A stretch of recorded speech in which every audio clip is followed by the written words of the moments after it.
I was an ordinary person on Earth, but an accident completely ruined my life.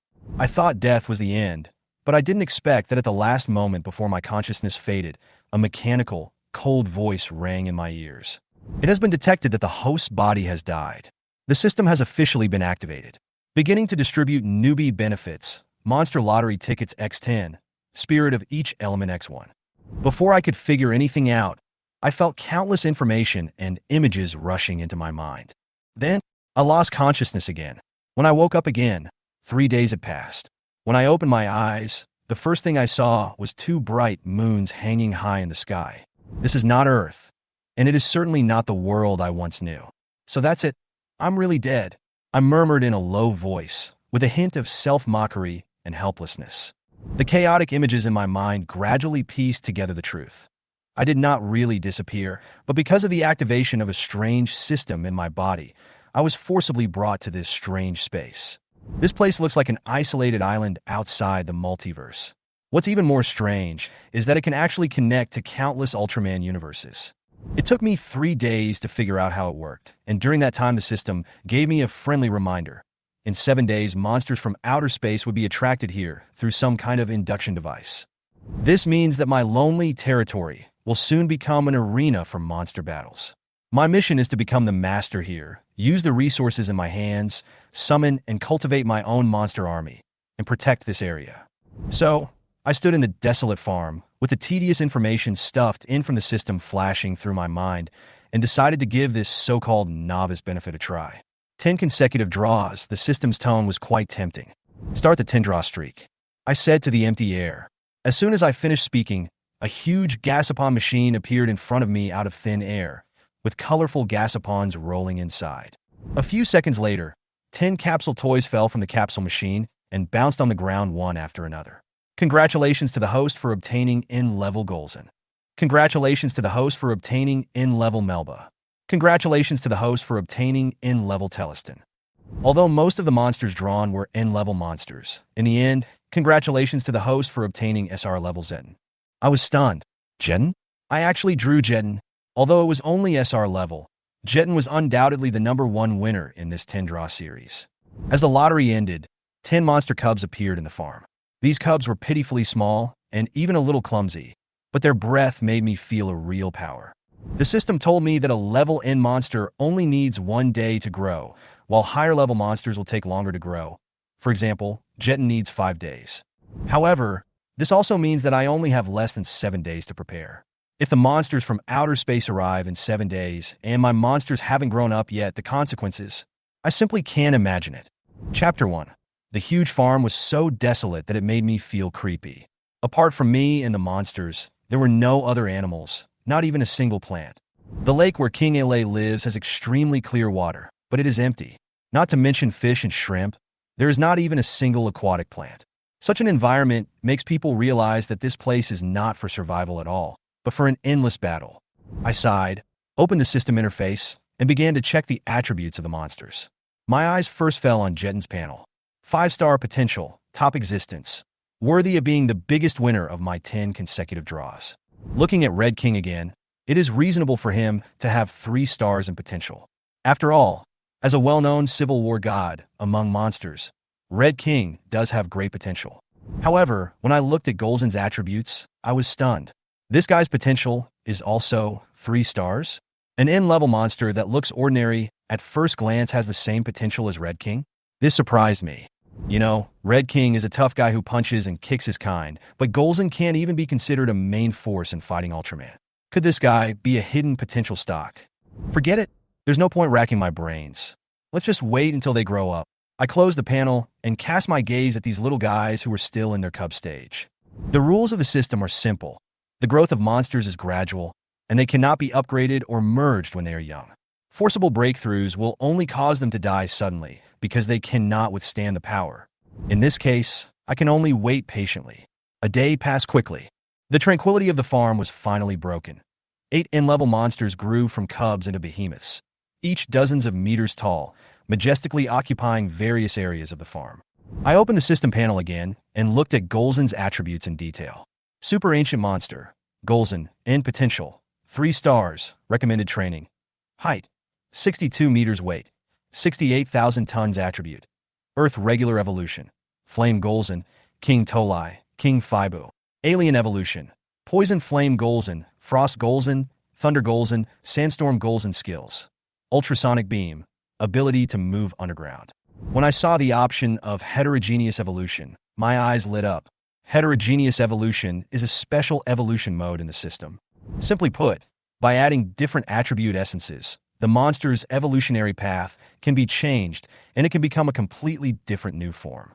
These forms may be several levels stronger than ordinary evolutions, but they also come with huge risks. If the bet is won, it will become the king of monsters. If the bet is lost, the monster may be directly scrapped. It is possible for a different species to evolve. Golzon is really a pleasant surprise. I couldn't help but sigh. This guy may really have the potential to become an ace. Unfortunately, the process of heterogeneous evolution is not achieved overnight. Whether it is conventional evolution or heterogeneous evolution, it is a process that requires time accumulation. If you want to quickly improve the evolution or fusion degree, the only way is to let the monsters participate in the battle. Thinking of this, I have a headache. I had no idea what the induced monster would look like 6 days later. If it was an ordinary monster, it would be easy to deal with. But if it was a top-level monster from the Max universe or Nexus universe, my farm would probably be wiped out. On the third day, Red King finally became an adult. The characteristics of this problem child also emerged too aggressive. As soon as he became an adult, he started causing trouble on the farm, often provoking other monsters and forcing them to fight him. The time when Red King made me most angry was when he secretly ran to fight with Tayton when I wasn't paying attention and ended up killing Tayton. Watching Tayton fall to the ground and dissipate into a point of light, I was so angry that my teeth itched. The enemy hasn't even arrived yet, and you actually weakened your own combat power. If I hadn't seen that Red King's evolution progress had increased from 0% to 5%, I would have kicked this guy out of the farm long ago. If you cause trouble again, don't blame me for locking you up. I glared at this troublesome guy and wanted to beat him up. Chapter 2. On the 5th day, Zeton finally reached adulthood. Space Dinosaur, Zeton SR, Gender, Female Potential, 5-star Evolution/Fusion Progress, 0% height, 60 meters weight, 30,000 tons category, Space Monster Attribute, Light Regular Evolution/Fusion, Yex Zeton, Hyper Zeton, Mega Zeton, Abilities, Instantaneous Teleportation, Zeton Barrier, Light Absorption, 1 trillion degree Fireball, Zeton Ultimate Beam. Zeton, who had just reached adulthood, immediately made Red King in the farm behave like a cat with his full-star potential and SR level strength. King Red, who is usually domineering, actually wilted under the pressure of Zeton. It seems that he still has some desire to survive and knows what it means to seek benefits and avoid harm. In the next few days, I simply arranged some friendly matches for the monsters, letting them fight each other to improve the progress of evolution and fusion.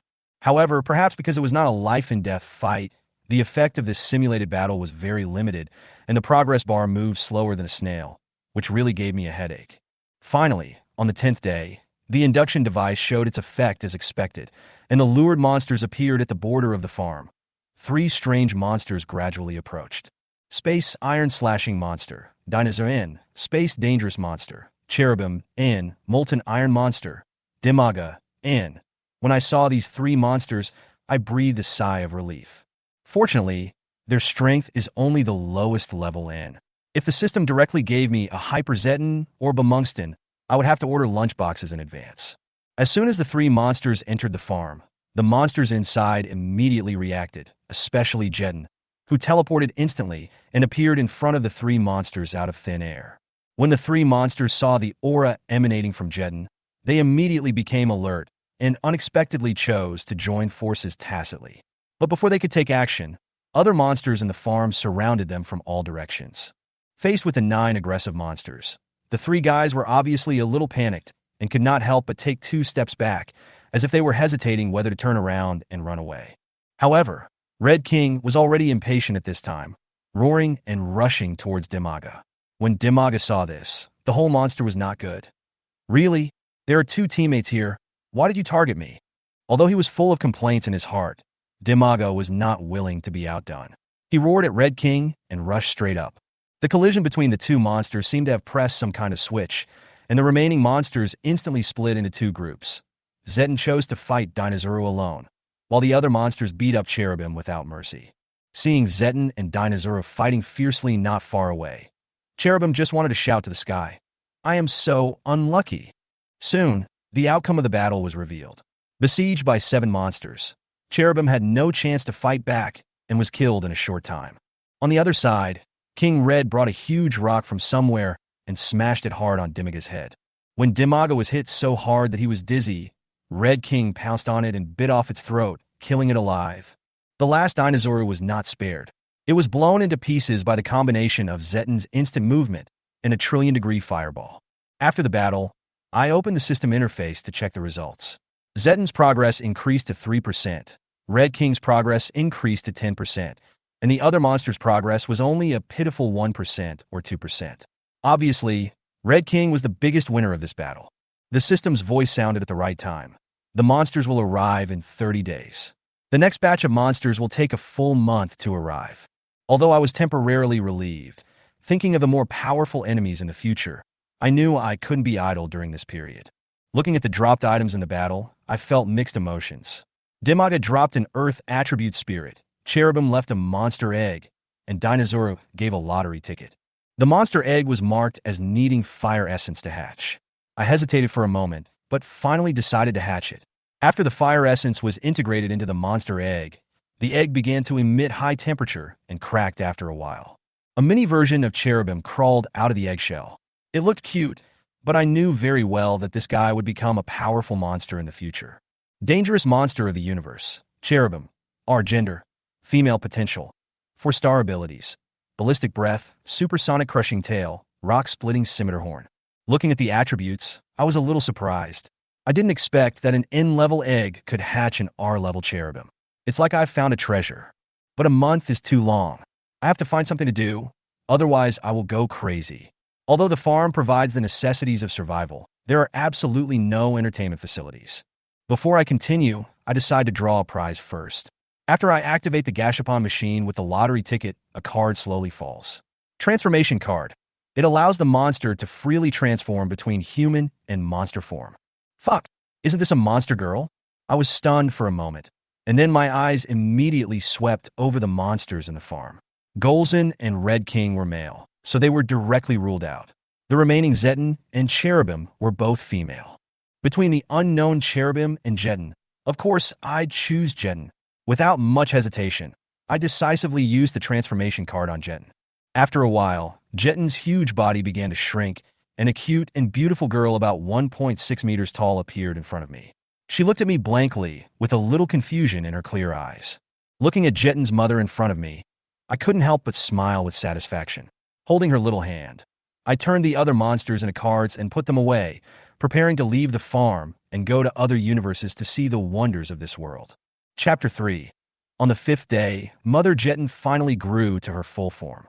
Once she stood up, the atmosphere of the entire farm changed instantly, and those monsters that were usually a bit unruly, such as Red King, were like being poured with cold water and became extremely obedient. Just when the balance in the farm was stabilized again because of the appearance of Jetten, I decided to walk out of this monster farm. The 30-day waiting period is too long. I need stronger battle scenes to speed up the growth of the monsters, and I also have to figure out more secrets of this mysterious universe. When I left the farm, 3 time-space gates appeared in front of me. It seems that these gates lead to different universes. After a quick thought, I chose the middle door. After all, the middle one always feels safer. After passing through the door, I was teleported to the edge of a lake. The sparkling lake surface made it difficult for me to tell which Ultra universe this was. Lake! I frowned and asked, could it be Seven's world? Longson Lake? But I quickly rejected this guess. The environment of the first-generation Longson Lake was not like this. Besides, it is too hasty to recognize which work it is just based on a lake.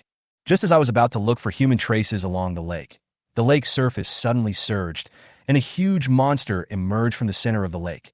It was King Ele. Is this really Seven's world? Before I could confirm further, another monster emerged from the lake, Bermuda. The 2 monsters actually wrestled in the lake, causing splashes of water. Wait, King Airy and Bermuda? What kind of team is this? Why are they fighting? I couldn't figure out what was going on and could only sigh. My head itches, as if it's going to grow a brain. However, seeing how close they were to a draw, I simply gave up thinking. Instead of trying to figure out the reasons behind it, it would be better to kill these monsters. After all, improving the progress of the monsters was the most important thing at the moment. Jeton, kill them. Upon hearing the order, Jeton's mother immediately changed back into monster form, flew into the air, and directly challenged the two monsters in the lake. King Airy and Bermuda apparently realized the threat posed by Zeton, temporarily stopped fighting, and instead joined forces to deal with this new opponent. King Airy took the initiative and released a crescent-shaped blade of light, while Bermuda also spewed out scorching flames. Teleport, get out of the way! I shouted hurriedly.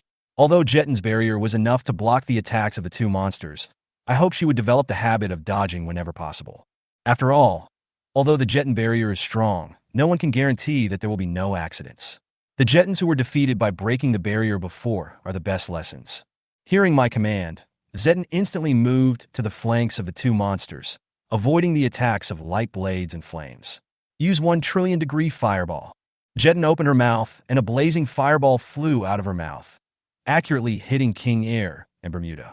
The high temperature of the fireball instantly burned the skin of the two monsters black, and their screams echoed over the entire lake. Soon, the two monsters were overwhelmed and fell into the lake and lost their lives. After the battle, I checked Jeton's progress bar and found that her progress had increased to 10%. Kill 3 monsters and it will increase by 10%, which means we still need to defeat 27 more monsters. I rubbed my face helplessly, feeling that this mission was simply draining my vitality. It's okay. I chose the path myself, and I have to finish it no matter how difficult it is. 27? We'll see.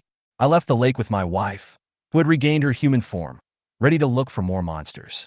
However, not long after we walked, the ground suddenly shook.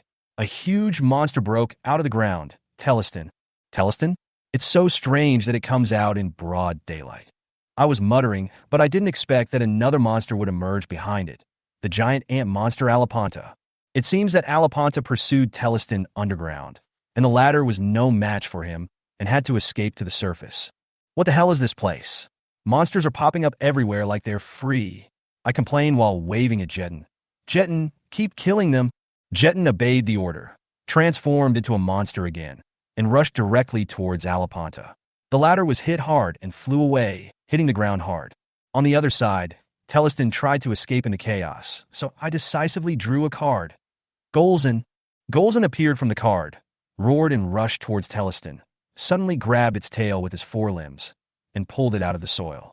Teleston roared unwillingly and struggled to break free, but was hit by Golzin's claw and spun twice on the spot. At the same time, Jeton also easily defeated Alapanta. She dodged the formic acid sprayed by the opponent, used teleportation to quickly approach Alapanta, and punched it in the abdomen. Before Alapanta could stand firm, Jeton fired another 1,000,000,000,000 fireball, killing it completely. After the battle, Jeton's progress increased to 15%, and Golzin's progress also reached 7%. I looked at the harvest of the battle. King Air provided a water essence and a power organ. Bermuda dropped a wind essence. Alapanta and Teleston contributed 2 earth essences and a super beast lottery ticket respectively. Sure enough, the progress bar increases faster when defeating higher level monsters. Chapter 4. Roar. Several demights roared unwillingly under the siege of my monsters, then exploded on the spot, and finally contributed an earth essence to me. Finally, the progress bar is full. Seeing the progress bars of Jeton and Golzin both reaching 100%, I couldn't help but smile for the first time in a long time. Half a month of hunting life finally paid off. In the past half month, I have almost been living a life of battle cycle, leading my monsters to sweep across this mysterious land full of monsters. It is no exaggeration to say that this place is definitely not Earth. If there were so many monsters running around on Earth every day, there would have been chaos long ago. But here, you can encounter monsters every day, from 4 or 5 to more than a dozen. It is like a monster-killing map. Through hunting, I finally got the upgrade progress of Zeton and Golzin to 100%, and Cherubim and Red King also rushed to 93% and 97% respectively. Not only that, I also harvested spirits of various attributes: 42 earth essences, 7 wind essences, 9 fire essences, 5 water essences, 2 light essences, and 2 dark essences. In addition, there are 3 super monster lottery tickets, 5 ordinary monster lottery tickets, and several monster eggs. Since the progress bar is full, let's start evolving. I looked at Golzin and Jeton in front of me and decided to let Golzin evolve first. The evolution interface of Golzin unfolds. The normal route is Flame Golzin, which requires being in a volcano and consuming 2 fire essences. The evolution time is 10 days. There are 3 options for alien evolution: Poison Flame Golzin, Frost Golzin, and Sandstorm Golzin. Poison Flame Golzin requires 3 fire essences and 1 poison sac, and the evolution time is 7 days. Frost Golzin requires 2 water essences and 2 wind essences, and the evolution time is 5 days. Sandstorm Golzin requires 3 earth essences and 2 wind essences, and the evolution time is 7 days. Looking at the conditions, I thought about it for a while and chose Poison Flame Golzin. The poison attribute ability is not yet covered in my monster lineup. Filling this shortcoming will make my overall combat effectiveness stronger. Golzin, start evolving. Following my command, Golzin let out a low roar and was then enveloped by a dazzling light, disappeared from the spot, and teleported back to the farm. I opened the system interface to check, and sure enough, Golzin was already sleeping quietly in the evolution pool of the farm, waiting to complete its transformation. So the evolved monsters will be sent back to the breeding farm? Well, when Cherubim and Red King's progress bars are full, we'll go back together. I dare not be careless again. Monsters cannot fight during their evolution. If the evolution is interrupted forcibly, it will not only fail, but may even cause permanent damage to the monster. So, for safety's sake, I decided to max out the progress bars of the other monsters first, and then return to the farm to evolve them together. After leaving the current area, I continued to look for prey. After walking for about an hour, I heard movement ahead. I approached cautiously and found that 2 unicorn beasts, Bakshim, were playing with each other and seemed to have a very close relationship. Oh, nowadays, even monsters have partners? I laughed angrily at this scene. These 2 guys look like a couple, so if that's the case, I'll let them stay together forever. Kill them! The 3 monsters roared and rushed forward. Seeing that Jeton, King Red, and Cherubim were rushing towards them aggressively, the 2 Bakshims immediately became alert. One of them roared angrily. Well, it was probably a male. Lady Jeton quickly confronted the male Bakshim, while King Red and Cherubim teamed up to deal with the other one. After half a month of running in, the monsters had already cooperated well.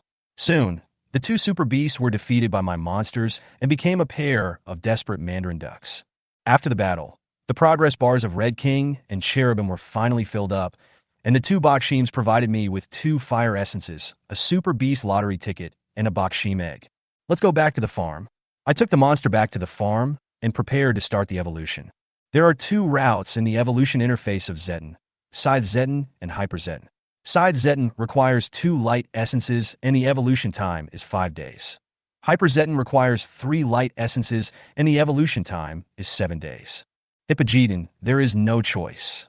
There is only one Mother Cherubim in the evolutionary path of Cherubim, which requires 5 fire essences and takes 10 days to evolve.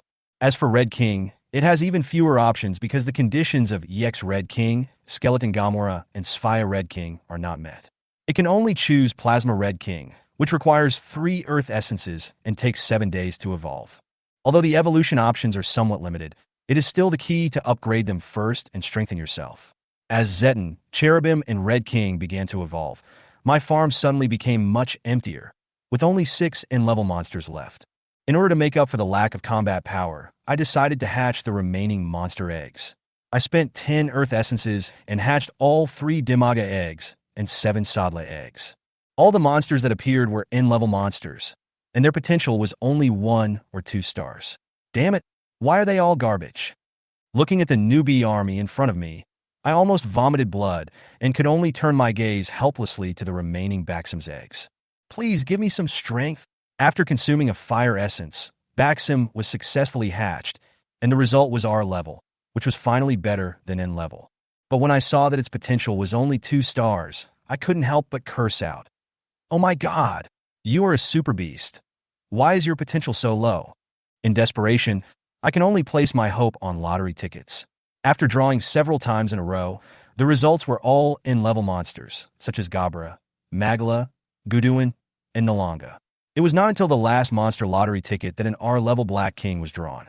Fortunately, the Super Beast lottery tickets were a little bit better, and I got a few R-class Super Beasts such as the Missile Super Beast Bellocurn the big ant super beast Alapanta, etc.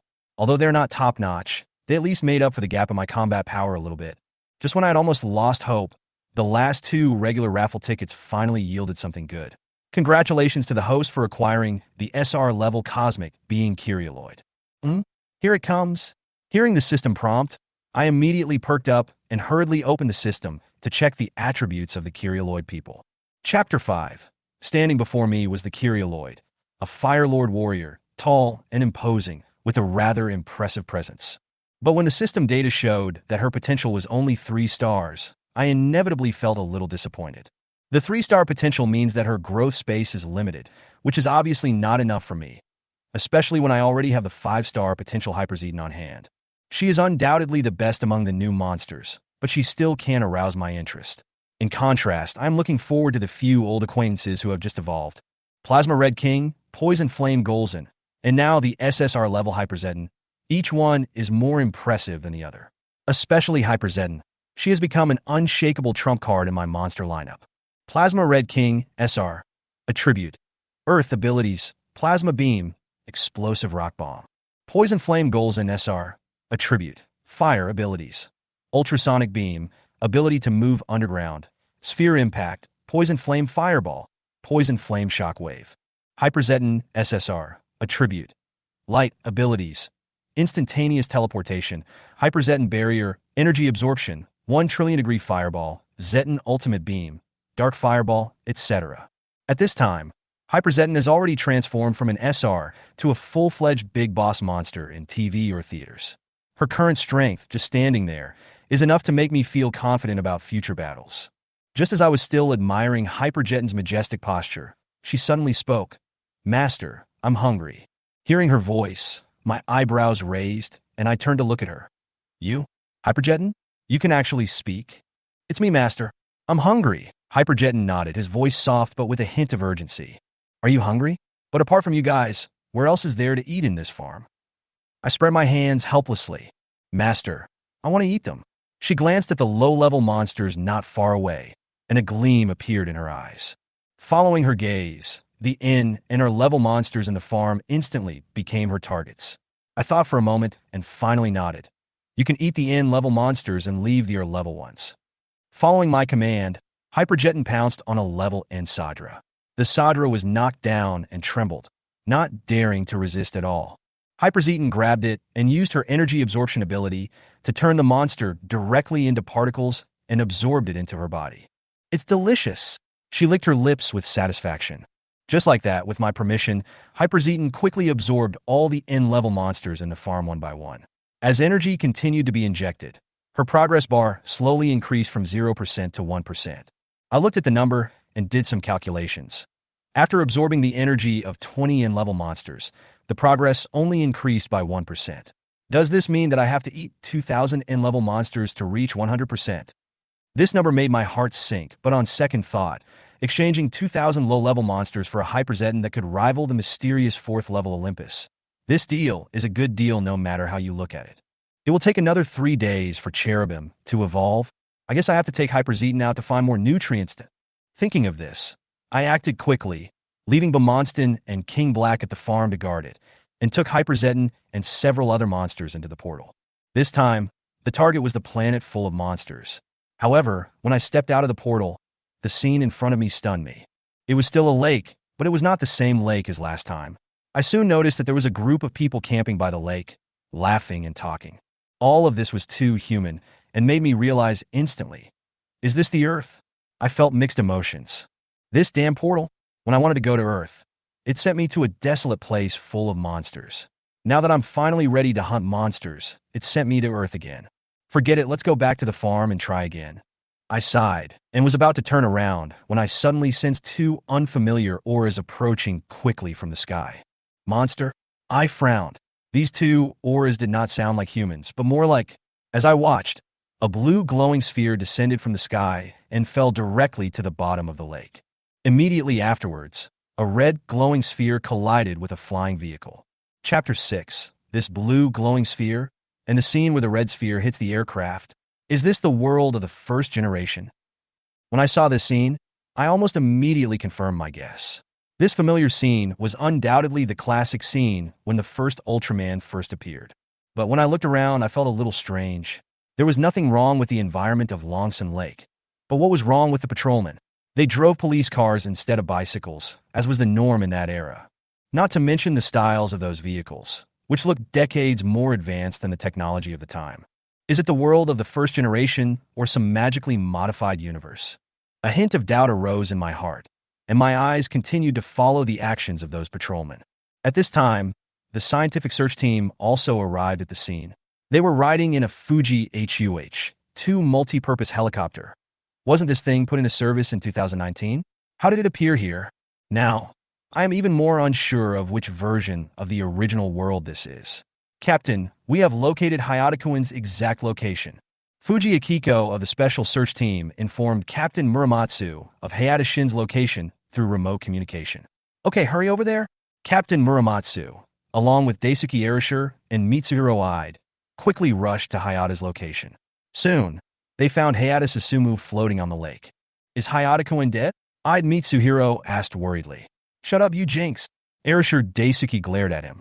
Captain Muramatsu didn't say much, but decisively ordered someone to send a rubber raft, intending to rescue Hayata back to the shore in a safer way. Soon after, the raft arrived. Muramatsu and his two companions paddled close to Hayata and pulled him up from the lake. Muramatsu lay on Hayata's chest and listened carefully, and finally breathed a sigh of relief. Fortunately, his heart is still beating. Just as the medical staff were preparing to send Hayata to the hospital, Hayata suddenly opened his eyes and sat up.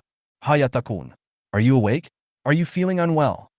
The captain and the others seemed surprised and happy, and they quickly surrounded him and asked with concern. However, Hayata did not answer them at all. He just raised his head, looked directly at the center of Longson Lake, and said in a low but solemn voice, "Here I come." What happened? Ide Mitsuhiro was obviously confused. Did he hit his head? At this moment, the water in the center of the lake suddenly surged violently. The calm lake water began to boil, and then a huge monster emerged from the bottom of the lake. Bermuda! I stood in the dark, my eyes narrowed slightly, and Bermuda's appearance confirmed my guess. Although the details here are not quite the same as the official history, it is undoubtedly the world of the first generation. The crowd by the lake was in a state of panic, with screams coming one after another.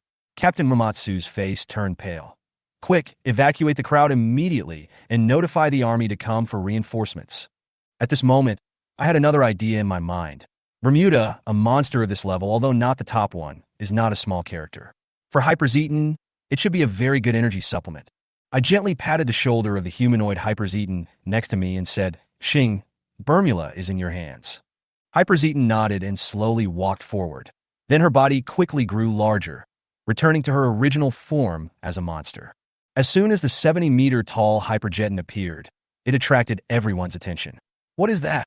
Ide Mitsuhiro pointed at the monster that suddenly appeared, with shock written all over his face. The first Ultraman standing opposite Bermula also briefly distracted himself and glanced at Hyperzeton. Taking this opportunity, Bermula swung hard and threw the first Ultraman, who had just suppressed it, down. Before Bermuda could catch its breath, a 1 trillion-degree fireball burst out of Hyperzeton's mouth and hit its body accurately. Bermuda let out a scream and was blown dozens of meters away, falling heavily to the ground, and the ground near the lake shook. Before Bermuda could get up, Hyperzeton teleported behind it, grabbed its tail with one hand, pressed its head with the other hand, and forcibly activated energy absorption. Bermuda's body gradually became transparent, and finally turned into a point of light and completely merged into Hyperzeton's body. Chapter 7. After absorbing Bermula's energy, Hyperzeton's gaze naturally turned to the first Ultraman not far away. Her eager look immediately made me alert, fearing that she would launch a direct attack like she did with Bermuda just now. The first generation obviously also sensed the danger, and his whole body tensed up instantly, ready to fight at any time. "Shing, come back!" I called out to Hyperzeton without hesitation. Although Hyperzeton is powerful enough to deal with the first generation, and can even absorb all of his energy, I don't want to take the risk of making enemies with the Kingdom of Light. After all, the instability of the portal makes it impossible for me to guarantee that I will be teleported directly to the Kingdom of Light next time. In an SSR-class Hyperzeton against the entire Kingdom of Light? Even if I'm not afraid of death, I can't do such a stupid thing that would cause me to have a 10-year cerebral thrombosis. Hearing my order, Hyperjeton looked back at the first generation with a little regret, her eyes full of desire for food. But she was loyal after all, and finally retreated reluctantly. The first generation heaved a sigh of relief when they saw this, but they remained on guard, their eyes fixed on us. "Let's go, Xing." I patted her head and soothed her eyes that were filled with resentment. "I'll take you to a better meal." Hyperjeton nodded, turned back into human form, and stood beside me, still with a look of grievance and reluctance in her eyes. I patted her shoulder and took her away from Longsun Lake. After arriving at Tatora Island, I realized that this place is indeed worthy of its reputation. Tatora Island is covered with dense tropical vegetation, and occasionally you can hear the roar of wild animals. But for me, these are not threats. What really makes me look forward to is the monsters here. I carefully shuttled through the dense forest with luck, and the various noises I heard kept me on high alert. Soon, I found a Gomez. It had just broken out of the ground, was only about 30 meters tall, and was obviously not yet fully grown. However, this was enough for Xing and I. "Xing, start." I gave the order with a smile. Xing instantly revealed his true form of Hyperjeton and rushed towards Gomez with the force of a thunderbolt. Before the monster could react, Xing knocked it down with his powerful force, then activated energy absorption, turning Gomez into particles and completely devouring it into his body. Watching this instant kill, I couldn't help but sigh. These monsters will not drop any items after being absorbed. The incident with Bermuda had already made me suspicious, and this time with Gomez completely verified it. It seems like there's still a long way to go before Xing can evolve into UR. I rubbed my temples. The monster energy collected along the way was far more complicated than I had imagined. There was no so-called shortcut at all. Xing transformed into a human form again, walked up to me with a smile, still looking innocent and well-behaved. Even though she had just devoured a monster, she looked at me expectantly, like a child who had been praised. I sighed and touched her head. "Let's go and continue looking for other monsters." "Yeah," she nodded, looking particularly happy. In the next few days, we launched a full-scale hunting operation on Tadera Island. The island really lived up to its reputation and was almost a hotbed of monsters. From the ordinary Gomez and Sadra to the slightly stronger Red King, one after another became Xing's evolution fuel. Although I had originally planned to stay for only 3 days, returning to the breeding farm once the cherubim had completed their evolution, in the end, the hunt lasted a full 7 days. In 7 days, Xing absorbed the energy of 23 monsters, including an R-level Red King, and the rest were all ordinary N-level ones. To be honest, the energy of these monsters is a very limited help to Xing's evolution. But there is no other way. I can only accumulate progress for her as much as possible. When I returned to the farm, it was extremely deserted. Apart from a few main monsters that had already completed their evolution, there was almost nothing in the farm. Fortunately, there is only 1 day left before the next batch of monsters are induced. I looked at the empty farm and couldn't help but frown. There are too few monsters in the farm, which is a huge hidden danger for me. Although the increase of monsters can be achieved through reproduction, lottery, and capture, each method is not simple. There is no need to think about reproduction for now. The probability of winning the lottery is really touching. And as for capturing, there is no suitable target at the moment. I hope that among tomorrow's batch of monsters, there will be a few that are worth training. I sighed and patted Xing's shoulder. She is my trump card, but it will take more than the efforts I have just made to evolve her to UR. In any case, I have to speed up. As for those weak monsters, their only value is to add to Xing's progress bar. Chapter 8: Another World. Dangerous Monsters of the Universe. Cherubim, SR. Gender, female. Potential, 4 stars. Evolution/fusion degree, 0%. Height, 350 meters. Weight, 1 million tons. Category, space monsters. Attribute, fire. Abilities, enhanced ballistic exclusive breath, light speed crushing tail, cherubim meteorite spawning, signal transmission. This female cherubim is much larger and heavier than the one in the show. A mother cherubim can lay and incubate 10 eggs at a time, and it will take a month to recover before the next laying. When Wu Hao saw this ability, his eyes lit up. This would be equivalent to providing Hyperzeton with a sustainable granary. Although only 10 can be hatched in a month, it is sustainable, which is much better than looking for monsters outside. After all, it's not always possible to find a place infested with monsters like the previous planet or Tador Island. Cherubim, lay all the eggs and hatch them. The cherubim roared and then began to lay eggs. After a while, 10 cherubim eggs appeared in the farm. After laying eggs, the mother cherubim sends out a special signal. Under this special signal, the cherubim's eggs begin to react and hatch after a while. Among the 10 cherubim, only one is female, and the rest are males, and their potential is not great. The highest is only 2 stars. Male cherubim have no evolutionary path, but female cherubim can evolve into mother cherubim. Don't worry, after tomorrow, these male cherubim will be yours. Wu Hao stopped Hyperzeton, who wanted to rush forward to eat.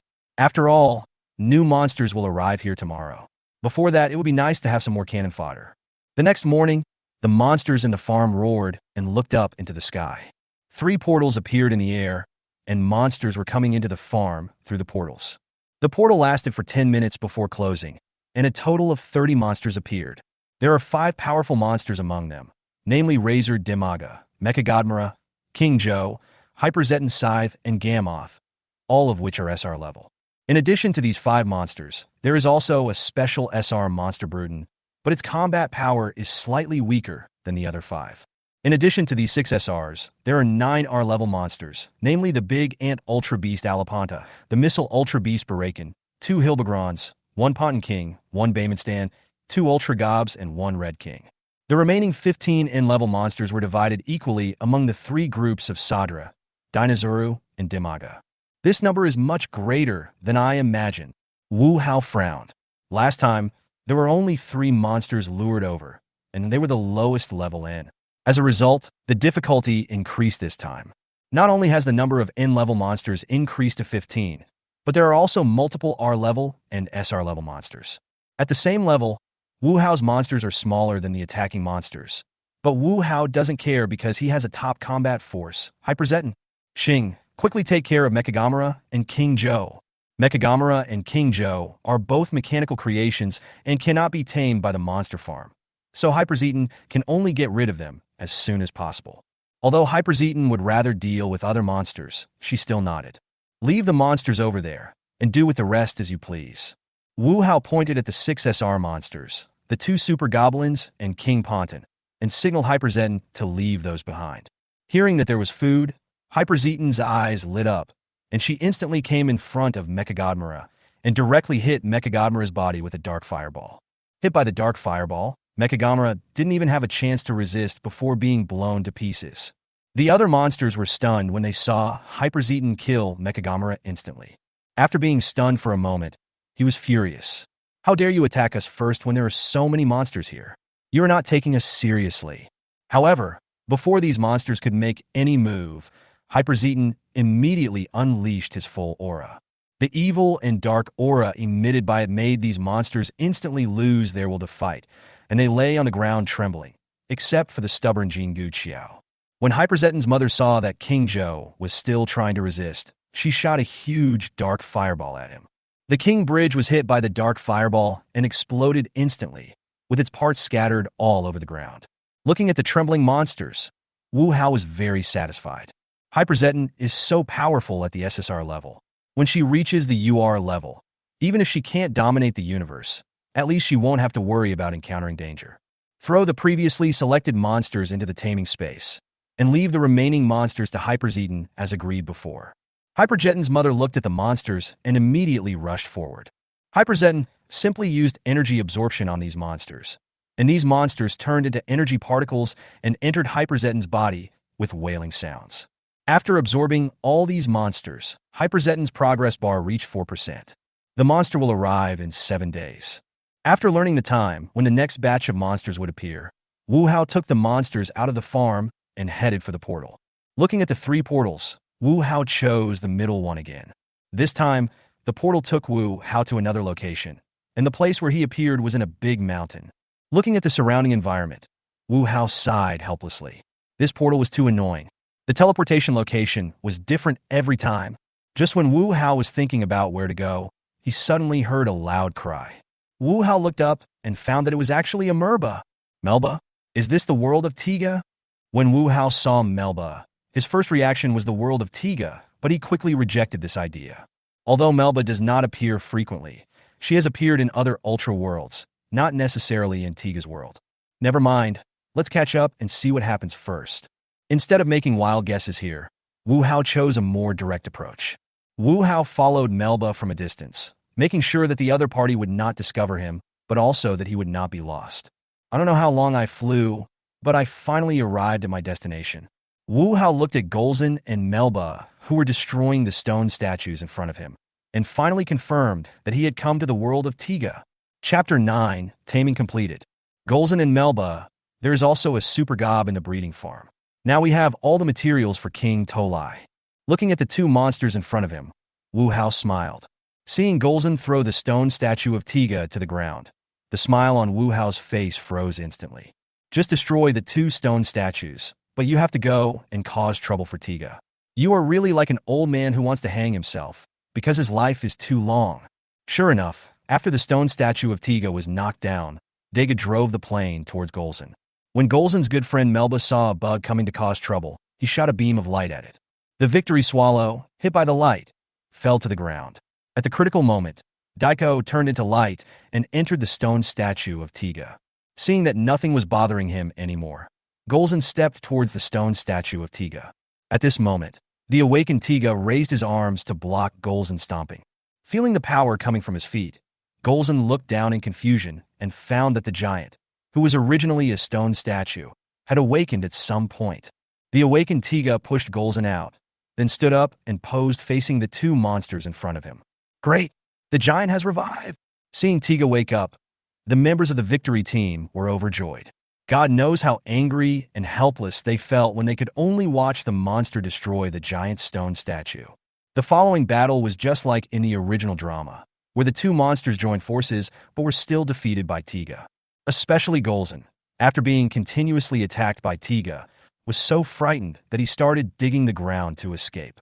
Seeing this, Tiga naturally didn't want Golzin to escape like this, so he chased after him and grabbed Golzin's tail, trying to pull Golzin out. With its tail caught, Golzin struggled desperately, but its strength was still a little bit inferior to that of Tiga in its power form. Seeing Golzin being pulled out of the cave little by Tiga, Melba immediately attacked Tiga, trying to rescue his good friend. Xing, catch those two monsters and don't eat them. Wu Hao specifically reminded him of this. Otherwise, with Xing's current desire for energy, he would really eat Golzin and Melba. Xing nodded and immediately revealed Hyper Zetan's true form. He used instant movement to come behind Golzin, grabbed Golzin's tail directly, and pulled Golzin out. At this time, Golzin was confused and was caught in the question of, who am I? Where am I?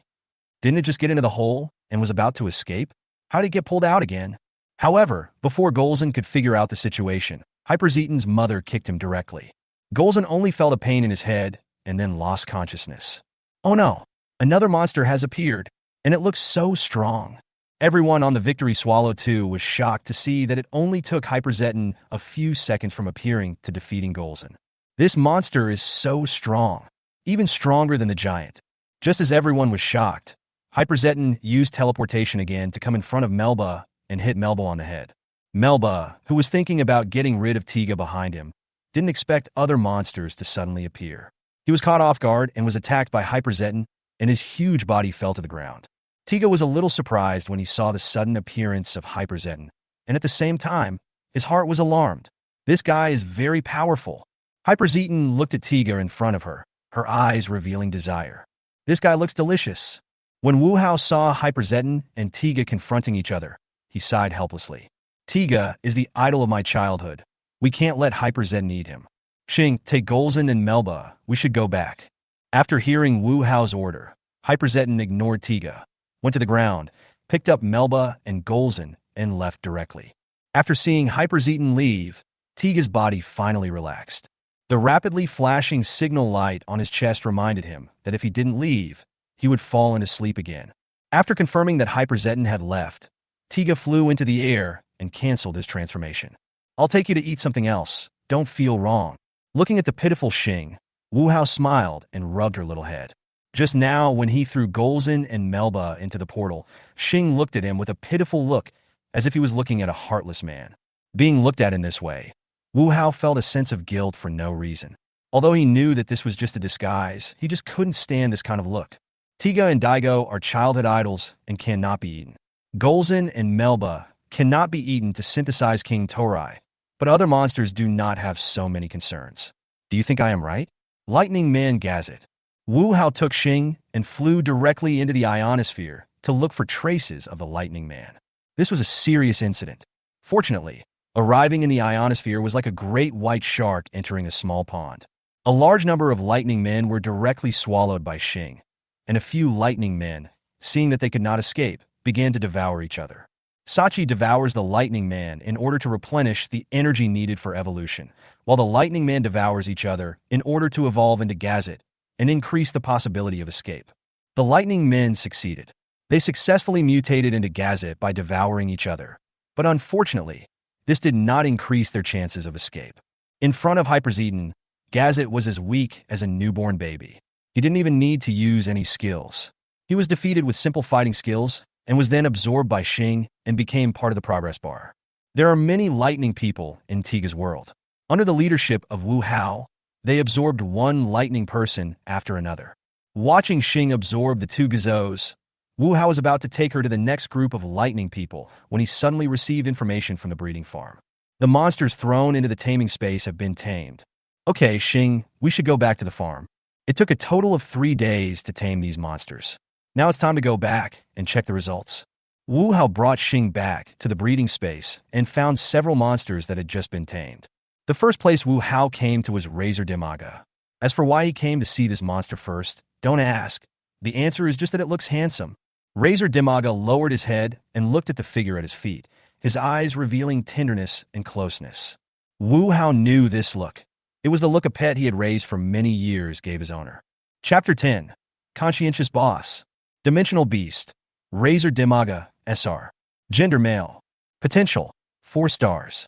Evolution/fusion degree, 39%. Height, 60 meters.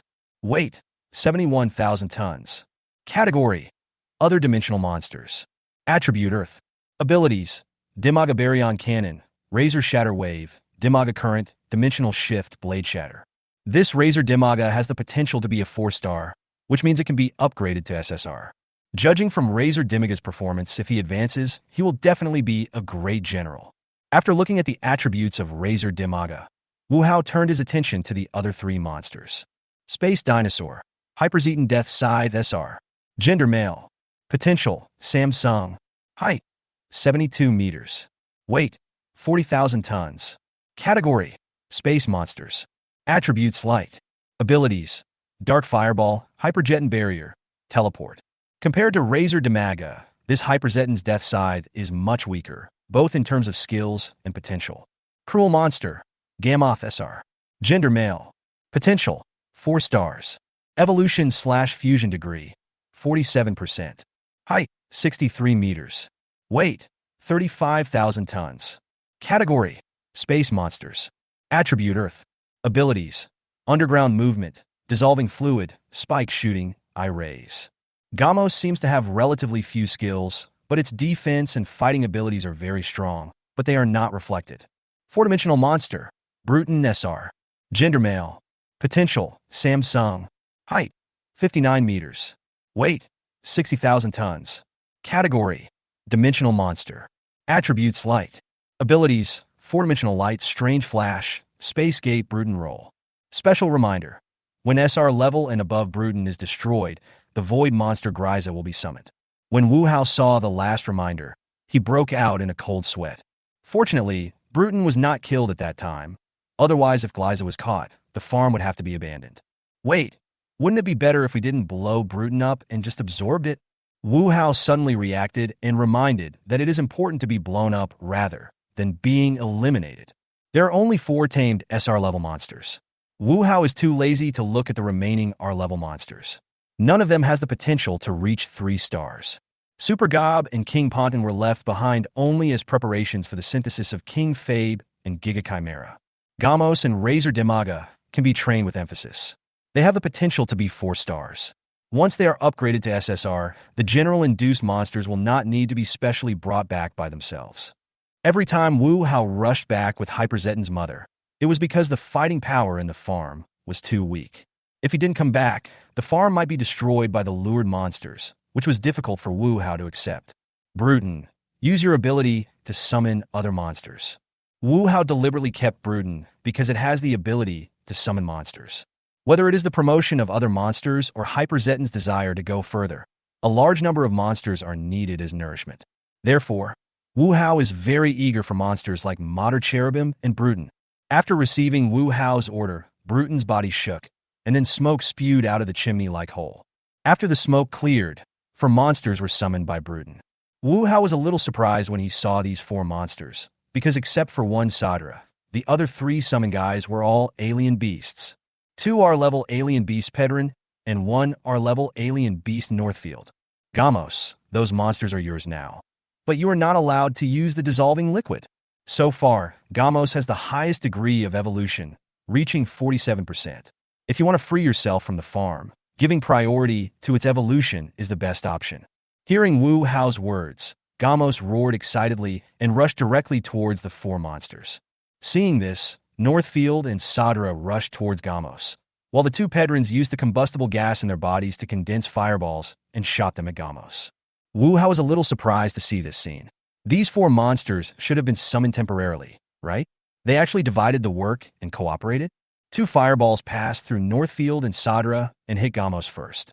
But Gamos has strong defense, and Pedron's fireball can't cause any damage to it.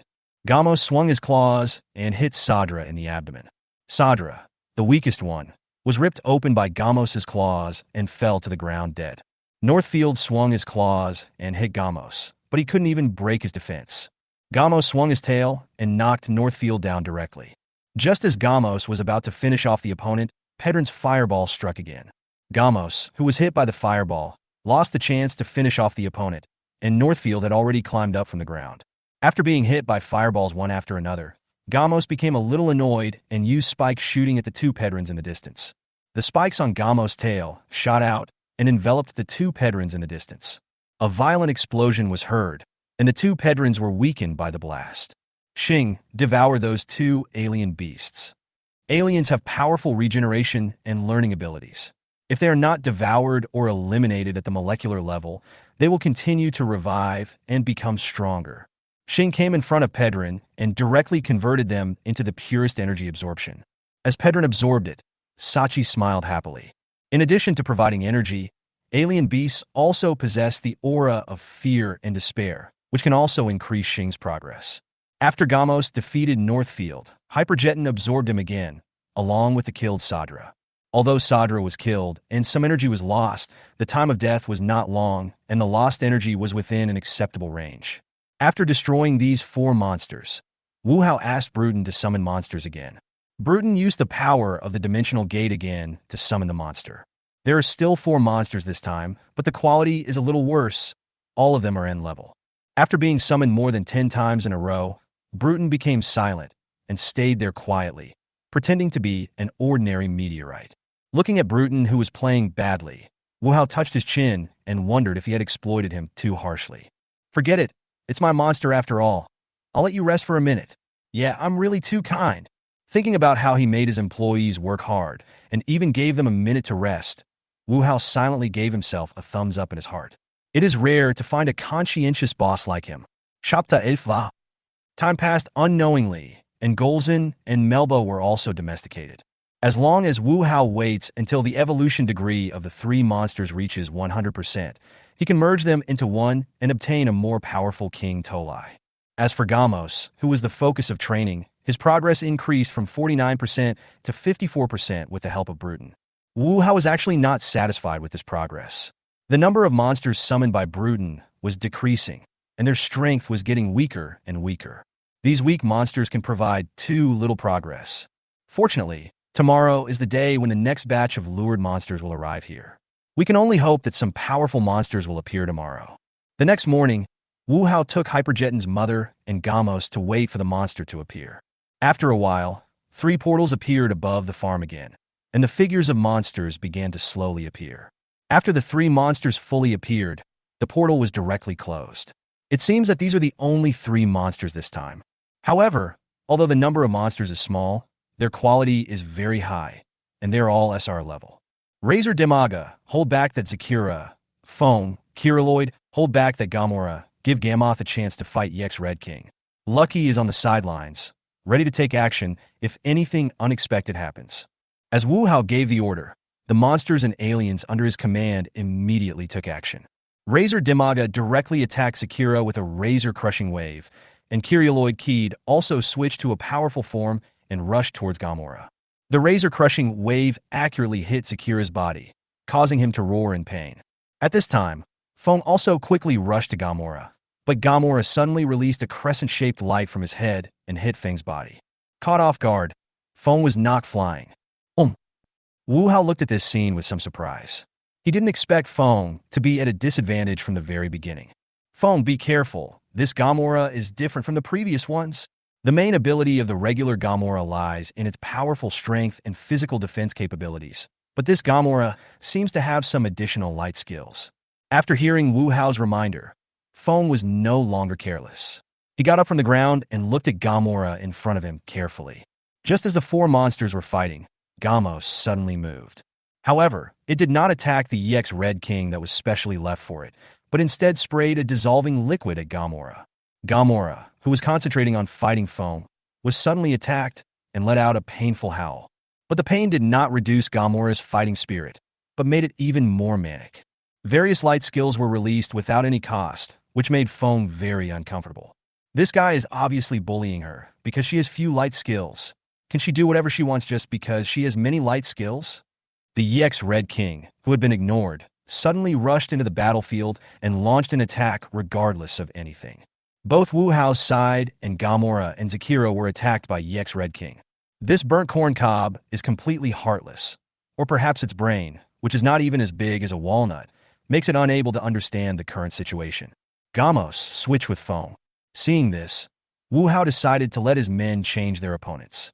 Maple, who lacks light skills, can't get close to Gamora at all, so she has to deal with EX Red King, who also lacks light skills. After Gamos and Fong changed their targets, the two sides began to fight vigorously. However, as time went on, Wu Hao's advantage became increasingly greater.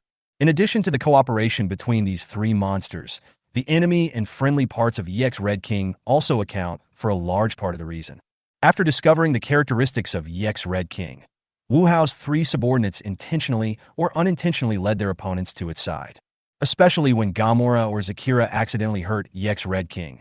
EX Red King simply abandoned his opponents and started punching and kicking them. Okay, let's stop here. Seeing his men preparing to kill him, Wu Hao spoke up to stop them. These three monsters are quite powerful, and we can't waste them like this. Xing, throw them into the taming room. Hyperzeton nodded, then quickly grew in size and threw the three monsters into the taming room.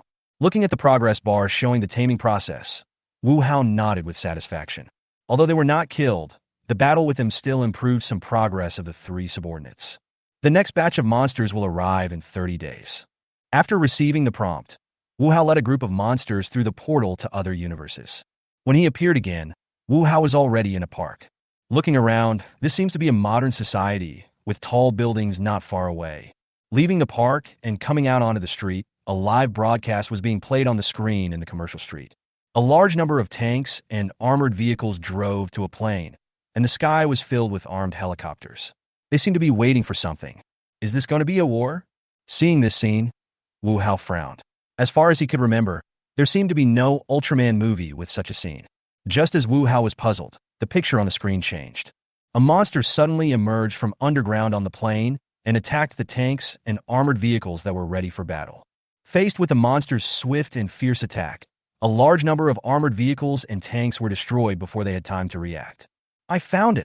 At this time, in the headquarters of the army, Mitsuhiro I'd successfully locked onto the monster.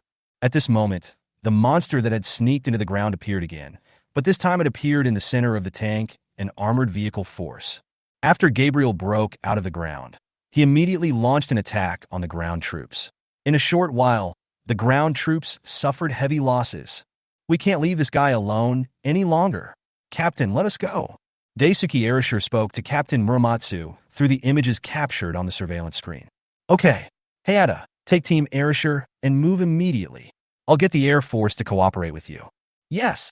After hearing the captain's words, Hayata Shin took Erasure Daisuke to fly the plane exclusively for the Kurt team.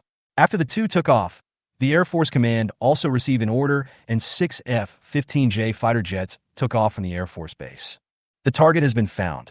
Should we open fire immediately? Don't act rashly for now. Wait for the Air Force to arrive. Clear. Hearing the captain's order, Hayata Shin looked at Gabra below and took a deep breath. Chapter 12. Mephiles. Just as Hayata and Arashir Daisuke were anxiously waiting, Gabriella made a move again. After Gabriel destroyed several armored vehicles again, he suddenly raised his head and released light, destroying the armed helicopters in the sky. Captain, the monster is making a move again. Shouldn't we take action? Seeing that the troops suffered heavy losses, Lon Daisuke became a little restless. Well, be careful. Captain Muramatsu pondered for a moment and agreed to Arashir Daisuke's request to go into battle. Don't worry, Captain. Seeing Captain Muramatsu's agreement, Arashir Daisuke was careless and immediately launched an attack on Gabra below with Hayata Shin. However, they soon discovered that the weapons carried by the fighter planes did not have much effect. After firing a few missiles, apart from making the monster roar in pain, it had no other effect and could not even break through the defense of its skin. Not good. At this moment, Hayata Susumu, who was flying the fighter plane, turned sharply. At the moment of turning, a ray of light appeared in front of the fighter plane. If Hayata Jin had hesitated for even a moment, the fighter planes they were piloting would have been hit by Gabra. It's really dangerous. Hayata Shin let out a sigh of relief. It was so dangerous just now. If he hadn't been keeping an eye on this monster, he and Arashir Daisuke would have been killed in the plane crash. Our attacks are useless against this guy. After launching another missile and hitting Gabriella, Arashir Daisuke sounded somewhat helpless. He has hit this monster many times, but he can't even break this guy's defense. Gabriella on the ground once again spewed out light to destroy the remaining armored vehicles and tanks on the ground, then drilled underground in front of Hayata Susumu and Arashir Daisuke. Hateful. Seeing this scene, Arashir Daisuke cursed angrily, but now he had no other choice but to curse the monster. Let's go back to headquarters first. Compared to the angry Arashir Daisuke, Hayata Susumu was relatively better off. However, even Hayata Susumu, who had a good temper, was still a little angry at this moment. The monster destroyed all the ground troops in front of them easily and then escaped underground. He could already imagine the kind of public pressure the Science Special Search Team and the Neon government would have to bear. Sure enough, as the monsters evacuated, the media broadcasting the live broadcast directly criticized the Japanese government and the Science Special Search Team for their inaction. That Gabriel seems to have been modified. Wu Hao touched his chin and said to himself. Although it was a bit strange, Wu Hao didn't take it to heart. The strength of that Gabriella was not very strong, even after being transformed. If Hayata Shin hadn't been unable to find a chance to transform, the monster could have been easily dealt with. Oh, does this gentleman know that monster?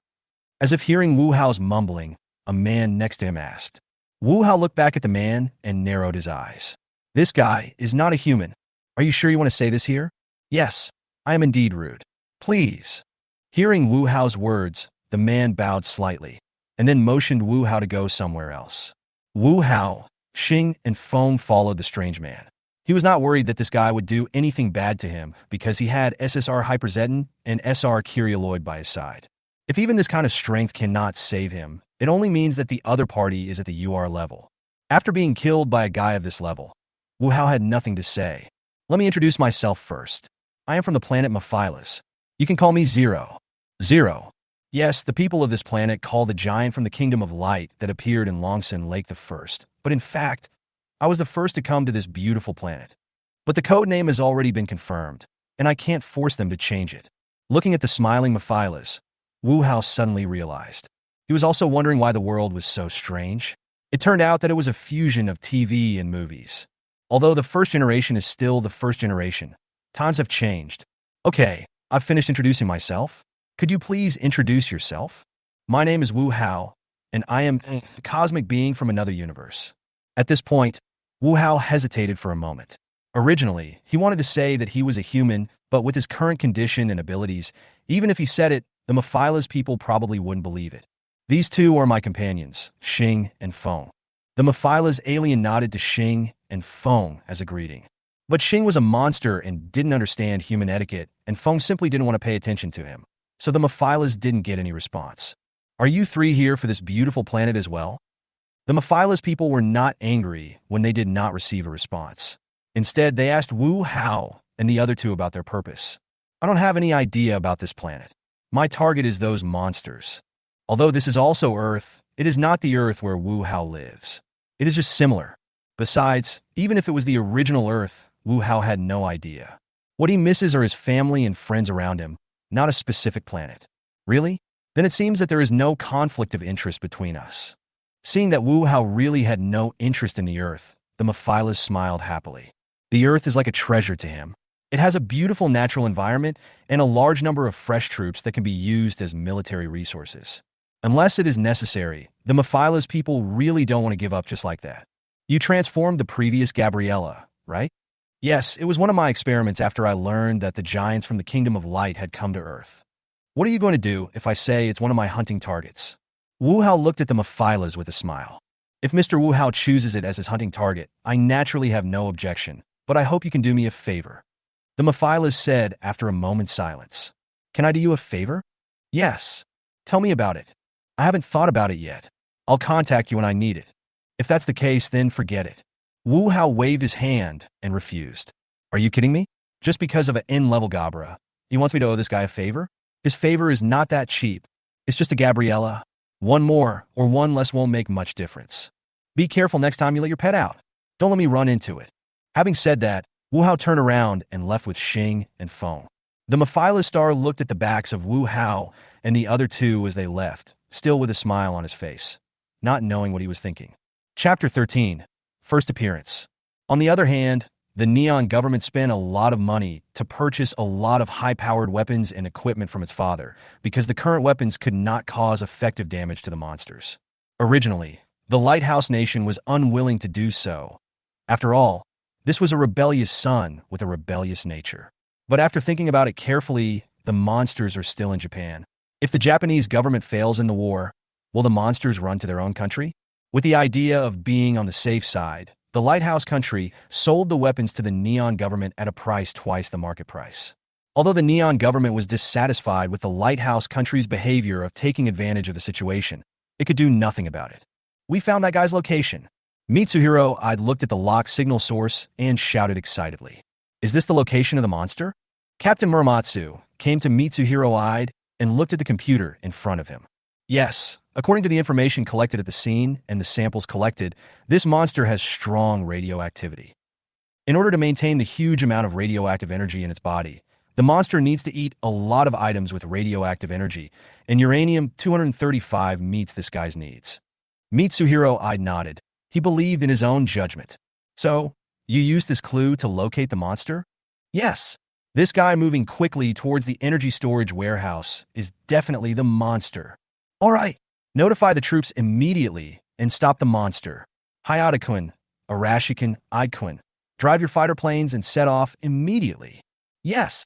Hearing the captain's order, the three of them immediately got up and set off. Arashir-Ide, this time you two will fly the fighter planes, and I will command the troops on the ground. On the way out, Hayata-shin said to Arashir Daisuke and Ide Mitsuhiro. No problem. Arashir Daisuke and Ide Mitsuhiro had no doubts and nodded to show that they understood. After watching the two men head toward the hangar, Hayata-shin immediately turned and left. The damage caused by that monster is too great. He must get rid of this guy. Wu Hao and the other two sat on chairs in the park, enjoying the sunshine. Just then, he saw several fighter jets flying quickly overhead. Fighter? Has the monster appeared again? The moment he saw the fighter jet, Wu Hao became excited. Xing, Feng, it's time to work. Wu Hao woke up the two people who were about to fall asleep. It was outrageous that a monster and an alien would fall asleep just because they were so comfortable basking in the sun. After hearing Wu Hao's words, Xing turned into a monster girl, then hugged one of them with one hand, and followed behind the fighter jet with Wu Hao and Feng. With these fighter jets leading the way, Wu Hao and his two companions quickly arrived above the battlefield. Looking at the tank armored forces gathering again below, Wu Hao shook his head helplessly. Previous battles have proved that these tanks and armored vehicles cannot cause damage to the monsters, but so many tanks and armored vehicles are still deployed here. Wu Hao wondered if the top military officials had been kicked in the head by a donkey, or if the other party had some unexpected cards up their sleeve. Just when Wu Hao was puzzled, the fighter jets that arrived at the battlefield took action and dropped several missiles at the open space below. These missiles did not explode when they fell to the ground, but instead rotated rapidly and drilled into the ground. I see. Are you planning to force Gabriella out? But even if Gabriella is driven out of the underground, How will you deal with it? The Earth-penetrating missile exploded soon, and then the Earth shook. Gabra, who was transformed by the Mephilas, broke out of the ground again. Attack! When Hayata saw Gabra appear, he immediately ordered his troops to attack. Fighter planes and tanks opened fire at the same time. For a moment, a large amount of artillery fire overwhelmed Gabra. However, these attacks on Gabriella only made it wail in pain. In fact, not only did the pain not make Gabriella retreat, but it had the opposite effect and stimulated Gabriella's ferocity. Gabriel once again released radioactive energy rays at the ground troops, destroying a large number of tanks and armored vehicles. Retreat! Retreat! Seeing this, Hayata Susumu hurriedly ordered the troops to retreat to avoid more soldiers being sacrificed in vain. Hayata Shin looked back at Gabra, who was heading towards the energy storage warehouse, and ran towards the woods nearby. After arriving at the woods, Hayata Susumu immediately took out the beta magic wand from his arms and transformed into the first generation. Is it finally transformed? Seeing the first generation appear, Wu Hao chuckled. He thought it had some killer moves, but it turned out that it still had to rely on the power of the first generation. Captain, it's first. Seeing the first generation appear, Mitsuhiro Ide, who was driving the fighter plane, immediately contacted Captain Muramatsu at the headquarters. Stay where you are for now. Don't act rashly. Although this mysterious giant appeared in Longsun Lake and fought with these monsters, this alone is not enough to make humans believe in this giant. Yes, Mitsuhiro Ide responded, then turned his gaze towards the first generation and Gabriella. Okay, the first generation has appeared. It's time for me to take action. Seeing the first generation appear, Wu Hao summoned Gamos. The first generation is at least one of the main members of the Kingdom of Light, so he should be able to add a lot of progress to Gamos. Gamos' appearance in battle instantly attracted the attention of the first generation and the Mephilas who were observing secretly. When they saw the true face of Gamos, the first generation and the Mephilas people were stunned.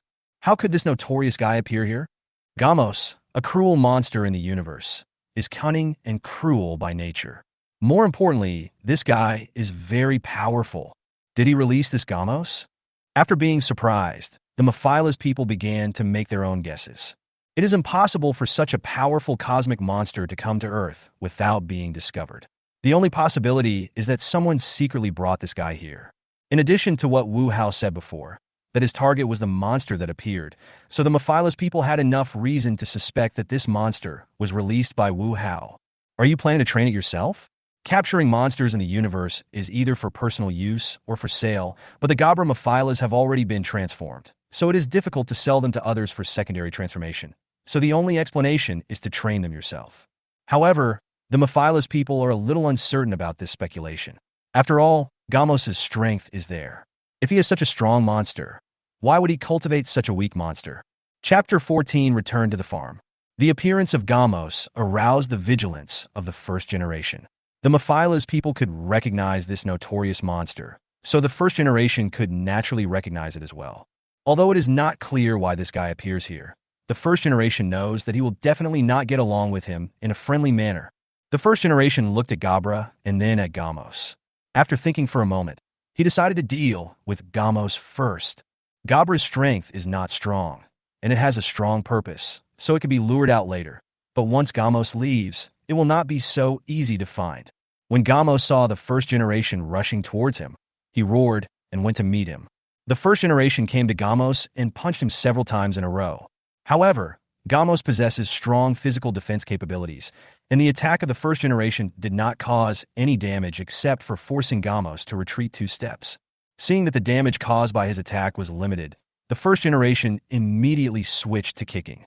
However, Gamos is not a sandbag, and he will not stand there motionless and allow the first generation to beat him. Gamos used his arm to grab the leg of the first generation that was kicking towards him, and with a strong force, he flipped the first generation over.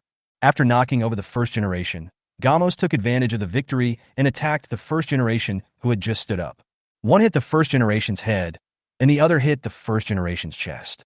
The poor first generation had just stood up when he was knocked out by Gamos and fell to the ground again. After knocking down the first generation again, Gamos roared excitedly.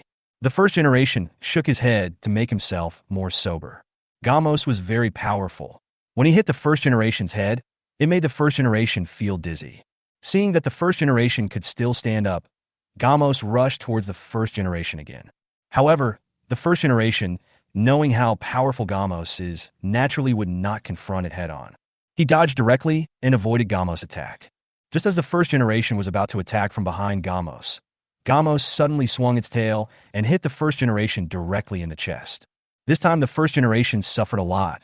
Under the continuous attacks of Gamos, the timer on the first generation's chest started flashing, and patterns of forgiveness began to appear on his body. While the first generation was fighting Gamos, Gabra was attacking human troops wantonly. Seeing that Gabriel had destroyed all of humanity's defenses and was about to step into the energy storage warehouse, a figure appeared and stopped Gabriel. Space dinosaurs, Zeton? The Mephilas people looked at the figure that appeared in surprise. It was another monster with a great reputation in the universe. Hyperzeton looked at Gabriel in front of her, teleported to its side, and kicked it thousands of meters away. The moment Gabriella landed, Hyperzeton appeared in front of Gabriella again and stepped on it. Energy absorption, start. As the energy absorption was used, Gabriella let out a painful wail, and her body turned into energy particles and flowed into Hyperzeton's body. What a strange ability. Is it consuming Gabra's power? The Mephilas star watched Hyperzeton devour Gabriel with flickering eyes. The target, this guy said, was the monster, so that the space dinosaur could devour it? Moreover, this space dinosaur is different from the ones we have seen before. Is it a mutant bred using this method? Through observation, the Mephilas people guessed Wu Hao's purpose. On the other side, the first generation, knowing that he was running out of time, threw an 8-point light wheel at Gamos. The 8-part light wheel flying towards Gamos changed from one to several. These 8-point light wheels attacked Gamos, but had no other effect except making him roar in pain. When the first generation saw that the 8-point light wheel was ineffective, he immediately used the spatium ray. The spatium ray hit Gametha's body, causing him to pause, but he was not destroyed. Seeing this, the first generation was about to shine another beam of light, but Wu Hao took Gamos back. Gamos has already taken on 2 skills from the first generation, so there is no need for him to continue to take it. After all, this is one of the few creatures he has that can evolve to SSR, and it cannot be wasted like this. Xing, teach him a lesson. My little brother was injured and I had to get back at least some revenge. Hearing Wu Hao's order, Hyperzeton's mother instantly came in front of the first generation and hit the first generation in the chest. Already injured and running low on energy, the first generation was knocked unconscious by Hyperzeton and was finally forced to disintegrate due to energy exhaustion. You can go back now. Wu Hao glanced at Gamos' progress bar, which had reached 60%. Sure enough, only a fight to the death can significantly increase your strength. Watching the progress bar increase a lot, it only takes a few more times for Gamos to evolve. Report to the captain. The monster has completely disappeared. Erasure Daisuke and eyed Mitsuhiro in the air searched around, but found no trace of the monster. After defeating the giant, the terrible monster disappeared mysteriously, just like the previous monster. I understand. You guys go back to headquarters first. Yes. After hearing their captain's words, Daisuke, Erasure, and Mitsuhiro immediately returned in their fighter planes. Some time after Gabriella was dealt with, Gomez and the blood-sucking plant Julian appeared in Neon. The first generation of these 2 monsters did not take action, but were defeated by humans themselves using thermal weapons. But these have nothing to do with Wu Hao, because today is the 29th day, and he needs to return to the monster farm to see the tamed monsters and deal with the monsters that will arrive tomorrow. Space Shark. Zakira SR. Gender male. Potential. 4 stars. Evolution/fusion degree. 44%. Height. 53 meters. Weight. 23,000 tons. Category. Space monsters. Attribute Earth. Category. Space monsters. Special note. Zakira can exert his strength to the extreme after devouring enough Baru. Skill. Ray emission. After seeing Zakira's introduction, Wu Hao touched his chin. It seems that the skills displayed on this interface will only show light or special skills, and the monster's physical abilities will not be displayed. Zakira has 4-star potential and can evolve to SSR. If he devours enough Baru, he might be able to take on the lowest UR. Ancient monster, Gamora SR. Gender male. Potential. Samsung. Height. 39 meters. Weight. 20,000 tons. Category. Ancient monsters. Attribute Earth. Skills. Underground movement, Crescent Ray, Binding Ray, Crimson Ray, Gauntlet Missile. Wu Hao was stunned when he saw the introduction of Gamora. It was the first time he saw a Gamora with so many skills. Could this guy be a rare wizard like Gamora too? Chapter 15, King Tolai and the Fleet. The monsters in the Gamora family are basically melee types, but occasionally one or two special creatures will appear, such as Gamora 2. It is one of the few mages in the Gamora family. Relying on its powerful skills, it suppressed Eddie for a time. The Gamora in front of Wu Hao is most likely a wizard like Gamora 2. After looking at Gamora, Wu Hao turned his gaze to the last monster. EX Red King, SR. Gender male. Potential, Samsung. Height, 50 meters. Weight, 25,000 tons. Category, skeleton monster. Attribute, fire. Skills, explosive uppercut, lava throw, path of fire, explosive smash, explosive lava, explosive vibration. This skill must be used in conjunction with EX Gamora. With 3 more powerful fighters, we will be more confident in tomorrow's battle. Before tomorrow's battle begins, let's summon some monsters to warm these guys up. Wu Hao asked Bruton to start summoning monsters. After a while, 3 Sadras and 1 Segan appeared in the farm. Needless to say, Sadra is just an N-level monster, but this Saigon is actually SR level. Sagan can fire rays that drag the target into another dimension. We must fight quickly. The melee ability of the Time and Space Destroyer God Saigon is not that strong, but his ability to throw the target into another dimension is quite disgusting. In order to prevent this guy from accidentally throwing a powerful monster into the other dimension, Wu Hao directly asked Xing to take action. Xing transformed into Hyper Zetan's true form again, came in front of Sagan, and knocked him down with 1 blow. Fortunately, it was saved. Seeing that Xing was about to use energy absorption, Wu Hao hurriedly stopped him. Most of the monsters he has now are of melee type, and there are very few with strong long-range output capabilities. Now that I have finally met one, it would be a waste not to stay with him. After hearing Wu Hao's words, Xing stopped his actions, then took a look at Sai Gang, who was struggling, kicked him unconscious, and threw him into the training room. Just when Xing dealt with Segan, Gamos had already dealt with several other Sadras. Looking at Sadra's body, Xing absorbed it all based on the principle of not wasting anything. After several consecutive summons, Bruton could no longer teleport monsters over, and Wu Hao asked the monsters to stop. Then the mother cherubim started laying eggs again. This time, all the cherubim laid were in level and were all absorbed by Xing. Seeing that Xing's progress bar barely moved, Wu Hao sighed helplessly. This guy really eats too much. Currently, Golzin, Melba, and Super Gob can be combined and evolved. At this moment, Wu Hao suddenly received information from the farm. Wu Hao was stunned when he saw this information. Chao Gob and Melba were fine. Their progress bars had been full for a long time, but wasn't Golzin still a little short? Upon opening the panel, a look at Golzin's progress bar showed that it had indeed reached 100% and he could start evolving at any time. Seeing this, Wu Hao no longer hesitated and directly merged the 3 monsters together. As the fusion evolution began, the 3 monsters cried out in pain, and then their bodies turned into energy particles and quickly entangled with each other. Xing looked at the 3 entangled energy particles in the air, and tears flowed from the corners of her mouth. Seeing this, Wu Hao patted Xing's little head helplessly. This guy was becoming more and more greedy. The entangled energy particles quickly began to reorganize, and the outline of a monster appeared in front of Wu Hao. As time went on, the monster's limbs and head began to appear, and then other parts of the body began to slowly appear. This process lasted for 3 minutes before a complete King Tolai appeared in front of Wu Hao. King Tolai SR. Gender male. Height, 75 meters. Weight, 45,000 tons. Category, combined monster. Attribute, dark. Special evolution route, King Phoebu. Skills, the power of Golzin, the power of Melba, the power of Chagob. Fusion monsters, combined monsters, and mechanical monsters will not show potential values because their upgrades are not of conventional types. So Wu Hao was not surprised at all that King Tolai did not show potential values. The next morning, Wu Hao, like before, led the army of monsters and waited for the induced monster to appear. But the opponent this time surprised Wu Hao a little, because this time it was actually a fleet. What's going on? Not only Wu Hao was confused, but even the commander of the Magma fleet who came here was also confused.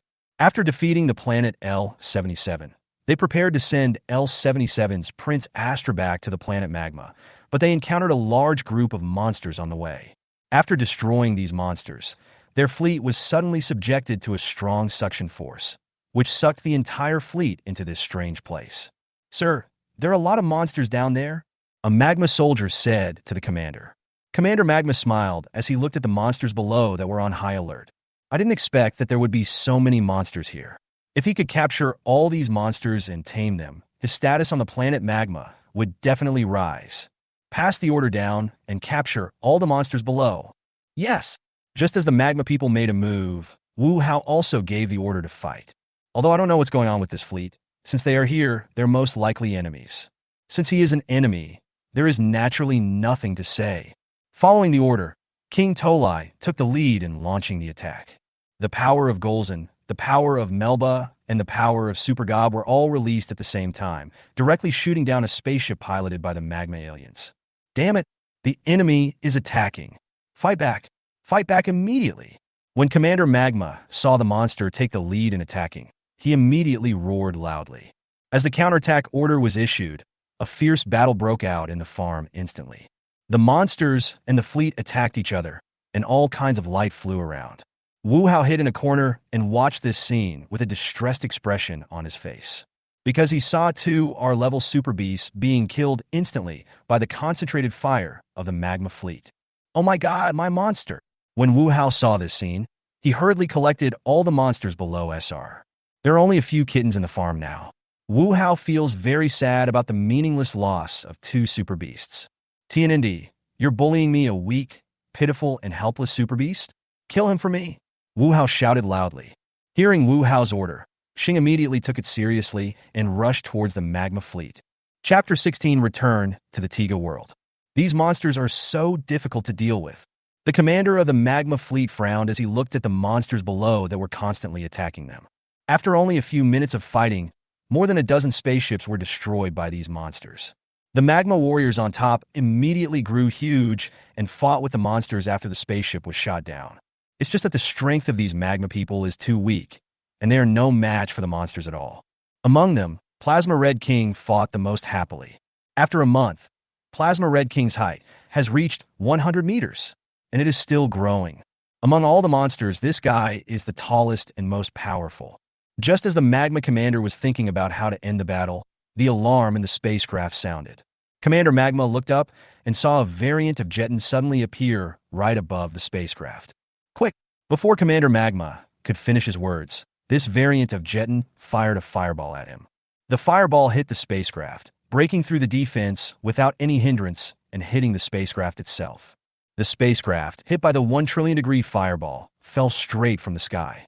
When the other Magma ships saw the commander's ship being shot down, they immediately turned their guns around and attacked Hyperjeton. However, these attacks were blocked and absorbed by Hyperzeton's barrier. Under Xing's full-force attack, all of the Magma spaceships were shot down. Those Magma people suffered heavy casualties under the siege of monsters. "We surrender! Stop fighting! We surrender!" As foam cut off the head of the Magma commander with his wrist blade, the remaining Magma raised the white flag and chose to surrender. Looking at the dozens of surrendered Magma people, Wu Hao's eyes flickered. Should he keep these guys? In the end, Wu Hao chose to recruit these Magma people. Although the strength of the Magma people is not very good, they are all in inner level, but they are intelligent. Maybe they are not needed in combat, but they can be assigned to handle other tasks, such as collecting intelligence or infiltrating behind enemy lines. Anyway, with the taming room there, Wu Hao is not worried about these guys jumping around again and again. After throwing all the Magma people into the domestication room, Wu Hao came to the spaceship where the Magma commander was and found Astra, who was imprisoned inside. "Who are you?" Astra weakly raised her head and looked at Wu Hao and Xing and foam behind him. "My name is Wu Hao. I'm the owner of the Monster Farm and the Prince of Planet L77. I declare that from now on, you are my trophy." Wu Hao asked Xing to bring Astra out, and then threw her into the taming room. The tamed creatures in the taming room will not change their memories and personalities, but will firmly engrave in their minds the order to obey Wu Hao. Therefore, Wu Hao was not worried that something might happen to Astra and Leo would find out. Yes, Wu Hao plans to use Astra to bring his brother Leo under his command as well. Given Leo's feelings for Astra, it would not be difficult to recruit him as long as he knew that his brother worked for Wu Hao and that Wu Hao was not a vicious person. It's just that King Ao's side is a little bit difficult to handle. Thinking about the fact that Leo was being paid attention to by King Ao, Wu Hao felt a little headache. It would be difficult to poach someone that King Ao has chosen right under his nose if you don't have some strength. My dear Sachi, when will you be able to evolve into a complete Hyperzetan? Looking at the progress bar with the number of digits, Wu Hao felt a headache. The presence of aliens in the breeding farm has been detected. The system has started to upgrade. 3, 2, 1. System upgrade completed. The induction device has added a new function to attract aliens. The host can consume essence to draw a lottery. Every 10 essences can draw a lottery once. The lottery function has been upgraded, and the monsters drawn are all in adult status. The next group of enemies will arrive in 3 months. Is it 3 months this time? Looking at the prompt, Wu Hao's eyes flickered. After these few times, Wu Hao discovered that the longer the time, the more monsters would be induced. This time the induction time was as long as 3 months, and he didn't know how many monsters would be induced. Never mind, let's strengthen our strength first. The number of attacking monsters is a matter for the future. The most urgent task now is to increase our own combat effectiveness as much as possible. Thinking of this, Wu Hao once again turned the other monsters into cards and put them on his body, and took Xing and Feng through the portal. This time the world timeline was at night. Before Wu Hao had time to figure out which world this was, he saw a large crowd of people running towards this side quickly, as if something terrible was chasing them from behind. Wu Hao frowned and was about to take action, but he saw a flash of light in the distance, and a huge figure appeared in front of Wu Hao. It was Ultraman Tiga. Have we traveled to Tiga's world again this time? Looking at the figure of Tiga, Wu Hao couldn't help but smile. Who was Dagu's opponent this time? Just as Wu Hao was thinking this, Daga's opponent appeared. Looking at Daga's miserable face, not far away, Wu Hao was stunned for a moment.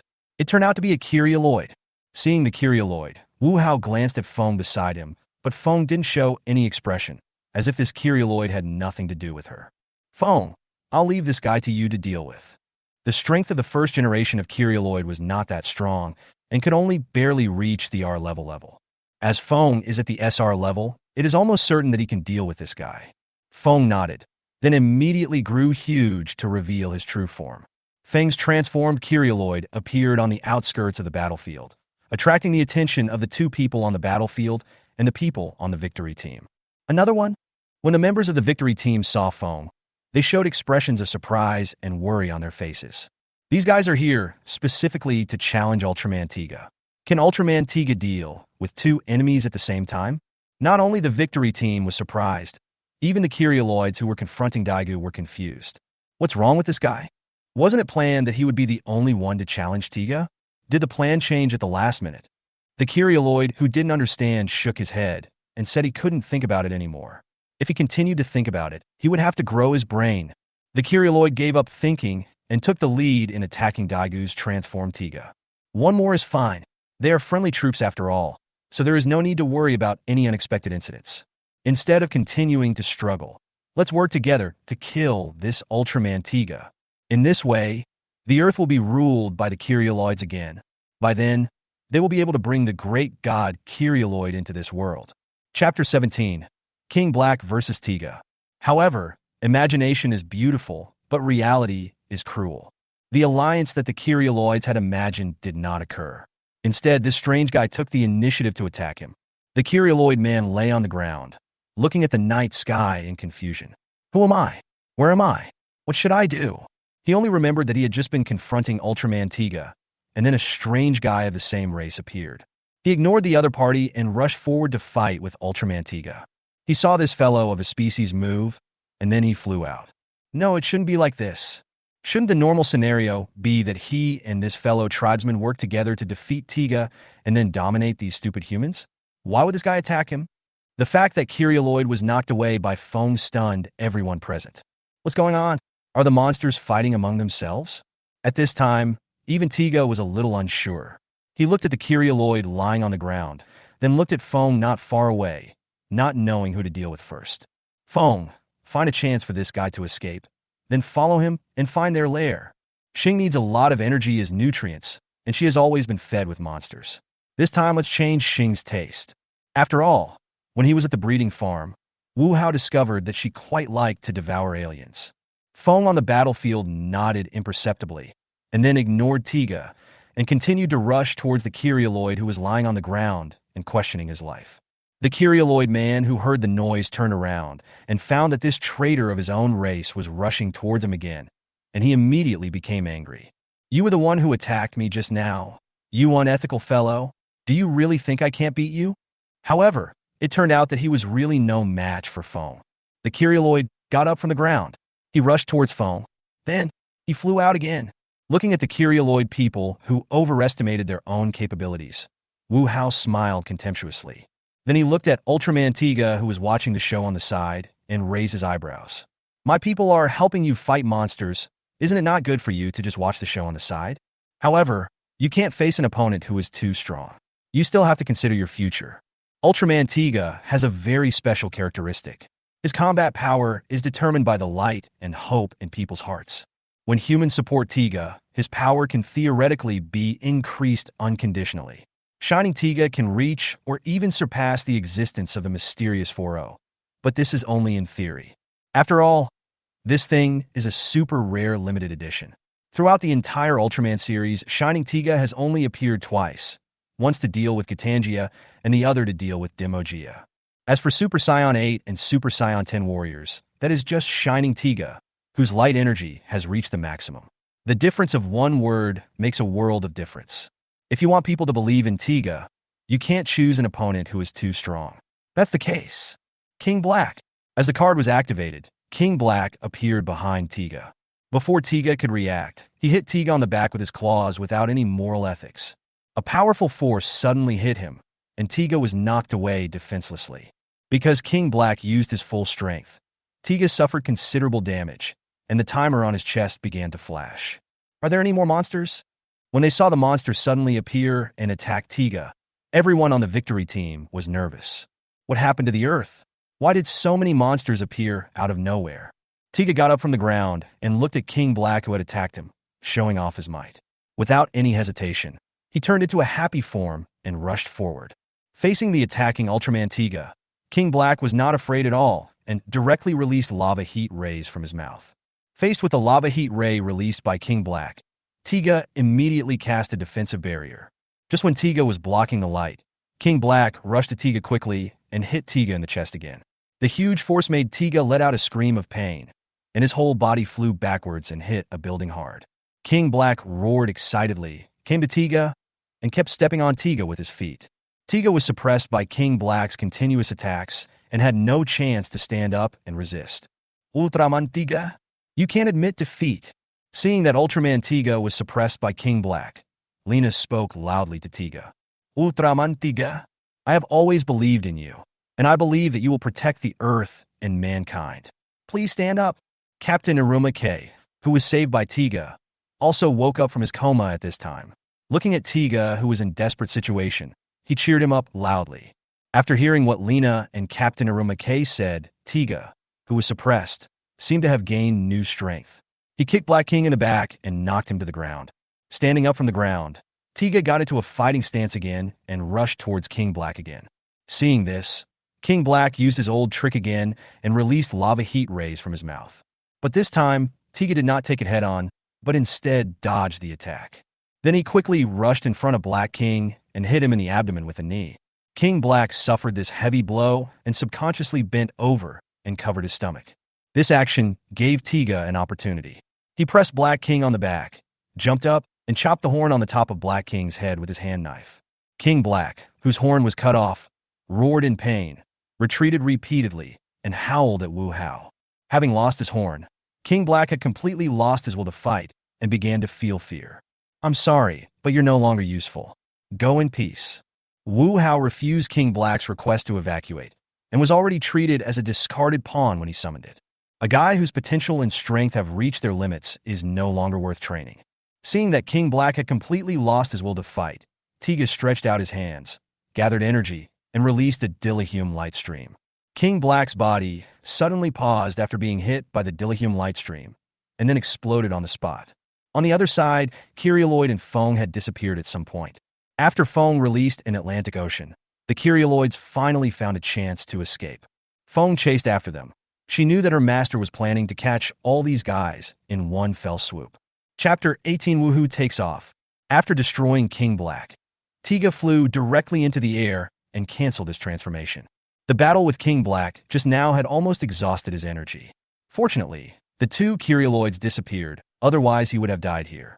Watching Tiga leave, Wu Hao withdrew his gaze, and behind him, Xing absorbed all the energy and resentment of the dead King Black.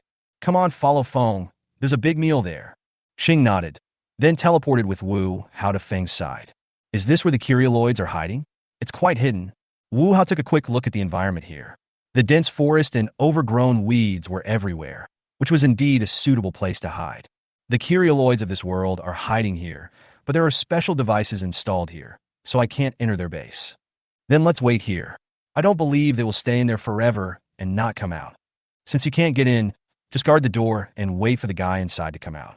Then catch him and use him to open the door. Looking at the closed base door, Wu Hao felt a little bored, so he took out the lottery ticket that he had dropped when he attacked the Magma Star fleet. In this battle, Wu Hao specifically asked Xing to restrain himself and wait until the battle was over before absorbing the opponent's remaining energy and resentment. Although the energy will definitely be reduced by doing so, it is not unacceptable even if the energy will be dissipated shortly after death. The result of this is that Xing absorbed the energy and Wu Hao obtained the lottery ticket. It can be said that he killed two birds with one stone. However, the probability of dropping lottery tickets is very low. Nearly 1,000 magma people only dropped a total of 32 lottery tickets. Let's test the waters with 10 consecutive draws first. Wu Hao rubbed his hands and decided to test the water first with 10 consecutive strokes. Congratulations to the host for acquiring the N-level monster Megara. Congratulations to the host for acquiring Nalanga, an N-level monster. Congratulations to the host for obtaining the N-level monster Sandrias. Congratulations to the host for obtaining the N-level spaceman three-faced monster Dada. Congratulations to the host for obtaining the N-level cosmic human Sharply. Congratulations to the host for obtaining the N-level spaceman Peter Starman. Congratulations to the host for obtaining the R-rated monster Black King. Congratulations to the host for obtaining the R-level alien Bobber. Congratulations to the host for obtaining the R-level monster Kimjira. Congratulations to the host for obtaining the SR monster Saidenbittle. Looking at the 10 cards in front of him, Wu Hao touched his chin. 1 SR and 3 RS. This luck is pretty good. After all, there was only 1 SR and 1 R in the first 10 draws. It feels so hot. Do it again. Wu Hao rubbed his hands again and did another 10-drawn trick. Congratulations to the host for obtaining the N-level spaceman Islet. Congratulations to the host for obtaining the N-level cosmic Baki star. Congratulations to the host for obtaining the N-level spaceman Naten. Congratulations to the host for obtaining the N-level monster Gakuma. Congratulations to the host for obtaining the N-level monster Bermuda. Congratulations to the host for obtaining the R-rated monster Red King. Congratulations to the host for obtaining the R-level monster Silbagon. Congratulations to the host for obtaining the R-level monster King Glass. Congratulations to the host for obtaining the R-level monster IQ. Congratulations to the host for obtaining the SR-level cosmic super Hippolytus. Is your eye cute? Seeing this 10 consecutive draws, Wu Hao was a little surprised. He didn't care about the SR's super Hippolytus, but was more concerned about the IQ he drew. Now all we need is one more Raichubas to synthesize King Fabe. Give me another Raikubas. Looking at the remaining 12 lottery tickets, Wu Hao said in his heart. Once again, 10 consecutive starts. Congratulations to the host for obtaining the N-level cosmic human Gorad. Congratulations to the host for obtaining the N-level cosmic human Pegasa. Congratulations to the host for obtaining the N-level spaceman Chebble. Congratulations to the host for obtaining the R-level monster Kimjira. Congratulations to the host for obtaining the R-level monster Thunderchubas. Congratulations to the host for obtaining the R-level monster Geminos. Congratulations to the host for obtaining the SR-level monster King Silpagon.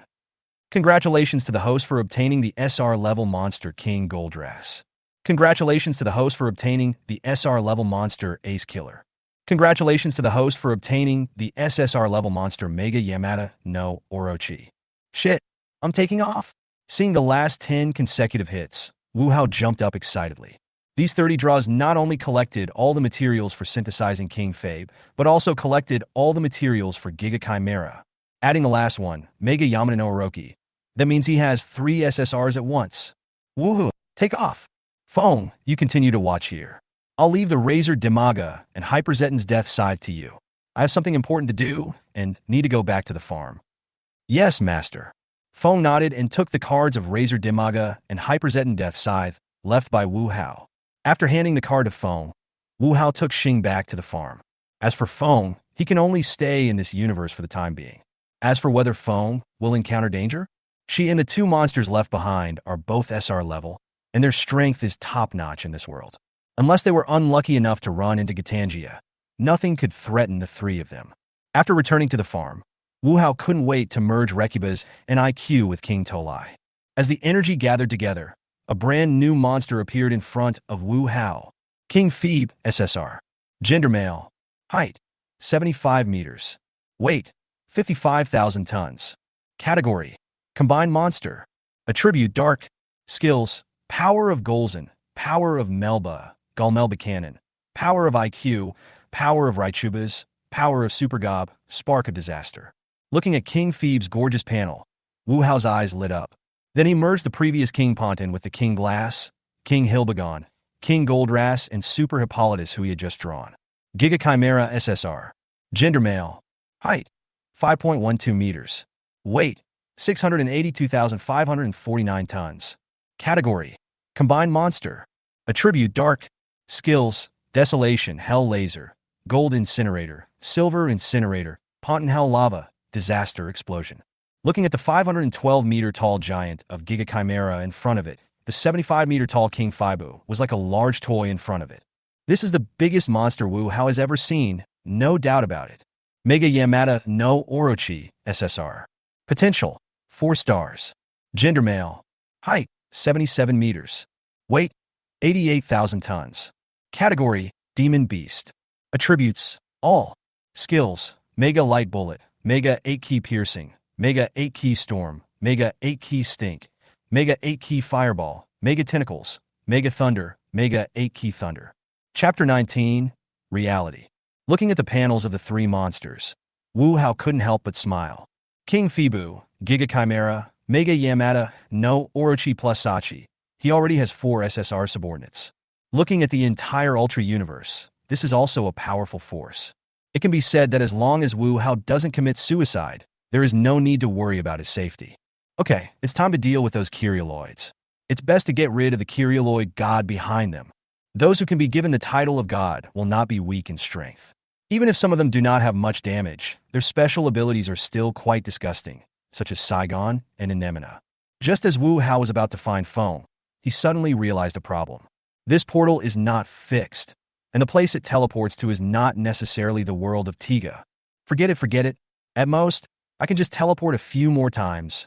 There will always be a time to teleport to the world of Tiga. Wu Hao has a special connection with the monsters in the farm.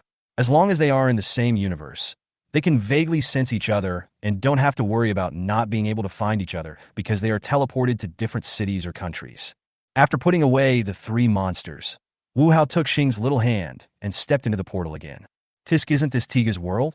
After arriving in the new world, Wu Hao sensed around but did not detect Feng's presence. Xing, I'm ready to go back. Wu Hao called out to Xing and prepared to take her through time again. Master there? Xing called Wu Hao and raised his hand to point in a direction. Wu Hao followed the direction Xing pointed and found a huge monster walking out of the darkness. This monster looks like a legendary dragon and is quite intimidating, but judging from its aura, it is only level N. Eat it if you want. It's just an N-level monster. Wu Hao doesn't take it seriously. Xing nodded, then revealed his true form, knocked the monster down with one blow, and then used energy absorption.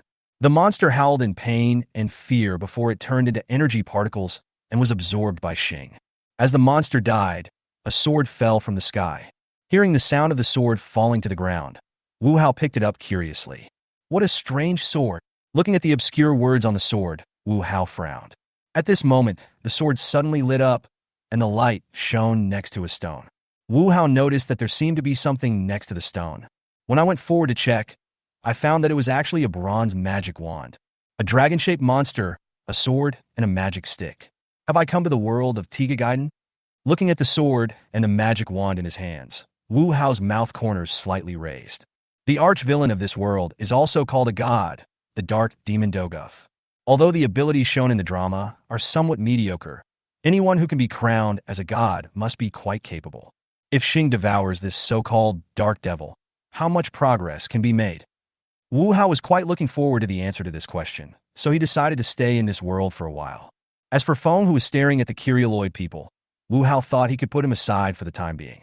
However, the location of that Doguf seems to be quite far from here, and the exact location is unclear.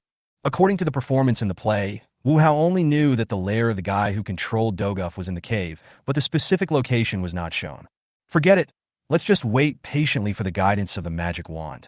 The bronze divine light stick can sense the revival of dark forces, and at that time it will take Wu Hao to find someone with the blood of light. As long as you follow the bronze magic wand, you will have no trouble finding the other person. By the way, can I use this thing? Looking at the bronze magic stick, Wu Hao's heart became active. To be honest, before he traveled through time, he often thought that one day he would be able to transform into Ultraman, Armor Hero, or Cayman. I could only play with toys before, but now I have a real one in my hands. It would be such a waste not to give it a try. Wu Hao took the bronze magic wand and pressed the button on it, imitating Daga's transformation posture. The host pays any one of the essences of light, darkness, wind, or fire to transform into the corresponding form. When Wu Hao saw the prompt, he was stunned for a moment. Then he was ecstatic. I originally just tried it out of a try, but I didn't expect that I could actually transform. Although I need to pay the price of spirit, at least I can transform into an ultra warrior. Let's test the water first. Wu Hao didn't have many other spirit essences, but his dark spirit essence was almost reaching 4 digits. These were all contributed by the magma people. They are such good people. After paying a dark essence, Wu Hao successfully used the bronze magic rod to transform into Tiga.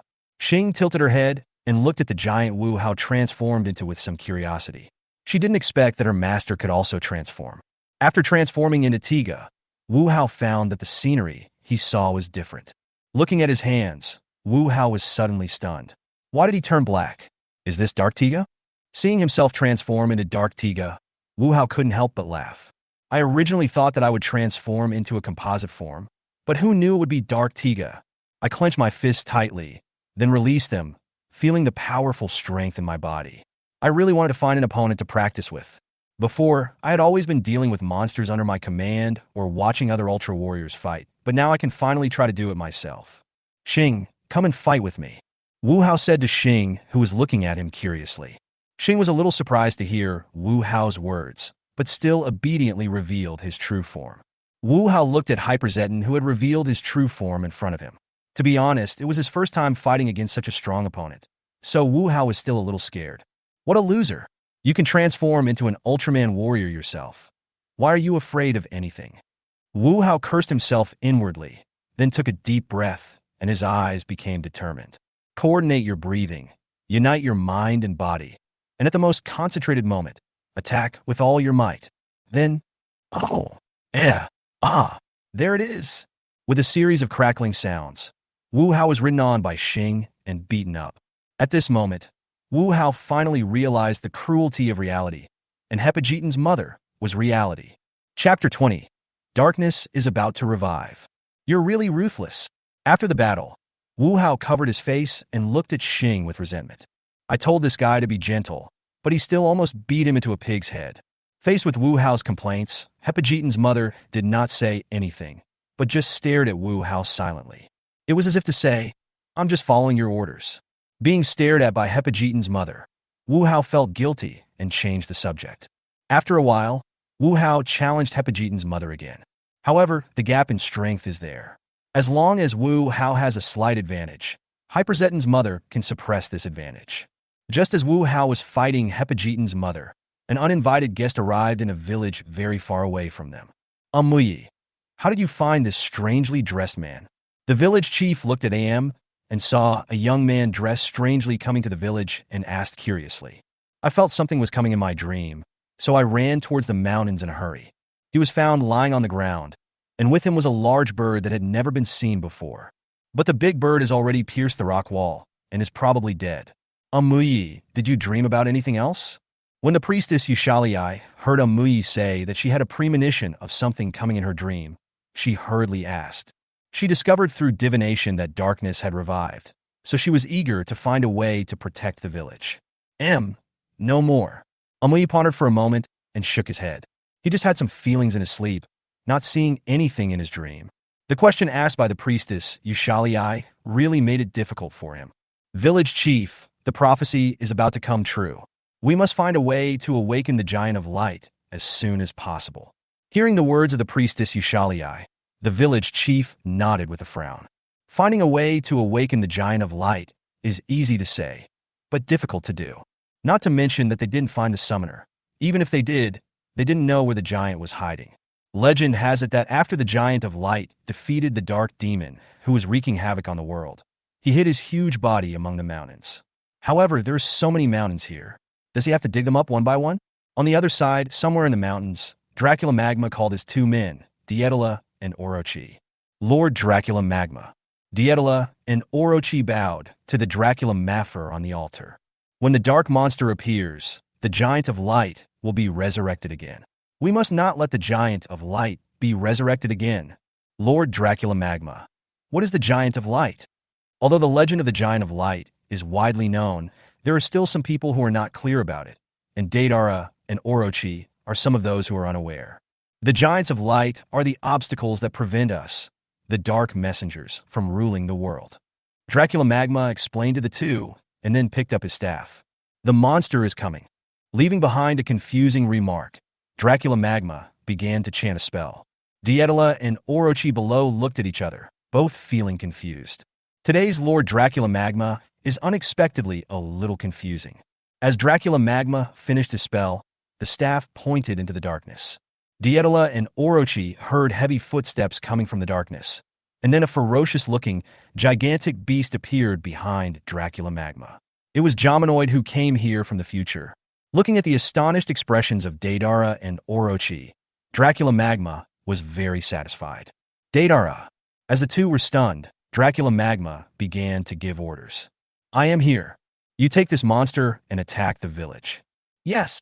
Upon hearing that Dracula Magma had handed the giant beast over to him for command, Deidara showed a look of joy. Orochi. Exist. Orochi, who was looking at Dietela with envy, heard Dracula Magma's call and responded hurriedly. I want you to destroy the entire village and kill everyone inside. No one can be left alive. Yes. Hearing what Dracula Magma said, Orochi showed a cruel smile on his face. What excites him most is killing his opponent. I will never allow someone who has the ability to revive the giant of light to live in this world. Go ahead. Destroy everything. After hearing what Dracula Magma said, Daedalus chanted a spell and floated in the air. Come with me. After saying something to Jaminoid, Dietela prepared to leave. Deidara, take me with you. When Orochi saw Dietela preparing to fly away, he immediately shouted. He can't fly like Deidara. If he runs from here to the village, he probably won't be able to see a single hair. Hearing Orochi's words, Dietela landed beside him, then grabbed the horn on his helmet and flew with him. Seeing this, Jaminoid let out a roar and then followed with big strides. Ha ha ha ha ha ha ha.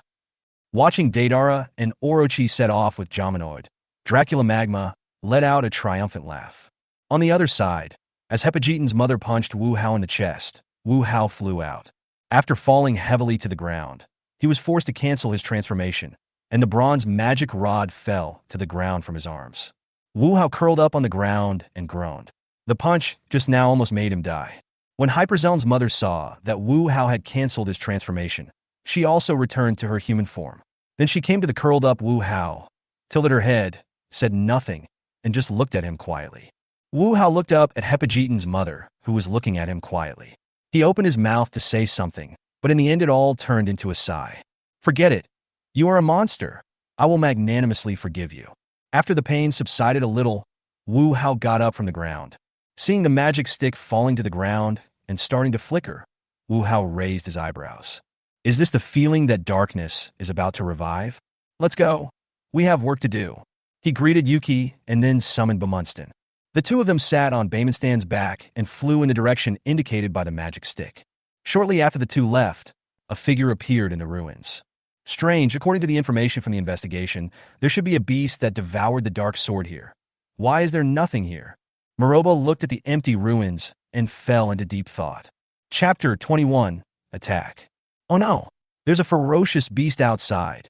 The village chief was discussing the search for the giant of light with the witch Izare when a villager suddenly ran in and said in a horrified tone, "Giant beast?" Hearing the villager's words, the village chief and Isael looked at each other, then quickly came out of the house. The two men saw a 30-meter-long beast walking towards the village from a distance, and they couldn't help but gasp. "Quick, tell everyone to evacuate. This huge monster is simply not something they can resist. The most urgent task is to quickly evacuate the villagers and preserve their manpower.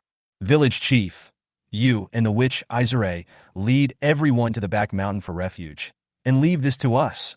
Orolong, who was in charge of guarding the village, said to the village chief.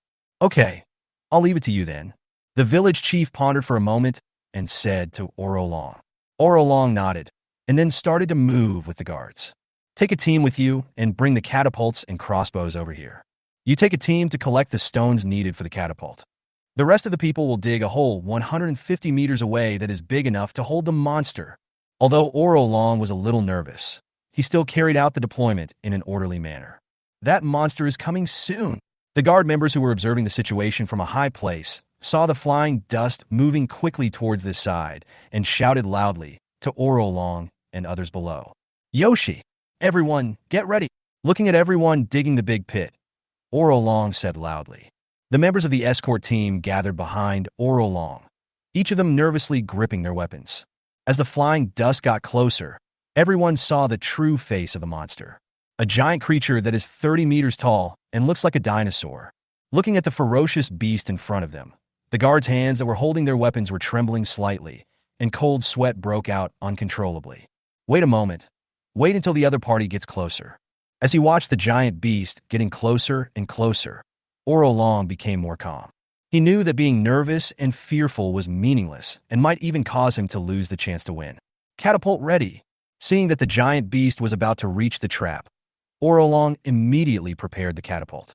Hearing Orolong's words, several members of the guard raised their axes. Jomanoid looked at the group of little creatures in front of him and let out a threatening roar. As it strode forward, it suddenly felt empty under its feet and its whole body sank. "Right now!" As Orolong shouted, the guards swung their axes. As the rope was cut, the catapult, which had already been filled with large stones, was suddenly lifted up. A large number of rocks were thrown at Jomanoid, who was trapped in the pit. Jomanoid roared in anger as he was hit by the stones. Given Jomanoid's size, these stones would be like pebbles hitting an adult. Although it cannot kill it, it still hurts a lot. "Crossbow ready." Seeing that the catapult was not very effective, Orolong immediately asked everyone to push the crossbow cart over. Several people worked together to push the crossbow cart to Orolong's side, and then adjusted the direction. After adjusting the direction, several people worked together to pull the bowstring on the crossbow, and Orolong placed a thick spear on the crossbow to serve as a crossbow arrow. 1, 2, release. With a loud shout, the spear flew out. As soon as Jomanoid climbed out of the pit, he was hit head-on by a spear. The spear pierced Jomanoid's forehead directly. It let out a wail, and its huge body fell to the ground as if it had been killed. Seeing this, Dietola, who had brought Jomanoid to the village, immediately chanted a spell, pulled out the spear that had pierced Jomanoid's forehead, and reflected it towards Orolong and others. Ololong and others were shocked when they saw this and quickly dispersed. Looking at the spear that pierced deeply into the camp gate, Orolong and others knew that they were no longer able to stop the monster. "Quick, retreat temporarily." Seeing these little things that had hurt him trying to escape, Jomanoid roared angrily. He walked quickly forward and destroyed all the fences that were in the way, and then destroyed all the catapults and crossbows that were attacking him. "Is this the power of the monster? It's really amazing," Deidara said as he looked at Jomanoid, who had shown great power and easily breached the village's defenses. "Deidara, let me take care of those guys," Orochi said as he looked at the guard members fleeing in all directions below. This monster has been the one acting from the beginning till now, and Orochi can no longer hold back. "Then I'll leave it to you." Dietola glanced at Orochi. He knew that Orochi was a guy who couldn't sit still. "Hey!"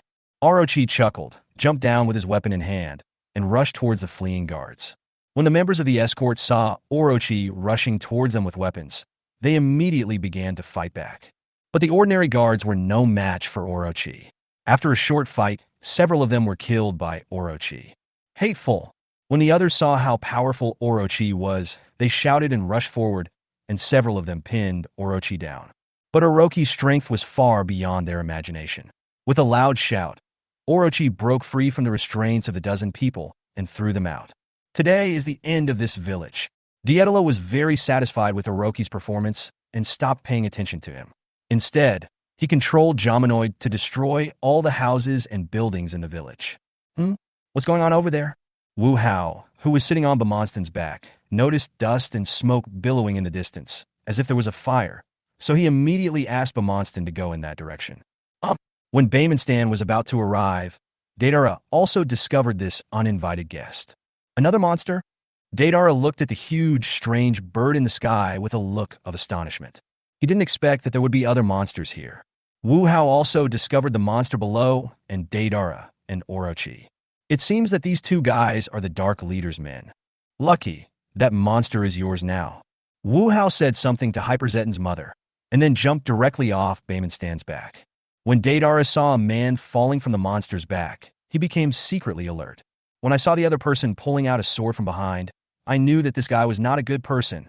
The Onjian sword in Wu Hao's hand chopped down heavily, splashing up a cloud of dust. Chapter 22, Heading to the Cave. Who are you? Dietolo asked loudly with lingering fear.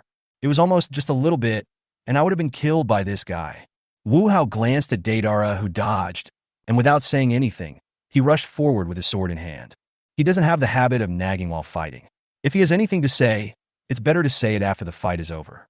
This is too much. Seeing that Wu Hao not only did not answer his question, but also continued to attack him, Deidara immediately began to chant a spell. But Wu Hao is not the villain in the movies who would watch the other party cast a spell without interrupting. Wu Hao picked up the Onjin sword and rushed to Dietolo, chopping down at his forehead. Dietolo was shocked when he saw this, and quickly used the legendary martial arts skill, donkey rolling, to avoid the attack. Seeing that Dietolo dodged, Wu Hao was not discouraged and continued to rush forward and chop him. At this time, Deidara was very frustrated and wanted to fight back, but he had no chance. All his skills are reflected in witchcraft. It can be said that he has the ability of close combat, but he is only slightly stronger than ordinary people. It was really difficult for him to defeat someone with a sword with his bare hands. Orochi. Dietolo dodged Wu Hao's attack once again and shouted to Orochi, who was struggling with the guards below. Hearing Dietolo's call, Orochi looked back and found that Dietolo was being attacked by a guy in strange clothes.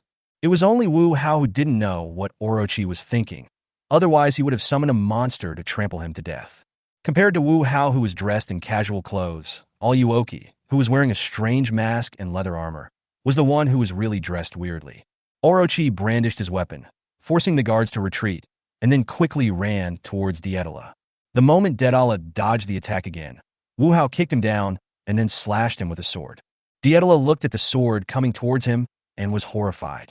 At this critical moment, a mace suddenly appeared in front of Deidara. However, Orochi obviously underestimated Wu Hao's strength. The mace did not block the attack, but was instead pressed down by the powerful force. Although Orochi did not block the attack, it still had an effect. Seeing the sword pressing down on the mace and hitting him hard next to his head, Deidara was frightened. Deidara, get up! With just one move, Orochi knew that he was no match for this guy. If he wanted to complete the task assigned by his master, he had to join forces.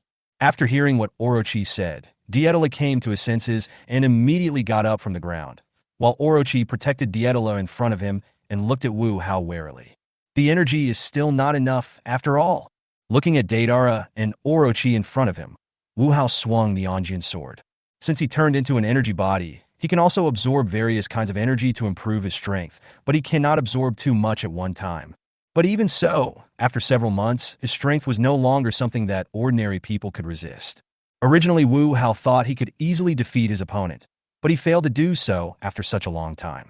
The current energy only improves physical fitness, but there is still a big gap from throwing all the bullets with bare hands. Forget it, I'm tired of playing with you. I might as well kill you. Wu Hao clapped his hands, and a card flew out and was instantly activated. Monster! Seeing the huge creature appear, Deidara and Orochi were so scared that they almost pissed their pants. Who on earth is this guy? He can summon monsters at will. Goodbye no, goodbye forever. Wu Hao waved at the two of them, and Baxim released flames directly from his hands, burning Deidara, and Orochi to charcoal. Just when Wu Hao killed Deidara and Orochi, Xingya also dealt with Jamanoid and restored his human form. The people who were fleeing found that all the enemies had been eliminated, and they stopped. May I ask who you are? When Orolong saw Wu Hao putting away a monster, he walked cautiously to Wu Hao and looked at him curiously. My name is Wu Hao. I'm just a traveler passing by. I found you being attacked by monsters, so I came to help you. I see. Thank you very much for your help. After hearing Wu Hao's words, Oluolong expressed his gratitude to Wu Hao. Since you are no longer in danger, it is time for me to leave. Wu Hao said to Oluolong, then turned around and pretended to leave, while silently counting in his mind, 3, 2, 1. Please wait a moment. Sure enough, when Wu Hao finished his silent recitation, Oluolong called Wu Hao very forcefully. Your Excellency saved us and defeated the monster. Please allow me to report this to the village chief and the Ashar Miko so that we can thank you properly. Okay. After hearing what Oluolong said, Wu Hao agreed without any hesitation. Seeing that Wu Hao agreed directly, Oluolong did not think it was inappropriate. Instead, he felt that Wu Hao was very straightforward. Oh, I almost forgot about it. Wu Hao suddenly patted his forehead and said, What's wrong? Oluolong and others looked at Wu Hao in confusion, wondering what was wrong with him. Wu Hao did not answer Oluolong's words, but clapped his hands. Under the surprised gaze of Orolong and others, the huge, strange bird hovering in the air landed not far away, and then turned into a stream of light and came in front of Wu Hao. Looking at the cards floating in front of Wu Hao, Orolong and others widened their eyes in surprise. It's really eye-opening that such a huge monster can become so small. Okay, let's go. Putting Bamonstein casually into his pocket, Wu Hao followed Orolong and others with Xing. Wu Hao was not worried that these guys would come to snatch his cards with ill intentions. If the cards are taken away by others, let alone whether these monsters will respond to the other party's summons, even if they do, they will most likely attack the summoner first. The monsters are well behaved in front of Wu Hao because they have gained their natural loyalty to Wu Hao from the system. Even those thrown into the breeding farms later have special taming rooms for taming, but in front of others, monsters are just monsters, ferocious and brutal beings. Following Oluolong and others to the cave in the back mountain, Wu Hao found that there were many old people, children, and women in it. It seems that when the monster attacks, these people are asked to hide in the cave first. Orolong, what's the situation? Seeing Orolong and others coming to the cave, the village chief hurried forward to inquire about the situation. Village chief, the village was destroyed by monsters, and the guards lost more than a dozen people. After hearing what Orolong said, although the village chief had been prepared, he still sighed helplessly. Chapter 23, 2 Methods. By the way, village chief, this is Mr. Wu Hao. We are able to survive thanks to his help. On the way, Oluolong had already learned the names of Wu Hao and Xing. After all, I will introduce him to the village chief and everyone later. It would be very embarrassing if I don't even know his name. And Mr. Wu Hao is very powerful. He has dealt with all the monsters and minions of darkness that destroyed the village. Oh, Master Wu Hao defeated the monster? After hearing what Orolong said, the village chief looked at Wu Hao in surprise. He didn't expect that he could actually repel the monster. Village chief, it's not about repelling it, it's about killing it. Mr. Wu Hao and his companions killed the monster. Originally, the village chief thought that repelling the monster was already amazing. But who knew that Orolong actually told him that it was not repelling but killing the monster? I wonder how Mr. Wu Hao killed the monster? Seeing that the village chief was so surprised that he couldn't speak, the witch Isail stepped forward to ask. Anyone who can kill the monster must have great power. Could he be the one who awakened the Giant of Light? Priestess Isail looked at Wu Hao with nervousness and anticipation. Mr. Wu Hao can also summon monsters. The monster that invaded the village was killed by Mr. Wu Hao's companion, using a very powerful monster. Before Wu Hao could finish his words, he was interrupted by a member of the guard team. These people still think that Hyper Zeton who appeared was summoned by Xing, but they don't know that she is the real body. Control the monster? When the witch Isail heard that Wu Hao did not transform into a Giant of Light, she was a little disappointed, but when she heard that Wu Hao and his companions could control monsters, she was a little shocked. But while being shocked, he couldn't help but wonder whether Wu Hao was a dark and evil person. After all, according to previous legends, it was the dark and evil people who controlled the demons and attempted to conquer the world. Yes, Lord Wu Hao and Lord Xing can both summon very powerful monsters. The guys who invaded the village were killed by the monsters. I see. When the witch Isael saw that everyone said that this was true, she nodded with a twinkling look in her eyes. You also traveled through time and space to come here? At this moment, Yuan Yi dragged his aching body to Wu Hao and Xing. When he saw Yuan Yi, Wu Hao was stunned for a moment. At first he was wondering why he didn't see him during the battle. It turned out that he was in the cave. But looking at Yuan Yi's ugly expression, this guy is much more powerful than in the original drama. We did travel through time and space to get here, but the time and space I am in should be different from the time and space you are in. How do you know that? Yuan Yi was a little surprised. How did he determine that the two people were not from the same time and space? Is it this simple? Your clothes. Wu Hao pointed at the clothes on Yuan Yi. In my world, there is no organization that has clothes like the ones you wear, and there is a faint aura of light in you, much like a friend of mine.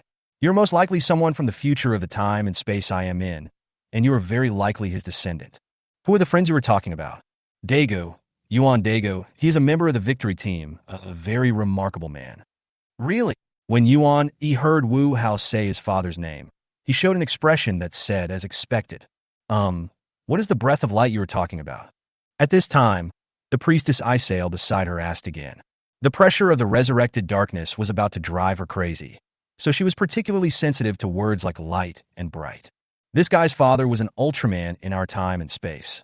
Of course, he could also be called the Giant of Light. Roundwing's father is the Giant of Light. Hearing Wu Hao's words, everyone looked at Yuan Yi with surprised expressions, especially the witch Isael. Her burning gaze made Yuan Yi feel uncomfortable all over.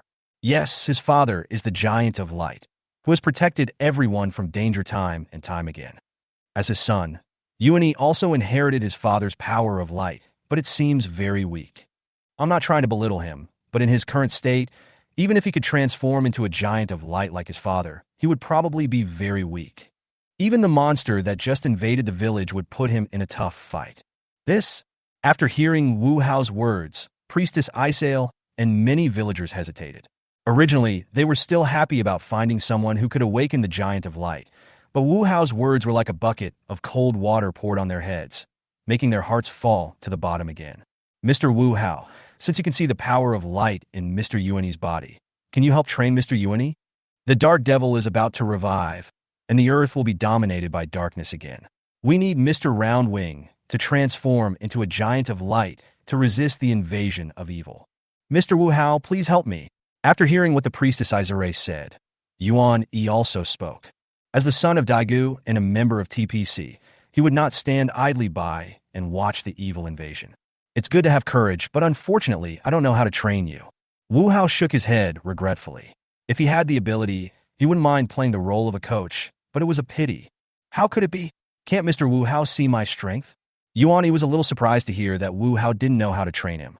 I can indeed sense the breath of light in your body, but it is just a feeling. Wu Hao rolled his eyes.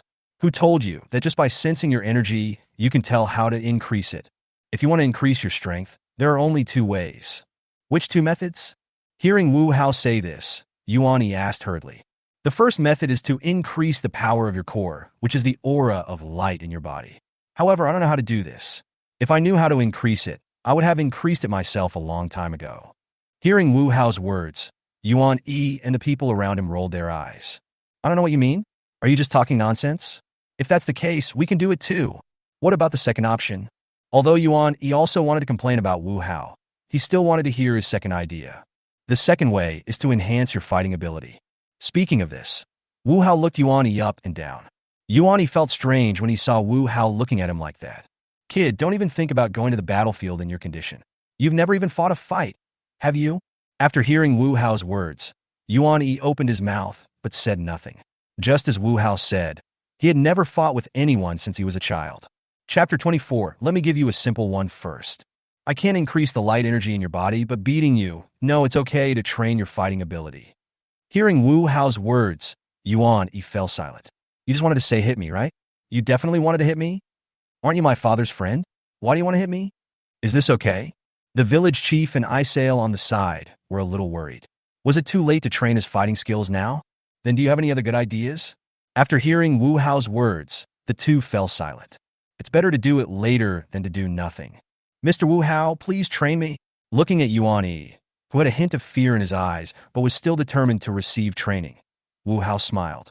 Okay, since you said so, I'll help you. Looking at the increasingly bright smile on Wu Hao's face, Yuan Yi suddenly had a strong bad premonition in his heart for some reason. Why would I think so? Mr. Wu Hao is such a nice person. Yuan Yi shook his head to get rid of the uneasy feeling in his mind. The next morning, Wu Hao looked at Yuan Yi, who looked a little nervous, and there were other onlookers around him. Don't be too nervous. I'll lend this to you first. Wu Hao took out the bronze magic wand and threw it to Yuan Yi. Yuan Yi caught the bronze magic stick and looked at it curiously. How come this is so similar to the magic wand that Mother mentioned? Stop being in a daze and use this to transform. Transform? That's right. Use this to activate the light in your body and transform into Ultraman Tiga. But, Mr. Wu Hao, aren't we going to do combat training? Yuan, he was a little confused. Wasn't he doing combat training? Why did he suddenly take out a big treasure and transform himself? Since you can transform into a giant of light, you must naturally adapt to the fighting style of the giant of light. There are many different types of monsters and they excel in different areas, so you need to fight different monsters to increase your combat experience. Wu Hao looked at Yuan Yi and was fooling him seriously. I see. I understand. Yuan Yi nodded, then pressed the magic stick to transform into Tiga. The giant of light. The giant of light really appeared. Isail looked at Yuan Yi's transformation into Ultraman Tiga in shock, and the other villagers knelt down directly in front of Yuan Yi. Since this is your first time transforming, I'll give you a simple practice first. Hilbagan. Wu Hao called out softly, and Silbagon's card flew out and then activated. Aya! The villagers who were kneeling on the ground and worshipping couldn't help but scream when they saw the huge silver monster appear. Wu Hao glanced at the villagers and didn't say much. Yuan Yi looked at the appearing Hilbagan with obvious fear. Superior! Wu Hao didn't care whether Yuan Yi was ready or not, and let Hilbagan attack Yuan Yi. Seeing Hilbagan rushing towards him, Yuan Yi subconsciously took 2 steps back, trying to avoid Hilbagan. But after taking 2 steps back, Yuan Yi realized that he was now an Ultraman like his father. How could he retreat? Thinking of this, Yuan Yi rushed directly towards Hilbagan. When Wu Hao saw this scene, he slapped his forehead helplessly. You didn't even figure out your opponent's tactics, but you just rushed in. Should we say that you are a young and brave man who is not afraid of tigers? Or should we say that you forgot to bring your brain with you when you went out? Yuan Yi rushed to Hilbagan, and just as he raised his hand to attack, he was slapped on the head by Hilbagan. Hilbagan's powerful force directly knocked Yuan Yi hundreds of meters away and smashed him hard to the ground. Zing zong, zing zong. At this moment, a series of rapid alarms sounded, and it was the timer of Ultraman Tiga, who had transformed into a round-winged man, flashing.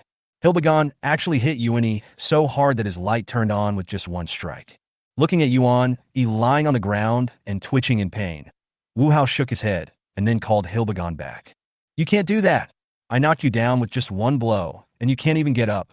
Looking at Yuan Yi, who had finished his transformation, Wu Hao came to his side and picked up the bronze magic stick. Mr. Wu Hao, am I useless? Yes. Wu Hao didn't even look at him and replied directly. Yuan Yi's tone paused, and he didn't know what to say for a moment. Why didn't this person play by the rules? Shouldn't he comfort himself at this time? What the hell is this? Just admitting it. You are so much worse than your father. You'd better stay here honestly for the rest of your time. But, no buts. Yuan Yi wanted to say something, but was interrupted by Wu Hao. You are Dagu's son. Although I look down on you, I can't just watch you die. Leave the Dark Devil to me. You should stay here honestly, repair the plane, and find a chance to return to your own time and space. Can I still go back? Yuan Yi was a little excited when he heard Wu Hao say that he could go back. You came here through the space-time turbulence. As long as you find that space-time turbulence, there is still a high probability that you can go back. Of course, there is one thing Wu Hao didn't say, which is that there is a certain probability that you will die in the turbulence of time and space. However, Wu Hao felt that it was better not to say such discouraging words. Mr. Wu Hao, Yuan Yi. Seeing Wu Hao coming back with the lost round wings, the witch Isail stepped forward and asked, This kid is too weak. Even training won't have much effect. Letting him fight against the Dark Lord in this state will be useless except for having another corpse. Hearing Wu Hao's words, Priestess Izare sighed. Although it can be seen from her performance in the training just now, she still holds a glimmer of hope in her heart. But now, Wu Hao's words shattered her last bit of hope. What should I do? The village chief sighed. He finally found a way to awaken the giant of light, but the result was, I'm sorry, it's all my fault. If I were stronger and more motivated. Yuan also fell into deep self-blame, and he blamed everything on himself. You don't have to do this, Mr. Yuan. This is not your problem. Seeing Yuan blaming himself so much, the witch Isail comforted him. Village chief, for now, we can only take the villagers away from here. Leave. Yes, leave, or the Dark Lord will reappear on Earth, and we will all die. The Ishar priestess nodded. Chapter 25 Transaction. Listening to the words of the village chief and the witch Isail, Wu Hao didn't say much. It would be better for these people to leave for the time being. Although he has the ability to deal with Doguf, he cannot guarantee the safety of everyone's lives. Human life is so fragile that even the aftermath of a battle can take their lives. Village chief, are you really going to abandon the village? This is the place where we were born and raised. Orolong looked at the village chief with expectation in his eyes. He hoped that the village chief would not abandon this place. Orolong, I understand your feelings, but if we stay here, it will only cause more casualties and will be of no use. The village chief sighed. If he had a choice, why would he want to leave? This was where he had lived his whole life. Mr. Wu Hao, do you have any way to deal with the Dark Devil? Orolong could understand the village chief, but he still wanted to struggle. I can indeed deal with the Dark Lord. Luolong, who originally asked with the attitude of giving it a try, looked at him in surprise when he heard Wu Hao's words. Not only Orolong, but also the village chief, Isail, and Yuani looked at him in surprise. Mr. Wu Hao, what did you just say? The witch Isail asked Wu Hao again. It's not that she didn't hear clearly, but Wu Hao's answer was too unexpected. She was just worried that she had heard it wrong. I said, I can deal with the Dark Lord. Wu Hao repeated what he had just said. That, I know you're anxious, but don't be anxious yet. When Wu Hao saw that the witch Isail was about to say something, he immediately raised his hand to stop her. Although I can defeat the Dark Devil, I need to pay a huge price. Are you planning to let me work for nothing? This, Isail and the village chief looked at each other. Mr. Wu Hao, there is nothing particularly precious in our village, so? The village chief looked at Wu Hao with embarrassment. They were just an ordinary village, barely making a living by hunting and growing crops. The village chief didn't think they could give Wu Hao a satisfactory reward. Mr. Wu Hao, isn't it not right for you to do this? This is not what a gentleman should do. Yuan on the side also spoke up. He felt that Wu Hao was taking advantage of someone's misfortune. Are you stupid? That's the Dark Devil, who can kill you if you're not careful. Even if I can defeat him, it will cost me a lot, okay? Besides, this is just a deal. I didn't force them. If they agree, they agree. If they don't agree, they don't agree. Why are you in such a hurry? Wu Hao said to Yuan unhappily. I wonder what Mr. Wu Hao needs? Isail on the side asked. She needed to know what Wu Hao needed before deciding whether to agree to the deal. The village is not rich, so I won't ask you to give me any supplies. After I defeated the dark demon, you and a boy named Mui followed me. How about that? Wu Hao said to Isail. Me and Mui? Isail was stunned for a moment. She didn't expect Wu Hao to make such a request. That's right. I'll help you deal with the Dark Devil, and you and Mui will work for me in the future. Wu Hao nodded. May I ask why you chose me and Mui? You and Mui both have some special abilities, and I need some men to do some things for me. That's all.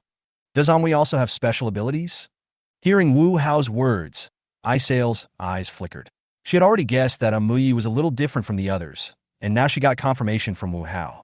Yes, Mui also has special abilities in his body, but they have not been developed yet. So, Izare Miko, what's your answer? Do you agree or disagree? Wu Hao did not choose to hide or deceive them. As Wu Hao said, this was a deal. If they agreed, everyone would be happy. If they disagreed, it didn't matter. Well, if Mr. Wu Hao can destroy the dark demon, Mui and I are willing to follow you. Ishali the witch. The village chief wanted to say something after hearing what Isail said, but was interrupted by her. Village chief, as long as we can destroy the dark demon, it doesn't matter if we pay a little price. And I believe that Mr. Wu Hao will treat me and Amue well. Certainly. Wu Hao shrugged. He was not a cruel guy and had no habit of abusing his subordinates. Well then, I'll leave Ishali Miko and Mui to you, Master Wu Hao. Seeing that the matter had been settled, the village chief sighed and said to Wu Hao, "Don't worry, I will." When the village chief saw that Wu Hao agreed, he shook his head and walked towards the cave. The village was completely destroyed by Jominoid, and the houses are still under construction. "Mr. Wu Hao, how do you plan to deal with the Dark Devil?" Seeing the village chief leave, the witch Isael asked the question in her heart. "The mountain man has his own clever plan, so you don't have to worry about it." Wu Hao left pretending to be profound. Isael looked at Wu Hao's departing back and silently asked herself in her heart, "Can this guy really defeat the Dark Demon?" On the other side, Dracula Magma waited for a long time but did not see Dietela and Orochi return, so he sent other men to investigate the situation. The men came to the vicinity of the village, saw the villagers building houses, and immediately went back to report to Dracula Magma. The village was destroyed, but Deidara and Orochi didn't come back. It seems that the guys in the village have found a way to awaken the Giant of Light. Dracula Magma's first reaction was to think that they had awakened the Giant of Light, and then destroyed his men along with the monster. "Lord Dracula Magma, what should we do next?" The men looked at Dracula Magma curiously, asking what to do next. "Humph!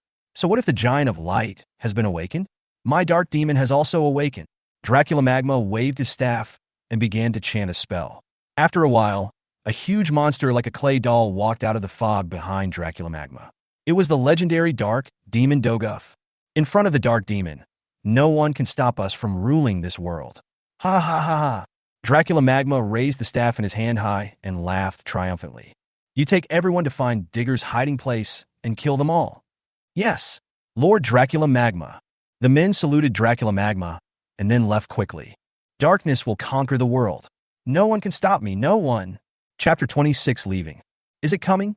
Watching the sky being swallowed by darkness, Wu Hao's mouth corners slightly raised.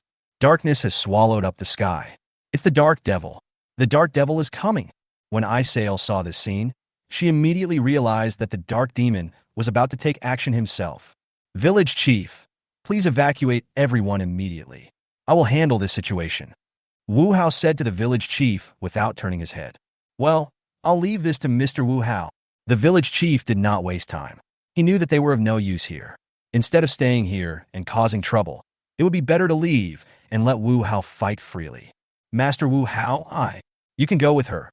Amuyi still needs you to take care of her," Wu Hao said to Isael. Isael nodded, then followed the villagers to evacuate to the back mountain. "Xing, this time, you can eat as much as you want."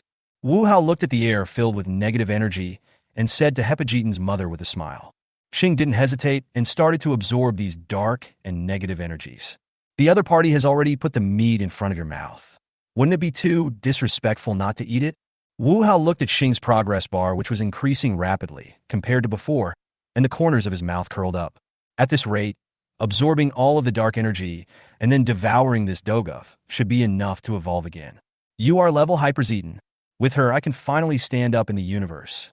About an hour later, Wu Hao felt the ground shaking and a black that in the distance was moving towards this side. "Yarikome," he said to himself, then looked at Hyperzetan, who was concentrating on absorbing dark energy. "Dinner is here." Hyperzetan's mother looked at the black spot in the distance, her eyes revealing longing. The rich, dark energy emanating from Doguf is a delicacy for Hyperzetan. "Go ahead." Hyperzetan nodded, then revealed her true form. "Dark Demon God Doguf.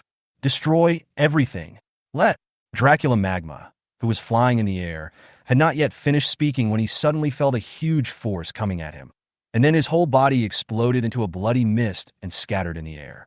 After casually crushing the annoying little bug to death, Hyperzetan transformed in her original form and looked at the huge human-shaped clay doll in front of her. Doguf saw Hyperzetan and moved his bulky body towards her. However, with Doguf's slow movement speed, it was simply a pipe dream for him to touch Hyperzetan. Hyperzetan moved instantly behind Doguf and kicked his huge body down. Afterwards, Hyperzetan continuously released 1 trillion-degree fireballs to hit Doguf, and explosions sounded one after another. But when the smoke from the explosion cleared, Doguf was not hurt. "You took so many 1 trillion-degree fireballs and you're not hurt? You really have thick skin and tough flesh." Seeing that Doguf was unharmed, Wu Hao raised his eyebrows in surprise. When Hyperzetan saw that her attack had not caused any substantial harm to Doguf, the luminous organs on her body became brighter. Then he waved his hands, and a golden crescent arc of light shot out. The energy arc struck Doguf, leaving 2 scars on his body. Although the injury looks serious, the actual effect is very weak. Seeing that Doguf was so strong, Hyperzeton's mother also started to take it seriously. He used instant teleportation again to get in front of Doguf and hit him in the chest. Doguf waved his arms when he saw this, but his movements were so slow compared to Hyperzeton's speed. Hyperzeton used teleportation again to avoid Doguf's attack, then arrived above Doguf and released dark fireballs continuously. Note, the introduction of dark fireball is that it shoots a trillion-degree high-energy fireball from the chest, which overlaps with the setting of the trillion fireball, so I changed it to an upgraded version of the trillion fireball. The power of the dark fireball is 5 times that of the 1 trillion-degree fireball. Wu Hao is not sure whether it caused any damage, but the explosion was more violent than before. When the smoke cleared, Doguf stood there blankly, his body full of pits, and his right arm had disappeared. Seeing this, Hyperzeton's mother prepared to attack again. Only this time, she didn't instantly release the dark fireball, but began to accumulate energy. 5 seconds later, a fireball even larger than the dark fireball flew out. Dark fireball, an upgraded version of dark fireball, is 10 times more powerful than dark fireball. As the huge dark fireball fell, Doguf's huge body fell down, and he completely lost the ability to move. Hyperzeton came in front of Doguf, put 1 foot on Doguf's body, and then began to use energy absorption. This time, the rich dark energy could be seen entering Hyperzeton's body. This time, it took Hyperzeton 2.5 days to absorb all of Doguf and the dark energy that filled the world. After these energies were absorbed, Hyperzeton's progress bar reached 30%. 30%? You're really greedy. Looking at the progress bar of Hyperzeton's mother, Wu Hao sighed. The full energy of a dark demon only provides about 20% of the progress bar. Although it is a bit clumsy and its overall strength is a bit weak, it is still an SSR after all. Note, Doguf is a dark demon after all. Although his attack methods are a bit limited, he still needs to be given the proper status. I will give him the weakest SSR. It looks like there's still a long way to go before I can upgrade you to UR. Shaking his head helplessly, Wu Hao asked Hyperzeton's mother to transform back into a human form, and then found the village chief and his group. The dark demon has been destroyed. I have done what I promised you. Now, it's time for you to pay your reward. Of course, they are ready. The village chief nodded. He didn't dare to deny his debt. After all, this was the destruction of the legendary dark demon. If Wu Hao was angered, it would be very easy to kill them all. After a while, Isael and Amui packed up their things and came to Wu Hao. Things here have been resolved, and it's time for me to leave. Wu Hao waved at everyone and stepped into the portal with Isael and AMU. What? Seeing this, Yuani wanted to call Wu Hao, but Wu Hao and his friends had already left, which made Yuani helpless. He wanted to take advantage of the portal, but it turned out to be running so fast. Chapter 27 Arrangements. Here it is. Isael and AMU looked at the empty monster farm in front of them with some curiosity. This is a monster breeding farm, and also a transit station for traveling through various universes. Wu Hao briefly introduced the two of them. A monster breeding farm? A transfer station? Traveling across the universe. This simple sentence made Isael and Amui very confused. I know what they are when they are taken apart, but why is it so difficult to understand when they are put together? You will understand this later, so let's go in first. Wu Hao brought the two to the taming room and motioned for them to go in. What is this place? Isael and Amui looked at the training room in front of them and instinctively didn't want to go in. This is an insurance policy. After all, I have a lot of secrets here, and we have only known each other for a few days. In order to prevent any accidents, I hope you can understand. After hearing Wu Hao's words, Isael was silent for a moment. We have already promised to be loyal to you. Why do you have to? People change, and this is just an insurance policy. It won't do anything to you. Well, if Master Wu Hao insists. Izare sighed and walked into the taming room with a confused Amui. After a while, Isael was teleported out of the training room. Although Isael has some special abilities, she is still a human being after all and does not require a lot of time like monsters or aliens. It took Amui half a day, and when he came out, the blood of light in his body had been activated. Here you go. Try to see if you can transform. Wu Hao threw the bronze magic stick to Amui. Amui took the bronze divine light stick, looked at it blankly, and then looked at Isael. Isael nodded to Amui, and Amui pressed the button instinctively. A flash of light passed by, and Amui successfully transformed into Ultraman Tiga. Sure enough, Amui can also transform into a giant of light. When Isail saw this scene, she showed an expression of as expected. No wonder Wu Hao chose Amui. Amui, I want to test your strength. Amui transformed into Tiga and nodded to Wu Hao. Seeing this, Wu Hao directly summoned Gamos. Gamos, defeat him. Gamos roared at Amui and then rushed forward quickly. Seeing this, Amui was not willing to be outdone and attacked head-on, punching Gamos hard. Gamos's powerful defense was useless in front of Amui, and he was knocked flying by one blow. If Gamos had a health bar displayed, you would see that a section of its health bar suddenly disappeared. There was no suspense in this battle. Amui was completely suppressed in close combat. If it weren't for the venom and some long-range skills, he would have been completely defeated by Amui. That's it. When Wu Hao saw that Amui was about to release the Zypelio ray, he immediately stopped the fight. Gamos is, after all, a monster with 4-star potential and cannot be abandoned in this kind of test. He's not the kind of guy who would casually discard a combatant just to measure his subordinate's strength, right? Shadow Tyrant. It was a beautiful match. Wu Hao clapped his hands to express his approval of Amui's performance. No, this is all thanks to Master Wu Hao. If Master Wu Hao hadn't lent me this tool, I wouldn't be able to transform. Amui scratched his head and said embarrassedly, "All right, you can keep this." Seeing that AMU wanted to return the magic wand to him, Wu Hao waved his hand. Hey, how can this be possible with such a powerful thing? Amui, since Lord Wu Hao has given you something as a reward, you should accept it with gratitude. Only by becoming stronger can you serve Lord Wu Hao better. Isail on the side spoke up. Isail is right. I chose you because I saw your talents. If you want to do your work well, you must first sharpen your tools. Without this tool, your talent cannot be fully utilized. Then, there is no point in me bringing you here. I understand. Thank you, Master Wu Hao.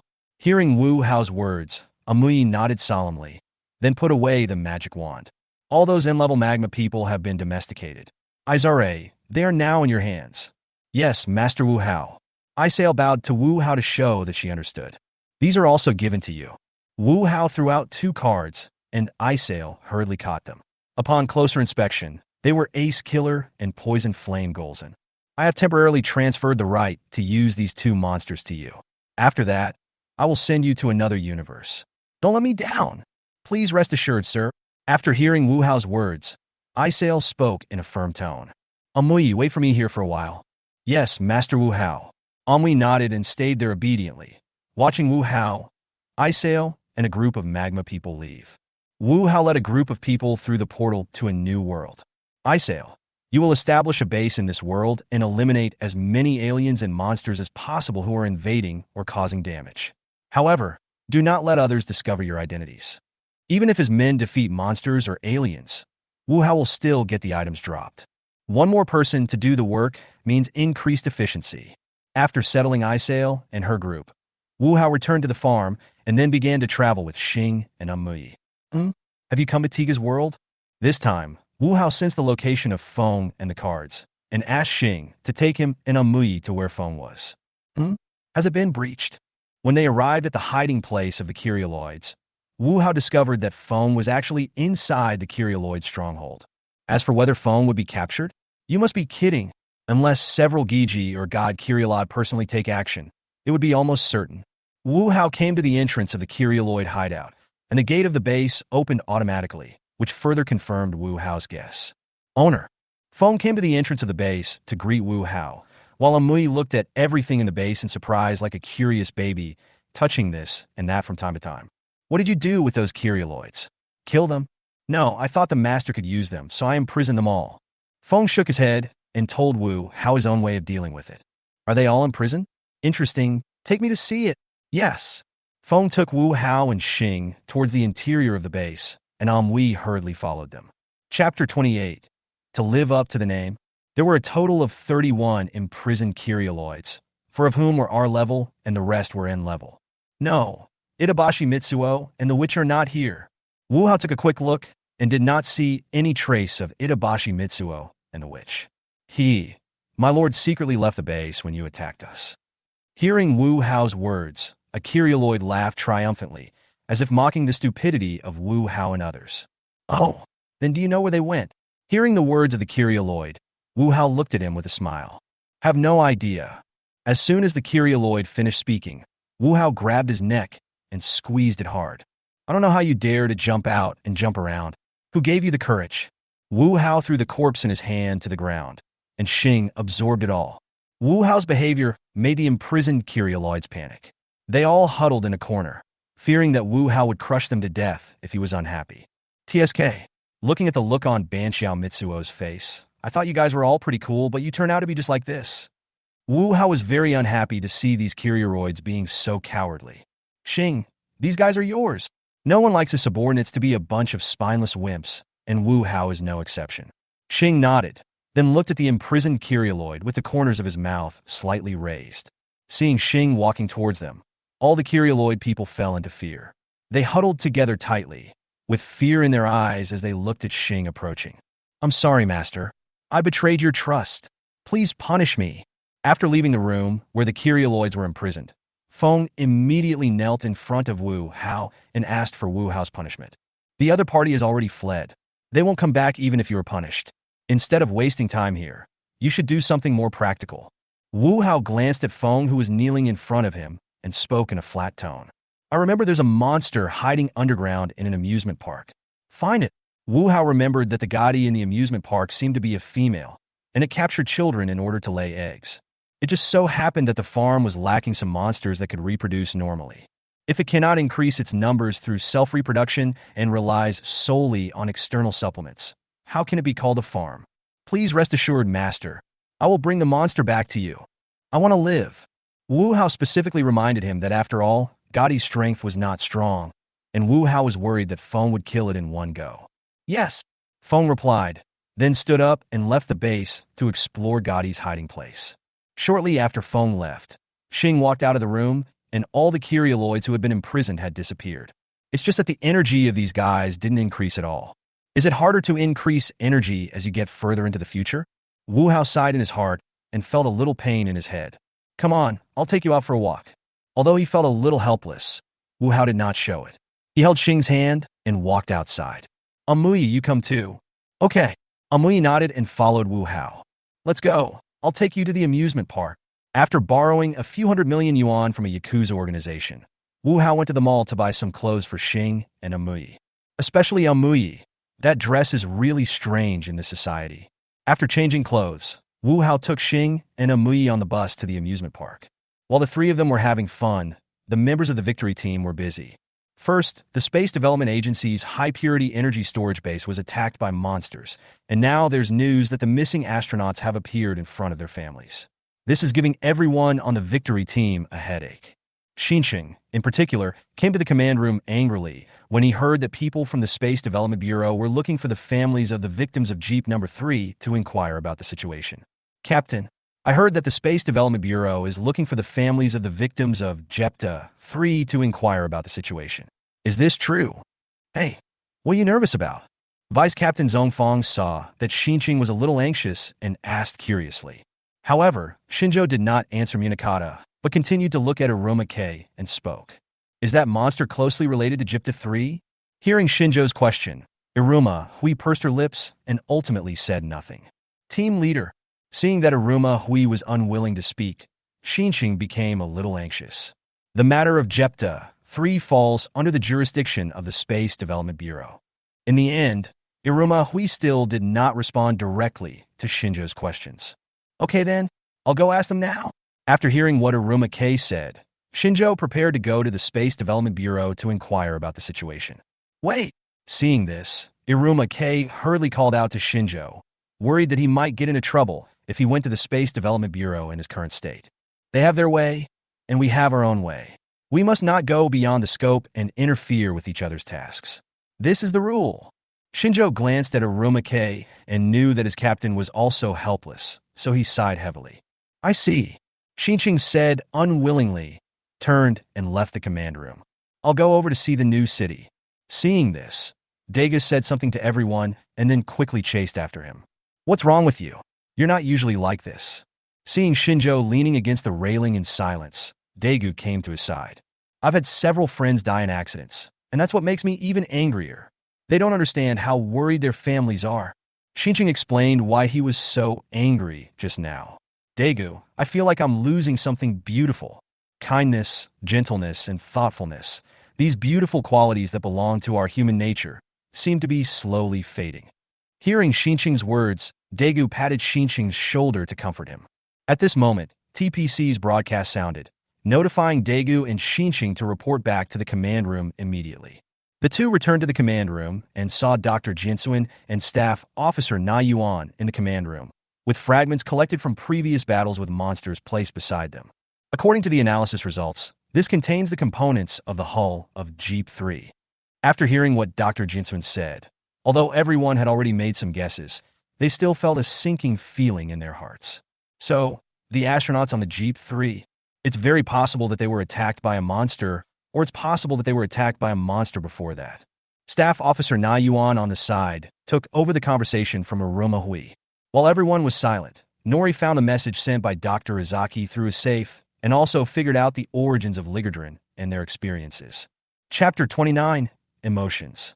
But how could they show up if they are already captives of the monster? After reading the message left by Dr. Isaki, Munakata raised questions. After all, the message left behind clearly stated that Jeep number 3 was assimilated by the monster, and they were also left in the monster's body. Perhaps the feelings we humans have for our loved ones are incomprehensible to monsters, so their consciousness materializes through the power of monsters. Daegu expressed his speculation. The headquarters is also analyzing this information. I believe the answer will appear soon. Staff Officer Yuan neither agreed nor disagreed with Daegu's speculation, but just told everyone to wait patiently for the results. At this moment, the phone in the victory team's command room rang, and Zhongfang immediately picked it up and answered it. Here is the Yuan. At the same time, Staff Officer Yuan's phone rang. Okay, I understand. After Zhongfang hung up the phone, he looked at the people on the victory team. The monster has appeared again. It's heading towards the Tsurugasaki power station. The official order to destroy the monster has been issued. Staff Officer Yuan also conveyed the instructions he had just received to everyone. I see. After hearing what Chief of Staff Yuan said, Iruma Hui nodded to show that he understood. Coach, are we going to fight them? Xinqing found it hard to accept what Chief of Staff Yuan said. They are heroes who sacrificed their precious lives for the development of mankind. Now, they are being made to fight against them? We are fighting against the terrifying space monsters that threaten the peace of the Earth. Staff Officer Yuan did not respond to Xinqing's words, but emphasized the identity of the target of the battle. The implication is obvious. They are no longer human beings, but enemies. They are terrifying cosmic monsters. Victory team, let's go. Yes. Although Xinqing was very annoyed when he saw this, he could do nothing but follow everyone and start taking action. While the victory team was taking action, Hepajitan's mother stared at the little girl who was acting coquettishly to her mother. What's wrong? Wu Hao came to Hepajitan's mother and asked curiously as he saw her staring at the little girl in front of him who was jumping happily after getting the ice cream. What was that human cub doing just now? Hepajitan's mother looked at Wu Hao with some confusion, her eyes full of curiosity. Hearing what Hepajitan's mother said, Wu Hao smiled and rubbed her head. That child is acting like a spoiled brat to her mother. Behave in a spoiled manner? Yes, it's a way of expressing affection, usually between relatives or lovers. Hepajitan's mother became even more curious about Wu Hao's words. She couldn't understand what Wu Hao said. These are not things you can understand all at once. You need to understand them slowly. Wu Hao was a little surprised at Hepajitan's mother's behavior, but he was very happy. If you want to understand emotions, this is good news, as it means that Hyperzel will become more and more like a human in the future. On the other side, the members of the victory team have found Ligadrin and started fighting with him. A special urgent news report. A monster appeared near the Tsurusaki power station, and the victory team is fighting it. Looking at the news on the TV in the amusement park store, Wu Hao raised his eyebrows. Ligarderon? After paying for the ice cream, Wu Hao handed the ice cream to Hepajitan's mother and Amui respectively. Thank you, Master Wu Hao. Amui thanked him happily and took the ice cream. Thanks. Hepajitan's mother looked at the ice cream in her hand, then looked at Wu Hao, and then said thank you in a low voice. Xing is so cute. Hearing Hepajitan's mother say thank you, Wu Hao smiled and rubbed her little head. By the way, Amui, I have a task for you. After ruffling Hepajitan's mother's hair, Wu Hao said to Amui, who was eating ice cream beside him. Master Wu Hao, please speak. A monster has appeared at the Tsurasaki power station. Let's go take a look. I see. Hearing the monster appear, Amui nodded and agreed without hesitation. I want to go too. At this time, Hepajitan's mother reached out and grabbed the corner of Wu Hao's clothes, looking at Wu Hao pitifully, fearing that Wu Hao would abandon her. Of course. How could I abandon you? Looking at Hepajitan's mother's expression, Wu Hao smiled. He brought Hyperzetin and Amui to the vicinity of the Tsurasaki power station, and just in time saw Ligadarin firing a laser to shoot down the victory swallow driven by Daigo. Those big birds are awesome. Looking at the fighter planes attacking Ligadarin, Amui praised. Amui, that's not a bird. It's called a fighter jet, a product of human wisdom. Fighting chicken? Amui scratched his head, not understanding how this thing, which could obviously fly, could call a chicken? Master Wu Hao, should we go and help? Not for now. Let's take a look here first. Wu Hao glanced at the place where Victory Swallow number 1 crashed and shook his head. After a while, a force of light burst out, and Ultraman Tiga appeared in front of the 3 people. There's a giant of light here too. AMU was a little surprised to see Daigo transform into Ultraman Tiga. Yes, there is also a user of Ultraman Tiga here. Maybe he is your descendant. Hey, my descendants? Amui was stunned for a moment. She didn't expect Wu Hao to say that. Well, these things can't be explained in a short time. When we get back, I'll find someone to teach you some knowledge. Okay, I got it.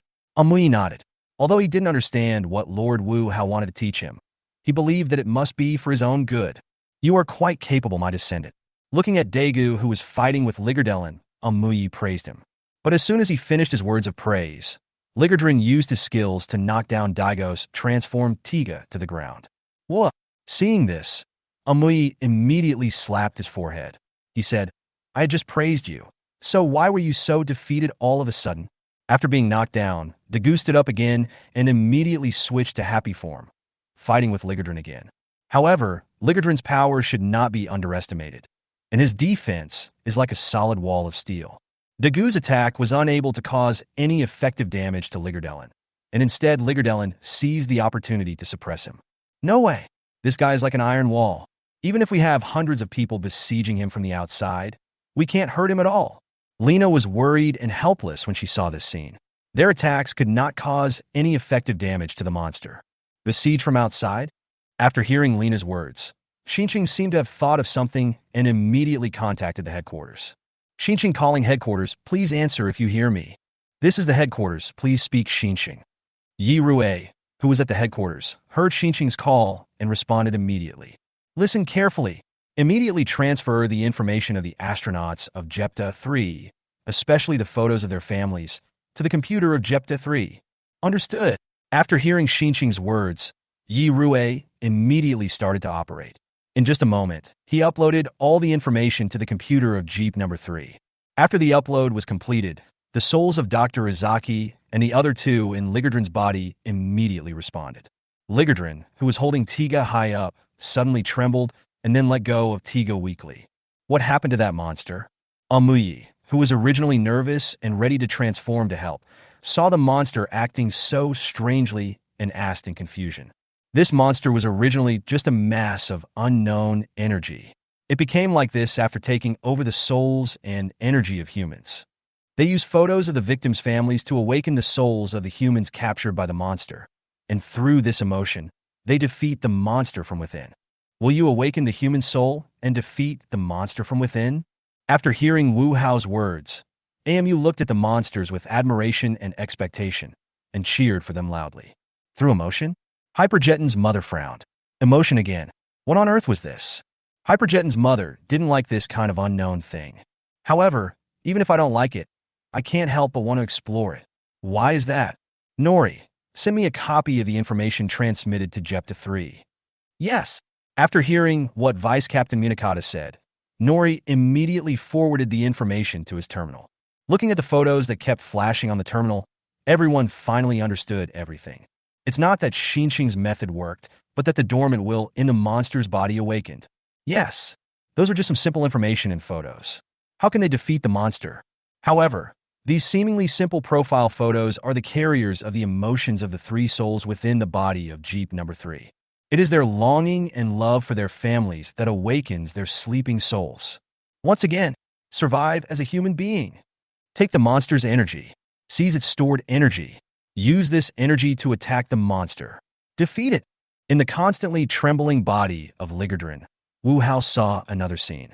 The three human souls are constantly struggling and working hard inside the monster's body.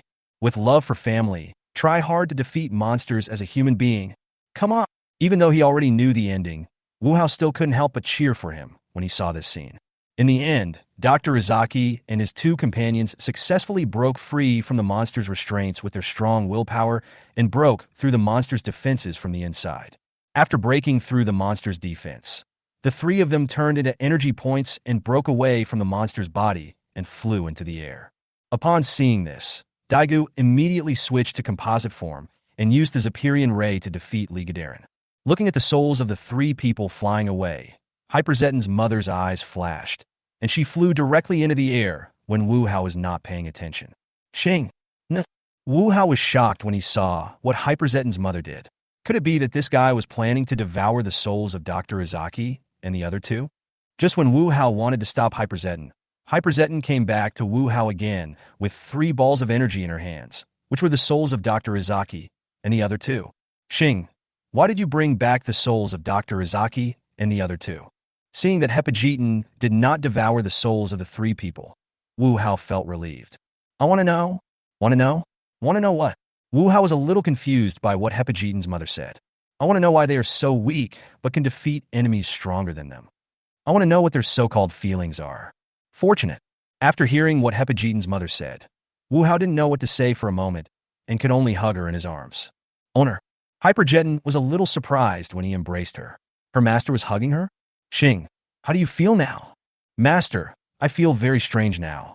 I feel my heart beating very fast, and it is very uncomfortable. But I can't bear to leave your arms.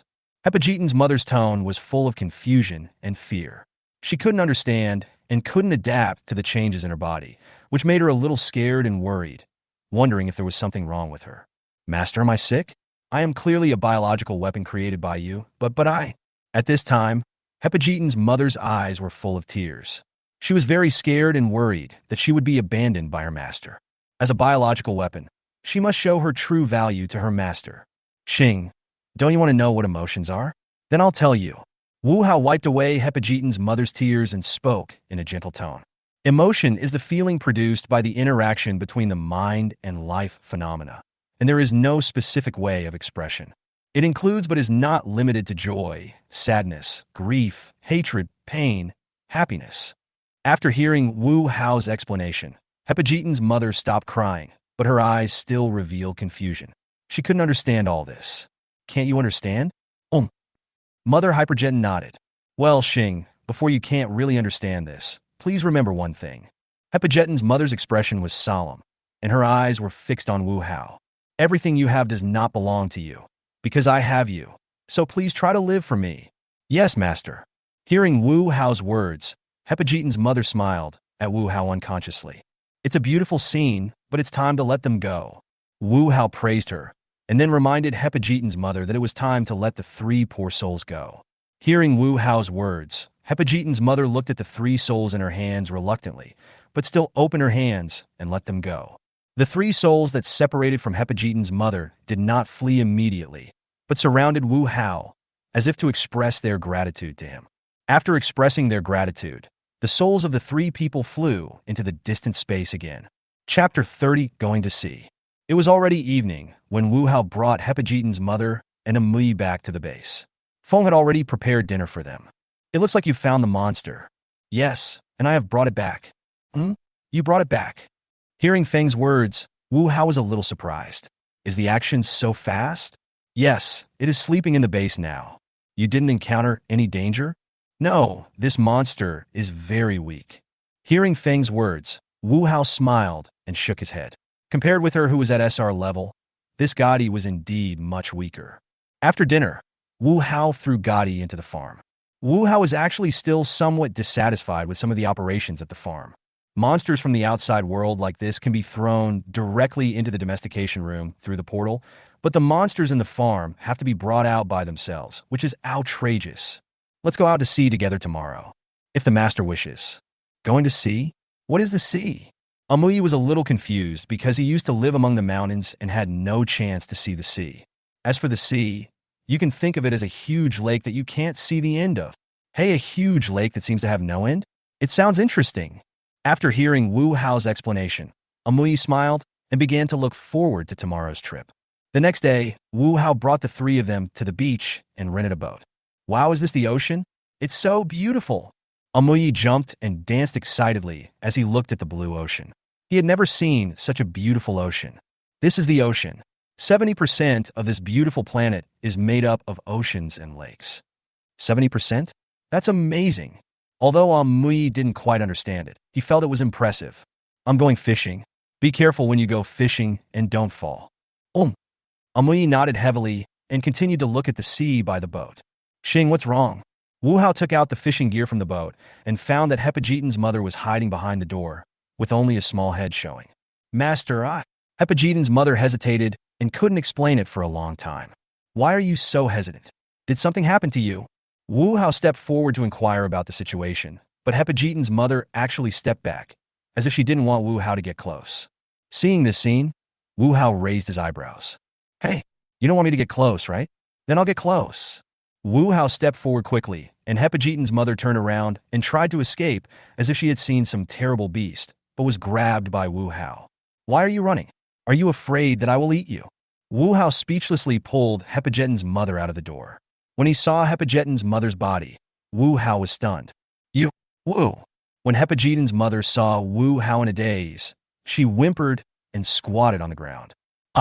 What happened to you? The voice of Hepajitan's mother brought Wu Hao back to his senses. Seeing Hepajitan's mother squatting on the ground with a look of grievance on her face, Wu Hao hurriedly bent down to pull her up, rubbed her little head, and asked her the reason. I don't know either. It just feels weird. Hepajitan's mother looked at Wu Hao with tears in her eyes and was very dissatisfied with the clothes Feng chose for her. Wu Hao looked at the white one-piece swimsuit on Hepajitan's mother and unconsciously turned his face away. How to put it, Hepajitan in a swimsuit gave Wu Hao the feeling of pure lust, especially her chest, which seemed to be a little small. Wu Hao was even worried that it would suddenly burst at any time. Sure enough, the master also thinks this outfit is strange. When Hepajitan's mother saw Wu Hao looking away, she lowered her head in disappointment.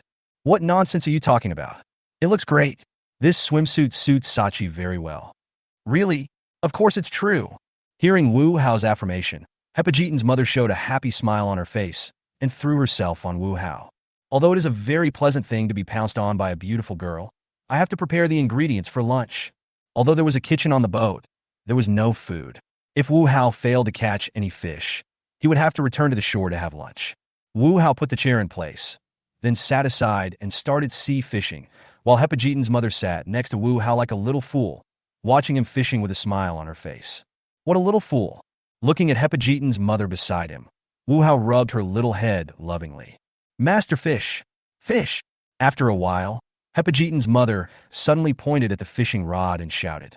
Seeing this, Wu Hao also started to control the fishing rod, and soon a fresh and plump sea fish was pulled up. What a great harvest! Master is awesome. Feng, who had changed into a swimsuit on the boat, came to Wu Hao and was a little surprised when he saw the sea fish in the bucket. In a short while, there were already 4 or 5 sea fish in the bucket. Well, Feng, why don't you go and see if there's anything else that needs to be prepared? Wu Hao glanced at Feng, who was wearing a red bikini, and spoke somewhat awkwardly. There's no way, Feng's figure is just too good, a typical queen style. With his figure and the red bikini, Wu Hao was worried that he would get angry. Okay. After hearing Wu Hao's words, Feng turned around and left without any hesitation.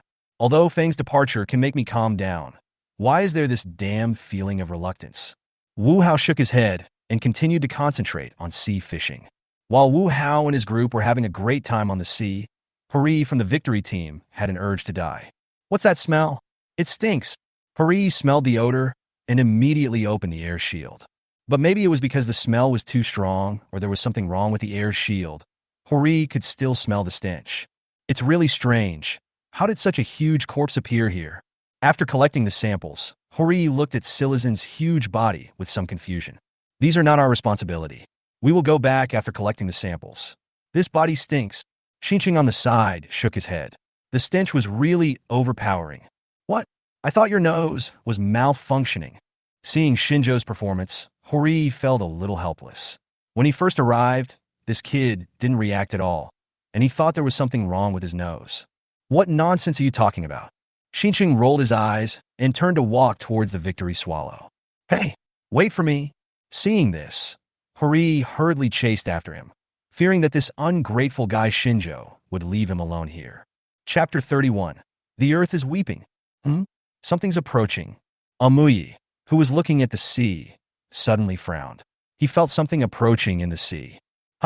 There's a monster? Wu Hao, who was sea fishing, also sensed an unusual scent. This monster is really brave. Wu Hao had to admit that he was somewhat impressed by this monster. There were 2 SSRs and 1 SR on the ship, a lineup that would make them surrender even if Katangia arrived, but the opponent actually rushed over directly. Just when Wu Hao was wondering which monster was so brave, the sea surface began to bulge and a monster appeared in front of Wu Hao. Oh, it's a mantis fish. Wu Hao was a little surprised to see Raylos. He didn't expect that it was this mantis fish that came here. Oh no, a monster has appeared. At the moment when Raylos appeared, TPC successfully captured the information of the monster's appearance. Daegu, Shinjo, drive Unit 1 and set off immediately. Lena and I will pilot Unit 2. Hori, you continue investigating the information on the samples collected from the monster's corpse. Clear. Upon hearing Zhongfang's order, everyone in the victory team took quick action. This is such an eventful time. Captain Aruma Hui felt a headache when looking at the images monitored by the satellite. First, a huge monster corpse appeared on the coast, and now another monster appeared in the sea, which gave her a bad feeling. Seeing Raylos appear, Wu Hao had an idea and thought that maybe he could take this opportunity to do something. Let's try 10 consecutive draws first. Wu Hao consumed 100 dark essences to make 10 consecutive draws. This is the first time I've used this feature since the upgrade. I hope it works great. Congratulations to the host for obtaining the N-level monster Lagan. Congratulations to the host for obtaining the N-level monster Zazan. Congratulations to the host for obtaining the N-level monster Glass. Congratulations to the host for obtaining the N-level monster Gatos. Congratulations to the host for obtaining the N-level monster King Morab. Congratulations to the host for obtaining the N-level monster Raylos. Congratulations to the host for obtaining the N-level monster Litmalis. Congratulations to the host for obtaining the N-level Ultra Beast King Crab. Congratulations to the host for obtaining the R-level monster Carden. Congratulations to the host for obtaining the SR-level monster Mororoa. Looking at the 10 monsters he had drawn, Wu Hao's face froze. Is this a coincidence or God's will? These 10 monsters all appeared due to human beings' wanton destruction of the environment. My lord, the monster is coming towards us. Should we stop it? Just then, Amuyi ran over and asked Wu Hao. Don't worry about him. Let's get out of here. Hearing Amuyi's question, Wu Hao came back to his senses. Just leave this monster alone. Amui looked at Raylos, who was getting closer and closer, and was somewhat unable to understand Wu Hao's thoughts. I'll explain it to you when we get back to shore. Now, Wu Hao, leave here. Hearing Wu Hao's words, several people nodded and then quickly left the boat. On the way back to shore, Amui glanced back and saw Raylos sabotaging the boat they had been sailing. Sir, why don't you stop the monster? If you leave it alone, it will... Amui, do you know how this monster appeared? Have no idea. Amui shook his head. He had no idea how this monster appeared.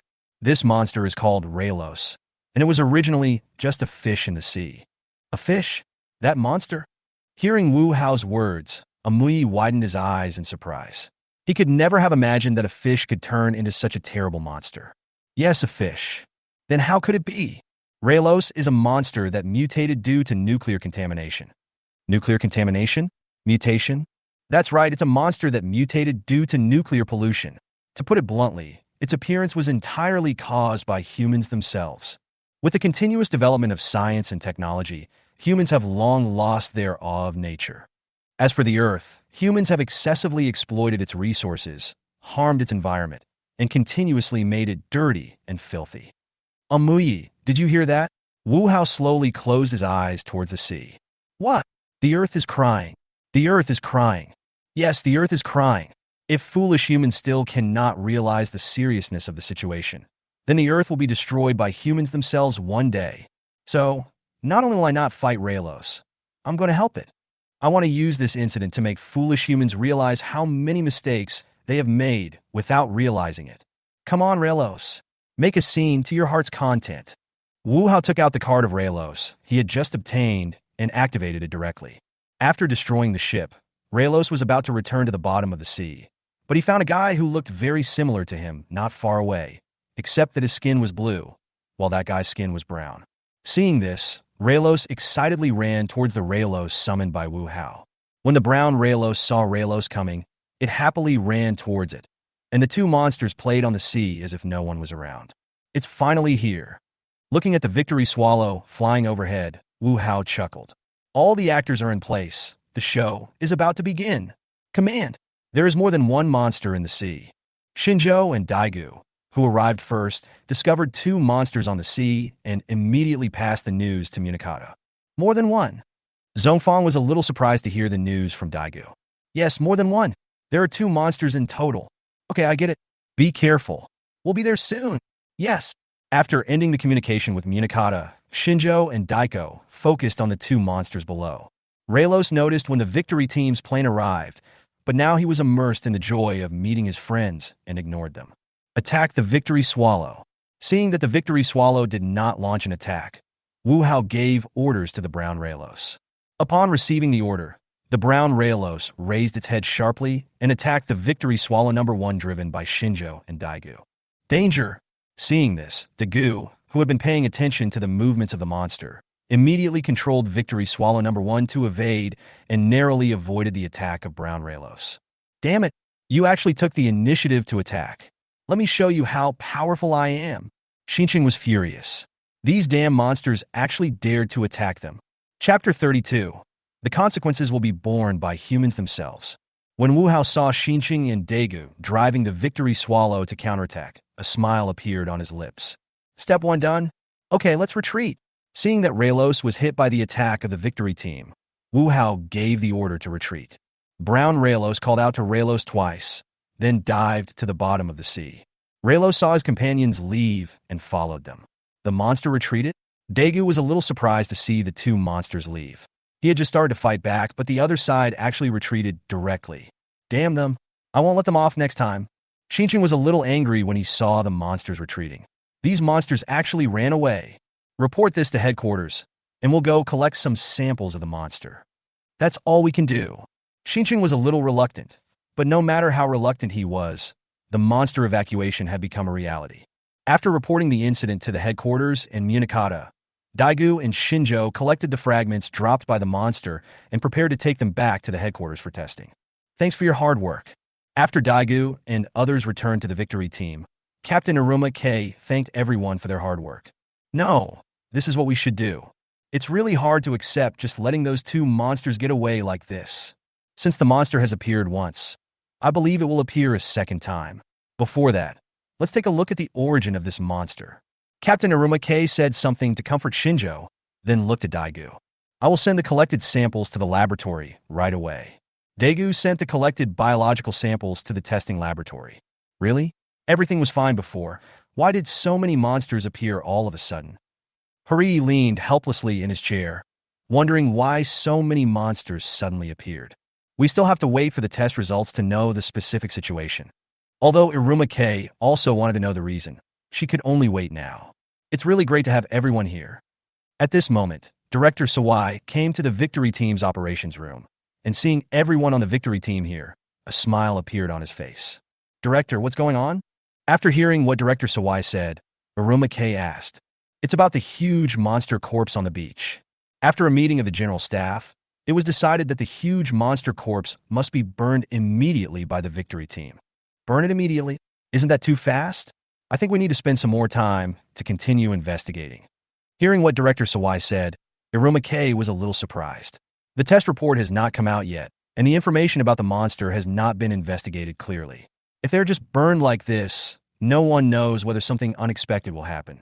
I understand your feelings, but this is a strong request from local residents.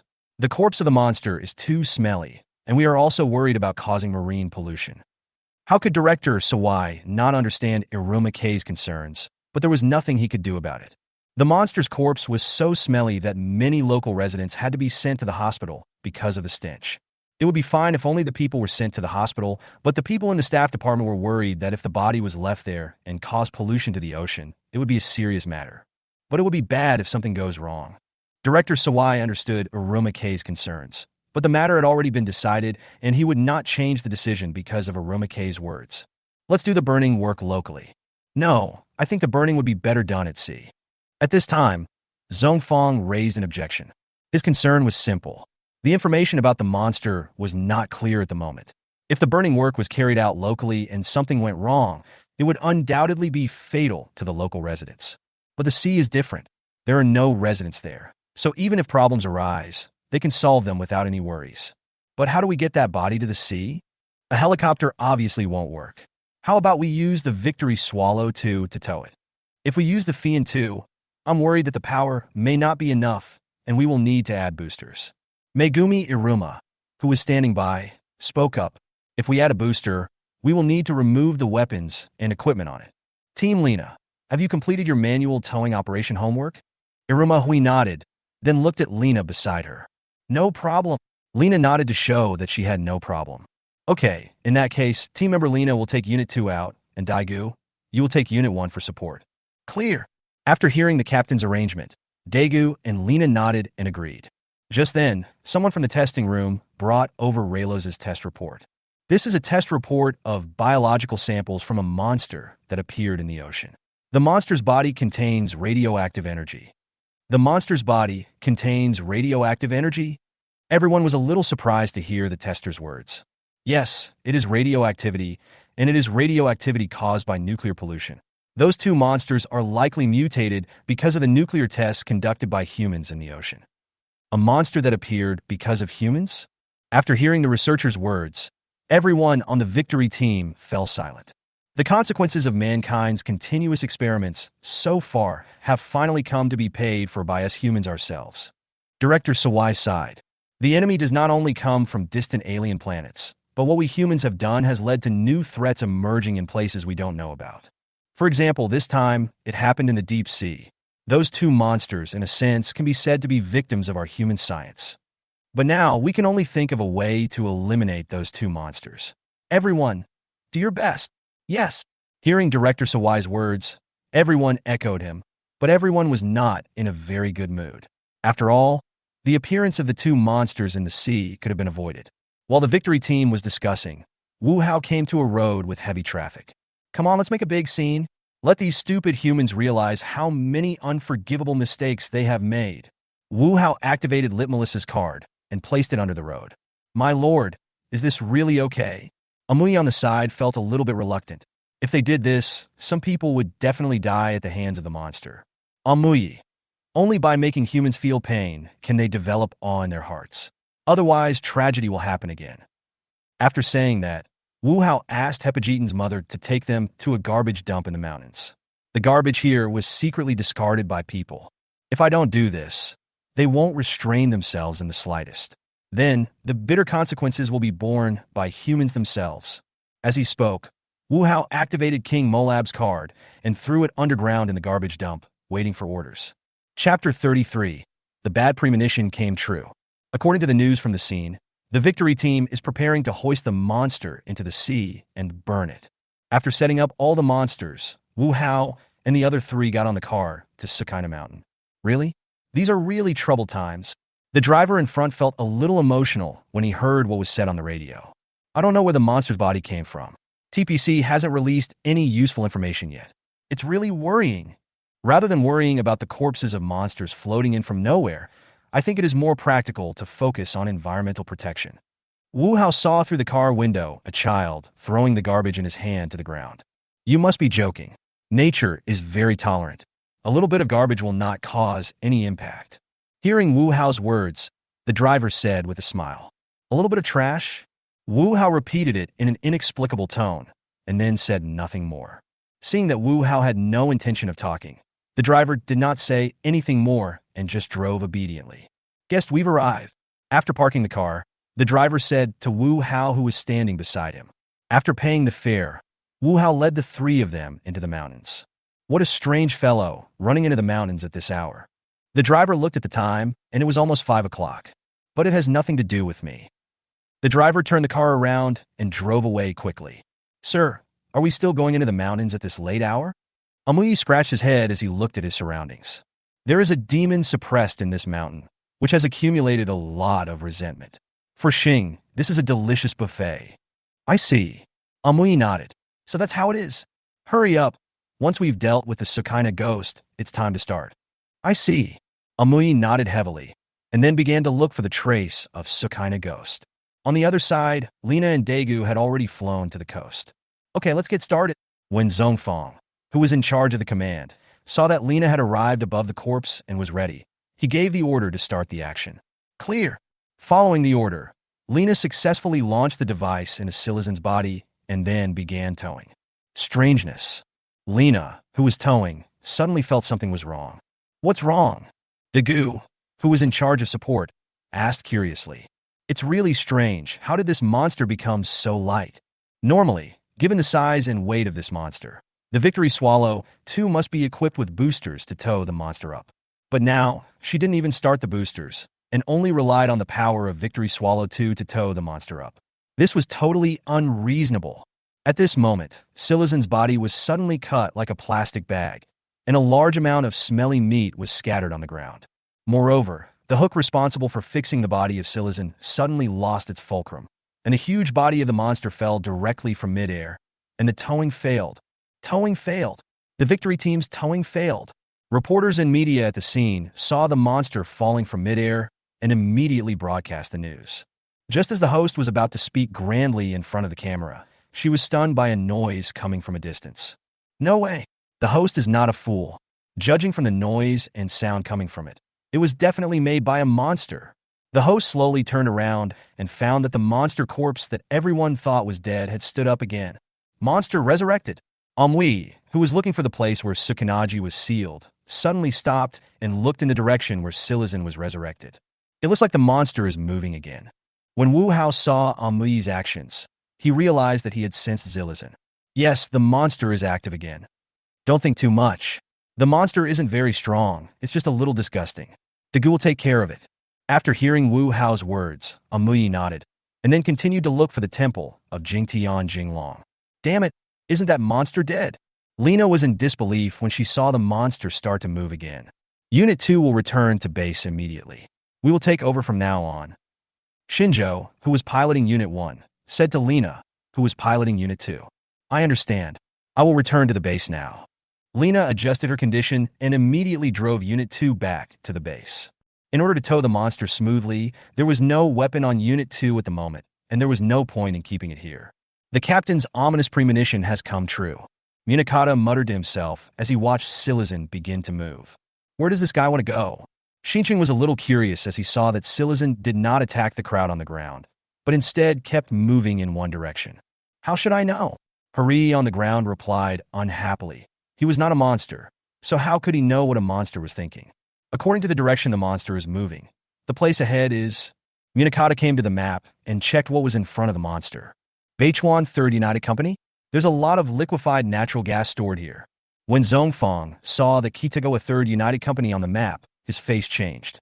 There is a large amount of liquefied natural gas in the Beichuan 3rd Joint Company. Once it is destroyed by monsters, the entire city will be destroyed. Shinjo Daiko, we must change the direction of the monsters. Attack in a 1-1-2 formation. Prepare the victory missiles. Xinqing understands. Dago understands. Upon hearing Munakata's order, Daiko and Shinjo responded. 2 Victory Swallow ones quickly came in front of Silizen and each fired 2 victory missiles. Hit it! When Xinqing saw that the victory missile successfully hit Silizen, a look of joy appeared on his face. Wait a minute, look! However, Dago was not so optimistic. He found that the 4 victory missiles that had just been launched hit Silizen's body like hitting a swamp. Not only did the victory missiles fail to detonate, but were swallowed into Silizen's stomach. Command, the attack failed. It swallowed the missile. Munakata also saw this scene through the telescope and naturally knew that Daiko and Shinjo's attack had failed. But it's not all bad news. It seems that Silizen was attacked, so he started chasing the victory swallow driven by Shinjo and Daegu. Forget it, the attack failed, so let it fail. Anyway, the monster's route has been changed. Originally, Munakata's purpose of having Daiko and Shinjo launch the attack was to change the monster's route. Although there were some accidents along the way, the result was still good. Chapter 30, for I hope there won't be any more accidents. Commander, what should we do next? Although the target of Silizan was changed, its activities did not stop, but continued to move forward. At this rate, the monsters will soon be in the city. You guys continue to delay the monster. I'll think about how to deal with it. Clear. After hearing what Munakata said, Shinjo and Daigu continued to drive the Victory Swallow to stop Silizan's steps. Captain, can Unit 1 be equipped with a high-frequency generator? You need to ask Dr. Kimura about this, said Aruma K from the headquarters. Then I'll have to ask Dr. Jinsun. Also, Captain, please help me prepare the aluminum jammer. Aluminum sheet jammer transmitter? Are you planning to jam radar? I see. Aruma K agreed immediately, then ended the call and began to prepare what Munakata needed. I have already asked Dr. Jinsun, and Unit 1 could be equipped with a high-frequency generator. Okay, Shinshin Dega, you go back to the headquarters immediately. The Shinjo unit will stay with the high-frequency generator, and the Daiko unit will set off with the aluminum jammer. Wait for my order. Also, what are the results of the biological sample analysis of this monster? It's still under analysis, but one thing is certain, that is, the monster has a strong and high concentration of pollutants. Nori, who was on standby at the base, told Soma the analysis report. Just when the victory team returned to the base to regroup, Wu Hao and his companions finally found the temple where the Sakina ghost was suppressed. Is this where the ghosts and gods are suppressed? Amui looked at the somewhat dilapidated temple in front of him with confusion. It is unbelievable that a temple that suppresses ghosts and gods is so dilapidated. With the development of technology, people have gradually lost their sense of awe. The so-called ghosts and gods are just urban legends to them. Wouldn't you like to come out and chat? Ida Kojiro, Iryu-san. As he spoke, Wu Hao turned his gaze towards the bronze statue of Jingtian Jinglong. What a strange combination. You four are not human. After hearing Wu Hao's words, the soul of Jingtian Jinglong, who was residing in the bronze statue, appeared in front of Wu Hao and his companions. Amazing! Seeing the soul of Ida Iryu, Amui looked at him in surprise. Two have extremely evil auras. One has justice and evil intertwined, and the other has not a trace of evil aura. Did you bring this child here by force? Jingtian Jinglong frowned. Although this child was not a human, he was not an evil person either. He couldn't just watch this child associate with evil. Wu Hao looked at Jingtian Jinglong with a dark face. What was wrong with this guy? How could he start by calling someone a non-human? Although he was indeed not a human now. Beat up this old man who doesn't understand the situation. Wu Hao waved his hand, and Feng directly attacked Jingtian Jinglong. Facing Feng's attack, Jingtian Jinglong reacted very quickly and ran away directly. Looking at the fleeing Jingtian Jinglong, Wu Hao's mouth twitched slightly. This guy actually ran away? Where is your moral integrity and bottom line? He looked so righteous just now, and I thought he was going to confront them head on, but he turned around and ran away. Master, I'll go get him back. When Feng saw Jingtian Jinglong running away, he immediately stepped forward and tried to catch him back. No need. This guy is just a soul now. It doesn't matter whether he is caught or not. He poses no threat to us. Yes. Feng nodded to show that he understood. Since Jingtian Jinglong has already left, Wu Hao naturally won't be polite. Entering the temple, Wu Hao opened the box containing Jingtian Jinglong's sword, and then took out the sword. Including this one, I already have 2 swords. Do you want to find another one, and then COS Suwa Xing? Wu Hao looked at the sword in his hand, his thoughts wandering. Alright, the seal on Sakina has been lifted. We just have to wait for this guy to show up himself. Taking the sword, Wu Hao led the 3 of them down the mountain. Now everything is ready, just waiting for the Sukuna ghost to appear. Commander, this is the Daikoji. Where should we drop the aluminum jammer? The monster will soon arrive at coordinates 206,190 and operate in that area. Dago understands. After hearing what Zhongfang said, Dagu drove the Victory Swallow number 1 quickly towards the coordinates 206,190. The Daikojis have begun spreading aluminum jammers. After Dagu arrived at the designated location, he dropped all the aluminum jammers he was carrying. All the aluminum jammers have been scattered. After scattering the aluminum jammers, Dagu reported the situation to Munakata. Very good. How is the high-frequency transmitter now? This is the new city machine. I am now leaving the base with a high-frequency transmitter. Very good. After receiving Shinjo's reply, Munakata smiled. When the Sherlock car arrived at a nearby location, Munakata and Hori immediately got out and looked for a suitable place to observe the battlefield. This is the new city machine. I've seen the monster. Don't worry yet. Wait for the monster to enter the designated coordinates. New city machine understands. Zhongfang picked up the telescope and watched Zilizan walk towards the target location step by step with a smile on his face. The monster has entered the target location. New city machine, prepared to irradiate. I'm waiting. Hearing the commander's order, Xinqing responded excitedly. The ancient machine begins to descend. When Daiko saw Shinjo taking action, he immediately drove Unit 1 away. Once the surface is dry, use thermal attack. Clear. Everyone responded and then looked at the monster at the target location and the victory swallow in the sky. Xinqing drove the victory swallow to the top of Zilizan's head, adjusted the angle, and immediately launched an offensive. High-frequency thermal power fire. With the use of high-frequency thermal electricity, the purple curtain enveloped Zilizan's huge body with the victory swallow as the origin. And as the high-frequency thermal electricity begins to work, a huge amount of heat energy is generated inside the curtain. Under this heat, Zilizan's body began to melt. Under this powerful heat energy, a large amount of Zilizan's skin and flesh turned into foul-smelling pus and spilled on the ground. As his body began to melt, Zilizan roared in pain. But no matter how much Zilizan roared, it could not escape the range of high-frequency thermal electricity.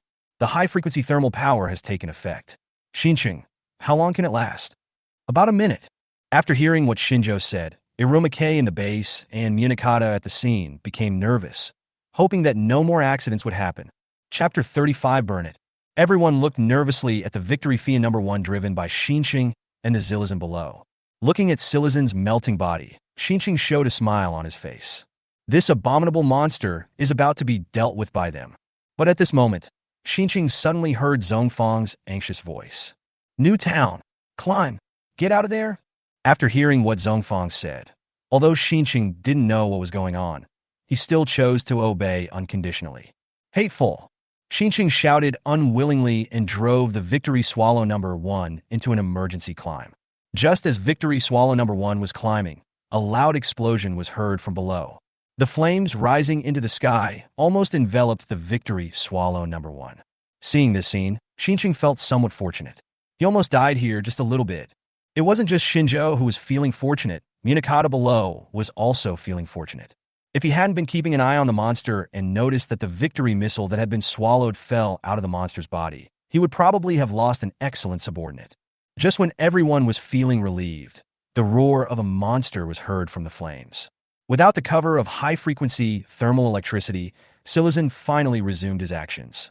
It ran out of the flames, constantly slapping its arms with its palms to extinguish the flames. Zhongfang was a little annoyed when he saw that the battle had failed. Everything was going well at the beginning, but who knew that something went wrong halfway? However, good fortune never comes alone, and misfortune never comes alone. Yi Rue in the base brought another bad news to Zhongfang. Commander, the latest news. Even if this monster is crushed, its cells can still regenerate. Hateful. Upon hearing the news, Zhongfang's face turned ugly. This guy is so troublesome. Watching the monster continue to move forward, Munakata was thinking of a countermeasure in his mind. Cell regeneration, if that's the case. Suddenly, an idea flashed in Zhongfang's mind. Nori, what is the ignition point of the monster cells? Let me see, 1,000 degrees should be enough to fully burn the monster's cells. Yi Rue, who had just returned from the laboratory, was looking through the data report in his hand. What do you mean by should? Zhongfang was not satisfied with Nori's answer.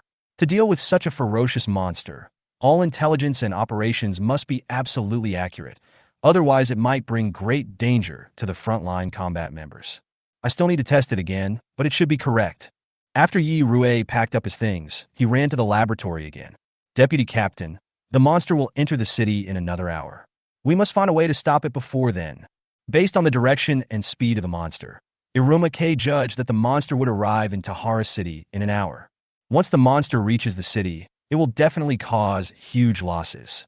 Captain, can you talk to the Beichuan 3rd Joint Company about lifting their liquefied natural gas tanks away from there? I'll report this to my superiors. After hearing what Munakata said, Irumake understood what he meant. He was planning to use a liquefied natural gas tank to completely burn the monster. Please. Zhongfang said this and then hung up the call. Hori, take your men to the Kitagawa 3rd Joint Company immediately and find the person in charge there. Clear. Although the order has not come down yet, Zhongfang has already started to make arrangements. He believes that the captain can handle it. At this time in the headquarters, Iruma K was arguing with Director Sawai.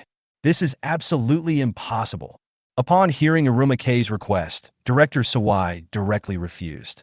Want to lift the liquefied natural gas tank away from the Beichuan 3rd Joint Company? What a joke. That is not something that can be moved at will. But Director, this monster is not alive. It will not stop moving unless it is completely burned. Iruma K told Director Sawai the test data and results, and Director Sawai fell into deep thought. I agree with your battle plan, but can you really lift the natural gas tank manually? A natural gas tank is not like anything else. Its surface is very smooth, and there are very few stress points. Please let me try. At this time, Lena spoke. After hearing Lena's words, Director Sawai did not agree immediately, but was thinking about the feasibility in his mind. I'll fly the plane. Dagu, who was standing by, also spoke up upon seeing this. Everyone looked at Director Sawai with anxious eyes, hoping that he would approve it. I understand. I'll leave it to you guys. In the end, Director Sawai agreed to manually lift the gas tank. Hori, where have you been? Commander, I have arrived at the Beichuan 3rd Joint Company. Very good. We have already discussed it with the Beichuan 3rd United Company. You take your men to remove the liquefied natural gas tank immediately. Dagu and Lena will be here soon. Clear. After hanging up the call, Hori led his staff to the vicinity of the liquefied natural gas tank and picked a tank full of liquefied natural gas. Take all this stuff down. Yes. Under Hori's arrangement, TPC members began dismantling. This time, there will definitely be a lot of compensation issues. Looking at the brackets being dismantled one after another, Hori shook his head and sighed. A few minutes later, Dagu and Lena flew the Victory Swallow 2 over the Beichuan 3rd United Company. Hori, how long will it take? Give me 5 more minutes. Although Hori also wanted to speed up, this was a liquefied natural gas tank after all. If they were not careful, they might all die here. All right. 5 minutes later, everyone successfully removed the liquefied natural gas tank. After hearing what Hori said, Lena started to take action. Lena operated carefully and attached the suction cup carefully to the liquefied natural gas tank. Got it? Go up carefully.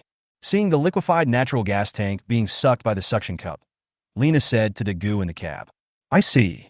Dagu responded, then began to slowly and carefully ascend. With the successful launch of Fian 2, the liquefied natural gas tank remained firmly attached, and Dagu and Lena both breathed a sigh of relief. This is Daigo. We have successfully hoisted the LNG tank and are now heading to the battle site. I see. Hearing Daigo's words, Munakata smiled. Xinxing, find a way to hold this guy back and don't let it move forward. Munakata realizes that he can already see the outline of a city and issues orders to the new city. Zinzhou understands, I'll use napalm to stop this guy. Xinxing, who had been on standby, appeared in the sunset driving the Victory Swallow. Chapter 36. The performance is about to begin. The new city that emerged from the sunset launched an attack on Silizan, and the napalm bombs fell directly at Silizan's feet. The powerful impact force generated by the explosion directly knocked Silizan to the ground. Under the continuous attacks from the new city, although Silizan did not suffer any substantial damage, his progress was stopped. Commander, I'm Nori. After testing, liquefied natural gas can fully burn the monster's cells. Good. After hearing what Nori said, Zhongfang finally felt relieved. At this time, the Victory Fian 2 driven by Daigu was slowly approaching this side. Daegu Lena slowly approached the monster's head. Clear. Daegu and Lena responded, slowly came to the top of Zilizan's head, and lowered the altitude a little. Zilizan looked at the Victory Fian 2 that was lowering its altitude and scratched his head in confusion. Who ordered this takeaway for him? Would you like to lower it a little more? Daegu and Victory Swallow 2 turned around and asked Lena, who was operating the equipment. No, it would be too dangerous to lower it any further. Lena knew that Daegu was thinking about herself, but if the altitude was lowered further, she might not be able to escape in time if something unexpected happened. After all, they still don't know much about the monster's attack methods and abilities. Lena operated the equipment and carefully lowered the liquefied natural gas tank slowly. Slowly, Iruma K at the headquarters and Sona and others at the scene were all nervously watching the slowly falling liquefied natural gas tank. At this moment, Zilizan, who had been staying where he was, suddenly moved. Its neck stretched quickly, and then it bit the rope hanging the liquefied natural gas tank. Hateful. The sudden powerful force caused the Victory Fian 2 to shake continuously, and alarms kept sounding inside the plane. Damn it! How could this happen? Seeing that the operation failed again, Zhongfang angrily hit the car beside him. Daegu, seeing that she couldn't get away no matter what she did, Lena asked Daegu for help. Lena, come over and help me fly the plane. Good. After hearing what Daegu said, Lena took over Daegu's driving of the Victory Swallow 2 without any hesitation. When Daegu saw Lena taking over from him, he immediately went to the door of the plane, opened it, and then transformed into Tiga. After completing the transformation, Daegu fired energy rays from his hands and cut the rope that Silizan was biting. After the rope was cut, Victory Swallow 2 was able to escape. Huh, it's Ultraman. Lena saw the person who saved her in the cab. It turned out to be Ultraman Tiga. After cutting the rope, Daegu came to the front of the monster, and it was his turn to fight. Silizan, holding the liquefied natural gas tank, looked at the obstacle in front of him and made a strange sound. It was unclear whether he was threatening or trying to get Daegu to move out of the way. Seeing that Daegu was unmoved, Silizan directly swallowed the liquefied natural gas tank in his hand. When Daegu saw this scene, he was stunned. He actually swallowed the liquefied natural gas tank directly. Is he so brave? Daegu was stunned by Silizan's actions, but Silizan was not. Seeing that his opponent was shocked by him, Silizan strode towards Tiga. When Daegu saw the monster rushing towards him, he subconsciously prepared to release the Zepelian ray. Fortunately, Daegu reacted in time. This place is too close to the city. If the monster explodes here, it will be troublesome. Thinking of this, Daegu immediately changed his strategy and engaged in hand-to-hand combat with the monster. Daegu jumped up and chopped Silizan's head with a knife, then quickly went behind Silizan and kicked him. Silizan was forced to retreat repeatedly by Daegu's series of attacks, and he kept wailing. After throwing Silizan away again, Daegu released the Zeperiod ray directly at its abdomen. Faced with the Zeperio rays released by Daegu, Silizan still accepted them all and absorbed them all directly. After absorbing the Zepelio rays, Silizan patted his belly with satisfaction, while Daegu stood there looking at Silizan, as if saying, "Please continue your performance." Seeing that his opponent didn't move, Silizan immediately raised his foot and prepared to move forward. But at this moment, he suddenly felt something was wrong. Before Silizan had taken 2 steps, a huge amount of heat energy exploded from his body, igniting all the cells in his body. With a loud explosion, Silizan died on the spot. After destroying the monster, Daegu flew directly into the air, looking for an opportunity to cancel his transformation. Ultraman Tiga. Looking at the figure of Ultraman leaving, Sokata sighed helplessly. The gap in strength is too big. There is no comparison at all. The monster has been dealt with, so we should hurry up. Through the Noodle Shop's TV, Wu Hao and his 3 companions saw the report of Tiga destroying the monster. After settling the bill, Wu Hao and his 3 companions entered Suna Mountain again. As time passes, the sun sets and the moon rises. Where on earth has this ghost gone? There has been no movement so far. Amui looked at the dark hilltop with a helpless tone. Where's Sister Xing?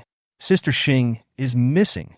At this moment, Amui discovered that Hepajitan's mother had disappeared at some point and asked anxiously, "Don't worry, I'm going to find Sakina-kun."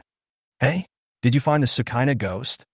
After hearing what Wu Hao said, Amui was stunned. They had found the Suna ghost. So what was he doing here? The place where Sakanaki is located contains a lot of resentment. Unfortunately, Xing has the ability to sense and absorb this energy. According to the time, Xing should be back soon. Wu Hao looked at the time and said to Amui, "Really? Sister Xing is back," Amui said excitedly, pointing in a direction. After a while, Xing returned to Wu Hao's side. "Sister Yuki, have you dealt with the Sakina ghost?" When Amui saw Xing coming back, he excitedly ran to her and asked, "It's been resolved." "That's great. Sister Xing is amazing." Hearing what Xing said, Amui jumped up and down excitedly. "Well, we should go back too. Once the last performer arrives tomorrow, the show can begin." "The last actor?" Amui looked at Wu Hao in confusion. "Are there other people involved besides them? It's not just the land and the ocean that are being polluted by humans. The sky is also being polluted. Even the sky." Amui looked up at the dark night sky. "Wasn't even the sky spared?" "Yes, that's why I said the earth is crying. But it doesn't matter. After tomorrow, humans will know what kind of punishment they will receive for their actions. Chapter 37 Cocoon. The next afternoon, a passenger plane was flying according to the scheduled route, but at this moment, a strange cloud appeared and enveloped the plane. At first, the people on the plane did not feel strange. After all, it was normal for an airplane to pass through clouds while flying. However, they soon discovered something was wrong because everyone on the plane heard a very terrifying scream. What's that sound? It's so scary. When will the plane be able to leave the cloud? This cloud is so weird. The passengers on the plane were a little panicked. Could it be that they encountered a monster? Just as everyone was worried, someone saw a strange black shadow appearing in the clouds through the window of the plane. Oh no, there's something in the cloud. After hearing what the passengers said, others looked towards the window curiously, trying to see what was in the cloud. But the next scene made these curious people fall into despair. They didn't see the strange black shadow, but they saw a bloody mouth. Under the horrified gaze of everyone, the bloody mouth bit directly on the hull of the plane. Under Gazet's attack, the plane was completely destroyed and all the people inside were swallowed by Gazet. After eating everyone on the plane, Gazet did not stop and continued to move in one direction. Captain, the Weather Bureau has reported that a strange cloud is approaching the mainland quickly. Transfer the image over. Yes. Soon, Yi Rui transmitted the images taken by the satellite to the big screen. This strange cloud is moving very fast and is expected to reach the mainland in another hour. Team Daegu, you drive Unit 1 to observe and be careful. Yes. Daegu responded and then quickly left the base. Others are prepared and ready to act. Yes. I hope nothing happens. Hui Iruma looked at the strange clouds on the big screen and prayed silently in her heart. Captain, this cloud is so strange. It looks like a cocoon. Daegu, who drove the Victory Swallow to the cloud, reported the strange scene he saw to the headquarters. Cocoon? After hearing what Daiko said, Iruma Hui felt a little surprised. Yeah, it's like an oversized cocoon. I understand. You continue to monitor and be careful. Clear. After hanging up the phone, Daegu continued to monitor the changes in the cloud beside it. What do you think? Inside the base, Iruma K asked the team members for their opinions. This strange cloud is obviously not formed naturally. I suspect it is very likely related to a monster. Zhongfang expressed his guess. Why? We received news that 2 hours ago, a passenger plane lost contact with the airline. Based on the direction and speed of the cloud, we can infer that the missing plane was very likely to have encountered this strange cloud. Munakata told Iruma K the information he knew and the results of his calculations. I see. Iruma Hui leaned back in her chair, feeling a little tired. Why were monsters appearing so frequently recently? What should we do now? Let Daegu continue to monitor? No need call Daegu back. Since that cloud is very likely a monster, it's too dangerous for Daegu to be there alone. Yes. Shinjo, who was standing by, immediately started contacting Daegu after hearing what Iruma K said. Understood. I will return immediately. After receiving the order, Daegu responded, then took a look at the clouds and prepared to return. But just this one glance made Daegu open his eyes wide in surprise. This strange cloud actually materialized and turned into a real huge cocoon flying in the air. Daegu calling headquarters. Daegu calling headquarters. Seeing this strange change, Daegu immediately tried to contact the headquarters, but the communication system, which was working fine just now, was interfered by something and he could not contact the headquarters. At the same time, the image of the cloud that had been monitored by the satellite began to distort and soon turned into a distorted screen. The signal is interfered. Strong electromagnetic interference appeared near the cloud, and the satellite could no longer track it. We can't get in touch with Daegu either. The communication system is full of noise. Team Leader Xinxing, you drive Victory Swallow 1. Vice Captain, you take Team Leader Lina and Team Leader Hori and drive Victory Swallow 2 and set off immediately. Yes. Upon hearing Iruma K's order, everyone immediately took action. We found Daegu. The members of the Victory team soon saw the strange cocoon in the sky and Daegu following behind it. Commander, what do we do now? Unit 1's Shinjo asked. If left unchecked, this strange cocoon will enter Japan. Attack immediately. No matter what this thing is, it must not be allowed to enter Japan. Clear. After hearing Zhongfang's words, everyone responded and then attacked the strange cocoon. However, The attacks of Victory Swallow number 1 could not cause any effective damage to the cocoon and could not even break the defense. Commander, this guy's defense is too strong. Attacks are completely ineffective. Xinqing said helplessly as he looked at the unharmed cocoon. Fire the missiles. Shoot this guy down. Clear. Shinjo replied, before releasing 2 victory missiles at Gazet's cocoon. However, the missiles that landed on the cocoon did not cause any effective damage to it, and the group could only watch as the cocoon broke through their defenses and entered Japan. Damn it! Zhongfang became furious when he saw this. This cocoon was too fast. Although the Victory Swallow number 1 could keep up with the speed, it lacked firepower and was unable to inflict an effective blow. Although Victory Swallow 2 has powerful attack power, its speed is too slow and the attack needs to be charged, so there is no way to deal with this thing. Daegu, Xinqing, catch up, clear. The two responded and immediately quickened their pace to follow behind Jian. The chase between the two did not last long. When Gazet's cocoon arrived in Japan, it fell rapidly towards the ground. Gazet's fall was so sudden and so fast that ordinary residents on the ground had no time to react, resulting in considerable casualties.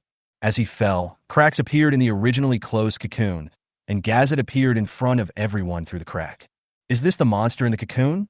Upon seeing Gazet's true form, Shinjo and Daegu immediately attack. After chasing this guy for so long, I can finally teach it a lesson. Chapter 38, the show begins.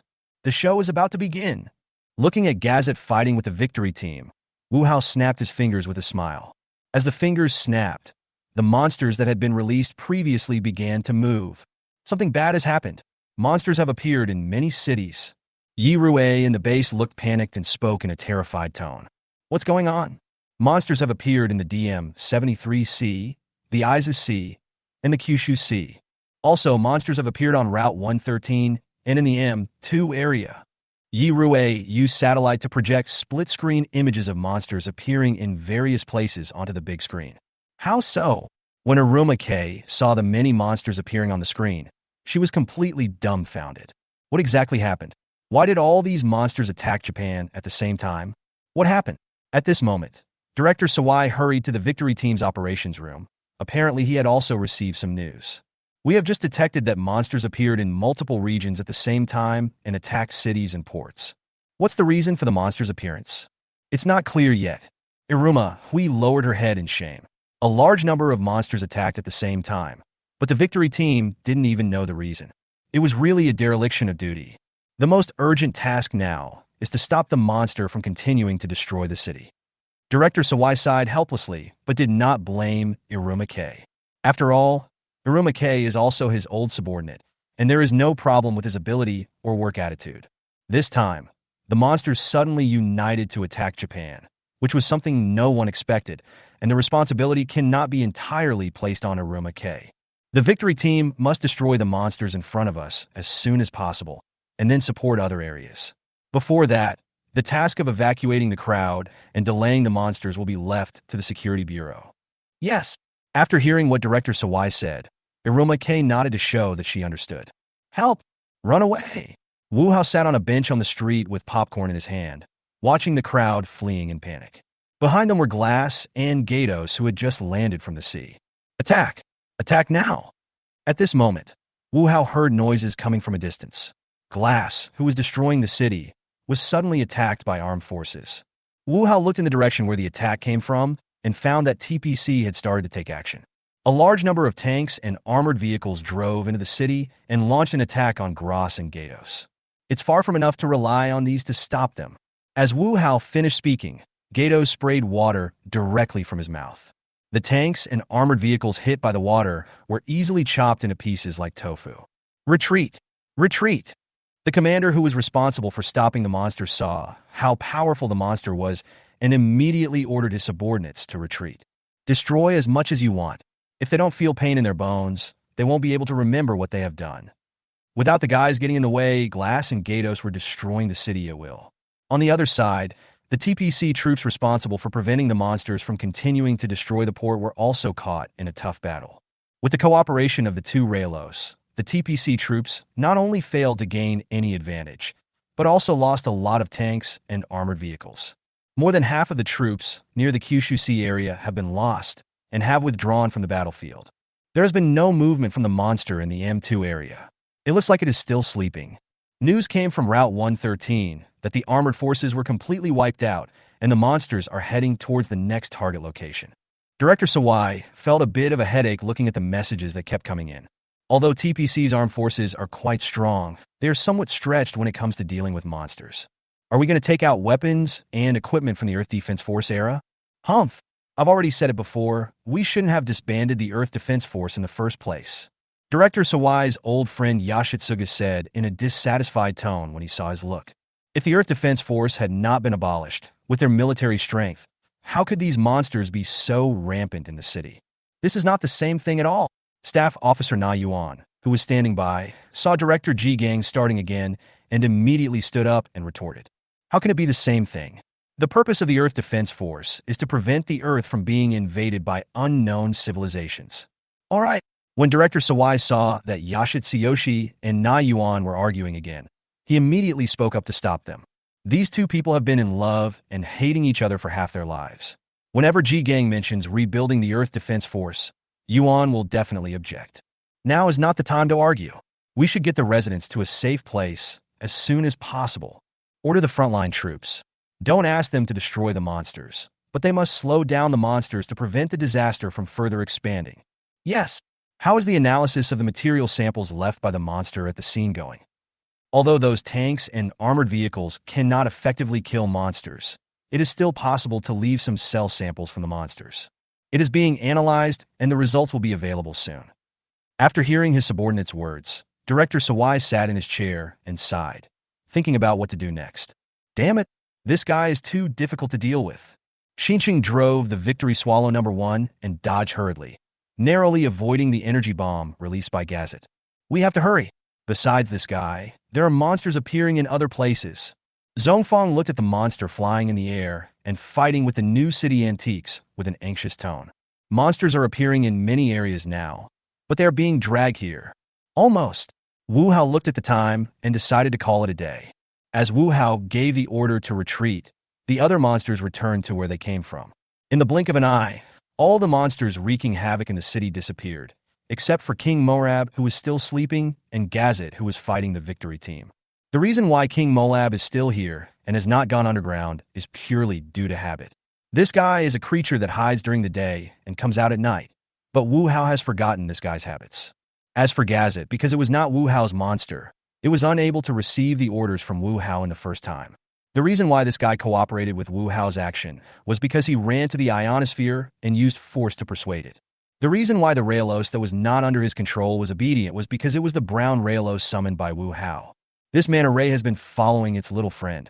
Basically, wherever brown Raylos goes, this guy goes there, just like a dog. Yes, brown Raylos are female. Chapter 39. As long as communication is achieved, a war may be avoided. I just got the news that the other monsters in the city have left. Go all out to destroy the monster in front of you. Zhongfang immediately told the team members the news he received. Clear. Everyone responded loudly. However, although everyone responded with great vigor, the actual situation did not see any progress at all. Gazette faithfully carried out the task assigned to it by Wu Hao, using its own flying ability to take the members of the victory team around in the air. Looking at Gazette, who was unable to catch up, Dago gritted his teeth secretly, then accelerated suddenly to catch up. Dago, your speed is too dangerous. Slow down. Xinqing was shocked when he saw Dago suddenly accelerate, and then he opened his mouth to stop Dago. But Dago ignored Xinqing's call and continued to accelerate. Gazette noticed a plane approaching quickly from behind him. Gazette, who had been moving forward headfirst, suddenly turned around and released an energy bomb from his mouth. Dago was shocked when he saw this and wanted to control the Victory Swallow to avoid it. However, the speed of Victory Swallow No. 1 was too fast. Before Dago could make any move, Victory Swallow No. 1 had already collided with Gazette's energy bomb. Dago, seeing the Victory Swallow No. 1 driven by Dago collide with Gazette's energy bomb and fall rapidly to the ground, everyone shouted out in worry. As an explosion sounded, everyone turned back subconsciously, unwilling to see their teammates buried in the sea of fire. How can it be repaired? Xinqing shouted angrily and started to speed up. He wants to avenge his dead comrades. However, Neither Xinqing nor the other members of the victory team noticed that when the victory swallow number 1 driven by Daegu was about to fall to the ground, it was enveloped by a ray of light. Xinqing came behind Gazet and pressed the launch button repeatedly. The weapon system on board Victory Swallow number 1 launched attacks one after another, but these attacks were all avoided by Gazet using flexible movements, which made Xinqing very angry. New town. Danger. Just then, Munakata's voice came through Shinjo's communication system. It turned out that after dodging Xinqing's attack, Gazet accelerated into the clouds and used the cover of the clouds to go around behind the Victory Swallow number 1 driven by Xinqing. Damn it! Xinqing has seen the energy bomb released by Gazet and wants to control the plane to dodge it. But Gazet's attack came too fast, and in the blink of an eye he was behind Victory Swallow number 1. Seeing that Daega's ending was about to be repeated on Xinqing, everyone felt a chill in their hearts. It's over. They're going to lose another teammate. Just when everyone was in despair, a figure suddenly appeared and blocked the energy bomb released by Gazet. Everyone looked over and saw that it was Ultraman Tiga. Ultraman Tiga appeared. Great! It's Ultraman Tiga! When Hori and Lena saw Ultraman Tiga appear and save their teammates, they showed excited expressions on their faces. Very good. Seeing the appearance of Ultraman Tiga, even Munakata couldn't help but breathe a sigh of relief. For some reason, as soon as they saw Ultraman appear, everyone felt that the matter could be resolved satisfactorily. Even Munakata, who wanted to prove himself, was no exception. Gazet was a little surprised to see Ultraman Tiga suddenly appear.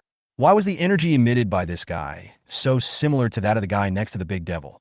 Were you sent by the great devil? Gazet opened his mouth to ask, but his words were just meaningless sounds to Daegu and the other members of the victory team. What is this guy doing?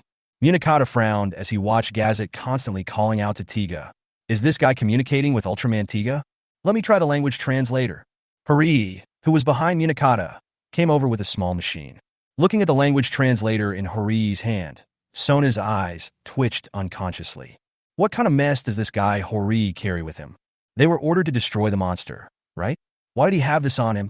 Commander, please come closer. I want to know what this monster is saying. Do you want to have a conversation with the monster? Hearing what Hori said, Munakata was a little surprised. Is this guy crazy? He actually wants to talk to a monster. If I can, I'd like to give it a try. Hori nodded. Even if it killed our teammates? Lena on the side asked angrily. Yes. This monster is very likely a creature from Earth, just like us. The first contact brought misfortune to both of us, but as long as we can communicate, maybe a war can be avoided. Do you think it's possible? Munakata asked, looking into Hori's eyes. To be honest, I don't know either, but I want to try. My mentor, Dr. Mizuno, taught me one very important thing. That is, dreaming is beautiful. I want to give it a try. Okay, but we can't get too close. If anything goes wrong, evacuate immediately. Munakata thought for a moment and decided to give Hori a chance. Thank you, Commander. Seeing that Sona agreed to Hori's request, although Lena was extremely reluctant, she still drove the Victory Swallow 2 towards Gazet. Tiga, please wait. I want to communicate with this monster. When they were about to get closer, Hori spoke loudly to Tiga. Daegu glanced at the approaching Victory Swallow number 2, then looked at Gazet in front of him and nodded. Hello. Please don't attack. We are not enemies. After Victory Swallow 2 stopped, Hori spoke loudly to Gazet. Gazet heard the sound coming from Victory Swallow 2 and turned around to look at them curiously. Seeing Gazet looking at them, Lena and Zongfang couldn't help but feel nervous. My name is Hori, and I'm your friend. What's your name? Nin Diot. Is this monster's name Gazet? Hearing the monster's answer, everyone thought to themselves. Hello, Gazet. Please stop and stop attacking us. Seeing that Gazet responded to him, Hori was delighted. Really? You can really communicate with monsters. Stop. No. Big devil. Order. Stop. Geth. Be eaten. What does this mean? Is this monster trying to say that something is forcing it? Hearing the words coming from the language translator, Zongfang's face darkened and he had a bad feeling in his heart. Chapter 40, It's my turn. Commander, this monster is likely controlled by someone. If we stop destroying it, we will be killed by the mastermind. What should we do? At this moment, Hori was caught in a dilemma. If he left the monster alone, it would continue to destroy the city, but if he stopped it, it would most likely be killed by the mastermind behind the scenes. Neither result was what he wanted to see. I'll contact the headquarters and see what they say. Obviously, Zhongfang had no way to deal with this problem, or rather, this problem was simply not something he could handle at his level. I see. I will report this matter immediately. After hearing what Soma said, Iruma K did not dare to delay and immediately went to report to Director Sawai. Hori, ask this monster where the person who controls it is? Okay. Hori nodded, and then continued to communicate with Gazet. Do you know where the person who ordered you is? We can help you get rid of his control. The big devil. Terrible. Gazet. So many. What do you mean? Are there many other monsters like this besides this one? Gazet's words made Zhongfang frown. He originally thought that there was only one monster, but now it seems that there may be a group of them. We can help you. You have to trust us. Just as Hori continued to try to communicate with Gazet, Wu Hao arrived below Gazet's location. Looking at Gazet, Tiga, and the two victory swallows hovering in the sky, a smile appeared on the corner of his mouth. Want to communicate? Nice idea, but it's a pity. Wu Hao asked Hepajitan's mother behind him to release a breath. As Hyperzetan's aura was released, Gazet, who was originally communicating with Hori, seemed to have seen something particularly terrifying, and his body began to tremble uncontrollably. What's wrong with you? Are you feeling unwell? Hori noticed that Gazet looked a little strange and asked worriedly. The great devil, appear. Gazet, fight, or be eaten. As he spoke, Gazet suddenly became irritable. Oh no, it's dangerous. Get out of here. Munakata noticed that something was wrong with Gazet and immediately told Lena and Shinjo.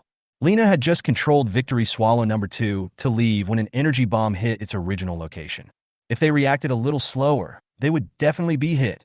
When Daegu saw Gazet attacking his teammates, he immediately attacked Gazet.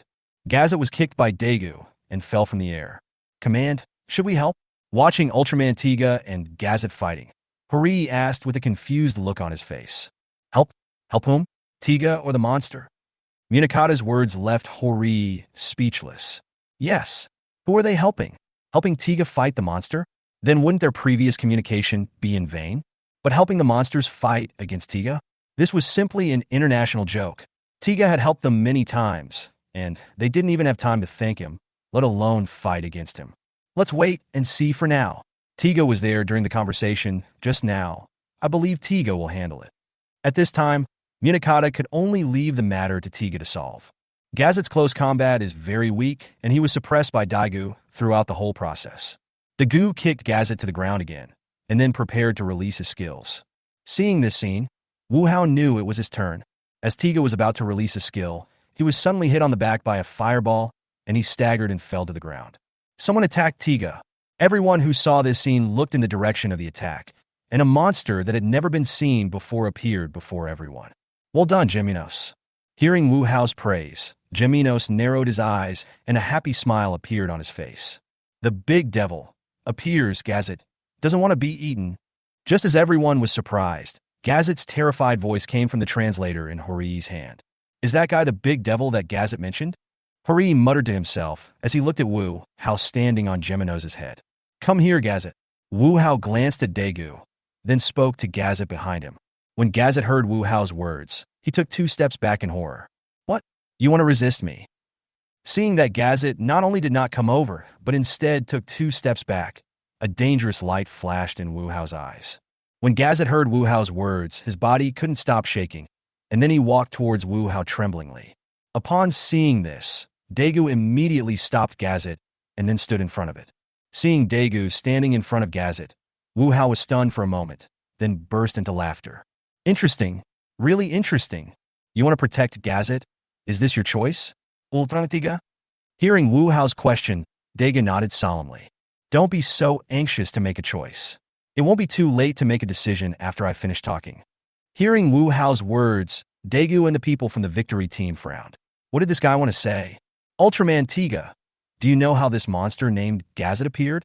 Hearing Wu Hao's words, Daegu was stunned for a moment, then shook his head. He knew nothing about this monster named Gazet. The name of this monster, or rather its code name, is Gazet. It is the result of a group of creatures called lightning people living in the ionosphere, devouring each other, and causing a malignant mutation. Flashman? Hearing Wu Hao's words, Hori looked at Gazet in surprise. Is this guy the lightning man that his mentor Dr. Mizuno has been studying? Hori, do you know Flashman? When Munakata saw Hori's reaction, He knew that this guy must know some inside information. I don't know the details, but my mentor, Dr. Mizuno, has been studying this creature called Lightning Man. I heard from my mentor, Dr. Mizuno, that Lightning Man is... Just as Hori was explaining the Lightning Man to Soho and the others, Wu Hao continued to speak to Daiko. Lightning people, like humans, are creatures that belong to the earth. They have lived in the ionosphere for generations, and nothing has ever happened to them. But now, they have begun to devour each other and force themselves to undergo malignant mutations. Ultraman Tiga, do you know why? Dagu still shook his head. The reason they did this, the reason they became like this, it's all because of humans. Hearing Wu Hao's words, Daegu and the people from the victory team were stunned. Did this Gazette become like this because of humans? Chapter 41 Pests. Wait, you said that Gazette became like this because of humans. What do you mean by that? After being stunned for a moment, Zhongfang immediately reacted and asked. I just said that Gazette is a group of lightning people living in the ionosphere who devoured each other and mutated malignantly, right? Yes, so what's the connection? Everyone was a little puzzled. Lightning people live in the ionosphere, and humans live on the ground. They are so far apart. So how could it be humans that caused it to become like this? Of course there is a connection, because humans now frequently use electromagnetic waves. The lightning people living in the ionosphere are disturbed and threatened. To put it bluntly, it is the pollution caused by humans' frequent use of electromagnetic waves that caused Gazette to appear. You're talking nonsense. Gazette clearly said that you forced it to attack us. When Lena heard Wu Hao put all the blame on them, she immediately retorted loudly. Oh, I forced it to attack you? What nonsense are you talking about? The environment that the Lightning Man relies on for survival has been destroyed by your constant compression. It is only a matter of time before Gazette takes revenge on humans. All I did was just advance the time a little bit. Except for Gazette, all the monsters that attacked you today were ordered by me. What? Everyone was shocked. How could this person in front of them command such a large number of monsters? What a dangerous person. What are you so surprised about? I can command these monsters because of you humans. Could it be that those monsters are also caused by our human behavior? Hearing Wu Hao's words, Hori said with an uncertain tone. Correct answer, but unfortunately, there is no reward. Wu Hao made a surprised expression and clapped his hands quickly to show that Hori was right. Don't be ridiculous. How is it possible that all of these monsters are caused by us humans? Unit 1 Shinjo's tone was a little irritable, saying that these monsters were all caused by humans themselves? What a joke. Are you kidding? You just need to analyze and test the samples left by the monster to find out if I am kidding or not. Most of the monsters that appear today are directly or indirectly caused by human pollution of the environment. The two Raelos and the human-like Ragan that appeared from the ocean were caused by you humans conducting nuclear tests in the ocean. Nuclear testing? Wasn't that banned a long time ago? Lena was a little surprised to hear that Raelos was created as a result of nuclear testing. Although nuclear testing has been banned, the radioactive elements produced have not disappeared. Even if the ocean has a strong tolerance and purification effect, it will take thousands or even tens of thousands of years to evolve all these radioactive elements. Moreover, these radioactive elements are highly polluting. It is indeed very likely that marine organisms will mutate due to nuclear radiation contamination. How could it be? After hearing Hori's explanation, Lena's face turned a little ugly. Could it be that all this was caused by human beings themselves, just as this guy said? Besides Raelos, the monster covered with seaweed and mud is called Zazan. It absorbed toxic substances from the sea and mutated. That fish monster with limbs and fins is called Glass. It mutated by devouring the garbage you humans threw into the sea. The remaining Gatos and King Crab are seeking revenge on you because you humans have polluted the ocean, causing a decrease in the amount of fish they can eat. As for the two monsters that appeared on land, they mutated due to absorbing car exhaust and devouring the radioactive elements you buried underground. Tell me, aren't these monsters directly or indirectly caused by you humans? After hearing Wu Hao's words, everyone on the victory team, including Daegu, fell silent. They wanted to refute, but they didn't know how to refute. If what this guy said is true, then this disaster was indeed caused by their own hands. These monsters were originally creatures of this earth, just like you. But it is precisely because of human greed and excessive plunder and pollution that the current situation has been created. You keep saying that you want to protect nature and cherish the environment, but it is you who are destroying and polluting the natural environment. Humans are the biggest pest to the earth. Wu Hao's words left everyone on the victory team speechless. They wanted to open their mouths to refute, but when they thought of the monster that appeared, they couldn't say anything. This time, it's just a warning to you. If you humans continue to pollute the environment and don't make changes, then next time it won't be so easy to retreat. Gazette, you can go back and rest, but I'll be there for you anytime. After saying that, Wu Hao did not give the members of the victory team a chance to speak and let Gemino sneak directly underground. Watching the other party disappear, Gazette turned around and flew into the air like a frightened kitten, returning to the ionosphere without looking back. Seeing that Wu Hao and Gazette had left, Daegu also flew into the air and canceled his transformation, leaving only the members of the victory team. Go to Daegu first and find his whereabouts. After a moment's silence, Munakata spoke. Although the victory swallow piloted by Daegu was hit by Gazette and crashed, his people have not been found yet. Even if he is dead, we must bring his body back. Commander, this is Daegu. Just as everyone was thinking this, Daegu's voice came from the communicator. Daegu? Great, you're still alive. When they heard Daegu's voice, everyone was startled at first, and then expressions of joy and fear appeared on their faces. That's great, Daegu didn't die, and they didn't lose their teammates. After the victory team returned to the headquarters, they immediately asked Nori to contact TPC's laboratory to inquire about the progress of the analysis of the samples left by the monster. But the laboratory said that the samples are still being analyzed. Okay, I understand. Once the analysis is complete, have them send the data over as soon as possible. Yes, Yi Rue responded and continued to contact the laboratory. Commander, do you really believe what that guy said? I don't believe it anyway. Shinjo looked at Munakata's actions and said that he would never accept blaming all the faults on humans. Chapter 42. If a tiger doesn't show its might, do you think I'm a sick cat? But, no buts. Without evidence, I won't believe what that guy says anyway. Hori wanted to say something, but was interrupted by Shinjo. Just then, Yi Rue's reports came rushing in.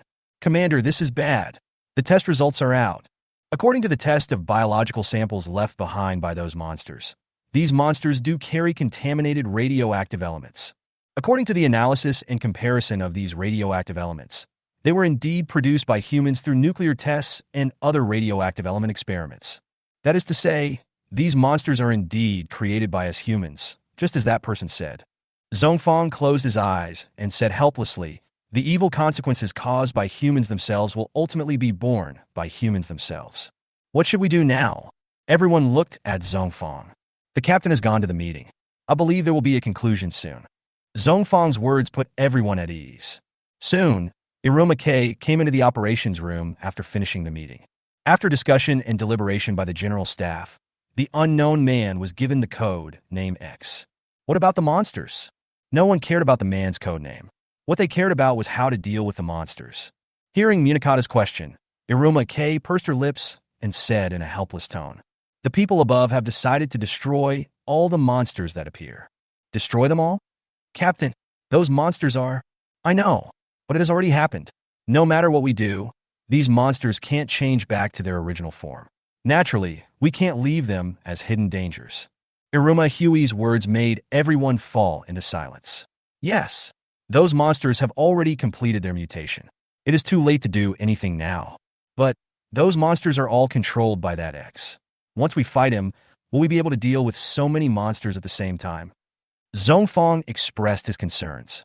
There were so many monsters that they were overwhelmed with just one Gazette, not to mention the other monsters. This issue is also being discussed at headquarters, and I believe there will be a result soon. Time passed, and it was night before he knew it. King Marebo, who had missed Wu Hao's order because he had fallen asleep during the day, finally woke up. Under the moonlight, King Molab looked even more ferocious after waking up. His two big front teeth became even bigger, and his claws became longer and sharper. Headquarters, the monsters are about to start moving. The TPC armed forces who had been staying here to keep an eye on King Morab discovered that he had awakened and started to move, and immediately passed the news back as soon as possible. The monster that has been sleeping during the day has awakened. Victory team set off immediately.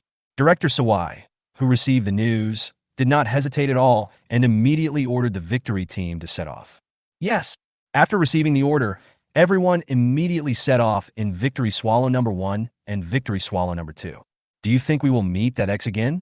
On the way, Lena's tone was a little worried. Of course he will. Didn't that guy say that he controls all these monsters? Munakata replied. Then, can we defeat that guy? He can control so many monsters. Of course I can. At this time, Xinqing's firm words rang out from the news agency. We are the winning team. If we all retreat, who will protect this earth? After hearing what Xianqing said, the members of the victory team perked up. Yes, they are the victory team. While the victory team was heading towards King Moab's location, Wu Hao was walking in the mountains out of boredom. Something happened to King Moab? His aura is so violent. Wu Hao was a little surprised when he felt King Moab's aura becoming more manic. After ordering the monsters to retreat, Wu Hao noticed that King Marebo's aura had not changed. Thinking of King Marebo's habits, he felt that since King Marebo's aura was stable, there was no need to make a special trip. As a result, not long after he was lazy, King Moab's aura became manic. Let's go take a look. After all, it's our own monster. Thinking of this, Wu Hao took out Geminos's card and activated it. After the card was activated, Wu Hao was pulled directly underground, and under the leadership of Geminos, he soon came to the vicinity of King Moab. When Wu Hao returned to the ground from underground, he saw a large number of TPC assemblers attacking King Marebo.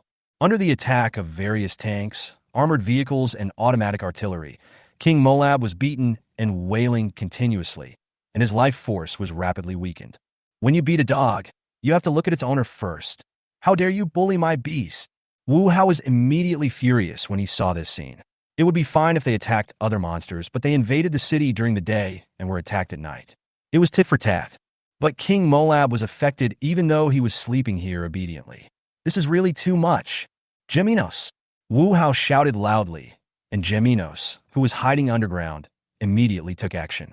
The TPC members who were concentrating on attacking King Moab did not pay attention to their feet.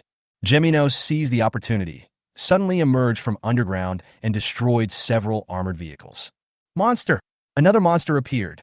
Don't panic. Don't panic. Geminos suddenly appeared and destroyed several armored vehicles, immediately disrupting the rhythm and deployment of TPC's combat personnel, especially since there was a terrifying and ferocious monster right next to them. Some members with poor psychological quality turned around and ran away in fear. The commander on the scene who saw this shouted at them to stop, but they were so frightened that they simply couldn't listen. As Geminos began to attack, more and more people fled, and the TPC battlefield commander had no choice but to issue a retreat order. I just received news that the frontline combat troops were attacked by the monster that appeared with X. There is a high possibility that X is there. We know. After hearing the news from Arumake, Munakata nodded seriously to show that he understood. After hanging up the call, everyone on the victory team felt heavy-hearted. They were just wondering whether they would meet that person, but before they even arrived, the other party had already made a move. Now, there was no way to avoid fighting. You have all heard that X sent monsters to attack the frontline combat troops. Throw away all those messy thoughts in your mind. We have only one mission, to destroy all the evil monsters. Do you understand? Clear. Everyone responded loudly, and then began to speed up and rush towards the battlefield. Chapter 43, Ultraman Tiga, Why are you fighting?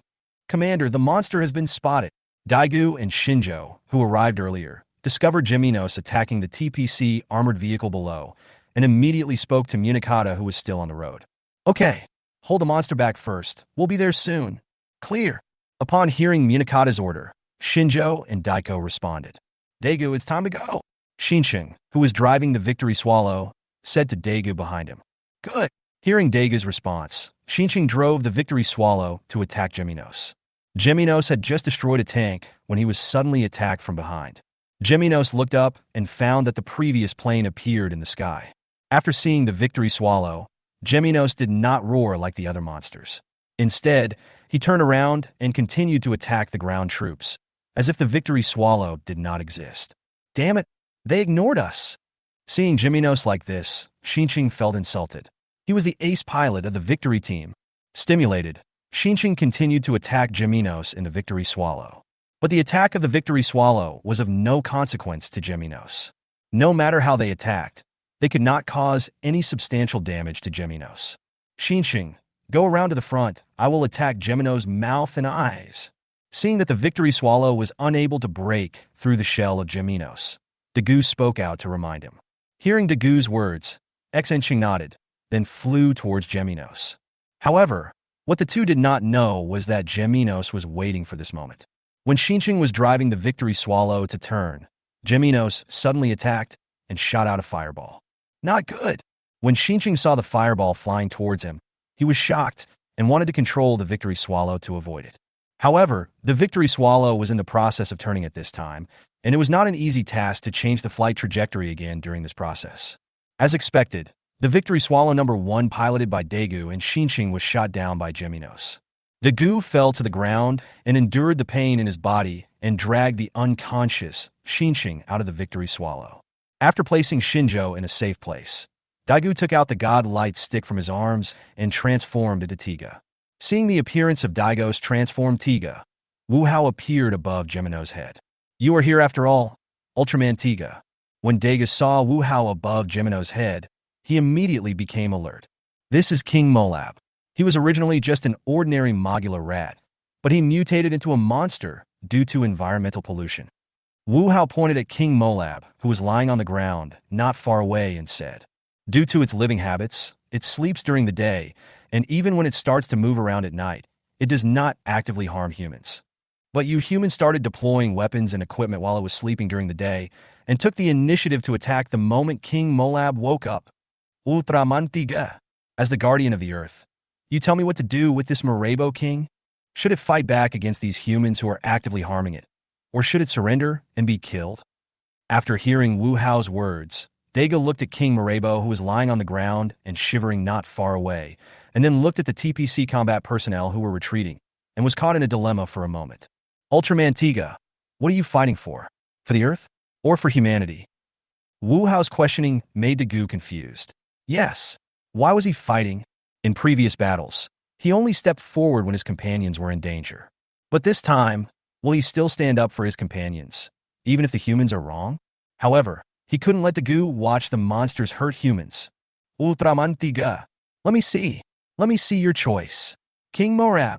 As Wu Hao called out loudly, King Molab, who was lying on the ground shivering, suddenly raised his head and roared. King Molab, attack the humans who attacked you. Hearing Wu Hao's words, Dagu was shocked and immediately wanted to stop King Molab. But King Molab, who had received the order, had already taken action and ran quickly towards the fleeing TPC members. Seeing this, Daga knew that now was not the time to hesitate. So he jumped in front of King Molab and stretched out a hand to stop King Molab from moving forward. But King Molab ignored Tiga's dissuasion and continued to charge forward. When Daga saw King Molab rushing towards him with his head lowered, he took a deep breath and tried to force King Molab to stop. However, the impact brought by King Marebo's fast running was still very strong, and Daga was unable to stop King Marebo for a while. Daga hugged the front half of King Marebo tightly, and with a strong force, he knocked King Marebo over. Daga looked at King Marebo's body trembling with fear, but he had no intention of stopping the attack. He looked at Wu Hao angrily. Don't look at me with that expression. Blindly tolerating and retreating will not win others' understanding and compassion. Instead, it will bring you greater suffering. This is the situation King Molab is facing now, and I am only ordering King Crab to muster up the courage to fight back, even though it has no such intention. Instead of continuing to stare at me here, you might as well take care of it. Wu Hao turned his gaze to King Marebo, who avoided Tiga and continued to chase the TPC members. Although Dagu was angry when he saw this, he still chased after King Molab. Command! That monster is attacking our people. Lena, who was driving the Victory Swallow too, saw King Molab attacking the TPC members and immediately spoke to Zhongfang. Texas Cannon ready. Kill that monster in one fell swoop. After hearing what Lena said, Munakata immediately asked Hari to prepare to fire the Texas Cannon. He had to deal with the monster before Wu Hao could react. Clear. After hearing what Munakata said, Hari immediately prepared the Texas Cannon. Dagu, who was chasing King Molab, also saw this scene and wanted to remind King Molab, but it was too late. Humans will make arbitrary judgments based on what they see. Few people are willing to calm down and think seriously. This is one of the bad qualities of human beings. Seeing that the Texas Cannon of Victory Swallow 2 was charging, Wu Hao sneered. Texas Cannon fully charged. 3, 2, 1. Emission. As Hori pressed the button, the the fully charged Texas cannon fired at King Crab. Chapter 44. The Light Dims. King Moab felt a deadly threat as he looked at the Texas cannon firing towards him. It wanted to escape, but it was too late. Seeing that the Texas cannon was about to hit him, King Moab let out a cry of grief. Why? Why do I have to be hurt all the time? I clearly didn't do anything before. Just when the Texas cannon was about to hit King Moab, something unexpected happened. A figure appeared in front of King Moab and helped him block the attack. Ultramantiga? The members of the victory team on Victory Swallow 2 opened their mouths in surprise when they saw that Tiga actually helped the monster block the attack. What's going on? Why would Ultraman Tiga help the monsters? Oh, is this your choice? How greedy. However, I don't hate this kind of greed. Seeing Daega's actions, Wu Hao chuckled. But Daegu, as long as humans don't stop harming the earth, things like this will continue to happen. What will you do then? Wu Hao glanced at King Marebo, who was trembling behind Daegu, and left with Geminos without saying a word. This King Moab is too timid and is not suitable for fighting at all. Perhaps the best option for it is to be transformed back to its original form by Daegu using the cell transformation beam. Daegu saw that the victory team stopped attacking, then turned to look at the trembling King Marebo, feeling mixed emotions. It was originally just an ordinary Mogula rat, but it became like this because of human pollution of the environment, and finally it was controlled by that hateful guy. But it doesn't matter, soon everything will be over. Daegu released a cell transformation beam at the trembling King Marebo, eliminating all the mutated cells in his body, and then reconstructed the cells in his body. The members of the victory team exclaimed in disbelief as they watched the huge King Moab shrink rapidly under Tiga's beam of light. After restoring King Moab to his original appearance, Daegu turned around and looked in the direction of Wu Hao, but there was no one there. Seeing that Wu Hao and the monster had already left, Daegu did not stay for long and flew directly into the air to cancel his transformation. Now that you have taken action, it's time for me to show my appreciation. Wu Hao snapped his fingers, and the monsters that had returned to the sea or dived underground opened their eyes and began to move. Oh no! Monster! The monster is moving again! Yi Rui from the victory team spoke in a panicked tone. The monsters that had originally retreated have come back again. Don't panic. Send us the images taken by the satellite. Yes. After hearing what Aruma K said, Nori immediately projected the images taken by the satellite onto the big screen. Iruma Hui looked at the picture on the big screen, and her heart sank completely. They were in big trouble. Vice Captain Munakata, the monsters that retreated earlier, are active again. They are all gathering at Aizu Port. What? Are they all gathered together? Upon hearing what Captain Aruma K said, Munakata exclaimed, Yes, all the monsters that appeared from various seas before have gathered at Aizu Port. I understand. Let's rush over immediately, Munakata said after a moment of silence before cutting off the communication. Commander, what's wrong? Lena and Hori on the Victory Swallow 2 looked at Munakata in confusion. Did something serious happen? Why does the commander look so unhappy? The monsters that attacked the port and city before have reappeared. Zhongfang took a deep breath and said in a heavy tone, Which one? All. Lena and Hori exclaimed. No wonder the commander's face looked so ugly. Even they were unsure about fighting against such a large number of monsters at the same time. Have you contacted Daegu and Shinching? Munakata asked Hori. Now is the critical moment. One more person means they have more fighting power. We've made contact, but the Victory Swallow they were piloting was shot down by a monster. Shinjo is still in a coma, but Daegu isn't in any serious trouble. Hori replied. Leave Shinching to the medical team. Have Daegu return to the base immediately and drive Unit 1 to rendezvous with us at Izaport. Okay. Hori nodded, then contacted the medical team and Daiko below. The speed of Victory Swallow number 2 is slower than that of number 1. If Daegu can hurry up, they can arrive at Izaport at the same time. Daegu understands. After receiving the message conveyed by Hori, Daegu placed Shinjo on an open space aside and waited for the arrival of the medical team. However, Daegu couldn't calm down at this moment.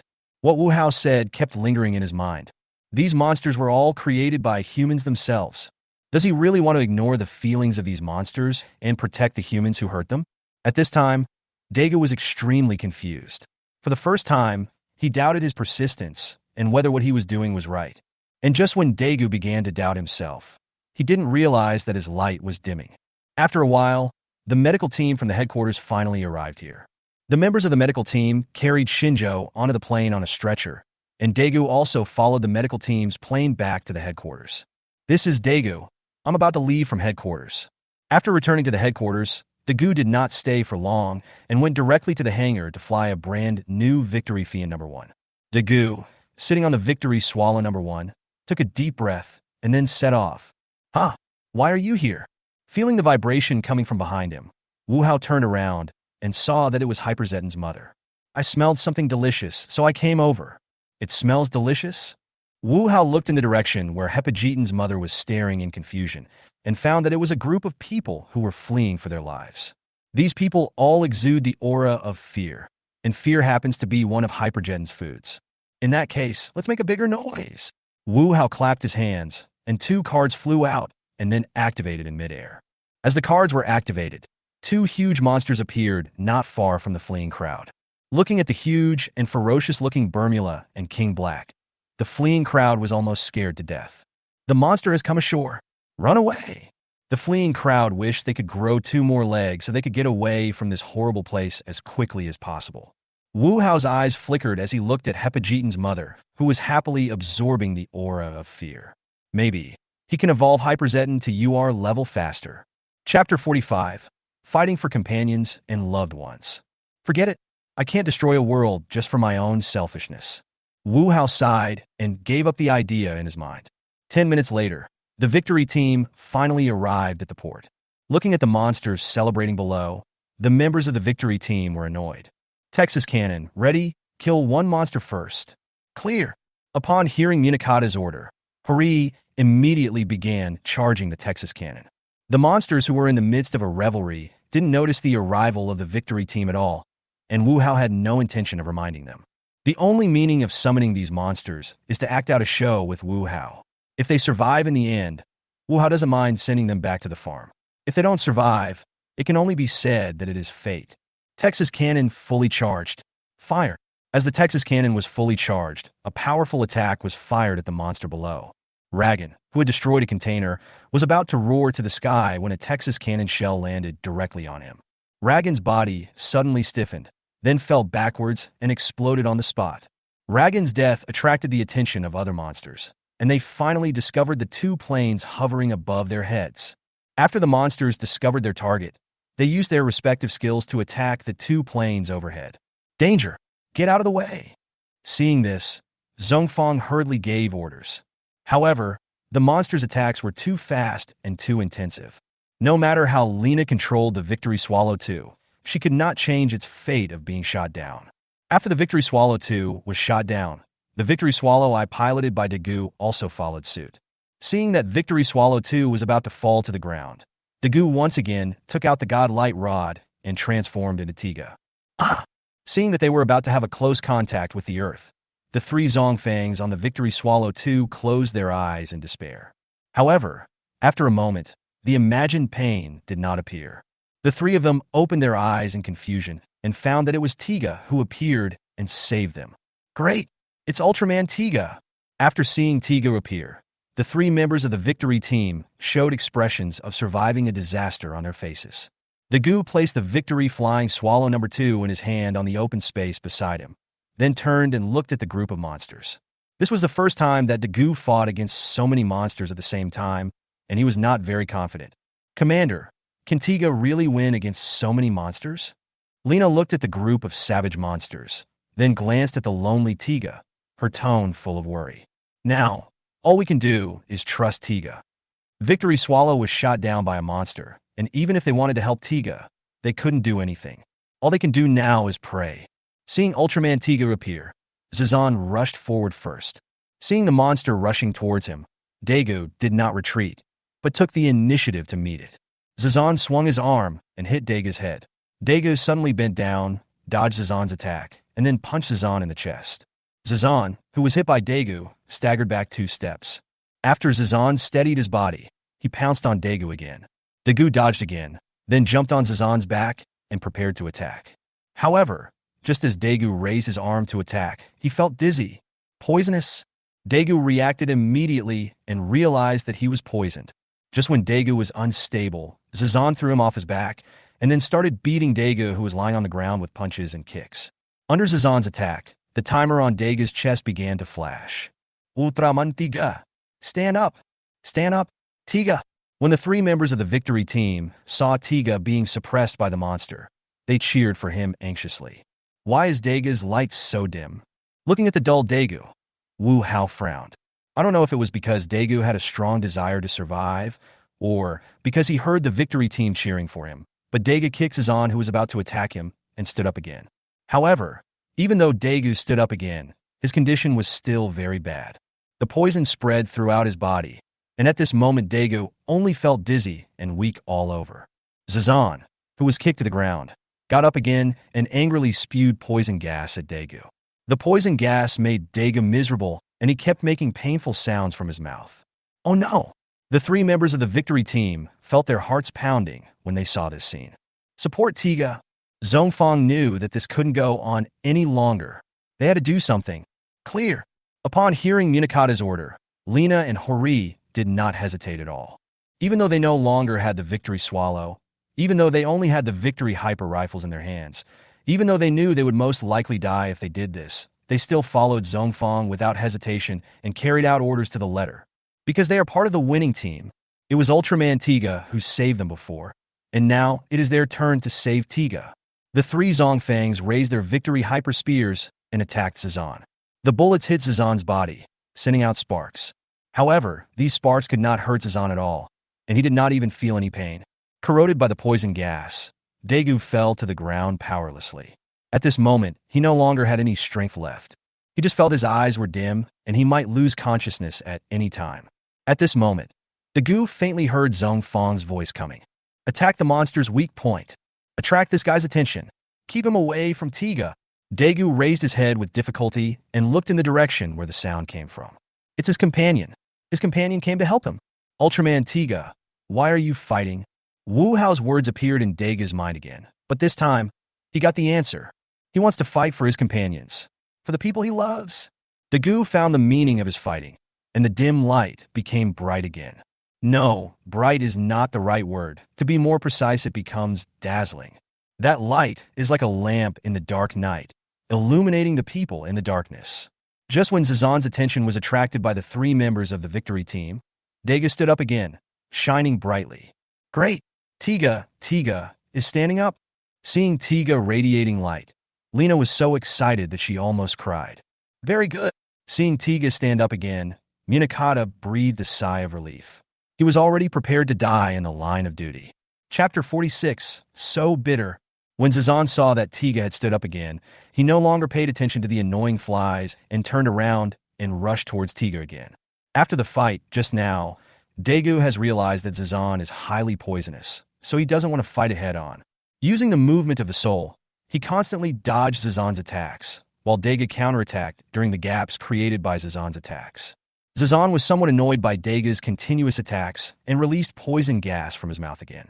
Having suffered a loss once, Daegu naturally would not repeat the same mistake. He leaped forward to avoid Zazan's poisonous gas and came behind it. Daegu kicked Zazan hard to the ground with a powerful kick. Then Daegu stretched out his hands, ready to release the Zepelian ray. At this moment, the other monsters moved. All of a sudden, a large amount of light and water flew towards Daegu. Seeing this, Daegu could only cancel his skill and dodge to the side. Damn it was just that close. Seeing this, Zhongfang said with regret. It was so close to destroying the monster. Daegu, who dodged the attack, frowned as he looked at the many monsters protecting Zazan behind him. He doesn't have much time left, and dealing with so many monsters at the same time is definitely a huge challenge for him. That's it. Seeing the stalemate between the two sides, Wu Hao suddenly appeared in the center of the battlefield. Ultraman Tiga, are you sure you want to kill these innocent monsters just to show your favor to humans? Humans over there? Even after going this far, you still don't have the slightest regret? Wu Hao first questioned Daegu, and then looked at the three members of the victory team in the distance. Hearing Wu Hao's words, Zhongfang took a deep breath and walked out. Sir, I am sorry for what we humans have done. It is only today that we realize how much damage our previous actions have caused to the environment and to them. I don't expect them to forgive us humans, but I hope you can give us a chance to reform. I promise you, humans, We will never make the same mistake again. You won't make the same mistake again? That's a nice thing to say. Wu Hao scoffed at Zhong Fang's words. How could human nature change so easily? Perhaps, after this incident, humans will behave themselves for a while, but as time goes on, their dormant hearts will become active again. Driven by greed and desire, they will continue to do the same things. The only difference is that they may do so under a high-sounding banner. As for the possible dangers, their mentality of taking chances will make them subconsciously ignore the risks. Please trust us. Seeing Wu Hao's distrust, Zhong Fang spoke again in a sincere tone. Maybe you really realize your mistake, but other humans may not realize it. Forget it. There are indeed some people with conscience among humans. It is wrong to let them be buried with those greedy people. Hearing Wu Hao's words, Zhong Fang smiled. This crisis was about to be resolved. But, after hearing Wu Hao's words, Zhong Fang's heart, which had been at ease, was lifted up again.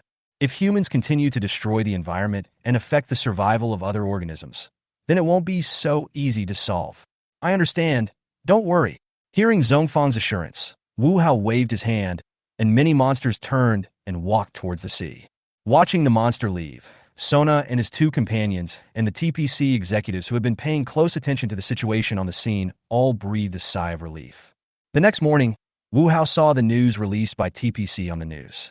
TPC directly admitted that the monsters that appeared before were all caused by environmental pollution, so it called on the world to protect the environment together. In the following days, governments around the world responded to TPC's call and established international environmental protection organizations. This organization is different from previous organizations that only made verbal appeals. It truly possesses real power. Once someone reports to it that some organization or group is polluting the environment, this department will take action. In addition, the environmental protection laws of various countries are constantly being revised, and the most serious violations can even be subject to the death penalty. Thanks to the joint efforts of countries around the world, the Earth's ecological environment is much better than before. A better environment means that a large number of chemical industries are in trouble. However, all this had nothing to do with Wu Hao. He was sitting in a cafe drinking coffee, and a man was sitting opposite him. You asked me out just to stare at me, didn't you? Wu Hao put down the coffee in his hand and frowned secretly. This coffee is a bit bitter. Who are you? What is your purpose? Manhwa Carino looked at Wu Hao, hesitated for a moment, and then asked his question. Originally, in his dreams, the future was one of despair and darkness. In order to deal with future crises, he is constantly looking for ways to change the future. However, it was not until a few months ago that he suddenly realized that the future had changed. Although it was still endless darkness, he did not feel despair in this darkness. Even in this extreme darkness, a faint light was discovered. However, before he could figure out what this meant, the future changed back to its original state. Until some time ago, Wu Hao appeared in this world again. However, the future he saw changed again and turned into an unclear fog. He could only vaguely see several huge figures appearing in the fog. Just when Carino Manhwa opened his eyes wide to see clearly, a person suddenly appeared in his eyes. And that person was Wu Hao, who was sitting opposite him. Me? Let me think about it. I guess I'm the manager of a breeding farm, right? The director of the breeding farm? Hearing Wu Hao's words, Carino Manhwa was stunned. What kind of answer was this? He had guessed many answers, but he never expected the other party's answer to be like this. Yes, the director of the breeding farm, specializing in breeding monsters. Hearing Wu Hao's words, Carino Manhwa's breath stagnated. Raising monsters? This guy is really scary. Carino Manhwa looked at Wu Hao deeply, then picked up the coffee in front of him and took a sip. He frowned. So bitter. Seeing Carino Manhwa silently put down the coffee in his hand, Wu Hao laughed unkindly. Although his action was very small, Wu Hao still noticed it. Apparently, he is not the only one who thinks coffee is bitter. Chapter 47, 3 Things. You are not looking for me just to ask about my identity and purpose, right? Carino Manhwa nodded. He had never encountered such a strange thing before. Of course, he wanted to find out the reason for this uncertainty. Haven't you ever heard the saying that curiosity kills the cat? It's not a good thing for a person to be too curious. Wu Hao's tone was very calm, but cold sweat broke out on Carino Manhwa's forehead without him noticing. He was careless. Don't be so nervous. If I wanted to kill you, you would have died long ago. Seeing Carino Manhwa so nervous, Wu Hao chuckled. Do 3 things for me, and and I'll help you solve Gitangia. Gitangia? It is the ultimate darkness you foresaw. Hearing Wu Hao's words, Karino Makwa's face changed. Did this guy even know that he could foresee the future? What do you want me to do? Karino Makofa calmed down and asked. First thing, help me find a bird named Sira. It's the pet of Dr. Nizu's daughter who studies Zelda gas. That Scylla, is it important to you? Originally, Makwa Karino thought that the task Wu Hao would give him would be very difficult, but he didn't expect it to be finding a pet. Yes and no. Looking through all the episodes of Tiga, except for the finale, Sheila and Obike left the deepest impression on him. There was no way before, but now, he has the opportunity to change. As for how important it is, it's hard to say. It can only be regarded as satisfying past regrets. Okay, I'll do my best to find it. Karino Makwa nodded and didn't ask any more questions. The second thing is there is a super ancient ruins under Kumamoto City. Help me find its exact location. Upon hearing this request, Karino Makwa's face became serious. Of course he knew what was in the underground ruins of Kumamoto City, but he didn't expect that Wu Hao was also eyeing that thing. This is not easy to do. The president of the SATIC group, Kigo Masaki, is also trying to get information on this. He's just a human whose heart has been blinded by power. You don't really think he can help humans through the crisis, do you? Wu Hao could roughly guess what Karino Makwa was thinking. It's just that he doesn't trust him and wants to keep a way out. If you don't want to, that's fine. Our cooperation ends here. After saying that, Wu Hao stood up and prepared to leave, etc. Seeing that Wu Hao was really planning to leave, Karino Makofu became anxious. Is this guy so impatient? He didn't say he disagreed. I agree to the second condition. Karino Makwa hurriedly agreed, for he was afraid that if it was any later, Wu Hao would really leave. Why didn't you say that earlier? Wu Hao sat back in his seat and was about to pick up the coffee to take a sip, but when he thought of the taste of the coffee, Wu Hao put it down decisively. Don't come to this coffee shop next time you ask me out. It's okay to not put sugar or milk in the coffee, but the food is not ready. Karino Makwa's mouth twitched slightly. Shouldn't you talk about the third condition next? Why did you suddenly bring up coffee? Please tell me your third condition. In order to avoid wasting time, Karino Makwa took the initiative to speak. The third condition is that you help me find the location of the Kyrioloids. The guy who tried to challenge Tiga before? When he heard about the Kyrioloids, Makwa Karino immediately thought of the alien who wanted to challenge Tiga not long ago. Yes, that's them. You're interested in those guys? Makwa Karino was a little puzzled. He had seen the battle of the Kyrioloid on the internet and in the news. His strength was just SOSO. Why was this guy so concerned about it? I'm not interested in those Kyrioloids. I am interested in the so-called Kyrioloid god they are talking about. The god Kyrioloid is a complete scam. He was only mentioned as a background in the play, and no one knows his true appearance and abilities. Therefore, Wu Hao is still quite interested in the god Kyrioloid. To be able to be given the title of god, one's strength should be quite strong. However, judging from the performance of the Kyrioloid people, the god Kyrioloid should be very afraid of Gitangia, so his strength should be weaker than Gitangia. However, even if he is weaker than Gitangia, his strength should be at the SSR level, but it is not clear at what level. You want to find those Kyrioloids to summon the god Kyrioloid? No, absolutely not. Upon learning of Wu Hao's idea, Karino Makwa stood up excitedly. The Earth is already in danger, but this guy is still thinking of bringing other powerful enemies to Earth. Is he crazy? Don't worry, one god, Kyriolod, can't turn the world upside down. That won't work. People on Earth simply can't afford that kind of risk. Even though Wu Hao said that Kyrioloid was powerless, Makwa Karino firmly stated that he was unwilling to help. Oh, people on Earth simply can't afford such risks?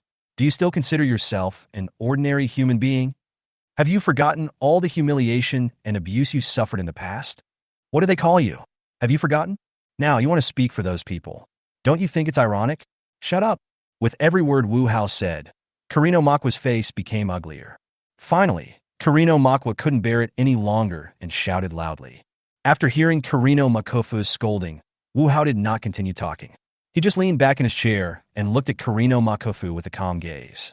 Under Wu Hao's gaze, the emotionally agitated Karino Makwa gradually calmed down.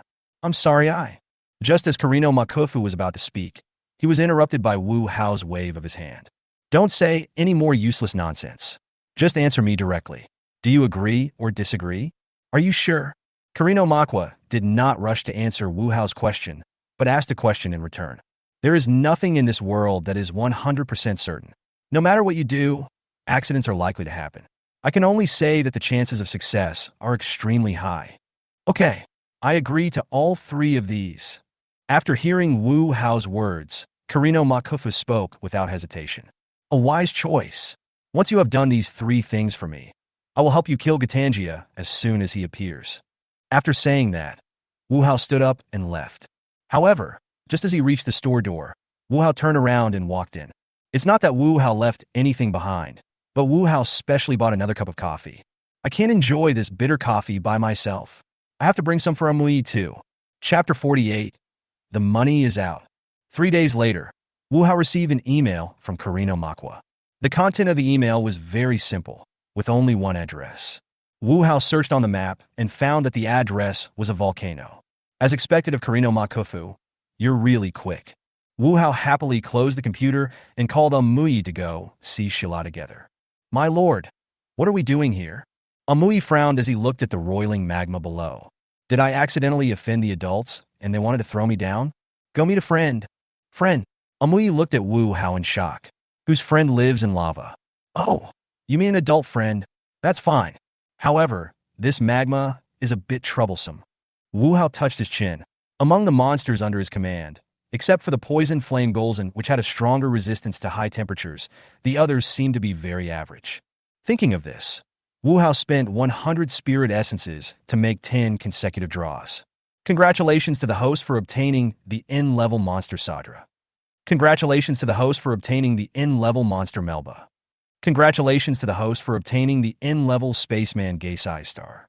Congratulations to the host for obtaining the N-level spaceman Shade. Congratulations to the host for obtaining the R-level alien Kyrialoid. Congratulations to the host for obtaining the N-level monster Magaba. Congratulations to the host for obtaining the R-level monster Magaba. Congratulations to the host for obtaining the SR-level monster Digenga. Congratulations to the host for obtaining the SR-level monster Patton. Congratulations to the host for obtaining the UR-level monster Growlfin. Withdrawal. Wu Hao was stunned when he saw the last piece of news. It turned out to be the legendary Holy Beast Growlfin. Growlfin only appeared in Gauss's plot, but he never fought with Gauss. Although she has never fought, her ability is still very buggy and can stop time. As for the ability to stop time, it can be said that except for a very few people who can crack this ability, everyone else will be helpless when encountering it. Even if Growlfin's combat ability is not good, this ability alone is enough to make him UR level. I thought Hyperzetan San would be my first UR level monster, but I didn't expect it to be you. Looking at the lifelike patterns on the cards, Wu Hao said with some emotion.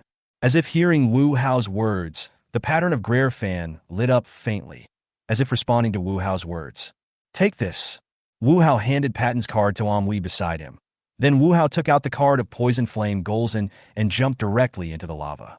Amui looked at Wu Hao in surprise as he jumped down, then looked at Patton's card in his hand, gritted his teeth, and jumped down as well. At the moment of coming into contact with the magma, the monster card emitted light, forming a shield that enveloped the two of them. The two kept sinking in the magma. After an unknown amount of time, they finally found Sela at the bottom of the volcano. At this moment, Shila was not the beautiful and noble phoenix behind. She was in a very embarrassed state. The beautiful feathers were now very gray and had no luster at all. The beautiful appearance also became ugly due to the erosion of Zelda gas. Shila, who had been suppressing the erosion of Zelda gas in his body, seemed to sense something. He opened his eyes weakly and looked at the two people in front of him, making a faint cry from his mouth. Although he knew that Scylla's condition was very bad, when he really saw this scene, Wu Hao couldn't help but tremble in his heart. My lord, she seems to be in pain. Amui was a little surprised when he saw the weak Scylla. He didn't expect that the friend Wu Hao mentioned would be so weak. Sira, you are dying. Wu Hao ignored Amui, but came to Scylla, reached out and touched her head, and said in a gentle tone. Scylla made a chirping sound, as if responding to Wu Hao. Scylla, just do whatever you want, I will help you. Scylla looked at the person in front of him and let out another cry. Although it was the first time they met, Scylla could feel the friendly atmosphere from the other person. Sira let out a loud cry, then held on to his body, flapped his wings, and rushed out of the volcano. Seeing this, Wu Hao pulled Amui onto Shila's back. Oh no! A monster has appeared! Yi Rue in the base discovered Shila's trace through satellite. Everyone looked up at the big screen and found Scylla. This monster seems to be moving forward with a purpose.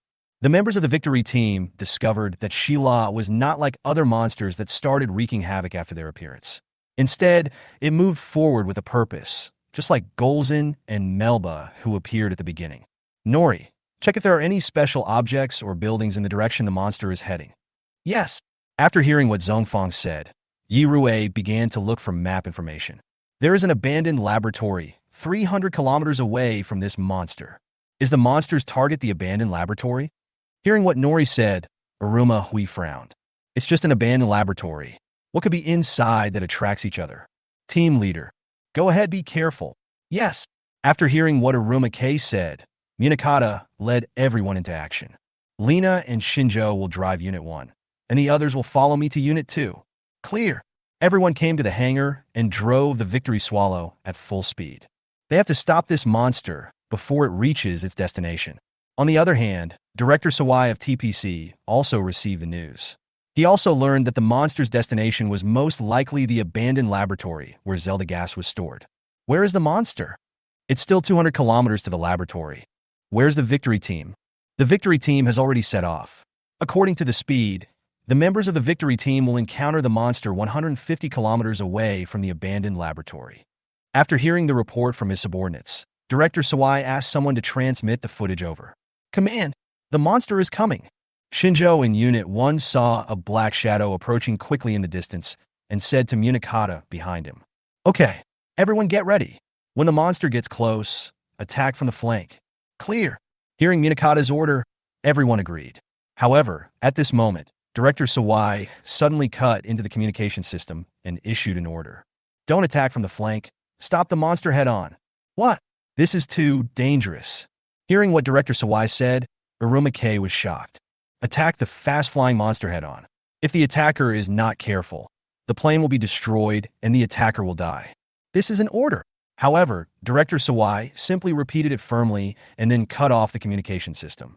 Chapter 49 Interception. After hearing Director Sawai's order, everyone turned their eyes to Munakata. Zhongfang looked serious, took a deep breath, and spoke slowly. Face the monster head-on and change its direction. Even though Munakata knew that doing so was wrong, even though Munakata knew that doing so might cost his life, he was a military man, and a soldier's duty was to follow orders, even if they were wrong orders. Clear. After hearing what Zhongfang said, everyone on the victory team looked serious, waiting for the arrival of the monster. Are these guys dying? They actually blocked Scylla so directly. Looking at the victory flying swallow standing straight ahead, Wu Hao raised his eyebrows.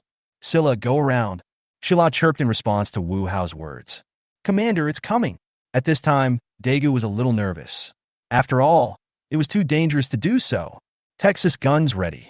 Upon hearing Munakata's order, Daigo began charging the Texas cannon. Wu Hao frowned when he saw that Victory Flying Swallow 2 had begun charging the Texas cannon.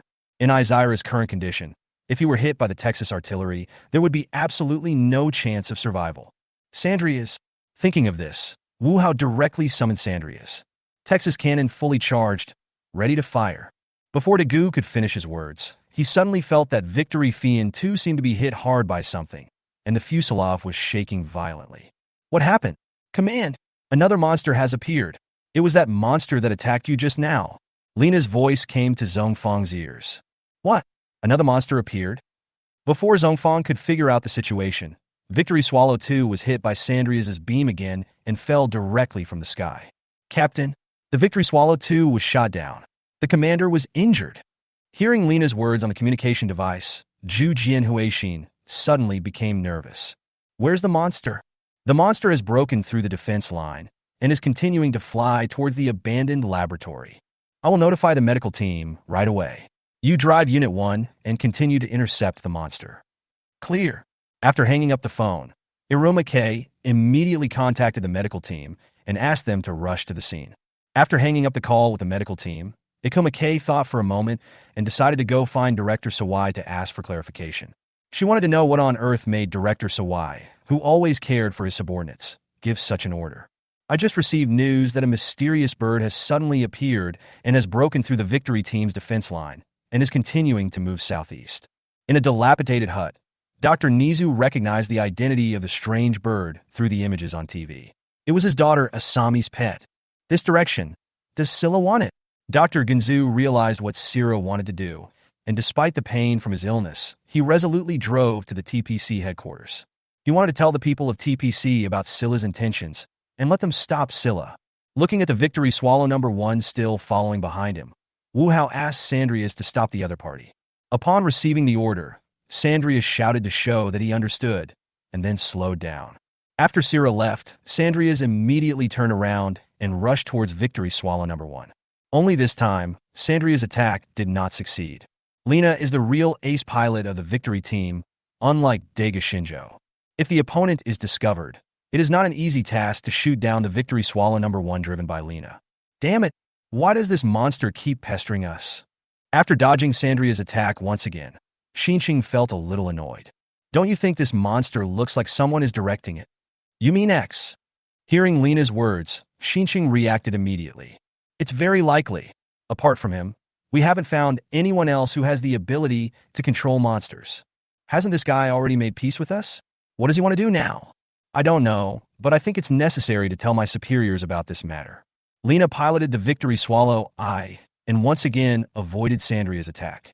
Okay, I'll contact headquarters. Xinqing had no choice but to open the news agency and contact the headquarters. At this time, Iruma K was listening to Director Sawai explaining Dr. Nizu and his research on Zelda gas 20 years ago. So, the abandoned laboratory is storing Zelda gas.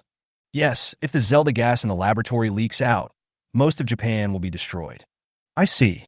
After hearing about the harmfulness of Zelda gas, Iruma K finally understood why Director Sawai gave such an order. Captain, this is bad.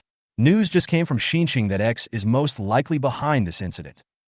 When Iruma Hui heard what Nori said, her heart suddenly rose to her throat. X is behind the scenes? He has set his sights on Zelda gas? Thinking of this, Iruma Hui hurried back to the command room. Director Sawai's face turned very ugly when he heard the news.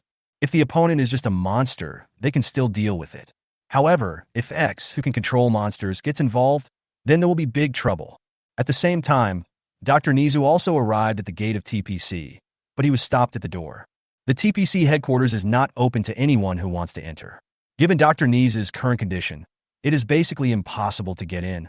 Dr. Nizu sighed helplessly when he saw that the guards at the door would not let him in no matter what he said. No, I can't just give up like this. I'm still alive. I must be able to do something. Thinking of this, Dr. Nizu mustered his strength and drove towards the abandoned laboratory. Without the obstruction of the Victory team, Sheila brought Wu Hao and Amui to the abandoned laboratory smoothly. Let this all end here. Amui, wait for me here. Oh, cool. Amui nodded. Although he also wanted to go in and take a look, he still faithfully carried out the task given to him by Wu Hao. Wu Hao walked into the abandoned laboratory and began to look for the Zelda gas stored there. Damn it, we finally got rid of that monster. Xinqing's tone was full of annoyance and anger. It was all because of this damn monster. If it hadn't been trying desperately to stop them, they would have stopped the strange bird long ago. Lina, Xinqing, where are you now? Captain, we just dealt with a monster that was blocking us, and we are now heading towards the abandoned laboratory.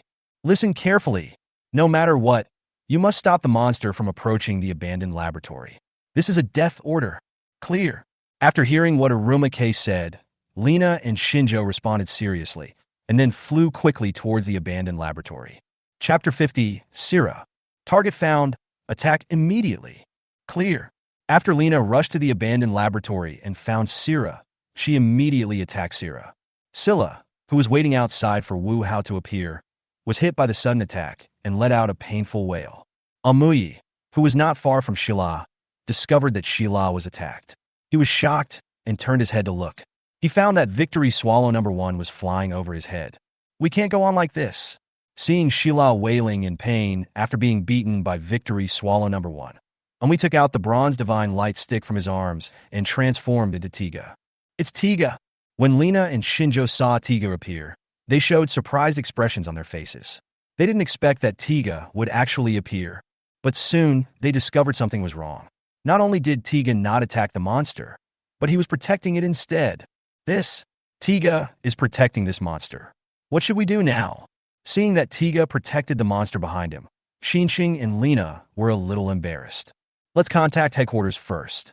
This situation is no longer something they can handle, and they must report it. What? Tiga is protecting that monster? After hearing Lena's report, Hui Iruma in the command room stood up immediately. Are you sure? I'm sure, Captain. Now, Tiga is still protecting the monster behind him. After hearing Lena's answer, Iruma K fell silent. Judging from his previous actions, Tiga was helping humans, but why did he protect the monster this time? Could it be that they were wrong? Was the monster not evil? However, the monster's target is indeed the Zelda gas stored in the abandoned laboratory. What should I do? Ignore Tiga and continue attacking the monster? At this time, Iruma Huey's mind was in a mess. Tiga, what are you thinking about? At this time, Iruma K was eager to know what Tiga was thinking, but unfortunately, she could not communicate with Tiga. Lena, Xinxing, you two are on standby for now? In the end, Iruma K chose to believe Tiga and asked Shinjo and Lena to stop attacking and stand by. Team leader. At this time, Munakata, who had just been bandaged, came to the command room with Daiko and Hori. Why are you here? You need to rest now. Iruma K frowned as she looked at the gauze wrapped around Munakata's head, her tone somewhat dissatisfied. Captain, how can I rest when the monsters are still out there? Don't worry about the monster. Lena just contacted me, and Tiga appeared. Tiga appears? Hearing his captain's words, Dagu was confused. Wasn't he here? Why did Tiga appear? Yes, Tiga appeared. Iruma K looked at Dagu strangely, not understanding why he was so excited. Captain, I still want to go and take a look. When he heard that Tiga had appeared, Munakata felt relieved, but he still wanted to go to the scene to see the situation. Well, if you insist. In response to Munakata's insistence, Iruma K sighed and agreed. As partners who have worked together for such a long time, Iruma K naturally understands Munakata's character. After getting the consent from Iruma K, Munakata took Daiko and Hori to drive Victory Swallow 2 again towards the abandoned laboratory. Finally found it. After searching for a long time in the laboratory, Wu Hao finally found the sealed Zelda gas. Someone's coming. Lena on the Victory Swallow number 1 discovered that a car was approaching quickly. Stop the car over there. It's too dangerous here. Stop immediately. However, no matter how Lena called out, Dr. Nizu did not stop the car, but instead drove even faster. Dr. Nizu arrived at the door of the abandoned laboratory and got out of the car and looked at the weak Sira. Sira. When Dr. Nizu saw Sira at this moment, he understood everything. It turned out that he was the one who was wrong. All Sheila wanted was to completely destroy the Zelda gas that destroyed his family. Silla, wait for me. Dr. Nizu, who understood all of this, endured the discomfort and dragged his weak body towards the abandoned laboratory. Wu Hao, who came out with Zelda gas, was a little surprised to see the figure walking in from outside, but after thinking about it, he felt that it was normal for him to appear here. Who are you? I am Scylla's friend, and I am here to help Scylla and fulfill her wish. I see. Thank you. The one you should thank should be Scylla. Yeah, I should thank Scylla properly. As he spoke, Dr. Nizu suddenly started coughing violently. It seems that you are also reaching the end. Why bother to come here? Wu Hao looked at Dr. Nizu, who was already exhausted, and sighed. I am a sinner. Everything I have done is to make up for my mistakes. Therefore, as long as I am alive, I must do what I can. Let's go, Scylla is still waiting for us. Wu Hao was not in a position to comment much on Dr. Nizu's life. Zelda gas is the fruit of his life's work, but it is precisely because of the existence of Zelda gas that his family and his daughter are destroyed.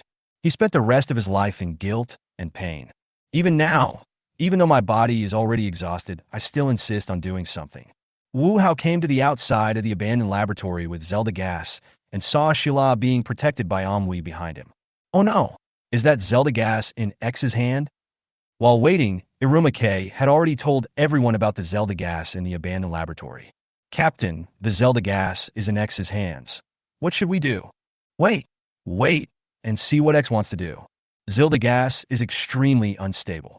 If it shakes violently, most of Japan will be destroyed. Iruma K did not want to resort to force unless it was absolutely necessary. Sheila saw Wu Hao holding a box containing Zelda gas and walked out from behind Amui. As he walked, he made chirping sounds.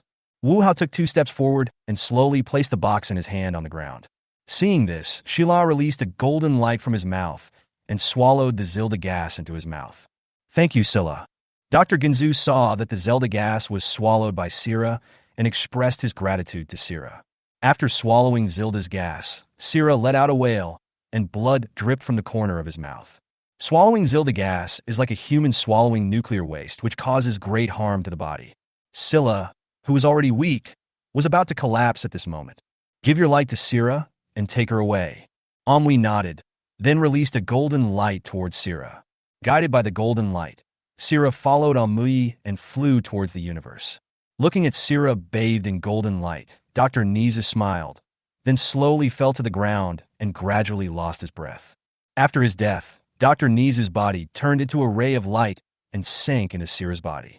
As Dr. Nizu's soul poured in, Sira's body began to change.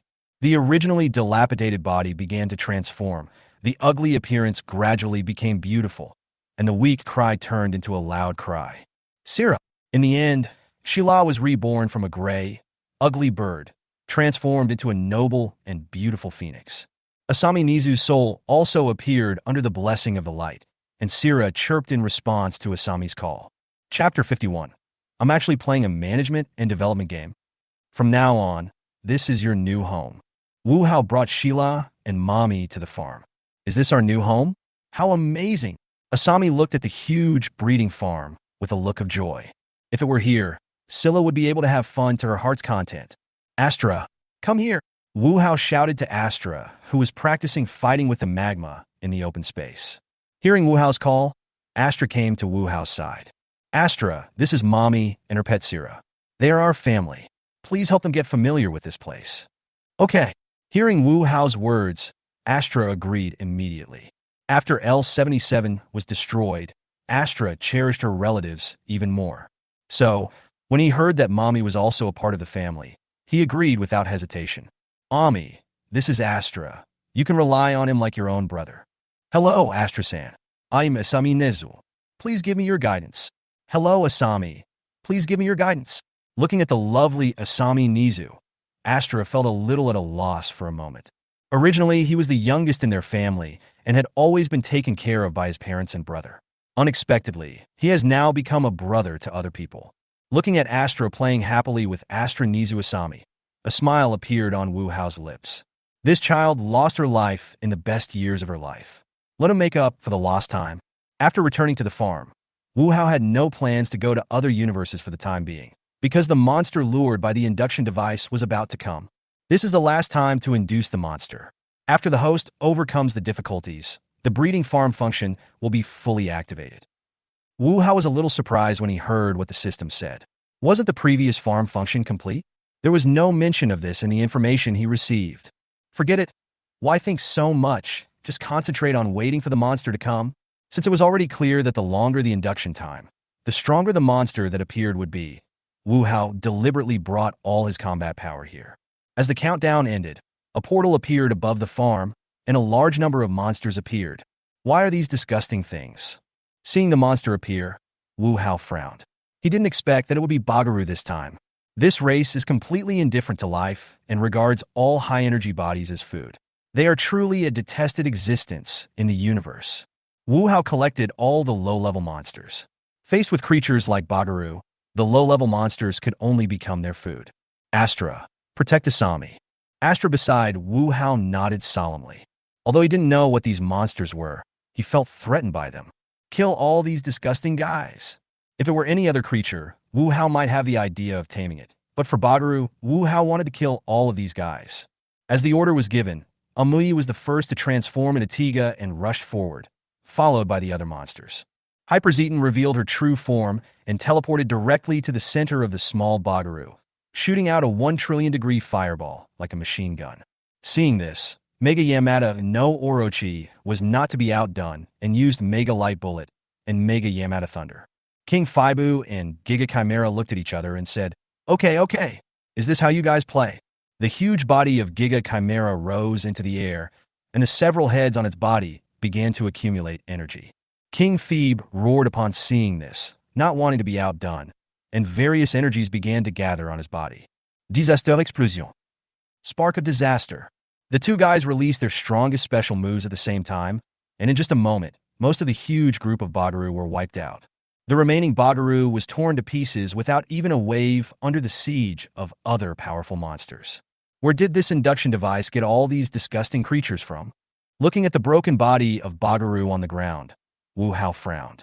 Congratulations to the host for successfully overcoming the difficulties. The monster breeding farm is being fully upgraded. Upgrade completed. The monster farm function is fully enabled. The monster induction device is officially offline. The monster lottery function is officially offline. The portal positioning function is enabled. The monster breeding room function is activated. Monster lab function is enabled. The monster treatment room function is activated. The monster training room function is enabled. The monster shop function is enabled. The monster order function is turned on. The channel for purchasing monsters has been opened. The monster auction function is enabled. A series of prompts sounded, leaving Wu Hao a little confused. It turns out that the games you have been playing are business development games. The portal positioning function is very simple. After you travel through time, you can leave a beacon in the universe you traveled through. Then when you travel through time again, you can be directly teleported to the universe with the beacon. The monster breeding room will directly teleport monsters that meet the requirements and are in estrus into the room. The monsters will not be teleported out until mating is completed and the baby is born successfully. The monster laboratory is where monsters can be studied and new individuals can be bred. The monster treatment room can help monsters recover from their injuries, no matter how serious the injury is. However, the more serious the injury, the longer it will take, and a maximum of 6 monsters can be treated at a time. The monster training room is where monsters are teleported into the fight with virtual enemies, increasing their combat experience. The function of the store is just as the name suggests. It is a store that sells various monster-related products, and the currency is spirit. The monster order function is that when other individuals or forces need to purchase monsters, an order will be generated on Wu Hao's side, and corresponding benefits will be obtained after completing the order. The monster procurement channel is opened once every 30 days. You can spend spirit to buy monsters, and the prices of monsters of different levels are also different. The monster auction function can also be held once every 30 days. In addition to customers who have placed orders, invitations will also be randomly sent to individuals or forces with sufficient financial resources. Those with invitations can participate in the auction. However, an auction cannot be held just because you want to. 2 conditions must be met. The first condition is that the number of monsters to be auctioned must not be less than 10. The second condition is that the monster's strength must not be lower than our level, and at least one monster must be no lower than SR level. Only when these 2 conditions are met at the same time can the auction be held smoothly. Chapter 52. It's time to earn spiritual essence. Seeing so many new functions suddenly appear, Wu Hao is not at all panicked.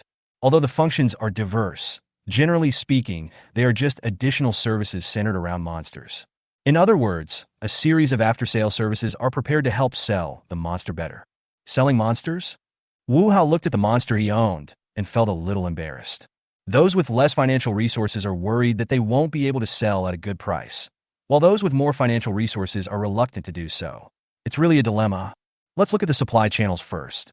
Wu Hao clicked on the purchasing channel function, which only contained a 5-minute countdown and a product sales interface. However, all the products were pitch black, and he could not tell what the products were. Each product has a grade and price below it. There are a total of 8 items in the sales interface, including 5 in-level items, 2 R-level items, and 1 SR item. Wu Hao first clicks on the SR product. SR level monster. Purchase price 1,000 spirits/head. Please select the purchase quantity. Looking at the price that popped up, Wu Hao's mouth twitched slightly. This is a bit too much. I have a high chance of getting a SR if I draw 10 times with 100 spirits, but now it has increased 10-fold. Wu Hao simply crossed this out and looked at the R rating. The reason why I don't buy SR products is because the price-performance ratio is not high. It is definitely not because I am poor. Absolutely not. R-level monster. Purchase price 100 spirits/head. Please select the purchase quantity. 100 spirits? Looking at the price, Wu Hao touched his chin. 100 spirit essences is not a lot, but it is not a little either. Do I really want to spend 100 spirit essences to buy an unknown monster? Forget it. Let's just look at the N-level ones. Wu Hao hesitated for a moment, but decided to give up and turned his gaze to the N-level product column. N-level monster. Purchase price 10 spirits/head. Please select the purchase quantity.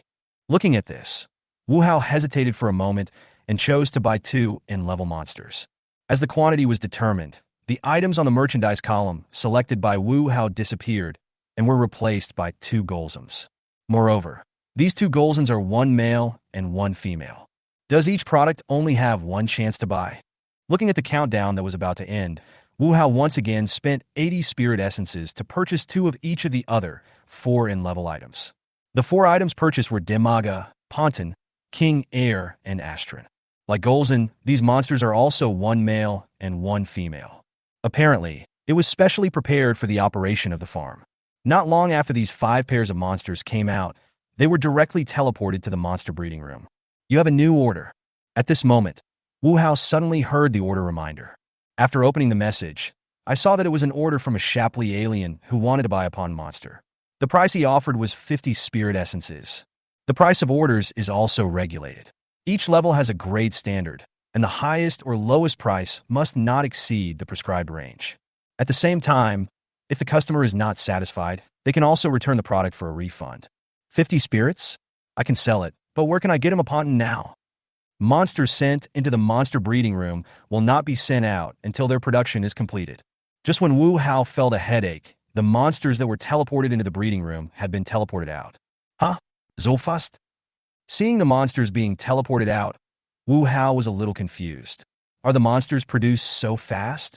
Soon, Wu Hao figured out the reason. It turned out that the flow rate in the monster breeding room was much faster than outside, so it ended so quickly. I don't know if it's a rule or a coincidence, but each type of monster gave birth to 10 monsters.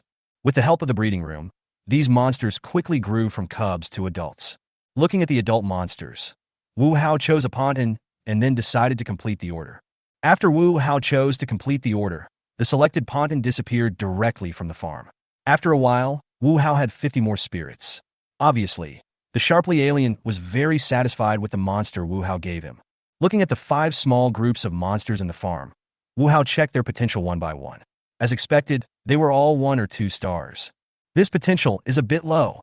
I wonder if there is anything in the mall that can increase the potential. Wu Hao opened the mall and started searching. After a while, he actually found a product that could enhance the potential of monsters. Potential enhancement fruit. After being taken by a monster, there is a probability of increasing its potential by 1 level. The higher the potential, the smaller the probability. Only 1 can be used per monster, and the price is 100 spirit essences per piece. Looking at the potential enhancing fruit, Wu Hao felt a little conflicted. 100 spirit essences for 1, this price is really not cheap. It would be fine if it could improve the potential by 1 level 100%, but this thing is probabilistic. If the level is improved, it goes without saying that you will make a profit, but if the potential is not improved, it will be a 100% loss. I don't know what the success rate of this thing is. Wu Hao thought about it and decided to buy 1 to try it out. As the essence was deducted, Wu Hao looked at the fruit in his hand that was emitting green light and threw it towards Dimaga's small group. The Dimagas who were playing seemed to sense something and looked up at the potential-enhancing fruit.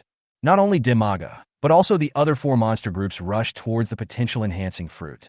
However, the other 4 monster groups were a little far away, so they could only watch as a Dimaga swallowed the potential-enhancing fruit.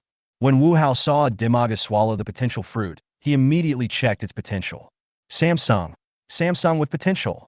This Dimaga swallowed the potential enhancement fruit, and his potential was really enhanced. Samsung's potential means that the strongest can become SR level. The strongest ones among Dimaga are Dark Sword and Razor, but these 2 evolution methods are not conventional evolutions. I don't know if the lab has a solution. Wu Hao clicked on the laboratory function and found that there was an evolution template of Razor Dimaga in the laboratory. It's not just Razor Dimaga, there's also the previous alien evolved Poison Flame Golzen, and the conventional evolved Plasma Red King. It seems that the form you possess will be recorded in the laboratory as a template. In addition to the templates that have already been entered, you can also develop your own, but doing so will cost a large amount of spirit energy. You can't catch a wolf without sacrificing a lamb. Research and development. Wu Hao gritted his teeth and decided to develop a new form of Dimaga. Seeing his spirit energy reduced by 1,000 in an instant, Wu Hao's heart was bleeding. It seemed that he needed to earn more spirit energy as soon as possible. Chapter 53 Looting. Phone. I'll leave this place to you. I'm going to go to other universes. Yes, master. It would take a week for Dimaga to transform into his new form. So after saying hello to Feng, Wu Hao took Amwei and Hyper Zen through the portal to other universes. After the monster farm was fully updated, the amount of spirit required began to increase. Whether it is to enhance the potential of monsters, or to raise them on a daily basis, or to research monsters, essence is needed. Not to mention that once the monster progress bar is full, you will need to spend essence to evolve it. Although he still has 1,800 essences of various attributes on him, when he actually uses them, he will find that they are not enough. As Wu Hao walked out of the portal, he sensed the breath of Yushale. Since he had sensed Yushale's aura, Wu Hao had no reason to hesitate and directly brought Mui and Hepajitan's mother to Yushale. Grown-ups! Yushale was a little surprised to see Wu Hao suddenly appear and hurriedly stood up to greet Wu Hao. Don't be so nervous. I just came here to take a look. Have you collected any information here? Wu Hao waved his hand, signaling Yushale not to be so nervous. Sir, there was a monster attack here 3 days ago. Kurosho Island sank, and a giant named Seven was seriously injured. Wu Hao was a little surprised to hear Yushale's words. Kurosho Island?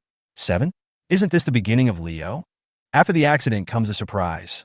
I originally wanted to use Astra to lure Leo over. As a result, we have arrived at Leo's world. Isn't this like a pillow being given to someone who is falling asleep? Can you find where the monster is hiding? I'm sorry, sir. We didn't find where the monster was hiding. Isail said apologetically. Don't worry about it. I'm just asking casually. The twin monsters were brought by the magma alien specifically to hunt down Leo, so it was not easy to find them. Since we can't find the other person, let's just wait.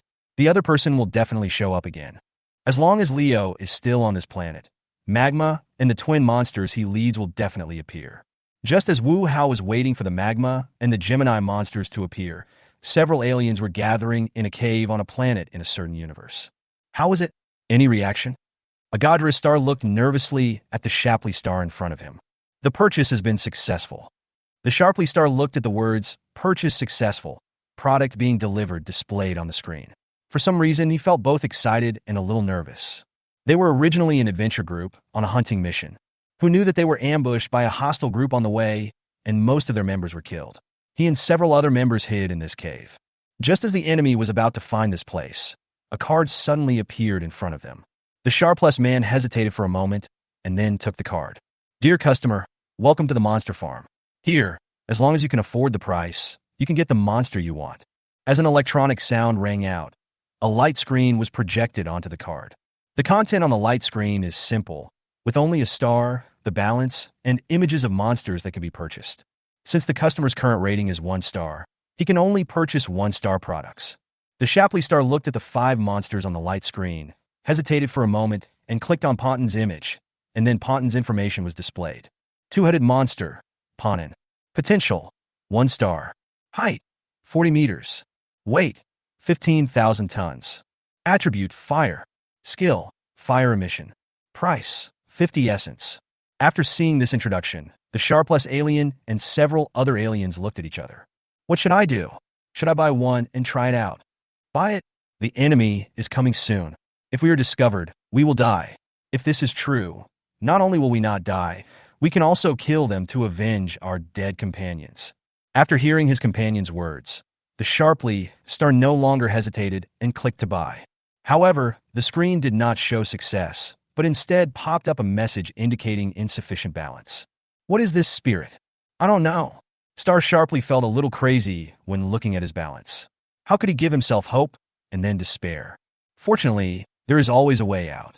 At this time, another message popped up on the light curtain. Hold the card against energy-rich substances. Choose to recharge, and you can gain essence. After seeing this prompt, Alien Shapley and several of his companions took out all the ores and materials on them, and finally managed to collect 50 spirit essences. As the Sharpley alien chose to buy, his balance was reset to 0 again, and the next scene was the beginning. Oh no, the other party is coming, Agatsian said to the Shapley in a panicked tone. What? Hearing what the Gayside people said, the Shapley people were shocked. They were doomed. Your package has been delivered. Please check it. Just then, the electronic sound rang again. Sharpless and his companions saw the card emit a blue light, and a sphere was teleported out.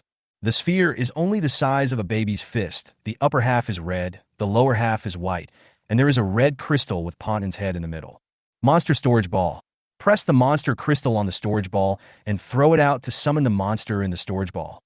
Alien Sharply was a little confused when he looked at the instruction manual that came with it. Can this really summon monsters? Who cares? You'll know if you try it. The Godra star on the side snatched the monster storage ball from the Sharply star's hand, then pressed the monster crystal and threw the storage ball out with force. As the storage ball was thrown out and fell to the ground, the originally closed storage ball suddenly opened, and a red energy flew out of the storage ball, revealing Pontin's true form. This is actually true. When the Shapley people saw this incredible scene, their eyes widened in surprise. What are you still standing there for? Why don't you take this opportunity to fight back? Seeing that Shapley was in a daze, the Godra star nearby said something unhappily. Oh, right. Fight back quickly. With the help of Pontin, the Shapleys successfully eliminated all the aliens who were chasing them. If we had this thing earlier, we wouldn't have lost so many companions.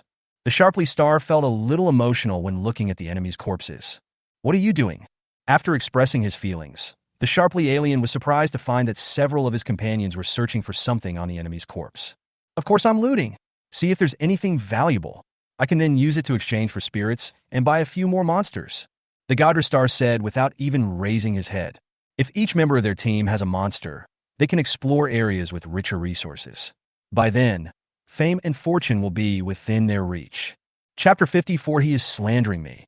Sir, there was an abnormal tsunami in Tokyo Bay. It seems to be caused by those two monsters. After receiving the news, Isail immediately reported to Wu Hao. Is it finally here? Wu Hao sucked the ramen into his mouth with a slurp, then put down his bowl and chopsticks. Let's go and see Leo. Yes. Isail and a group of magma people followed Wu Hao and drove to Tokyo Bay.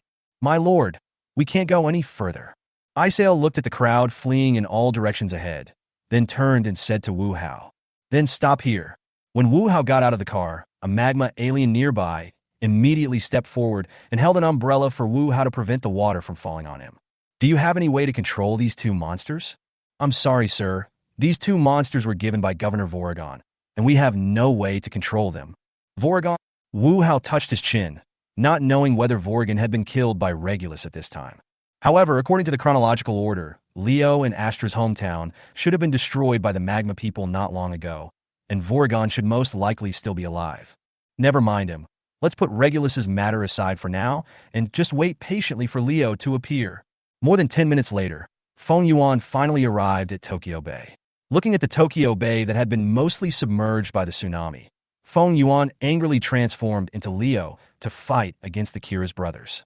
At this moment, Leo's movements were very immature, and there was no trace of him being the future Showa fighting king. This twin monster is quite interesting. The Kira's brothers are only our level if taken individually, but when two of them join forces, they can unleash the power of SR. This kind of combined attack ability is quite rare among monsters. As soon as the battle began, Leo was in a difficult situation, and his attacks were unable to cause any effective damage to the Kira's brothers. The Kira's brothers found the right opportunity, grabbed Leo directly, and then used the combined skill Kira's spin. Under the spinning attack of Kira's, Leo lost consciousness and fell heavily to the ground. The seawater raised by the tsunami gradually submerged Leo's body. Seeing this, Moriboshi Tun in the distance walked towards the unconscious Leo anxiously. No way. Ultraman Leo must not lose. If Leo Ultraman falls and he cannot transform into 7, then Japan will sink completely. Leo, who has never received special training, is still too immature. At this moment, he is not yet the future fighting king. Although he already knew the result, Wu Hao still sighed when he saw Leo being defeated in front of him. Israel. Clear. Isail nodded, then took out the card Wu Hao gave her. As the cards were activated, Poison Flame Golzin and Ace Killer appeared in front of the Kira's brothers. Don't kill them, Leo still needs them. Isail nodded, then ordered Poison Flame Golzin and Ace Killer to attack the Kira's brothers. The dozen or so magma people who came with Wu Hao and Isail immediately ran to the unconscious Leo and prepared to carry him away. Oh no! Ultraman Leo is about to be attacked by an alien. When Moriboshi saw Leo being lifted up by the magma aliens, his heart almost jumped out. Is Japan destined to perish today? No, absolutely not. I must do something. Just when Tuan Moriboshi was about to use ultra telekinesis at the risk of his life, changes occurred on the battlefield again. The magma alien who controlled the twin monsters suddenly appeared and stopped the magma aliens on Wu Hao's side. Aren't you members of the Third Fleet responsible for escorting Astra back? Why are you here? The magma star looked at the dozen or so members of the Third Fleet in front of him and questioned with fierce eyes. Kill him. At this moment, Wu Hao's voice rang in the ears of more than a dozen magma people. Hearing Wu Hao's order, a dozen magma people looked at each other. One of them was responsible for taking Liu away, and the rest of the magma people rushed towards each other. Are you planning to betray the Governor General? The magma alien was furious when he saw that the other party was actually rushing towards him. Swinging his arm's long sword, he attacked the rebels. Although the magma people who commanded the Kira's brothers were not very strong, they were still stronger than the magma people on Wu Hao's side, and the other side was also carrying weapons. Even though the magma people on Wu Hao's side were more numerous and powerful, they were still defeated by the opponent alone, and 2 magma people were killed. Seeing the performance of the magma people, Wu Hao shook his head. More than a dozen people surrounded the other side. Not only were they no match, but 2 of them were killed in return. Do you know how to play? We got Leo. Once we've defeated the Kira's brothers, we can leave. Yes. Yushale nodded. And then the attacks of Poison Flame, Golzin, and Ace Killer began to become fierce, no longer like a game at the beginning. The magma who controlled the Kira's brothers heard their painful roars, and after repelling 1 magma, hurriedly gave the order to retreat. His own combat power is not strong, and the reason he dares to come here to hunt down Leo is because of the twin monsters. So, no matter what, he cannot let the twin monsters be lost here. As the magma gave the order to retreat, the Kira's brothers ran towards the sea. Seeing this, Poison Flame Golzin was about to release a Poison Flame Fireball, but was stopped by Isail. Wu Hao has made it clear that he wants to let them go, so Isail naturally will not watch the Poison Flame Golzin kill one of the Kiras. After the magma people retreated with the Kira's brothers, Wu Hao asked the remaining magma people to continue taking Leo away. Put down Ultraman Leo. Just then, Tuan Zhuxing came limping over with a cane. Zhuxing Tuan, you can't transform into 7 right now. Do you think you can stop us? Seeing Zhuxing Tuan leaning on a cane, Wu Hao curled his lips in disdain.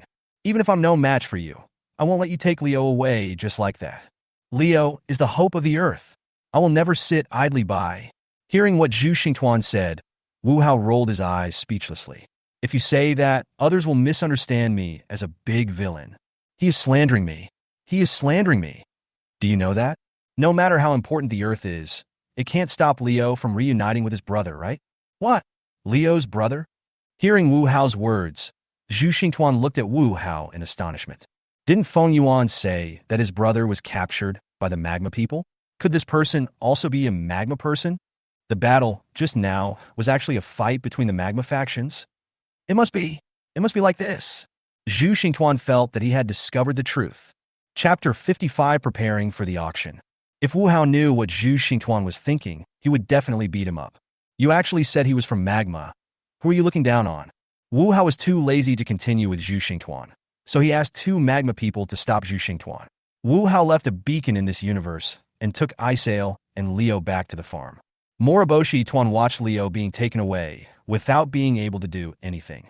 Even though he wanted to use ultra telekinesis, these magma people didn't give him the chance at all, which made him very angry and helpless. My lord is back. When they returned to the farm, Astra came over. He was a little surprised that Wu Hao came back so soon. Astra, I brought you a gift. Wu Hao clapped his hands, and several magma people put the unconscious Leo on the ground. Astra looked at the huge figure lying on the ground, feeling a little surprised, but more excited. Brother, it's his brother. Astra hurried to Leo and called her brother softly, but Leo did not respond to Astra. Sir, what happened to my brother? Astra felt anxious when she saw that Leo didn't respond to her. Don't worry, he is just in a coma temporarily and will wake up soon. That's good. After hearing Wu Hao's explanation, Astra felt relieved instantly. Wu Hao waved his hand and asked his men to send Leo to the taming room. He was determined to win Leo, and even though Astra was on his side, Wu Hao still wanted to add another layer of insurance. Astra wanted to say something about Wu Hao's actions, but in the end she didn't speak. Deep down, Astra didn't want her brother to be like her. However, he didn't know how to stop himself, or rather, his subconscious was preventing him from speaking. Although the target's personality, memory, habits, etc. will not change after domestication, subconsciously, they will put Wu Hao first. It is for this reason that Wu Hao wanted to tame Leo. In this way, Leo will not be changed, but his loyalty can be obtained. Looking at the 2-month-long taming time, Wu Hao frowned. The Magmas and Akira's brothers were merely repelled, not destroyed. Tsubasa Moriboshi is now seriously injured and unable to transform into 7, and Leo is still being tamed. If left unattended, the Earth in that universe will be in danger. Astra, I have a task for you. Please speak, sir. I will send you to the Earth where your brother used to be. Go there and find a man named Zhu Xingtuan and tell him that it was your brother who asked you to go there. What if he asks about my brother's whereabouts? Just say your brother has other things to do and won't be back until 2 months later. I see. Astra nodded solemnly. By the way, that Ultraman Moriboshi was unable to transform for some reason. His ability is quite good. You can learn from him first. When your brother comes out, I will let him go over to study. Please rest assured, sir. Astra was a little excited at this time. Anyone who could be recognized by adults must be very powerful. I must study hard and strive to become strong so that I can help adults as soon as possible. After bringing Astra to Leo's world, Wu Hao left. However, Wu Hao did not completely ignore Astra. He left Plasma Red King and D Ginga to Astra. You have a new order. As soon as he returned to the farm, Wu Hao found another order. Wu Hao raised his eyebrows. Is his business so good? In just a few days, he already had 2 orders. When I opened the order, I found that it was the Sharply Star who had bought Ponton before, who placed another order, but this time he was not buying Ponton, but an Air King. Wu Hao looked at his 12 Airy Kings and picked out one with only 1-star potential. With the target selected, King AI Lei was teleported away, and Wu Hao gained 50 more water spirits. If you sell a monster of a certain attribute, will you get a spirit of that attribute? Wu Hao looked at Mega Yamada no Orochi. If he sold this guy, he wondered how many spirits with all attributes he could get. However, Wu Hao was just acting on a whim. He was not so extravagant as to sell SSR monsters at will. Wu Hao has a clear idea about the order function of the breeding farm. It is just a channel for him to increase his spirit, and it must not become an obstacle for him to do things in various universes. Powerful monsters can be sold, but at most only SR-level monsters can be sold. How about holding an auction to test the waters first? The total number of Wu Hao's spirit energy now adds up to less than 1,000, which is simply not enough. Not to mention researching new monster evolution routes. Even potential fruits can only be purchased a few. However, the auction requires 9 R-level monsters and 1 SR-level monster. Although he can take them out, Wu Hao is still reluctant to do so. After all, the monsters being auctioned are the ones they use themselves, not the ones they breed. Oh, by the way, how could I forget about the mother bodies Cherubim and Bruton? Wu Hao slapped his head and realized that the mother Cherubim could have laid eggs long ago, but Wu Hao had always turned it into a card and carried it with him. Now I feel sad when I think about missing out on Cherubim. It was such a waste. After Wu Hao released the mother Cherubim, he immediately let it start laying eggs. A moment later, 10 Cherubim were born from the mother's body. But all 10 of them are males. 7 of them are R-level and 3 of them are N-level. As for Cherubim, I remember there seemed to be a female one before. I wonder if she can evolve. Wu Hao opened the farm interface and began to check the status of the monsters. You wouldn't know until you check. Once you check, you'll be shocked to find that not only the female Cherubim, but also Gammoth, Zakira, and Razor Dimaga have met the conditions for evolution. However, Gammoth, Zakira, and Razor Dimaga have no other evolutionary routes, so they do not require consuming essence or spending time. As 5 fire essences were consumed, the female Cherubim began to evolve. The progress bar of the mother Cherubim is only 30%.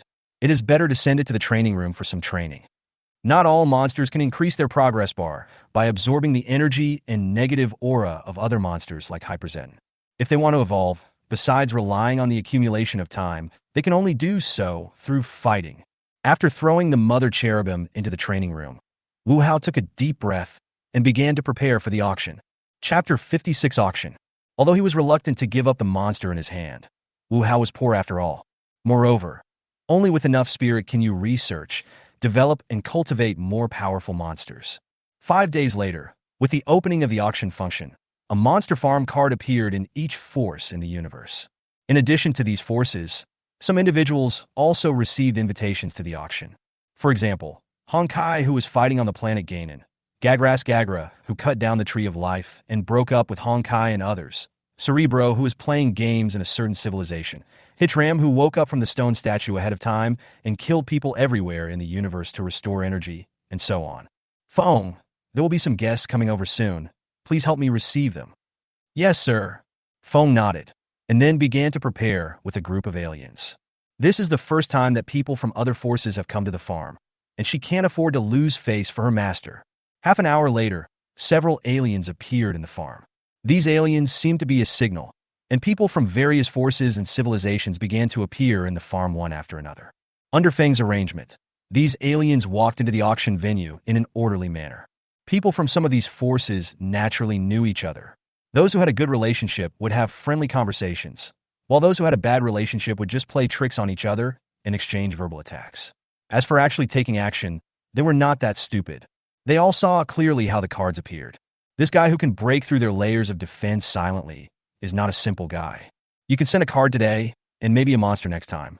There is no need to offend a force whose background you don't know for no reason, just because of a momentary impulse. An hour later, all the guests who received invitations had entered the auction venue. Welcome everyone to the auction held by the Monster Farm. I am the owner here, Wu Hao. A total of 10 monsters will be auctioned at this auction. After each monster appears, its information will appear on your card. Please check carefully. The former 9-headed monster is sold in 2 ways. After the monster is on the auction floor, everyone will have 3 minutes to buy it. The flash sale price of the monster will be displayed on your cards. If there are customers who don't want to waste time on the auction, they can buy it directly at the flash sale price. If the monster is still not bought after 3 minutes, it will officially enter the auction phase. Without further ado, let's take a look at the information of the first monster to be auctioned. As Wu Hao finished speaking, the cards of all the customers at the auction began to emit a light blue light, forming a light curtain, and on the light curtain was the information of the first monster. Kimjila. Potential, 2 stars. Height, 45 meters. Weight, 21,000 tons. Attribute Earth. Skills, Silk Thread, Gas Jet, Super Strength. Flash sale price, 500 spirits. Below this information is a video of Kimjira fighting against the virtual magma in the training room. In the video, the magma aliens attacked Kimjila continuously with sharp blades in their hands, and for a while Kimjila was unable to fight back. At the critical moment, Kimjila released a large amount of yellow smoke from its tail. The magma people's eyes were blinded by the yellow smoke, and they could not see clearly at all. Kimjila took the opportunity to spit out silk threads from his mouth, tightly wrapping up the magma. Afterwards, Kimjira used his extraordinary strength and the silk threads to punch and kick the magma people, constantly ravaging them. In the end, the magma was beaten unconscious by Kimjira. After watching this battle video, many aliens sitting in the auction booth talked about it. At this moment, Kimjila's auction information disappeared, replaced by an electronic sound. Congratulations to the guest at seat 37 for successfully obtaining Kimjila. Hearing the electronic announcement, everyone at the auction turned their eyes to number 37, a Mephila's man, with a Metron and a Bobber man standing behind him. As expected of Lord Nazis, he took down such a powerful monster without any hesitation. Yes, Lord Nazis will definitely be the most dazzling presence at tonight's auction. The people from Metron and Bobber kept flattering them, making the people from Mephilas almost float up in the air. The smug expression on his face made people around him feel angry. Humph! Isn't it just buying a monster? What's there to be proud of? At the auction, some aliens secretly made up their minds that they would also kill a monster in seconds and slap this guy in the face. Let us congratulate customer number 37 for successfully killing Kimjila in 1 second. As the first customer to buy a monster at this auction, I will give customer number 37 an extra magra. As Wu Hao finished speaking, another monster storage ball appeared in front of the Mephila's alien named Nazis. Seeing this scene, the eyes of the aliens from other small forces turned red. This is a monster. Even if it was delivered quickly and poorly, it is not something that ordinary people can get. In the end, the other party just gave it away for free. Damn it, why did I hesitate just now? If I had been more decisive, both monsters would have been mine. Seeing that the emotions of some aliens had been aroused, Wu Hao smiled. This is exactly the effect he wants, to use these guys' psychology to gain greater benefits for himself. Okay, everyone, don't get too excited. The first 3 customers who buy monsters at this auction will receive an extra monster from me. Also, if a customer at this auction buys more than 3 monsters, I will give that customer an extra powerful monster as a gift. Wu Hao's words completely drove everyone attending the auction crazy. The first 3 people who take pictures of the monsters will get an extra monster, and if the number exceeds 3, another one will be given. This is really too generous and inhumane. Okay, everyone calm down. We are about to start the auction of the second monster. Wu Hao's words quieted down the auction, but those people's hearts did not calm down. Instead, they became more agitated. Let's take a look at the information of the second auction monster. Black King. Potential, 2 stars. Height, 65 meters. Weight, 60,000 tons. Attribute, fire. Skills, lava heat ray, flamethrower. Flash sale price, 600 spirits. As soon as others finished reading King Black's introduction, they discovered that King Black's information had disappeared. At this time, those cosmic people who were slow to react had a bad premonition. Sure enough, as King Black's message disappeared, the electronic sound sounded again. Chapter 57, the auction ends. Congratulations to guest number 43 for successfully obtaining the Black King. As the electronic sound sounded, the other cosmonauts looked towards seat 43, where a proud Knuckle alien sat. Seeing the expressions of the Knuckles, those cosmonauts who were a step slower to react were filled with hatred. Okay. Is that how you play? Then don't blame me for being rude. Congratulations to guest number 43 for successfully defeating King Black. I will give guest number 43 an extra Nalanga as a gift. Looking at the 600 fire essences that were successfully received, Wu Hao smiled and said loudly. As Wu Hao finished speaking, a monster storage ball appeared in front of the Knuckle planet number 43, just like the Mephilas planet before. Okay, enough nonsense. Next is the third auction item, which is also the last auction item that can give you an extra monster. Customers in need should seize the opportunity. The third auction item was the R-level Red King, but as soon as the information was revealed, he was instantly killed by a Babur alien. The others were stunned as they watched the light curtain appear and then disappear. If not everyone was doing this, they would have thought there was a malfunction. Congratulations to guest number 22 for successfully obtaining Red King. The electronic sound rang out again, and some aliens looked at the Babur alien number 22 with unfriendly eyes. These were all preparing to compete for the last spot, but this guy had no moral principles and killed them instantly without even looking at the most basic information. Let us congratulate customer number 22 for successfully buying the Red King. As the third customer to win the item, I will give him an extra Gakuma. Red King's flash sale price was set at 700. Wu Hao originally thought that no one would buy it at such a high price, but who knew that a rich and stupid guy would show up? Well, the 3 spots for extra monsters are gone. If you want to get extra monsters, you can only find a way from the remaining 7 monsters. After giving Gakuma to the Babur alien number 22, Wu Hao continued the auction. The fourth item up for auction is the giant ant monster Alapanta. As soon as Wu Hao finished speaking, Alapanta's information appeared in front of everyone. Arapanta. Potential, 2 stars. Height, 57 meters. Weight, 62,000 tons. Attribute Earth. Skills, underground movement, formic acid solution, high temperature flame. Flash sale price, 800 spirits. It's actually a super beast? Can this guy even get a super beast? The cosmic people present were somewhat surprised when they saw Alapanta's message. As for super beasts, they seem quite rare if you say they are common, but if you say they are rare, you don't know where they will appear from, so it's very confusing. However, no matter how mysterious the super beasts are, they are still very precious existences in the universe. As everyone was surprised, Alapanta's information disappeared and the familiar electronic sound sounded again. Congratulations to guest number 18 for successfully obtaining Alapanta. Wu Hao looked at seat number 18 and found that the person sitting there was actually Gagras Gagra. However, the Gagra at this time is somewhat different from the normal image on TV. At this moment, his whole body was filled with a dark aura, and at the same time, his eyes were filled with a desire for power. Judging from his appearance, it is very likely that Yu Yin will die soon. At this time, Gagula was wholeheartedly pursuing power, but this state was an opportunity for Wu Hao.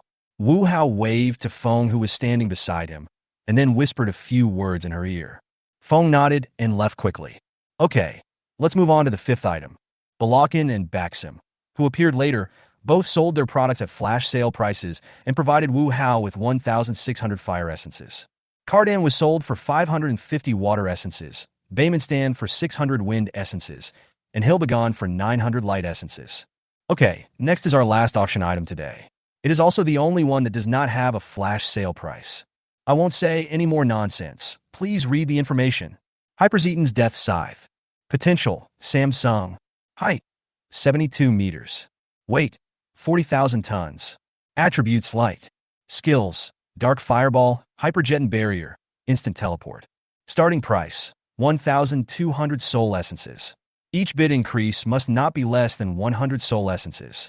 Hyperzeton Death Scythe is an upgraded version of the Space Dinosaur Zeton. It is more powerful than the ordinary Zeton. I'm sure everyone knows how powerful the Space Dinosaur is. Enough of the nonsense. The auction of Hyperzeton's Death Scythe begins now. 1003. As Wu Hao finished speaking, an alien directly quoted his price. 1005. Seeing this, the other aliens also gave their own prices. As more and more people came in to bid, the price of Hyperzeton's Death Scythe soon reached 2007. The price now is 2007. Is there a higher price? Wu Hao looked at the many people below and asked loudly. 2007 once. 2007 times. One last ask. Is there anyone else who wants to bid higher? If not, this powerful Jeton variant will belong to customer number 27. Wu Hao glanced around and found that these people had no intention of raising the price. Congratulations to customer number 27 for successfully bidding for Hyperzeton's Death Scythe. You have gained a powerful fighting force. With the ownership of the last monster confirmed, the auction came to an end. Although the auction has ended, I have prepared some other monsters. If any customers are interested, they can buy them directly from us. The information of the monsters can be viewed on your cards. As Wu Hao finished his words, the aliens who did not buy the monsters began to check the information on the cards. Those customers who bought the monsters also looked at them with great interest. Although they have already purchased powerful monsters, they would not mind buying a few more if there are suitable ones. Wu Hao looked at his total number of spirit essences, which had exceeded 10,000, and couldn't help but smile. Sure enough, no matter how hard you work, you can't make money as quickly as taking it directly from other people's pockets. With more than 10,000 spirits, I can research even more powerful monsters. Boss, when will the next batch of monsters arrive? We don't have enough monsters to share. The monsters on these people's cards are the 5 types of 1-star potential monsters purchased previously, plus 3 in-level cherubim. As for those with higher levels and potential, Wu Hao has not sold them to the outside world for the time being.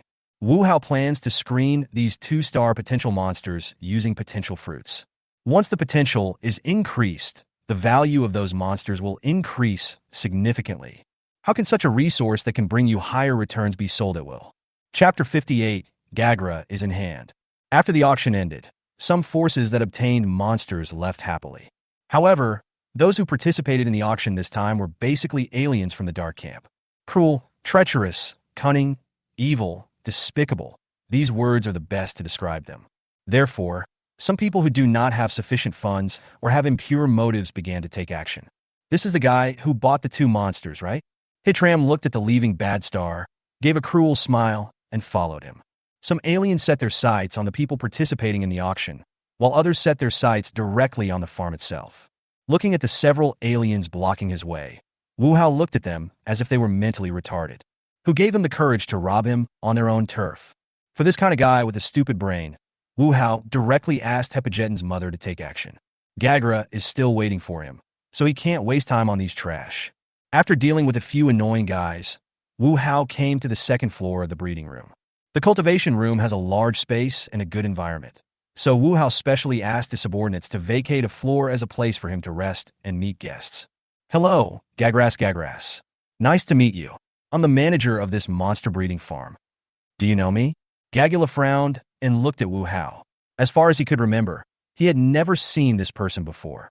Of course I know you, otherwise I wouldn't have asked someone to ask you to stay. What do you want from me? Gagula obviously had no intention of wasting time talking to Wu Hao, so he went straight to the point and asked, Do you desire power? Wu Hao didn't care about Gagra's attitude. Instead, he asked Gagra with a smile. What's the meaning? Gagula frowned. He really wanted power, but what did this guy mean by asking him this? Did he want to recruit him? If you crave power, I can give it to you. I specialize in breeding and raising monsters. No matter how powerful the monster is, I can find a way to get it for you. What are the conditions? There is no free lunch in the world. Gagula didn't believe that the guy in front of him would be so kind as to help him for no reason. He must have other requests. Gagula, I admire you very much, both your character and your ability, so I hope you can do something for me. Of course, I'm not the kind of overbearing person. When I ask you to do something, I will inform you in advance. If you don't want to, you can refuse. Is it that simple? It's that simple. Gagula stared at Wu Hao intently, as if trying to see something from his eyes. However, no matter how hard he looked, he could not see the slightest problem in Wu Hao's eyes. If that's the case, it's not impossible for me to join you. Since the other party wants to recruit me, there is no harm in joining me. At that time, you will eat the sugar coating yourself and return the shell to the other party. Since you agree, I'll show you around here briefly. Feng, take Gagula there to get some information about us. Yes. Feng nodded, then made a gesture of invitation to Gagura. Gagula glanced at Wu Hao, stood up and followed Feng out of the second floor. Where are you taking me? Everyone who joins here must first learn about the farm. In the words of the owner, this is corporate training. Corporate training? After hearing Feng's explanation, Gagura was confused but still followed Feng. This is it. Everything will be arranged for you when you go in. The master said that after you are trained, he will prepare a gift for you as a gift for joining us. Gagura glanced at Feng, then walked towards the training room. Seeing the name of Gagura appear on the panel of the domestication room, a smile appeared on Wu Hao's lips. Gagura? It also takes 2 months to tame Gagura. I don't know how the relationship between Dr. Talent and those ultra warriors will develop without Gagura's participation. However, these have nothing to do with Wu Hao. Wu Hao had only one idea at this time, and that was to spend money. I used to be a poor guy, and both my research and development of new monster forms and props in the mall were stranded because of the spirit. But now, I have money. Put your hands on your waist first. You will show off to no avail. After becoming rich, the first thing Wu Hao did was to buy potential fruits. There was nothing to say about Hyperzeton's mother and Galarvin. Their potential was already the highest level of 5 stars, and there was no way to increase their potential by eating them. Therefore, Wu Hao set his sights on those monsters with potential of 2 to 4 stars. First of all, his 7 generals with 4-star potential did not change after they finished eating, and the 700 spirit essences were successfully wasted. However, Wu Hao was not surprised by this result. The greater the potential of the potential fruit itself, the smaller the chance of improvement. Giving it to these 4-star potential monsters is purely a matter of trying luck. If it succeeds, then you will make a fortune, but if it fails, it doesn't matter. After the 4-star monsters were completely annihilated, Wu Hao set his sights on those with the potential to be 3-star monsters. Since Plasma Red King and D Ginga were given to Astra for self-defense, only 9 monsters took the potential fruit this time. However, among the 9 monsters, only Mororoa's potential changed from the original 3-star potential to 4 stars. Looking at the progress bar below Mororoa's information, Wu Hao's mouth curled up. This time I made a lot of money. The 4-star and 3-star ones have been dealt with, and the only things left are 27 monsters with the potential to be 2 stars. After the essence decreased by another 2,700, the potential of the Mother Body Cherubim, which had a potential of only 2 stars, was improved again. In addition to the Mother Cherubim, there is also a Golzin, 2 Elkerinks, and a Ponton, and their potential has been upgraded to 3 stars. There is nothing much to say about the Mother Cherubim. It is used as a tool specifically for hatching cherubim. As for the other 4 monsters, Wu Hao spent another 3,000 spirits to develop their new evolutionary routes.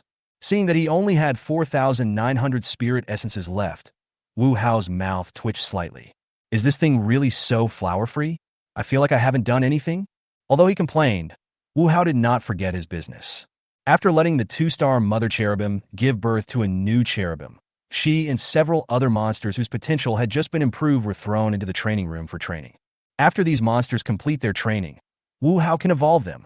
Looking at the new Dimaga evolution plan that only has 1 day left to be completed, Wu Hao is full of anticipation.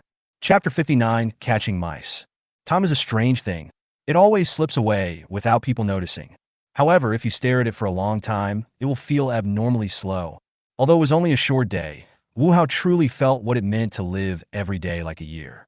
Finally, Wu Hao breathed a sigh of relief when he saw that the research on Dimaga's new evolutionary route in the laboratory had been completed.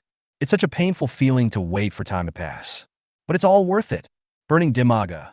Fire essence times 2, wind essence times 1, Evolution takes 5 days. Burning Dimaga, Dimaga's new evolved form. Let's evolve Dimaga first and try out the effect. Wu Hao found the Dimaga that had evolved to 3-star potential. With the help of the training room, the progress bar of this Dimaga has reached 100% and can evolve at any time. After paying 3 spirit essences, Dimaga officially entered the evolution mode. It will take 5 days for Dimaga to evolve completely, and the 3 new evolutionary routes that are being developed will take another 6 days to complete. Wu Hao plans to use this time to mark more universes. In this way, when you transmit it yourself, it will not be transmitted randomly like opening a blind box. When you have something to do, time passes very quickly. During these 5 days, Wu Hao has marked multiple universes. Okay, let me see your information. Looking at the burning Dimaga with burning red skin in front of him, Wu Hao checked its properties. Burning Dimaga are gender male, potential Samsung, evolution/fusion progress 0%, height 53 meters, weight 58,000 tons, category monster, attribute fire, skills molten iron ray, incendiary bomb, incendiary iron missile. Wu Hao was a little disappointed to see that Burning Dimaga had no further evolutionary path. Originally, I thought that if there was a further evolutionary path, I could get it for free, but now it seems that not so many good things are waiting for me. Forget it, there is no new evolutionary route, so let's just try out the strength of this new monster first. Send Burning Dimaga to the monster training room, and then start randomly matching opponents. Burning Dimaga fought a total of 5 battles. Burning Dimaga versus Black King. Burning Dimaga wins.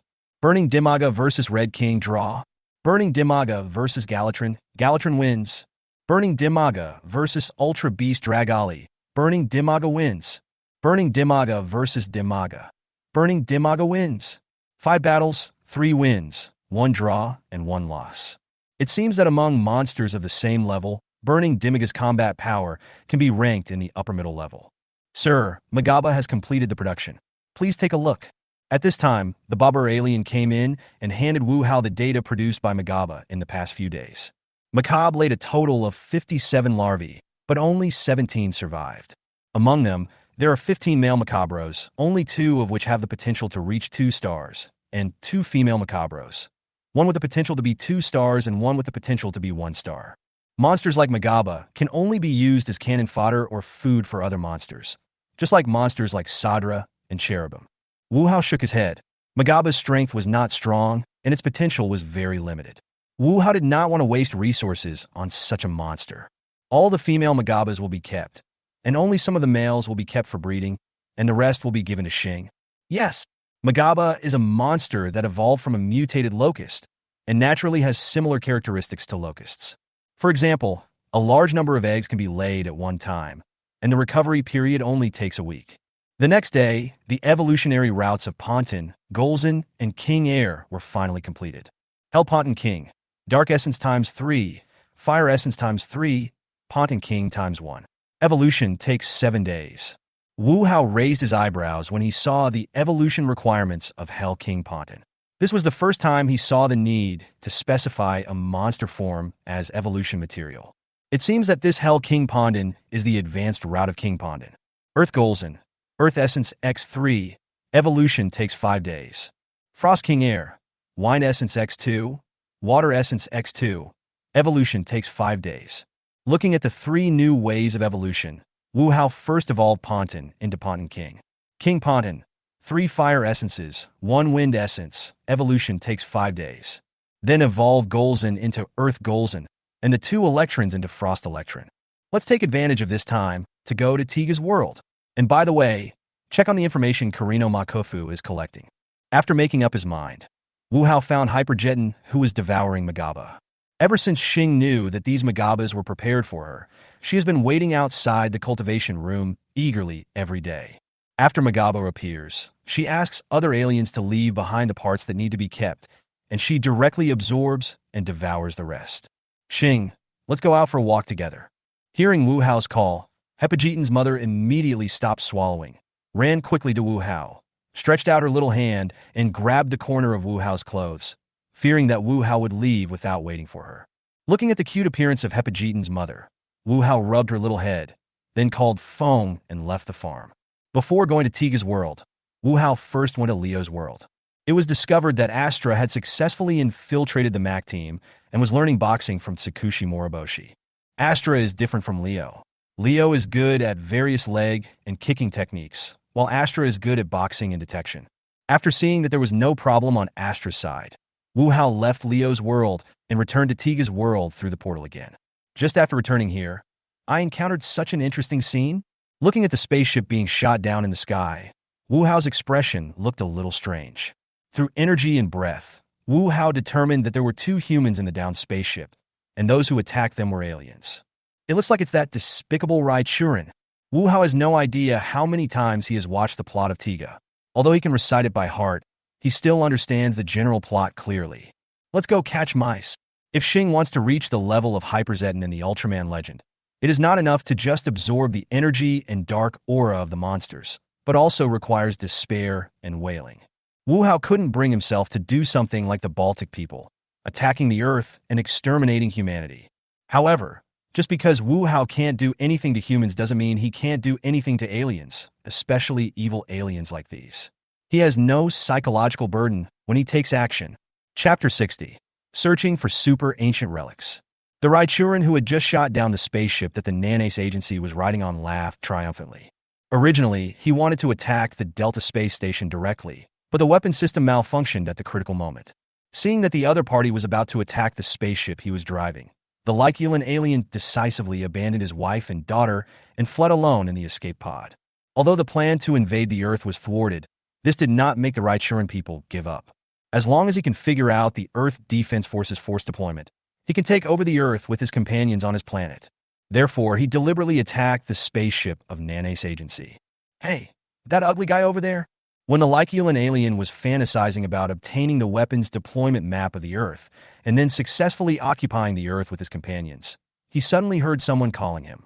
The Lyculan alien turned around angrily. He wanted to see who was so bold as to call him ugly.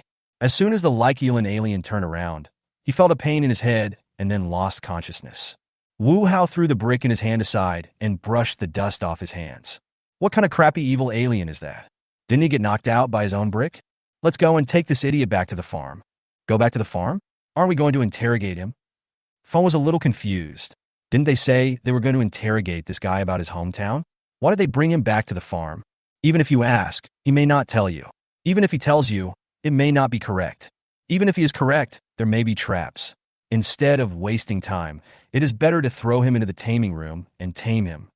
After he's been trained, he'll tell you not only his hometown, but also the color of his underwear, as long as you ask him. Although domestication takes some time, what Wu Hao has the most is time. Rather than risk being scammed, take the time to get the most accurate answer. As for the fact that the Raculin was taken away by him and the relationship between Lena and her father, Wu Hao could only say that he could do nothing to help. After throwing the Raichuran into the taming room, Wu Hao returned to the world of Tiga again. The next morning, Wu Hao received an email from Karino Manhwa, asking him to meet at the square. The two sat on a bench in the square and looked at the crowd in the square. The elderly sat on the benches basking in the sun, parents took their children to play by the fountain, and lovers walked hand in hand. It was a peaceful scene. It's really leisurely. You never know when a monster will appear. Wu Hao really admired these people.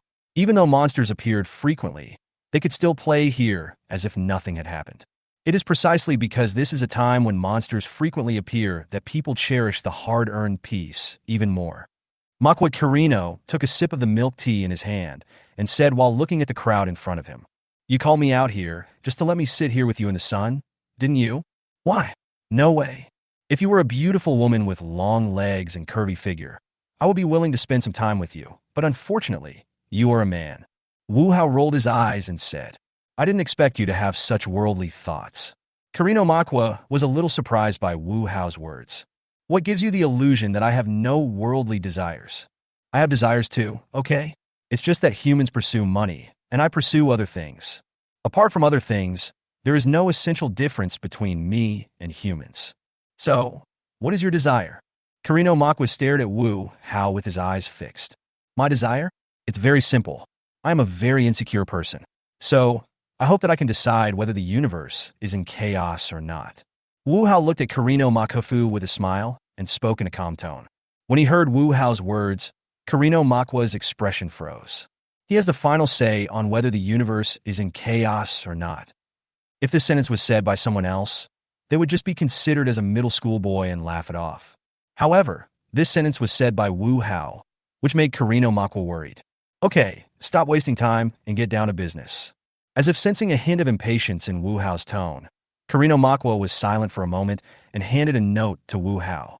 This note records the approximate location of the super ancient ruins under Kumamoto City, but you need to find the exact location yourself. My ability is limited. I can only do this much. That's enough.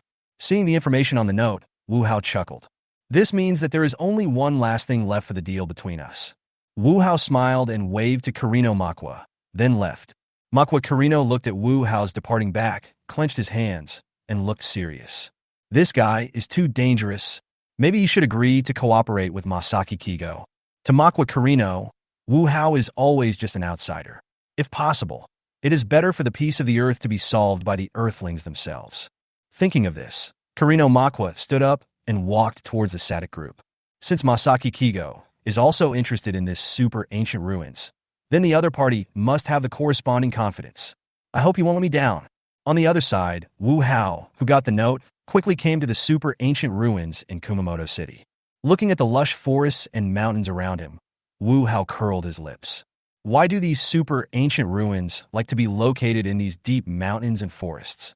The same was true of Tiga 5,000 years ago, and the same is true of this one now. Forget it. It's just this area anyway. Let's just spend some time looking for it. Guduin, Sadra.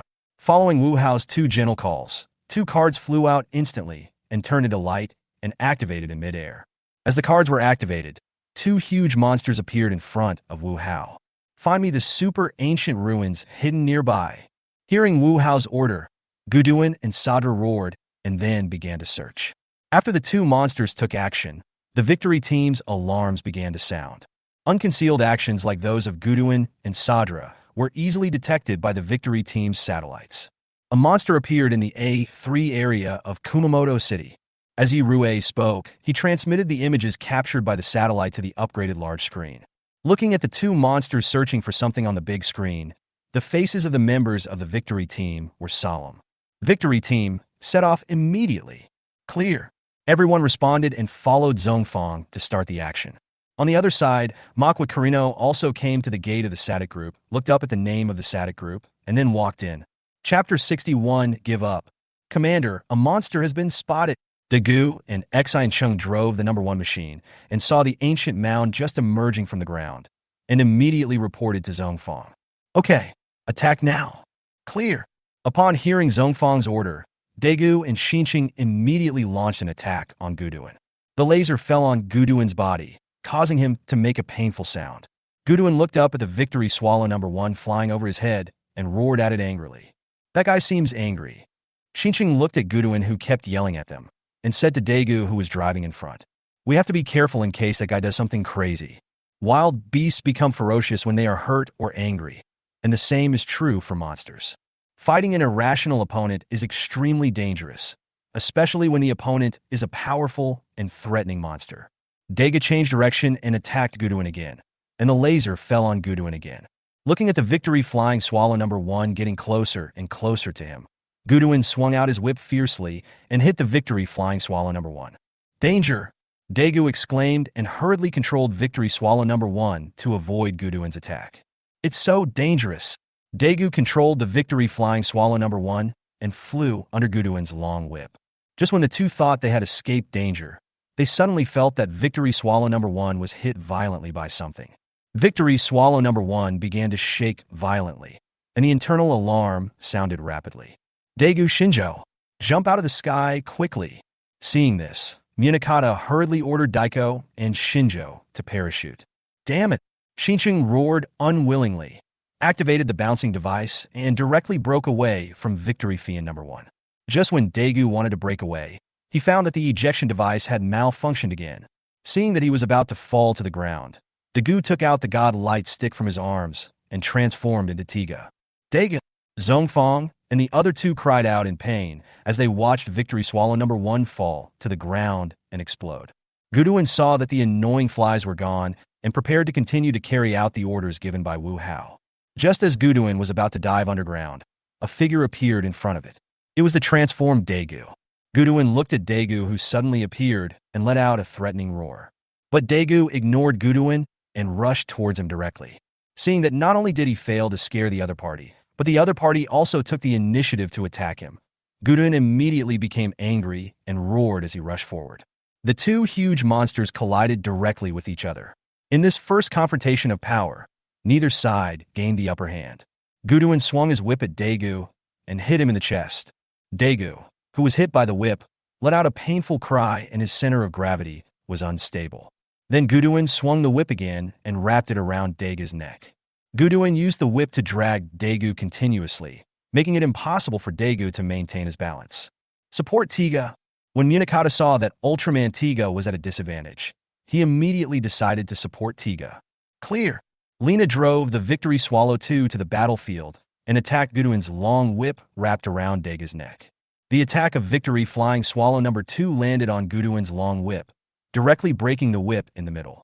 The long whip suddenly broke, causing Guduin, who was dragging Daegu hard, to lose his balance and fall backwards. Seeing this, Daegu threw the long whip that was still around his neck aside, then switched to power form and rushed towards Guduin. Guduin, who had just climbed up from the ground, had not yet stood firmly when he was kicked in the abdomen by Daegu. The powerful force knocked Guduin down again. Daegu pounced directly on Guduin, rode on Guduin's body, and continued to attack Guduin. Guduin was beaten by Daegu and cried out in pain. He wanted to throw Daegu away, but he had no chance at all. Under Daegu's continuous attacks, Guduin quickly lost his ability to resist. Seeing that Guduin was already dying, Daegu stood up and switched to composite form, releasing the Zapirio ray to destroy Guduin. Very good! Seeing Tiga destroy the monster, the members of the winning team cheered. After destroying Guduin, Daegu looked around, ready to find that Sadra as well. But no matter how hard Daegu looked, he could not find any trace of Sadra. And that Sadra was taking Wu Hao to the ancient ruins where the giant stone statue was kept. Good job, Sadra. Looking at the two stone statues in front of him, Wu Hao praised Sadra. Sadra cried out in joy when he was praised, just like a child who got first place in the exam and was praised by his parents when he got home. That guy seems to have found the ruins. It's time for me to take action. Are you sure? That guy is not easy to deal with. Makwa Karino looked at Kigo Masaki's confident expression and couldn't help but ask. Don't worry, everything is under control. Kigo Masaki watched Wu Hao walk into the ruins, drink the red wine in his hand, and then press a switch. As the switch was turned on, a pair of scarlet eyes lit up deep underground and then began to move. Wu Hao came to the giant stone statue, reached out his hand, and gently stroked the statue. Wu Hao released energy from his hands, preparing to merge with the giant stone statue. When Wu Hao's hand was about to touch the giant stone statue, it suddenly stopped. Forget it. I give up. Originally, Wu Hao planned to merge himself with the giant stone statue so that he would have a physical body. But at the last moment, Wu Hao gave up. However, it was not that Wu Hao gave up the idea of materialization, but that he gave up choosing this stone statue as a carrier. Since you have to choose an entity, you naturally have to choose a better one. After helping Hyperzeton evolve to UR level, you can take your own body.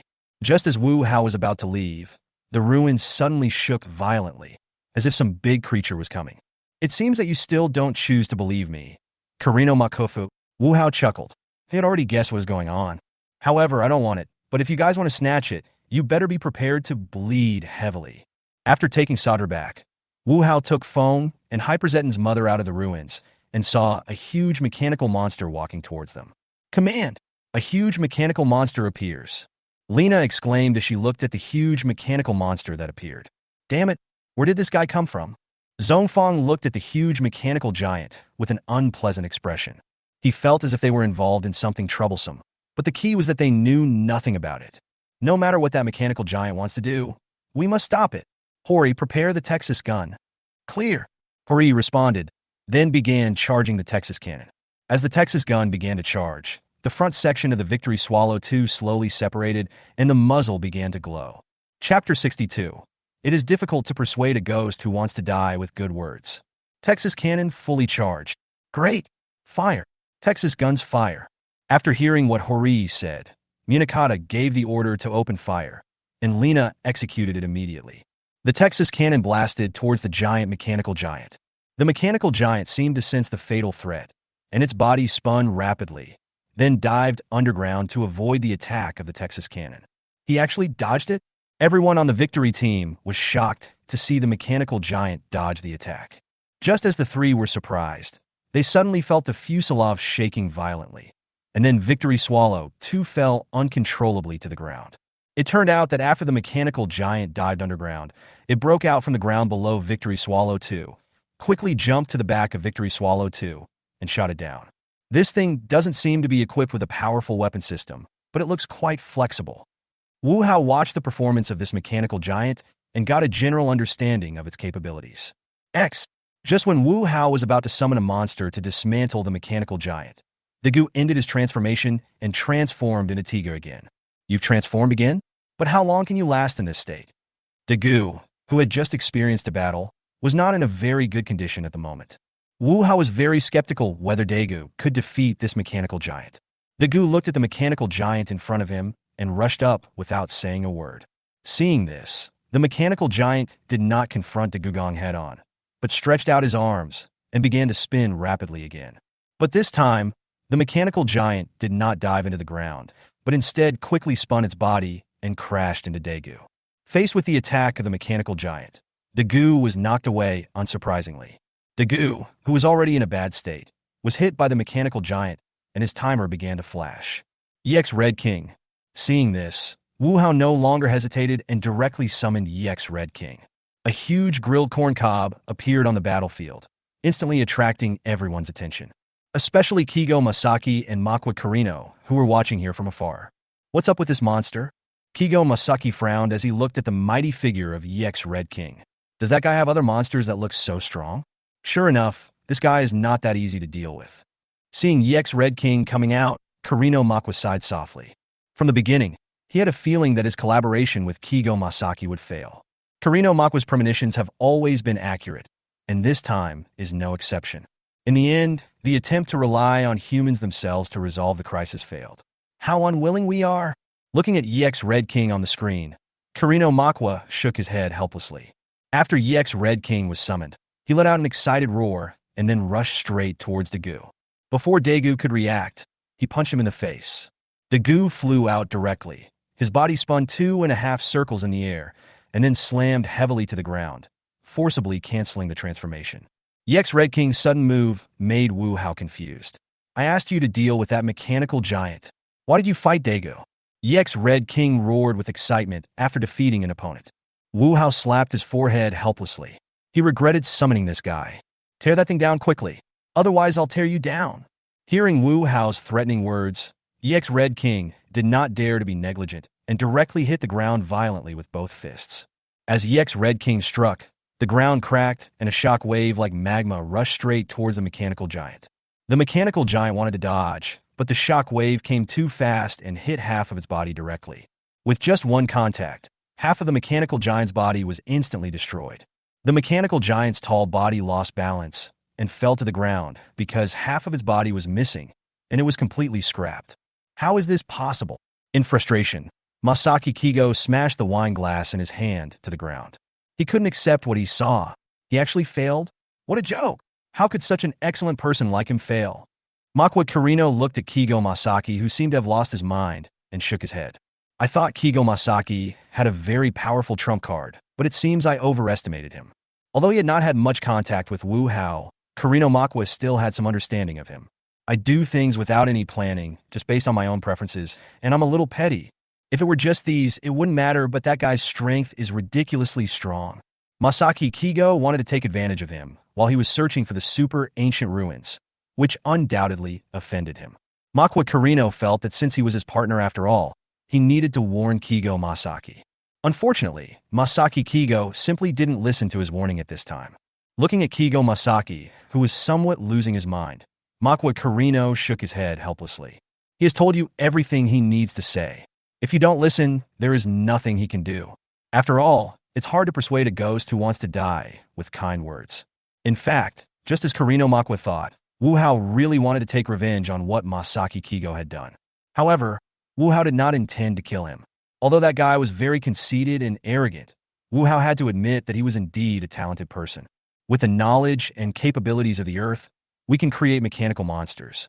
If he were allowed to learn more advanced knowledge and given enough resources, he might be able to create a mechanical creature as powerful as Gilbaris or Zaki. Feng, thank you for your hard work. Please bring back Masaki Kigo from the Satic group. If you can't find him, then go find Karino Makwa. I believe he will cooperate with you. Yes. Feng nodded and left quickly. After this commotion, the ruins here can no longer be concealed. However, I do not intend to give these 2 stone statues to you. Geminos. Kanjira. Wu Hao summoned 2 monsters and asked them to guard the ruins and prevent others from approaching. Wu Hao had thought about throwing the stone statues from the ruins into the farm, but he changed his mind and gave up. After all, the work of TPC and Victory Team is so leisurely. How can we justify the taxpayers' money if we don't give them something to do? Thinking of this, Wu Hao couldn't help but sigh. I have taken great pains to ensure that TPC and Victory Team are worthy of the taxpayers' money. I think you'd better run away. That guy will definitely come to cause trouble for you. Looking at Kigo Masaki, who was standing there helplessly and furiously, Makwa Karino kindly spoke up to remind him. But his reminder sounded so harsh to Kigo Masaki's ears. You actually let him escape? What a joke. He's just an alien. I've said everything I need to say. It's up to you whether you want to listen or not. When Karino Makwa saw Kigo Masaki's expression, he knew that this guy had no intention of listening to him. Since it is difficult to persuade a ghost who wants to die with kind words, Karino Makwa is too lazy to waste time here. He also has to find the hidden Kyrioloid as soon as possible. Otherwise, Wu Hao will not let him go. Chapter 63, Taming Masaki Kigo. A cowardly fellow. Watching Karino Makwa leave, Masaki Kigo cursed in disdain. Wait, this matter is not over yet. After the anger, Kigo Masaki's IQ regained the upper hand. Since the mechanical giant cannot defeat the opponent, he will create a more powerful mechanical monster. Thinking of this, Kigo Masaki left the Satic group and went to his own secret laboratory. That afternoon, Feng came to the Satic group, but found that Kigo Masaki was not there, so Feng turned around to look for Makwa Karino. In the evening, when Karino Makwa returned home, he saw Feng sitting on the sofa waiting for him. Seeing Feng's appearance, Karino Makwa was not surprised, as if he had already expected the other party to appear here. This is Masaki Kigo's secret laboratory. He should be there. Makwa Karino handed the note he had prepared in advance to Feng. There was no guilt on his face for betraying his teammates. Feng took a look at the contents on the note, then lit a flame in his hand and burned the note to ashes. If he's not there, I'll come back for you. After saying that, Feng walked straight out of the room and headed towards Kigo Masaki's secret laboratory. Looking at Feng's departing back, Karino Makwa sighed. Kigo Masaki had no idea that he had been betrayed by Makwa Karino. At this time, he was concentrating on designing a new mechanical monster. At this moment, an alarm suddenly sounded in Kigo Masaki's laboratory, indicating that an intruder was approaching. Masaki Kigo was shocked. Someone actually found this place? Who could it be? Just as Kigo Masaki was puzzled, the door of the laboratory was suddenly broken open violently, and an alien he had never seen before appeared in front of him. Who are you? Feng ignored Masaki Kigo and strode towards him. Seeing that the other party was coming with ill intentions, Masaki Kigo punched him directly. He is different from those powerless researchers. In order to become a giant of light, he has been training hard since he was a child. However, the essential gap cannot be easily made up through acquired training. Feng grabbed Masaki Kigo's arm and twisted it hard, breaking it. Masaki Kigo let out a scream, but he did not lose his will to fight. Seeing that Kigo Masaki still wanted to resist, Feng knocked him out with a knife. Feng carried the unconscious Masaki Kigo out of the laboratory with one hand. Owner. When they arrived at the residence, Feng threw Masaki Kigo and his hand aside as if it were garbage, and bowed respectfully to Wu Hao. I originally planned to check on Karino Makwa's progress, but I didn't expect to get an unexpected reward. Looking at the unconscious Masaki Kigo, Wu Hao chuckled. Take him with you, and let's go back to the farm. After hearing Wu Hao's words, Feng picked up Kigo Masaki again and followed Wu Hao and Hyperzell's mother back to the monster breeding farm. Throw this guy into the taming room. Feng nodded and threw Masaki Kigo into the taming room. Masaki Kigo is just a human, and even though he has the same light genes as Daiko, the domestication time is still very short. Take him down first, and when he wakes up, bring him to me. The Baki and Pegasa people nearby hurried forward and took Kigo Masaki to a resting place. In the next few days, Wu Hao stayed in the farm and did not go anywhere, waiting for the monsters to complete their evolution. Kigo Masaki has been studying his photofactor converter in the laboratory of the farm. The conditions here are much better than those in his own research institute. As long as you have spirit, I can buy you any precious material. As time passed, the monsters finally evolved. There is no other change in the mother cherubim except that its strength changes from R to SR. Wu Hao mainly wants to know the information of the other monsters. King Pontanar, gender male, potential, Samsung, evolution/fusion degree, 0%. Height, 65 meters. Weight, 70,000 tons. Category, monster. Shuixing, Huo. Evolution/fusion route. Hellponton King, Giga Chimera. Skills, double-headed flame bomb, double ray impact, tornado, flame radiation. Earth goals and R. Gender male. Potential, Samsung. Evolution/fusion degree, 0%. Height, 65 meters. Weight, 75,000 tons. Category, monster. Attribute Earth. Evolution/fusion route. Gorba, King Torai, King Faibu. Skills, ability to move underground, ultrasonic radiation, spherical impact, earthquake, large rock bomb. Frost the King, Ad. Gender male. Potential, Samsung. Evolution/fusion degree, 0%. Height, 78 meters including tail. Weight, 65,000 tons. Category, monster. Attribute, water. Skills, frozen breath, frozen ray, ice blade, frozen tail, frost armor. Looking at the skills of Frost King Air, Wu Hao touched his chin. This evolutionary route seemed to completely abandon King Air's own discharge ability and then specialize in water attributes. You can only know which one is stronger by comparing them. Throw Earth Golzin and Frost Ellera into the training room for actual combat training. On the one hand, we can see how powerful they are in combat, and on the other hand, we can understand the effects of their skills. The first is Golzin the Earth, and his opponent is his old acquaintance, Red King. As soon as the battle started, Earth Golzin used the spherical collision skill, curled up his body into a sphere, and crashed into Red King. However, facing the powerful King Red, this tactic was of little use. King Red stretched out his hands and grabbed the Earth Golzin who had turned into a sphere, then kicked the Earth Golzin and kicked it away. After landing, Earth Golzin quickly changed back to his original appearance, and then released yellow rays from his head. The stone hit by the ray quickly grew larger and floated in front of Golzin the Earth. Golzin the Earth roared, and the enlarged rocks shot out towards King Red. It looks like this is the big rock bomb of Earth Golzin. Faced with the incoming large rock bombs, King Red was not afraid, but was extremely excited. He waved his two big fists and smashed all the incoming rock bombs into pieces.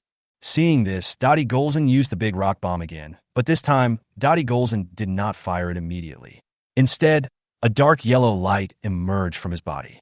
After the light appeared, the ground beneath King Red's feet began to shake violently, and the surrounding trees began to fall down one after another, as if there was an earthquake. Golzin the Earth took advantage of Red King's unstable standing and shot out all the large rock bullets in front of him. This time, facing the big rock bomb of Earth Golzin, Red King was unable to resist at all. He was hit directly on the head by the big rock bomb and lost his ability to fight. Chapter 64 TPC in action. I feel that Earth Golzin's performance is average. In the end, it was only by relying on the earthquake ability to make Red King lose his balance that he was defeated. Wu Hao frowned at the performance of Earth Golzin. Although he defeated Red King in the end, it seemed like he was taking shortcuts no matter how you looked at it. Forget it, let's just continue observing. It's King Frost's turn next. Just as Wu Hao was testing the monster, in the world of Tiga, TPC was gathering its troops. Ever since Wu Hao's monsters and Masaki Kigo caused a big fuss in Kumamoto City, the ancient ruins hidden under the city were discovered by TPC personnel as expected. Just as the TPC members were preparing to explore the ruins, Kimjila, who was left here by Wu Hao to guard, suddenly appeared. Faced with the huge monster, the explorers evacuated without any hesitation. The detectives who escaped reported the news of the ancient ruins and monsters guarding them to the higher-ups. After discussion among TPC's top management, they unanimously decided to destroy this monster. On the one hand, the existence of monsters is always a huge safety hazard for ordinary citizens. On the other hand, TPC hopes to learn some information about the ultra-ancient civilization through the exploration of this ultra-ancient ruins. If possible, they would like to find out the origin of Ultraman, especially how Tigo awakened. Munakata calling headquarters. We have arrived above the entrance to the ruins. Munakata brought Lina and Hori to the sky above the ruins in the Victory High number 2, while Daigu and Shinjo each flew a number 1 machine to escort on the left and right sides. This is the headquarters. What's the situation on the ground? Everything is normal at the moment, and no trace of the monster has been found. According to previous intelligence analysis, the monster will most likely react only when people enter the ruins. The surveyors are about to arrive, so you must be prepared. Clear. After hearing Iruma K's instructions, Munakata responded and then stared intently at the ruins below. A moment later, TPC surveyors arrived at the entrance of the ruins. Be careful. The leader of the survey team instructed his team members. Clear. A member of the survey team responded and then walked towards the ruins with their equipment. However, before the team member had taken a few steps, he was suddenly entangled by a silk thread. Help! Help! Help! The TPC team members who were entangled shouted for help to their teammates. Seeing this, his companions wanted to go forward to rescue him, but the silk thread was suddenly pulled back into the ruins quickly, and then they heard the screams of that team member. Quick, get out of here now! Upon seeing this, the captain of the survey team immediately ordered an evacuation, but before leaving, he took out a grenade and threw it into the ruins. The grenade exploded inside the ruins, which made Kimjira extremely angry. Although the grenade could not cause any harm to Kimjira, he still felt a little pain. Run! The monster is coming! The leader of the survey team spoke loudly to his companions when he saw Kimjira emerge from the ruins. When Kimjira saw the escaping members of the survey team, he spat out silk threads from his mouth. The silk thread entangled all the members of the survey team, and then Kimjira dragged the silk thread to pull these people towards him. At this moment, 2 attacks landed on Kimjira's back, causing Kimjira to stagger. Commander, we have seen the monster. Dagu and Xi and Chung each flew over Kimjira's head in a victory swallow number 1. It was these 2 who had just attacked Kimjira. You guys attract the monster's attention, and we'll use the Texas cannon to destroy it from behind. Clear. Hearing Sokata's command, Daigu and Shinjo drove the victory swallow number 1 and circled in front of Kimjira. Attack Kimjira from time to time to attract its attention. Looking at the 2 victory swallow number 1s that kept harassing him, Kimjira angrily spewed silk threads from his mouth. However, Shinjo and Daigu easily avoided the silk threads spewed by Kimjira with their flexible movements. Texas cannon fully charged. The Texas gun of Victory Swallow 2 has also been fully charged at this time. Okay, aim at that monster. Get ready to fire the Texas cannon. Clear. Lina controlled the Victory Swallow 2 and pointed the gun at the somewhat exasperated Kimjira below. At this moment, Kimjira seemed to sense the fatal threat and spewed out a large amount of yellow gas from its tail, covering its figure. Command, the monster has disappeared. Lina was shocked when she saw this scene and hurriedly asked Zhongfang for the next instructions. Wait until the smoke clears. Although Zhongfang really wanted to fire a shot at this time, the power of the Texas cannon was too great. It would be fine if they hit the monster, but if the Texas cannon missed the target, the vibration caused by the explosion would most likely bury the ruins, a loss they could not afford. Therefore, Zhongfang could only choose the safest method and wait for the smoke to dissipate, even though the monster might have taken this opportunity to escape. Just as Zhongfang and his group were patiently waiting for the smoke to dissipate, a thread suddenly shot out from the smoke. Danger! Zhongfang exclaimed, and Lina immediately controlled Victory Swallow number 2 to evade. However, Victory Swallow 2 was not as flexible as Victory Swallow I and was easily entangled by Kimjira's silk thread. An urgent alarm sounded inside the Victory Swallow 2, which was entangled by the silk thread, and as Kimjira dragged it, the Victory Swallow 2 was also shaking violently. Command! Lina! Seeing this, Xinqing and Daegu immediately changed direction and attacked the silk threads wrapped around Victory Swallow 2. But Kimjira was waiting for this opportunity. When Victory Swallow number 1 broke the silk thread, several silk threads shot out from the smoke again. This time, Daegu and Shinjo failed to dodge Kimjira's attack and were directly entangled by the silk threads. After entangling the 2 Victory Swallow ones, Kimjira pulled downwards with force, and the victory swallow ones quickly fell toward the ground. Seeing this, Daegu took out the God Light stick from his arms without any hesitation and transformed into Tiga. After Daegu transformed into Tiga, he first used light to cut off the silk threads that Kanjira had wrapped around Victory Swallow 1, and then caught the two falling Victory Swallow 1 steadily. Daegu looked down at Victory Swallow number 1 and found that Xinqing had fainted due to the violent shaking.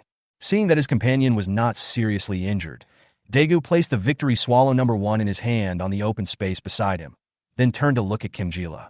Chapter 65, Kimjira vs. Daegu. When Kimjila saw the troublemaker appear, he rushed directly towards Daegu. Seeing this, Daegu did not retreat, but faced the enemy head-on. When the two huge monsters collided with each other, Daegu's face changed instantly. What a great strength! Although Kimjila is a bug, it has extremely powerful strength. In his composite form, Daegu is no match for Kimjira. Kimjila grabbed Daegu's arm and threw him out with force, smashing him hard to the ground. This monster is so strong. Hori on the Victory Swallow 2 saw Tiga being thrown away by Kanjira, and his eyes widened in surprise. Munakata on the side did not respond to Hori, but watched the battle below with a serious expression. Daegu stretched himself to the limit, shook his head, and shook off the dust on his head. Just as Daegu was about to stand up and fight again, Kimjila spewed out a silk thread from his mouth and wrapped around one of Daegu's legs. Daegu was stunned when he felt the strange touch on his leg. He turned around to look at his leg and found that a silk thread was tightly wrapped around his leg. Before Daegu could react, Kimjila grabbed the silk thread with his hands and dragged Daegu towards himself. Support Tiga. When Munakata saw that Tiga was suppressed by the monster, he immediately ordered support. This monster is so terrifying. If Tiga is defeated, they will not be able to defeat this monster. Clear. Lina and Hori responded, then joined the battlefield in the Victory Swallow 2. However, they also learned from previous lessons and did not get too close. Instead, they used lasers from a distance to break the silk threads wrapped around Tiga's thighs. Kimjila became extremely angry when he saw his thread being broken again. These guys kept breaking my thread again and again. It was really too much. The angry Kimjira rushed to Daegu and stepped on his back. Daegu, who was just about to get up, was knocked to the ground again by Kimjira. Seeing Kimjila punching and kicking Tiga, Lina attacked Kimjila again.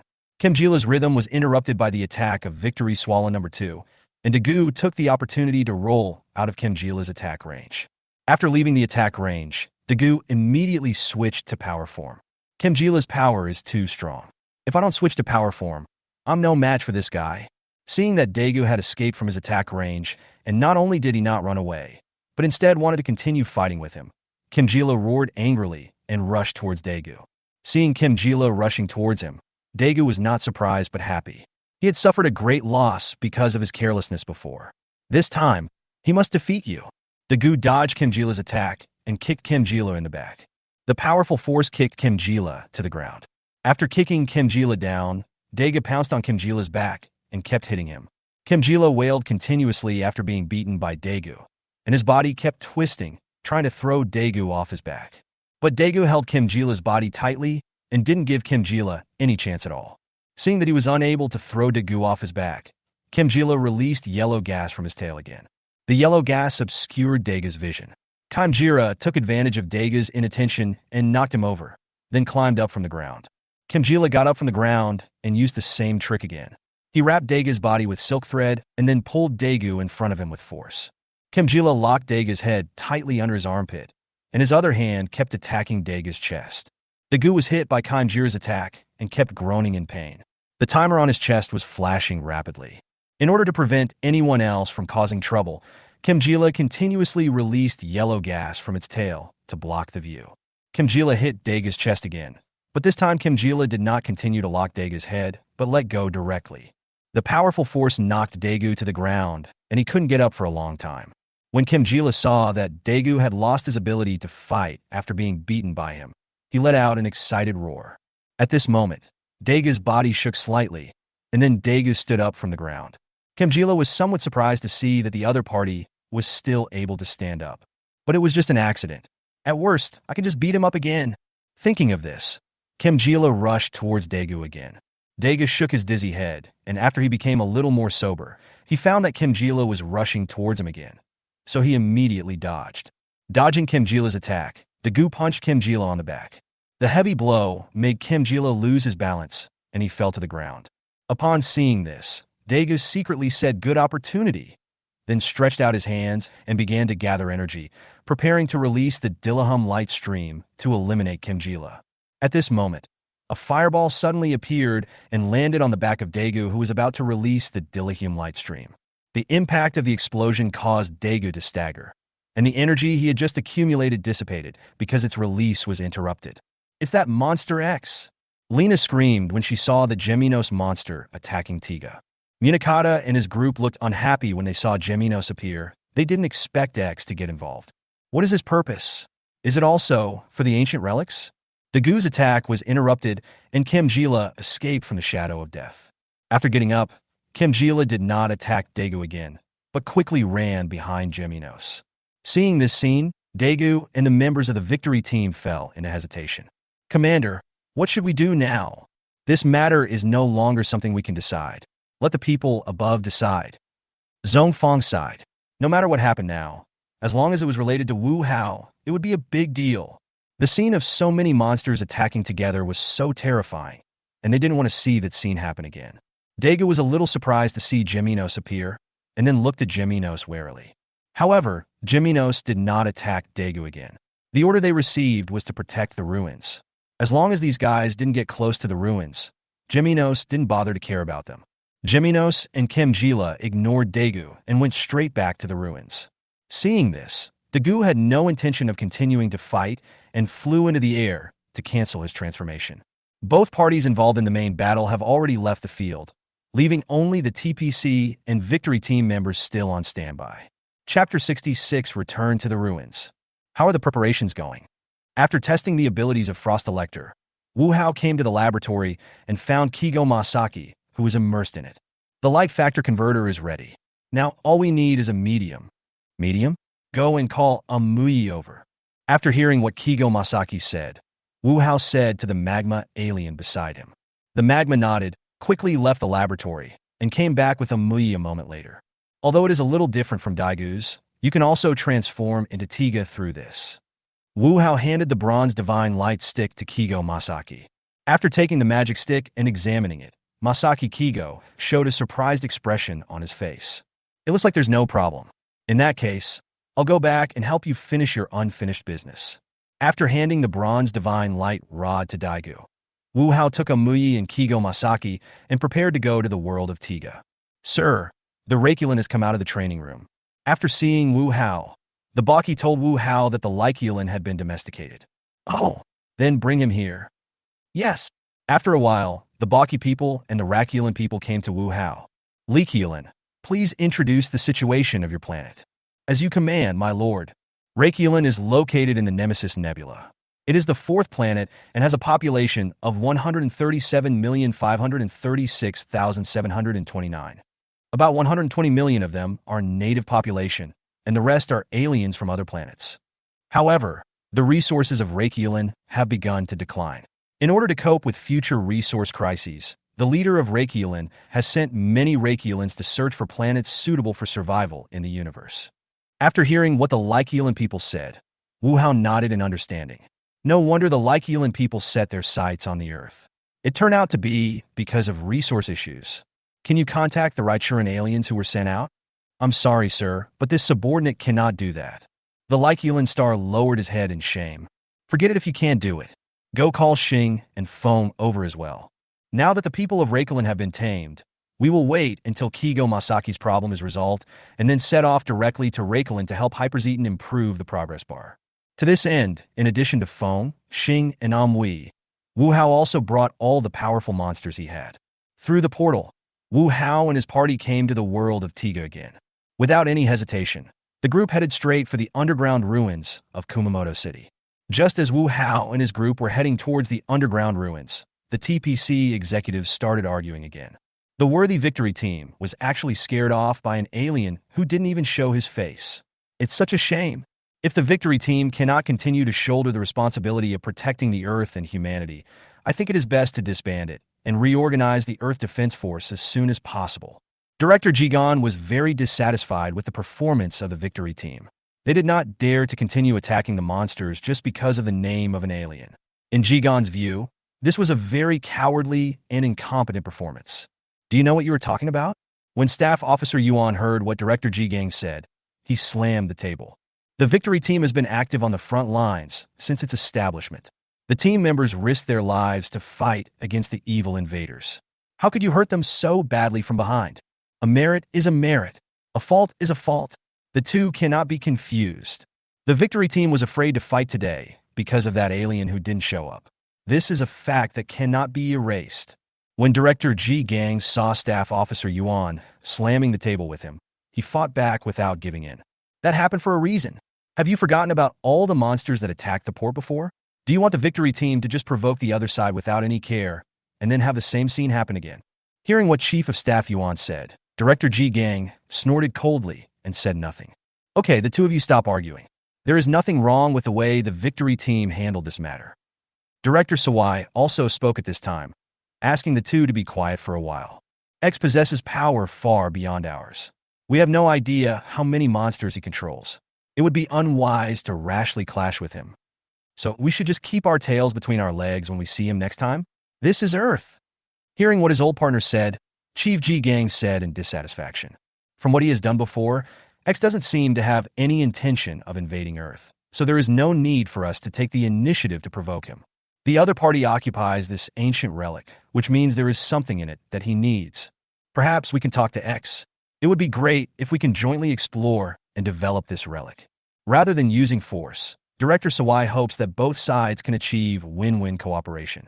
But how can we talk to him when we don't even know where he is? Staff Officer Yuan then raised a question. If we want to talk, we should at least find out where the other party is.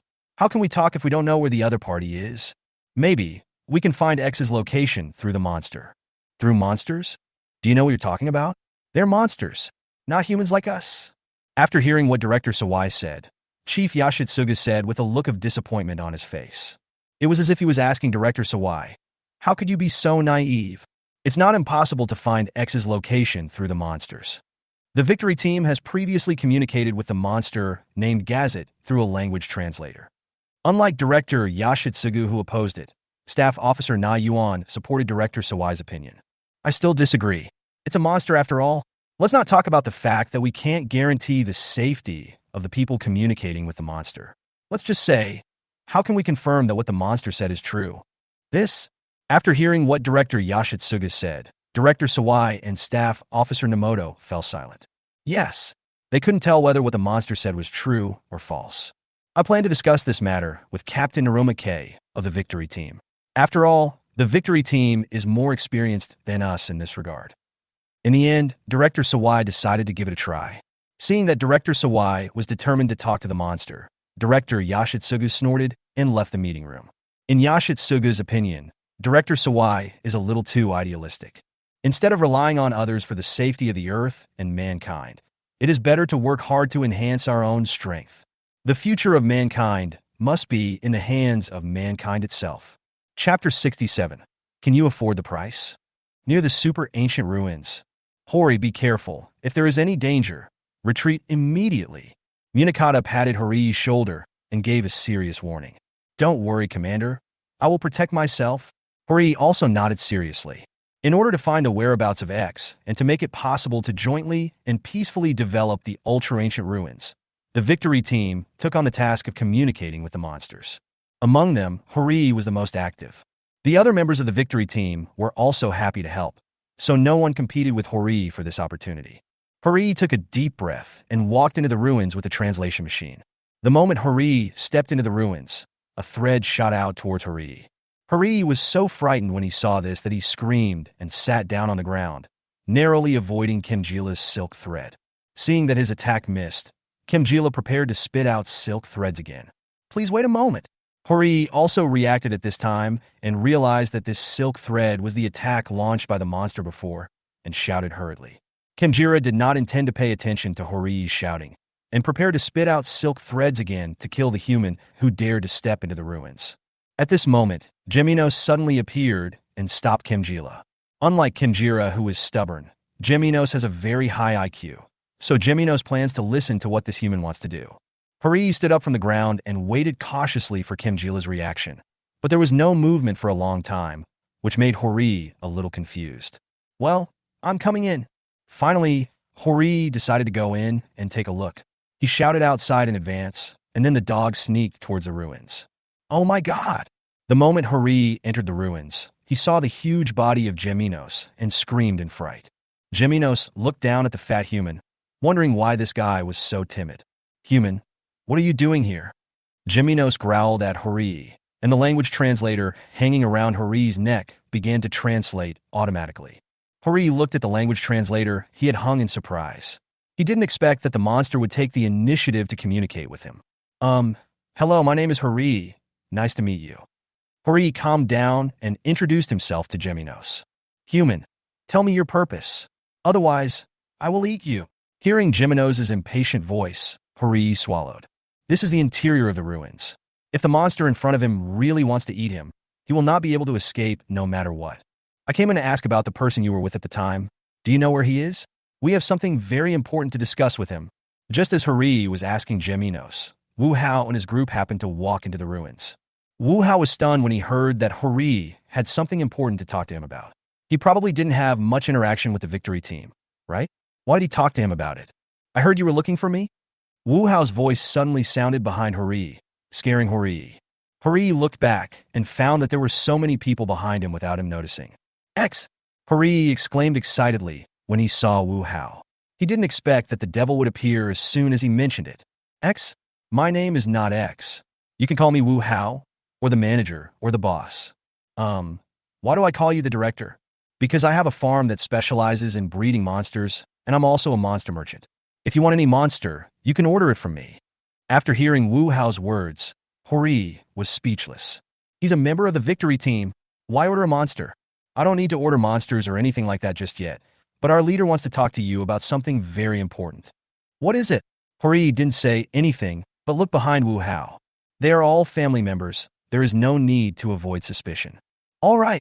Hori shrugged helplessly, and then conveyed to Wu Hao the idea of the top management wanting to jointly develop the super ancient ruins. After hearing what Hori said, Wu Hao touched his chin and fell into deep thought.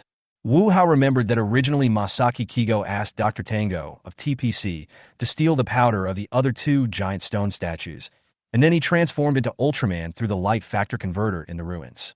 However, the drama does not clearly explain what role the powder of the giant stone statue played in this. Wait a moment, I will discuss it with my companions. Wu Hao asked Hori to wait aside while he and Masaki Kigo went to the side and talked in private. Masaki, besides the light factor converter and the light rod, what else do you need to transform into Ultraman? Like the powder of the giant stone statue. The light factor converter I originally made has defects, so I need the powder of the giant stone statue as an aid. However, I have already perfected that flaw in the laboratory, so the powder of the giant statue is no longer necessary for me. After hearing Kigo Masaki's explanation, Wu Hao nodded in understanding. There is nothing wrong with cooperating in the development of the ruins, but what benefits can you give me? The most important things in this ancient relic are the two stone statues. As long as he gets these two, the other things are dispensable to Wu Hao, and it is not impossible to give them to TPC in exchange for other benefits. This, I need to report to the higher-ups. Hori was in a dilemma, as this matter was obviously not something he could decide. Go report to your superiors. After getting Wu Hao's consent, Hori immediately contacted his captain, Iruma K, and conveyed Wu Hao's words to Iruma K. After hearing what Hori said, Iruma K did not hesitate at all and immediately contacted Director Sawai. After hearing the report from Iruma K, Director Sawai, along with Chief Yashitsugu and Staff Officer Namoto, came to the command room of the victory team. Hello, Mr. Wu Hao. I am Zhe Jing, the director of TPC. I am very happy to communicate with you. Hello, Director Sawai. I am also very happy to communicate with you. Don't hit a smiling person.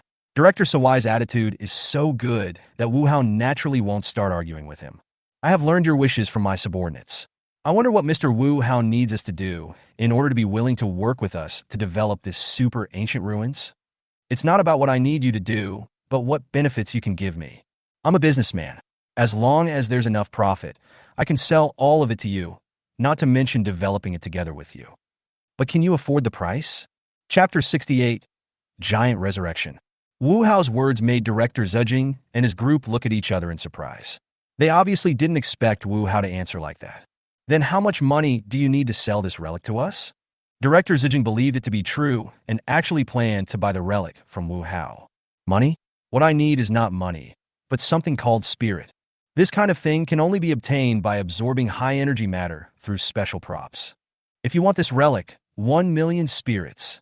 As long as you give me 1,000,000 spirits, this relic will belong to you. Hearing Wu Hao's words, Director Zejing frowned. Director Sawai was not very clear about the concept of 1,000,000 spirit essences, but there was one thing he was sure of, that was, this price was definitely not cheap. So, what if we work together to develop the ruins? 100,000 spirits. I will develop it with you, but I want to take the 2 stone statues inside the ruins away. 2 stone statues? Director Sawai and his colleagues, who had never entered the ruins, had no idea what was inside, so they were a little hesitant about Wu Hao's conditions. Director, there are 2 stone statues inside the ruins that are exactly the same as Ultraman Tiga before he woke up, but one is of another Ultraman, and the other is of a monster. Hari told Director Sawai what he saw. No, I don't agree to this request. After hearing what Hari said, Director Yoshitsugu was the first to stand up and object. Their main purpose in searching for the ultra-ancient ruins is to uncover the secret of the awakening of the giants. Now that they have a complete stone statue of the giant, how could they give up? Then there's nothing we can do. Looks like we'll have to fight to the death. Seeing Director Ji Gang's objection, Wu Hao said in a calm tone. Wait, Mr. Wu Hao, don't be so excited. Seeing that Wu Hao was about to start a fight as soon as they disagreed, Director Sawai felt helpless, and then looked at Director Ji Gang with dissatisfaction. However, the two have been partners for so many years and are very familiar with each other's temper. Therefore, Director Sawai simply looked at Director Yoshitsugu with dissatisfaction and had no intention of punishing him. I wonder if Mr. Wu Hao could give us some time to discuss this. Come on, I don't think you can afford a high price, and I don't want to waste my time. Let's put it this way. In addition to these 2 stone statues, there are also some murals and messages carved on the walls. I will sell these things to you for a total of 3,000 spirit essences. If you can't even afford this price, then let's not waste our time. Can you show us how much energy-containing substances are needed to convert spirits? Director Sawai did not agree immediately, but wanted to see how much energy was needed to convert this spirit. Okay, I'll ask the member of the victory team next to me to deliver the device to you. Wu Hao took out a farm card and handed it to Hori. As long as you point this card at a substance containing energy for 10 seconds, it will automatically draw it in and transform it into spirit. Okay, I got it. Hori took the card, nodded solemnly, and then left quickly.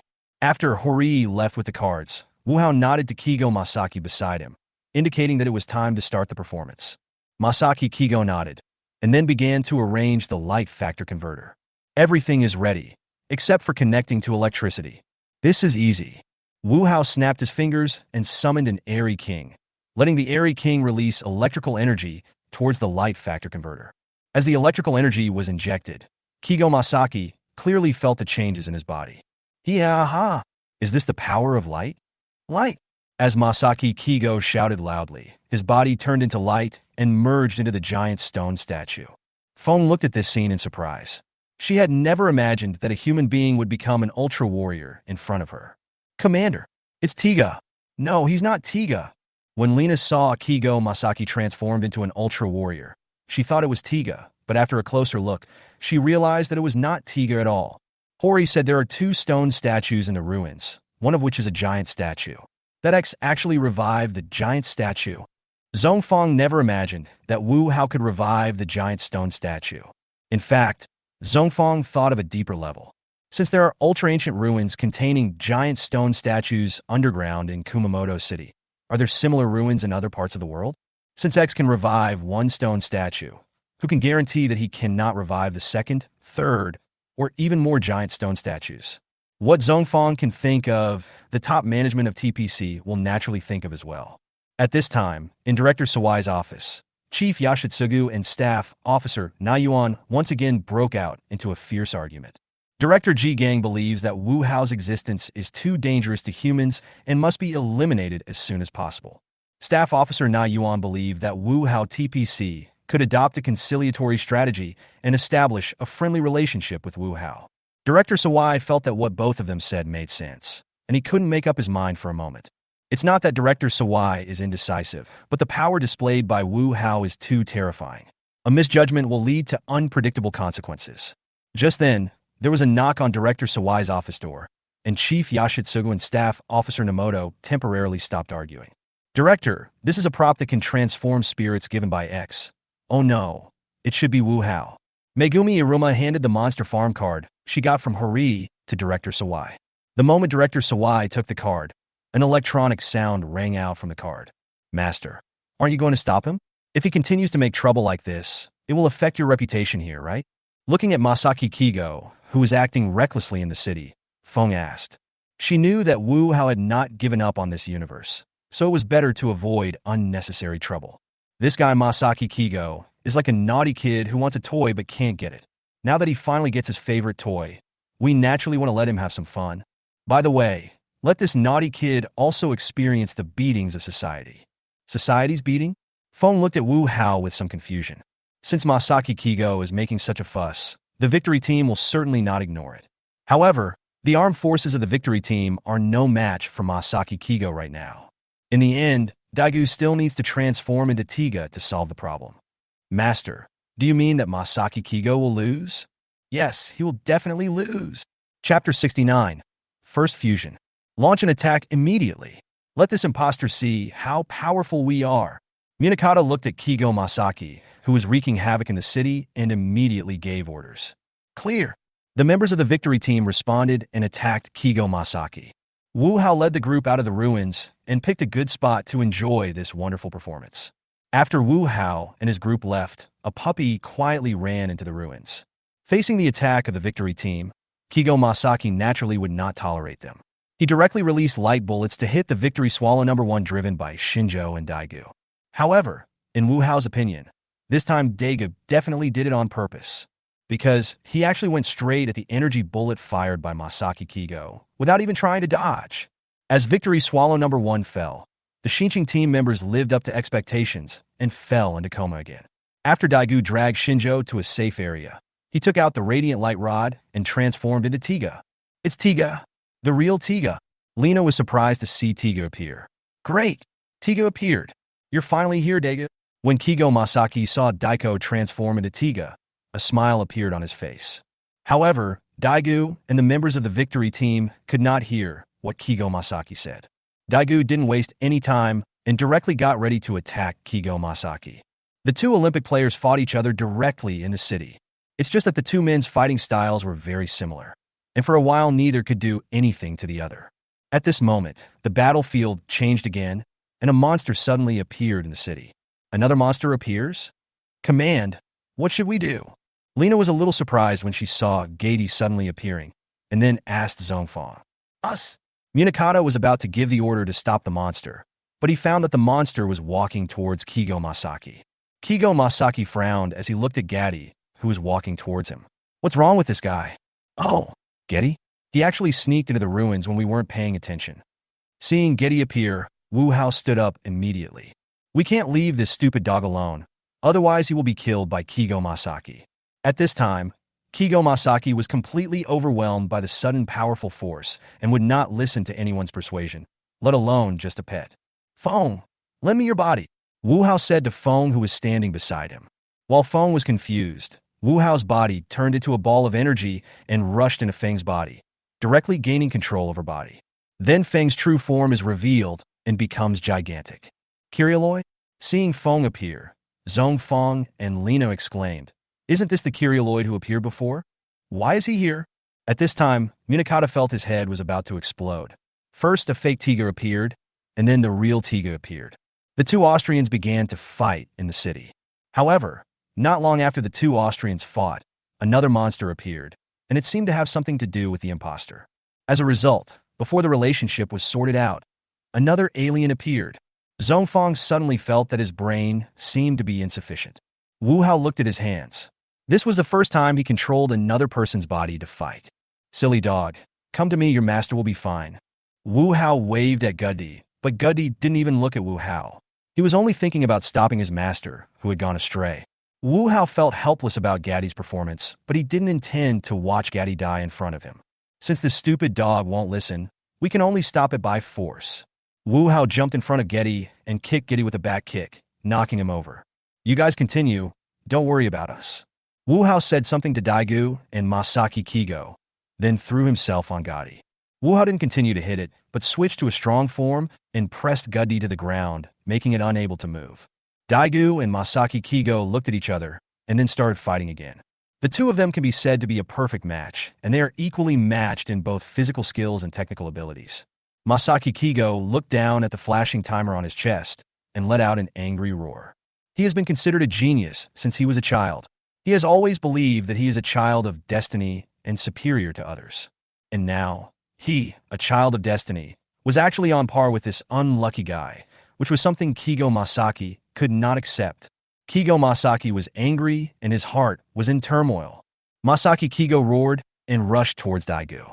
Daegu was caught off guard and had his hands grabbed by Kigo Masaki, but he quickly found an opportunity to counterattack. Not only did he break free from Masaki Kigo's restraints, he also threw him out. Kigo Masaki got up from the ground, took a running start, and jumped. Seeing this, Daegu also took a run and jumped without being outdone. The two passed each other in midair and then fell from the air at the same time. Kigo Masaki covered his chest in pain and was unable to struggle to get up for a long time.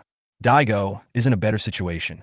After all, this is not the first time he has transformed into Tiga, and he has been injured to varying degrees in previous battles. His ability to withstand blows and his tolerance for pain are much stronger than Masaki Kigo's. Seeing that Daiko was still able to stand up, Masaki Kigo reluctantly wanted to release the ray of light, but the pain in his body interrupted the spell. Seeing this, Daegu stretched out his hands and prepared to release his skills. At this moment, a fireball attacked Daegu's back. Sensing the attack from behind, Daegu rolled to the side and avoided the fireball that was attacking him. The fireball hit the seriously injured Kigo Masaki head-on, and the explosion knocked him over, forcing him to cancel his transformation. Wu Hao grinned in embarrassment when he saw that his attack had hit the wrong person. Hurry up and untransform and go find your master. Leave this to me. After saying that, Wu Hao didn't care whether Guddy understood or not, and got up directly from it. The liberated Gady canceled his transformation, returned to his dog form, and ran towards the unconscious Masaki Kigo. Wu Hao looked at Daegu, who was running low on energy. A sly smile appeared on his face. Then he quickly rushed to Daegu and kneed him in the chest. The powerful force knocked Daegu hundreds of meters away and smashed him heavily to the ground. Daegu let out a painful groan and tried to struggle to get up, but lay down again because of the severe pain in his body. The moment Daegu lay down, his body reached its limit and was forced to cancel the transformation. Okay, take Masaki Kigo with you, we should leave. Seeing that Daegu had also lost his fighting ability, Wu Hao left Feng's body and asked everyone to take Masaki Kigo and his stupid dog away from here. Chapter 70, Goodbye Mephilas. How's that guy? It's nothing serious now. It's just that he seems to have been hit hard by the loss to Tiga. He's a little depressed. Don't worry about him. If he can't even stand this little setback, then there's no value in his continued existence. Wu Hao was too lazy to comfort Kigo Masaki. It was just a little setback. How long will it take to reach Lykeelan planet? At the current rate, it will take another month. Hearing the answer from the Lykeelan alien, Wu Hao frowned. A month? That's a long time. I'll take Xing back to the farm and come back in a month. Yes, no one would object to Wu Hao's actions. After bringing Hepajitan back to the farm, he let her devour Magaba's energy on her own. After a few days of accumulation, the number of Magaba has reached 5 figures. In this regard, Wu Hao could only say that it was indeed a monster mutated from a locust, and it was more fertile than the Barasa people. However, being able to give birth is a good thing for Wu Hao. I am not afraid of it being able to give birth. I am afraid of it not being able to give birth. Xing, you stay here and absorb Magaba's energy. I'll go to other universes and come back soon. Hepajitan's mother glanced at Wu Hao, hesitated for a moment, and nodded obediently. After saying goodbye to Hyperzel's mother, Wu Hao came to the world of the first generation that was integrated with the movie. He planned to look for the monster chief of this world. After all, the ability to resurrect monsters was rare. However, what surprised Wu Hao was that he was found by Zero not long after he arrived in this world. It's really surprising that you would come to see me. Your Excellency's words are really sad. I thought we had become friends. Hearing what the Mephilas said, Wu Hao laughed inwardly. He couldn't remember when they became friends. I came here this time to buy a monster from you. You know my identity? The Mephilas alien did not answer, but took out a card from his pocket, which was the invitation to the auction sent by the monster farm. I see. I didn't expect you to have participated in that auction. This is quite unexpected. There are many guests attending the auction, so it's normal that Your Excellency didn't notice me. So, which monster do you want to buy from me? I would like to purchase the variant of Jeton that you have. When Wu Hao heard the words of the Mephilas alien, his eyes narrowed. What's wrong? The Mephilas were somewhat surprised by Wu Hao's reaction. Not to mention that I won't sell that monster. Even if I did, there would be only a few people in the entire universe who could afford it. When the people of Mephilas heard Wu Hao's words, they were shocked. He didn't expect that the variant of Jeton was so important in Wu Hao's heart. I'm sorry for being so rude. Well, I want to buy the Gamos in your hand. After the Mephilas apologized to Wu Hao, they changed their target. Gamos? You can't afford that. Oh, Your Excellency, are you underestimating me? Hearing Wu Hao's words, the Mephilas people were somewhat unconvinced. Gamos is priced at 5 million spirits. Are you sure you can afford it? Wu Hao quoted a shocking price with a smile on his face. Are you kidding me, sir? Although Gamos is very strong, he is far from this outrageous. Even though the Mephilas had a good temper, they were still a little annoyed. He sincerely wanted to buy goods from Wu Hao, but he felt that Wu Hao was always playing tricks on him. If it's an ordinary Gamos, it won't be so expensive. But what if it's a step further? You mean?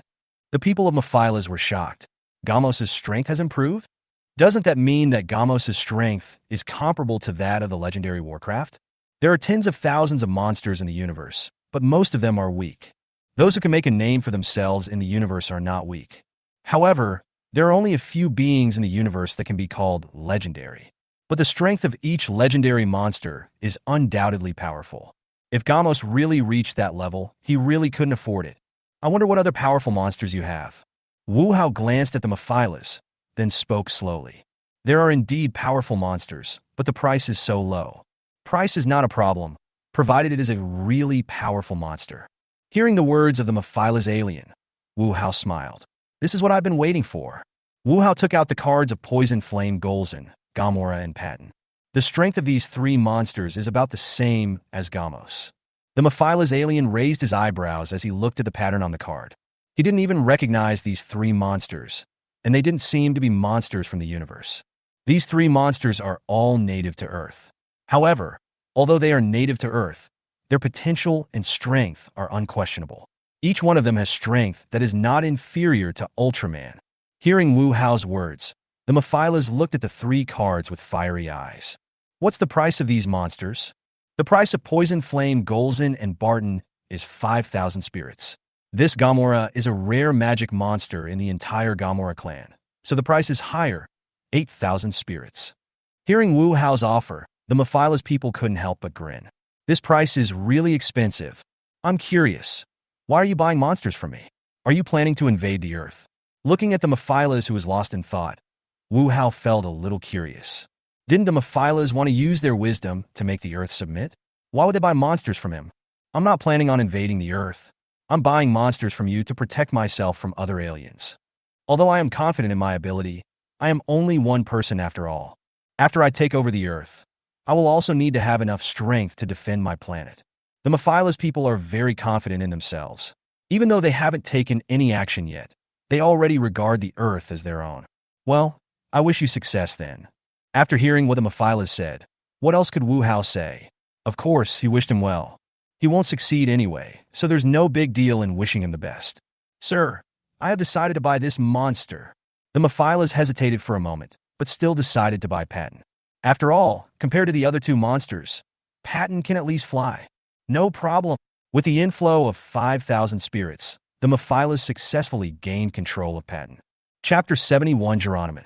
After saying goodbye to the Mephilas, Wu Hao began to look for the trace of the monster chief Geronimon.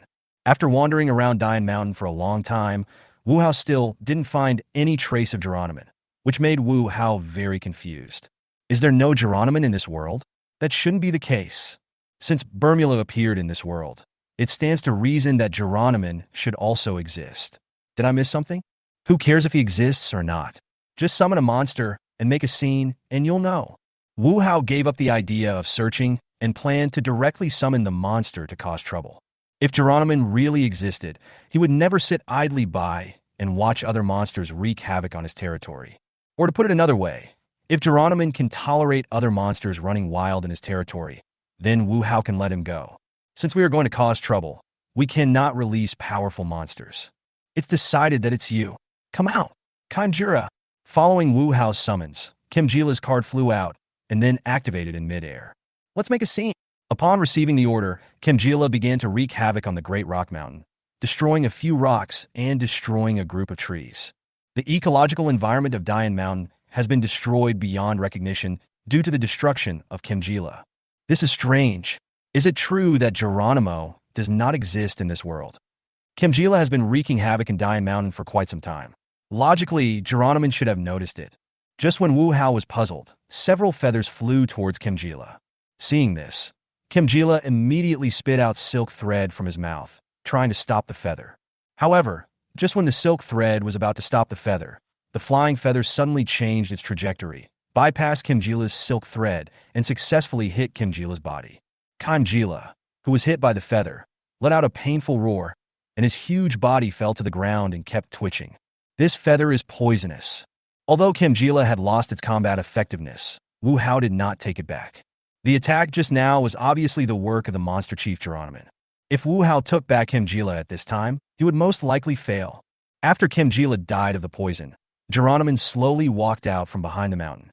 Geronimo looked at Kimjila's body and smiled. He's going to have one more subordinate, King Fibu. After seeing Geronimo appear, in order to prevent this guy from escaping, Wu Hao directly summoned King Fibu. Following Wu Hao's call, the originally clear sky was suddenly shrouded in darkness. A huge black vortex appeared in the sky above Geronimo's head, with lightning and thunder inside. The terrifying feeling of oppression filled Geronimo with fear. He wanted to escape, but his body lost the ability to move due to extreme fear. King Fibu's gigantic figure emerged from the black vortex and slowly fell down, like a demon god that was destroying the world. King Fi's powerful energy was detected by the science search team, and an urgent alarm sounded within the team. Oh no! A strong energy reaction has occurred in Dian Mountain. Can satellites capture images of that place? Captain Muramatsu came to Fuji Akiko and asked. There is strong magnetic field interference there, and satellites cannot capture images there. After hearing what Fuji Akiko said, Captain Muramatsu fell into deep thought with his pipe between his lips. Team Kurt, move out immediately. Clear. The members of the Science Special Search Team immediately rushed to the location of Dian Mountain in their fighter planes. Captain, should we request military reinforcements? Fuji Akiko spoke. Wait a minute. The situation has not been investigated clearly yet. This is not the time for the army to take action. Captain Muramatsu had considered sending the army to take action, but they had no idea what had happened in the direction of Dian Mountain. If the army were to act rashly, the military involved in the operation might suffer huge losses, and then the Science Special Search Team would be in big trouble. Geronimo looked at King Fabe, who was slowly falling in front of him, and the whole monster collapsed on the ground in fear. You can't do this. Are you scared before you even start? Looking at Geronimo slumped on the ground, Wu Hao shook his head helplessly. This guy was much easier to deal with than he had imagined. I originally wanted King Fibu to hold back his strength, so as not to beat this guy to death. However, before I could do anything, this guy surrendered on his own initiative. Seeing that Geronimo had completely lost the intention of resisting, Wu Hao asked King Fibu to grab Geronimo and return to the monster farm and throw him into the taming room. Not long after Wu Hao and King Phoebe left, the members of the Science Special Search Team arrived at Dian Mountain. However, at this time, there was nothing left on Dian Mountain except the traces of destruction by Kimjila. Even the body of Kimjila, who died of poisoning, was taken back to the breeding farm by Wu Hao. After all, after Geronimo was tamed, he could use his energy to resurrect Kimjila. It takes 15 days to tame Geronimo. During these 15 days, Wu Hao traveled through various universes looking for powerful monsters. However, I don't know if it's because Wu Hao's luck is too bad or for other reasons, but in the past half-month, apart from finding a Gorgon, he has not gained anything else. Looking at Gagelgun, Geronimo, and Hell King Pon in front of him, he couldn't wait to check their information. Geronimo SR. Gender male. Potential, Samsung. Height, 40 meters. Weight, 30,000 tons. Category, monster. Attribute, dark. Abilities, poison arrows, anti-gravity gas, arrow storm, superpowers, resurrecting monsters, controlling arrow flight. Gaganon SR. Gender, female. Potential, Samsung. Height, 55 meters. Weight, 55,000 tons. Category, space monsters. Attribute, dark. Abilities, lightning strike, petrifying ray, cell regeneration, energy absorption. Hellponton King SR. Gender, male. Potential, Samsung. Height, 70 meters. Weight, 70,000 tons. Category, space monsters. Attributes, dark, fire. Abilities, double-headed hellfire bomb, hell ray shock, hellfire radiation, infernal missile, abyss fire. Wu Hao bought 2 potential enhancing fruits from the mall and gave them to Geronimon and Gagelgun, respectively. Since the Hell King Ponin had already eaten the potential enhancing fruit before, Wu Hao did not give it again. With the use of the potential enhancement fruit, Gargelgon's potential has not changed at all, but Geronimon's potential has increased by 1 level, becoming a 4-star potential existence. Chapter 72, Spherical Lifeform. Wu Hao was overjoyed that Geronimon's potential had been improved. This means that he will have another great general under his command. And this is a great general with a rare ability to resurrect. Even though the strength of the monsters resurrected by Geronimon has decreased, they can still be used as consumables. I looked at the time and found that the next batch of monsters would arrive in a week. Wu Hao glanced at the more than 9,000 spirit essences he currently possessed, and it was still a little too little. These essences are used to purchase SR-level monsters, and you can only buy 9. Moreover, after buying it, he would not have enough spirit to purchase the potential enhancing fruit. Sure enough, the types and quantities of monsters that can be sold are still too few. Wu Hao looked through the order status and found that only a few N-level monsters were sold sporadically in the past half-month. And the messages left by customers all indicate that the number and types of monsters are too small. Wu Hao expressed his helplessness about this. The levels of these customers were too low, and monsters with 2-star potential were not available to them at all. These few monsters that were sold sporadically were summoned by Bruton's ability, otherwise there might not even be a single order. The farm is now in a very awkward period. 99% of the customers are 1-star customers and can only purchase monsters with 1-star potential. However, there are only a few people with 1-star potential in Wu Hao now, and there are too many people and too little resources, so there is not enough to share. There is still 1 week left. During this time, I can go to other universes and see if I can find a few more monsters. Thinking of this, Wu Hao immediately took action. A week passed in a flash, and Wu Hao returned to the farm.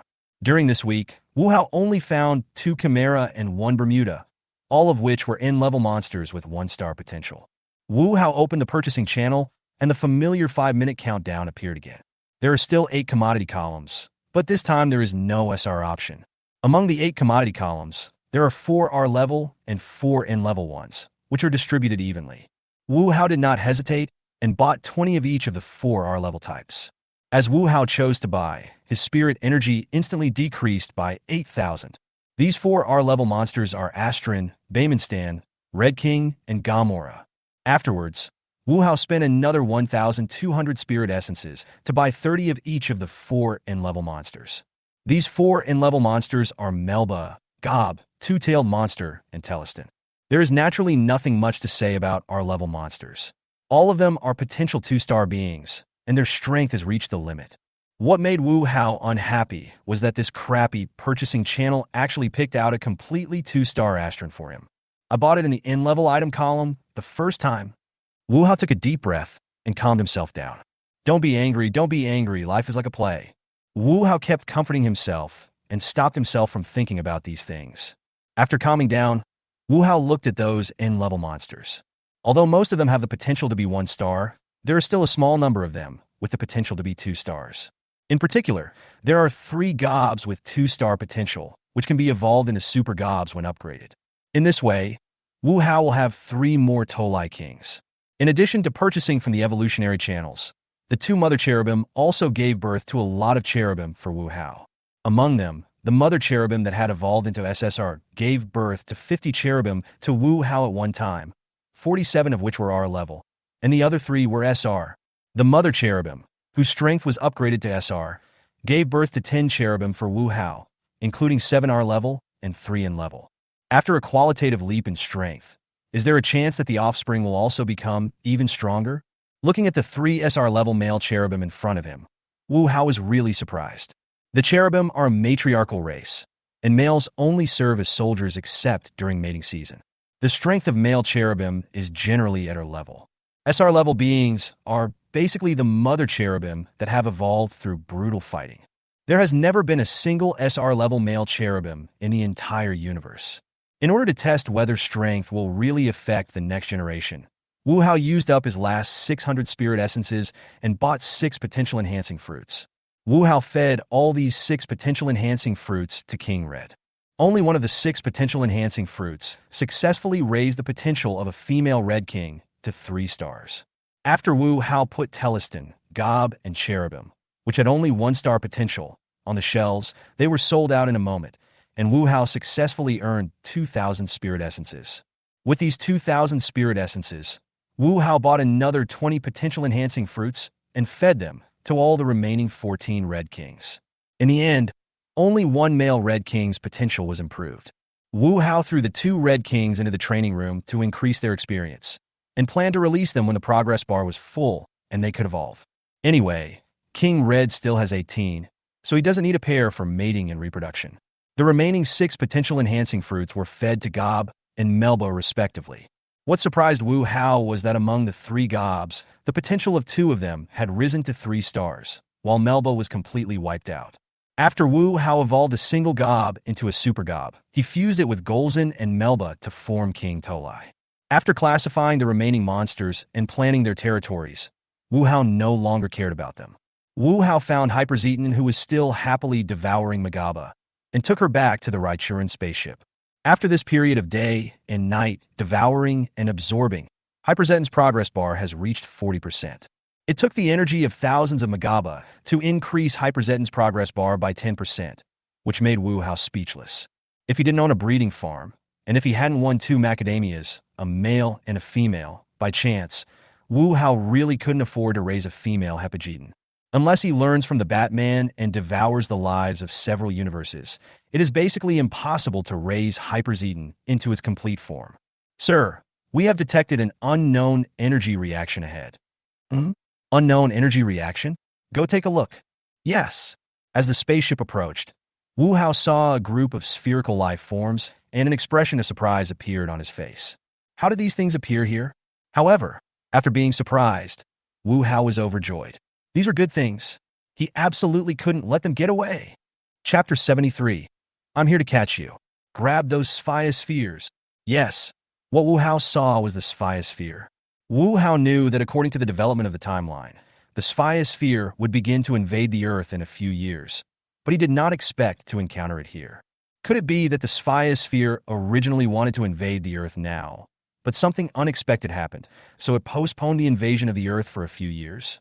Wu Hao was guessing secretly in his heart, but he did not stop moving. These spheres sensed the malice emanating from Wu Hao and began to take action. Fortunate. Seeing that these spheres wanted to resist, Wu Hao shouted loudly. Hearing Wu Hao's call, Hyperzetan immediately flew out of the spaceship and transformed into a monster, releasing energy to absorb these spheres. As the energy absorption was released, a large number of spheres were swallowed by Hyperzetan. Some spheres that were farther away saw this scene and fled in panic. All the monsters, other creatures, or buildings they encountered before were devoured and assimilated by them. This was the first time they saw other creatures that could devour and assimilate them. Xing, bring back some spheres. Upon hearing Wu Hao's order, Hyperzetan immediately teleported in front of several spheres and captured them directly. The captured spheres tried to merge themselves into Hyperzetan's body in order to control her, but unfortunately, their abilities were useless in front of Hyperzetan. Hyperzetan's mother turned back into human form and came to Wu Hao with the sphere. Wu Hao looked at the several spheres in front of him with flickering eyes.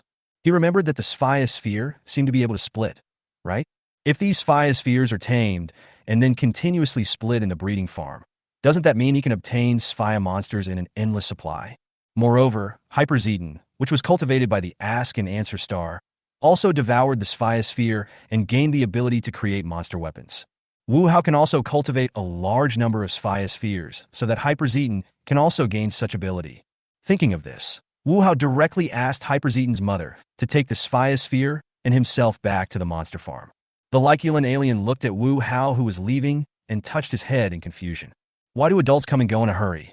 After returning to the monster farm, Wu Hao asked Hyperzel to throw the sphere into the domestication room. Looking at the progress bar of domestication, Wu Hao smiled with satisfaction. The functions of the sphere are quite good. Whether it is for creating monsters or for Hyperzeton to absorb them, it is a good choice. More importantly, this thing has an extremely strong ability to split. Even if there is only one left, it can instantly split into a large group. After sending all the spheres into the taming room, Wu Hao and Hyperzeton returned to the Raquelin spaceship. This time, the group did not encounter any other obstacles and arrived at Lyculan Star smoothly. With the presence of the Lyculan people, Wu Hao and his group successfully entered the interior of Lyculan Star. All right, let's start making some noise. Looking at the various aliens in front of him, Wu Hao showed a cruel smile and then began to summon monsters. Razor Dimaga, Gamos, Zakira, Magayamata no Orochi, King Fibu, Giga Chimera, Mororo. Wu Hao released all 7 SSR-level monsters except the Monster Chief Geronimon in one breath. In addition to these 7 SSR-level monsters, Wu Hao also released a lot of R-level and SR-level monsters. Go ahead, Sachi. This is a feast prepared just for you. Hyperzeton looked at the aliens who were fleeing in fear and revealed her true form. When Wu Hao and his group returned to the farm, it was already a week later. After absorbing the life energy of all creatures on the planet Raquelin, as well as the fear and screams they emitted before they died, Hyperzeton's progress bar reached 70%. It's already 70%. Let's use God Kyrielod to make up the remaining 30%. After making up his mind, Wu Hao brought Hyperzeton to the world of Tiga again. When Manhwa Carino saw the sudden appearance of Hyperzeton's mother, he was so scared that he fell to the ground. Carino Manhwa had seen Wu Hao several times before. Although his sudden appearance was a little scary, it was not enough to scare him. The reason why he was so scared was because Hyperzeton had just devoured all the life on the planet Raquelin and absorbed a large amount of despair and sorrow. Although Hyperzeton's mother had tried her best to restrain herself, some of her aura still leaked out inadvertently. Just this slight breath that was revealed made Carino Manhwa feel an unprecedented sense of terror. I'm sorry if I scared you. Ayufine. Hearing Wu Hao's voice, Carino Manhwa woke up from his fear. After calming down, Carino Manhwa stood up again. You are here for the Kyrialoids, right? That's right. Wu Hao has already fulfilled 2 of the 3 conditions for cooperation with Carino Manhwa. Now, Wu Hao came to find him specifically for the last condition, which was to find the escaped Kyrialoid. This is the address where they are hiding, but I can't be sure if they have moved. Manhwa Carino handed a note to Wu Hao. Wu Hao looked at the note in his hand and rolled his eyes helplessly. I don't know who this guy learned this from. He always likes to slip little notes to people. Can't he just say it directly? After seeing the address on the note, Wu Hao did not stop. After saying hello to Carino Makufu, he left with Hyperzeton's mother. This guy is getting more and more terrifying. Manhwa Carino sighed as he watched Wu Hao leave. He didn't know whether it was right or wrong to ask Wu how to deal with Gatangia. He always felt that Wu Hao was already as powerful as Gatangia, even surpassing Gatangia. No matter how powerful Gatangia is, it is only powerful alone. But Wu Hao is different. His own strength may not be that strong, but he has a group of powerful subordinates. I hope he has no ill will towards this planet. Otherwise, Carino Manhwa shook his head, stopped thinking about it, and walked towards his room. With the help of Hyperzeton's teleportation ability, Wu Hao quickly arrived at the place where the Kyrialoids were hiding. Did you think we couldn't find you guys if you hid in the city? How naive. Wu Hao looked at the Kyrialoid hiding in the room in the community, sneered, then took out a card and activated it. Are you ready? Little mice, I'm coming to catch you. Chapter 74 Advent Ceremony. The loud explosion broke the tranquility of the night, and panicked people fled in all directions. The shouting, cursing, and crying mixed together, making it extremely noisy. I found you. Looking at the Kyrialoids mixed in the crowd, Wu Hao smiled. Want to hide in the crowd and fish in troubled waters? Good idea, but unfortunately, the panicked crowd wanted to escape from the community. But just as they were about to rush out of the gate, they suddenly bumped into an invisible barrier. The crowded crowd suddenly became chaotic. The Kyrioloid people hiding in the crowd changed their expressions when they saw the scene. Barrier? Is this directed at these humans? Or is it directed at them? Just as the Kyrioloids were wondering, several tentacles suddenly emerged from the ground of the community and shot towards the Kyrioloids hiding in the crowd. A monster? When people saw the tentacles emerging from the ground, they screamed and began to flee in all directions.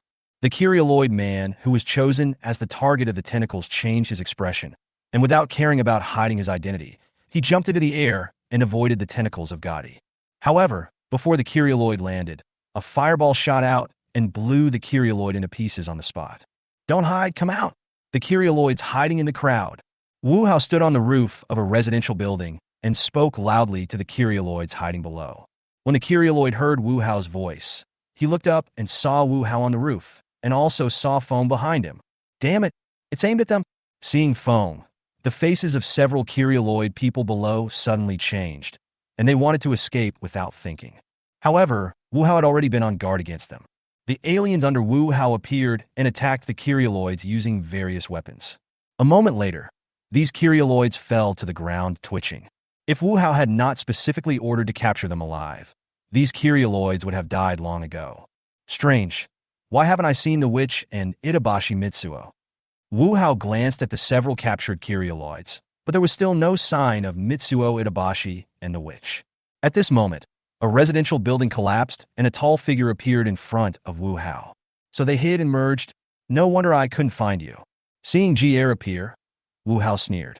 Do you think you can resist me by combining forces? You know nothing about power. Seeing the second generation of Kyrioloid appear, Feng stepped forward and prepared to meet this guy, but was stopped by Wu Hao. The noise here is already big enough. If we delay any longer, the victory team will be here.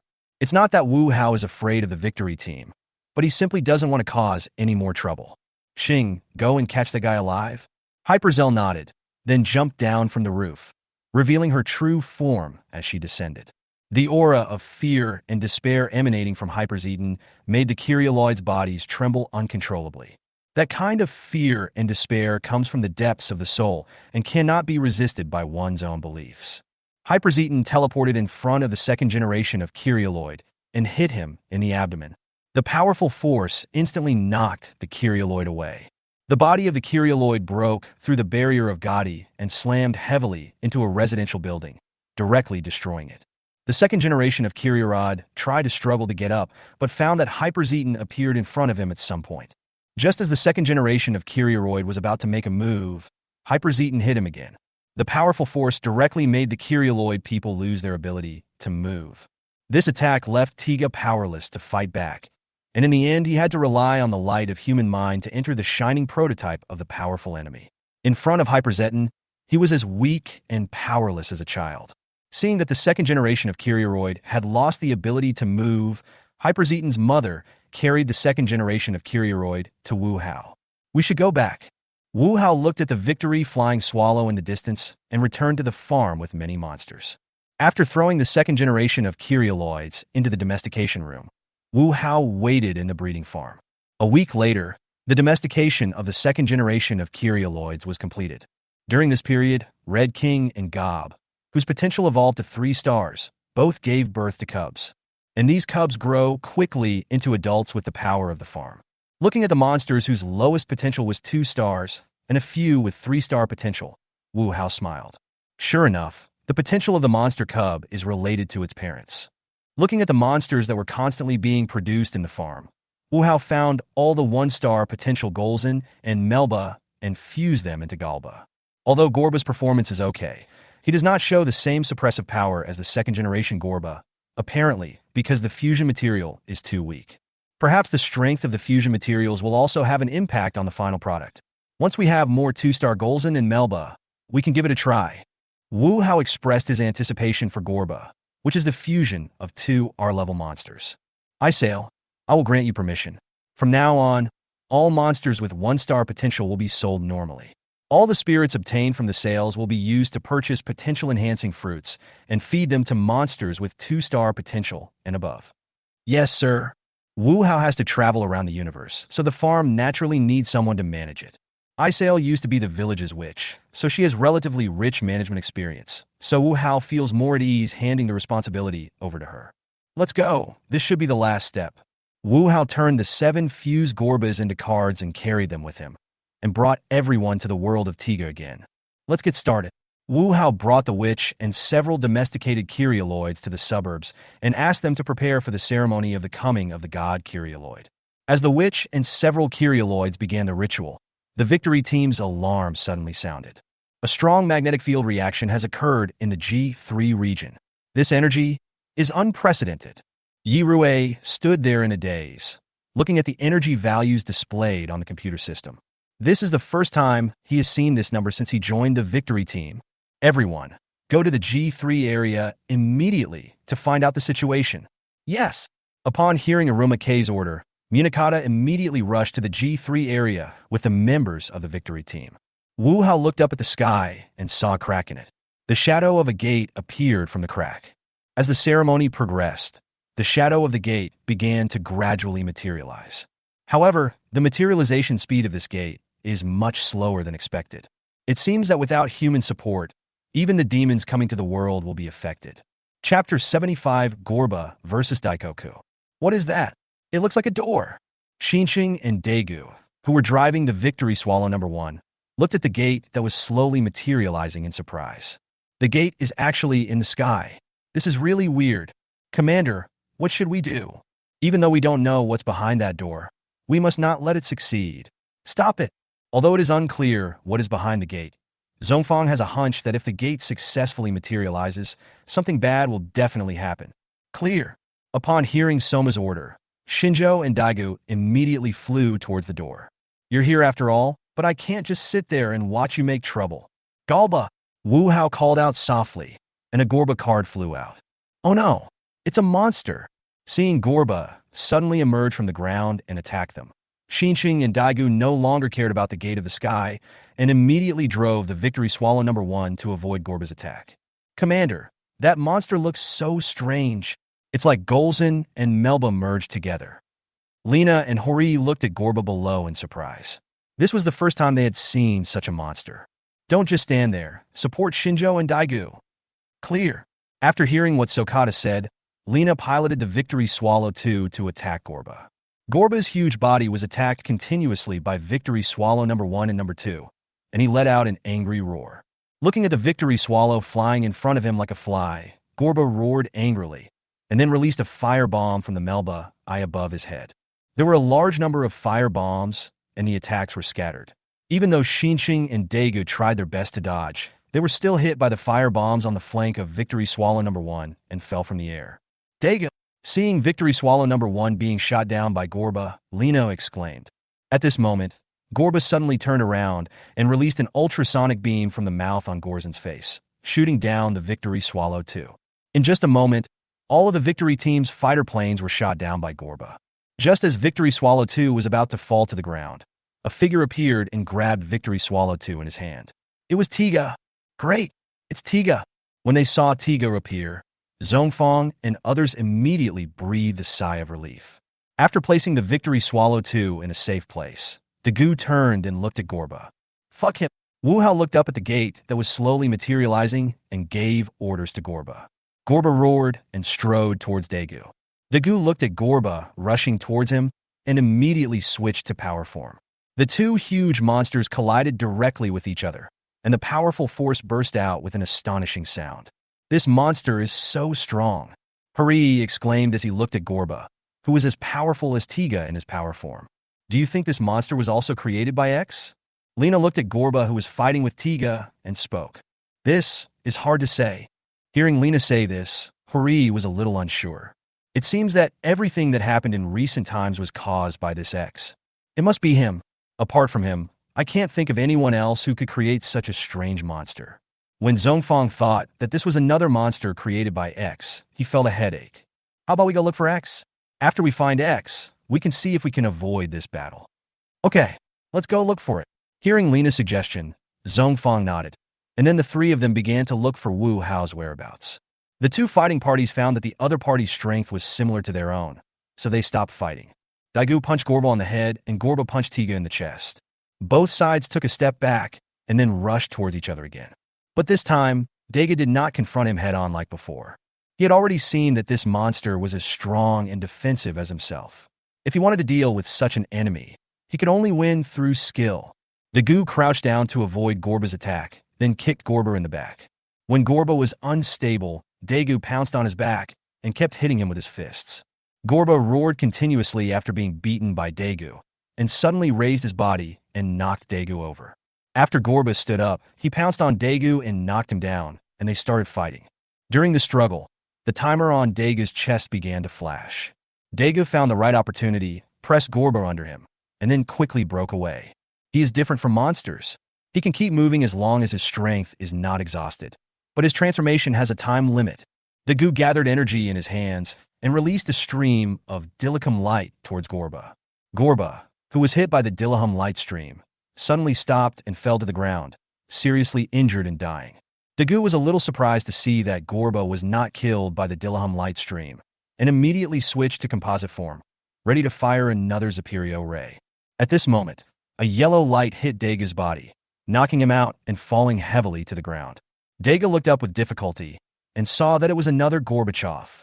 Dagu wanted to struggle to get up, but he had consumed too much energy and was hit by Gorba's ultrasonic beam, which eventually forced him to cancel his transformation. Okay, the guy who was in the way has been dealt with. Now, it's this guy's turn. Seeing that Dagu was defeated by Gorba, Wu Hao took back the two Gorbas and looked up at the sky. Command, I found X. When Lena saw Wu Hao and his group near several men in black robes, she immediately contacted Zhongfang. After contacting Minakata, Lena wanted to step forward. Seeing this, the alien behind Wu Hao immediately stepped forward and stopped Lena. Wait, please stop. Lena wanted to move forward, but couldn't break through, and shouted at Wu Hao anxiously. A moment later, Sona and Hori also arrived here. Seeing Lena being stopped by several aliens, they hurried forward. Captain, please wait a moment. Hearing Hori's call, Wu Hao turned around and looked at him. Captain, we've met before. Do you remember me? Hori shouted excitedly when he saw Wu Hao finally turned around and looked at them. Drive them away. After just a glance, Wu Hao was too lazy to pay attention to them. I can probably guess what they want to say, but having come this far, how could they give up just because of a few words? Instead of wasting time listening to their nonsense, it is better to give yourself some peace and quiet. Chapter 76. Conversation. Captain, this matter was caused by that X again, but he didn't show any intention of communicating with us. The three Soho people who were expelled by the aliens under Wu Hao had no choice but to contact Aruma K at the base and told her the situation. I see. I will report this matter to my superiors immediately. Hearing that this matter was related to Wu Hao, Zhu Jianhui did not dare to be careless. Previously, after the card brought back from Hori Wu Hao was confirmed to be usable, Director Sawai ordered the news to be blocked.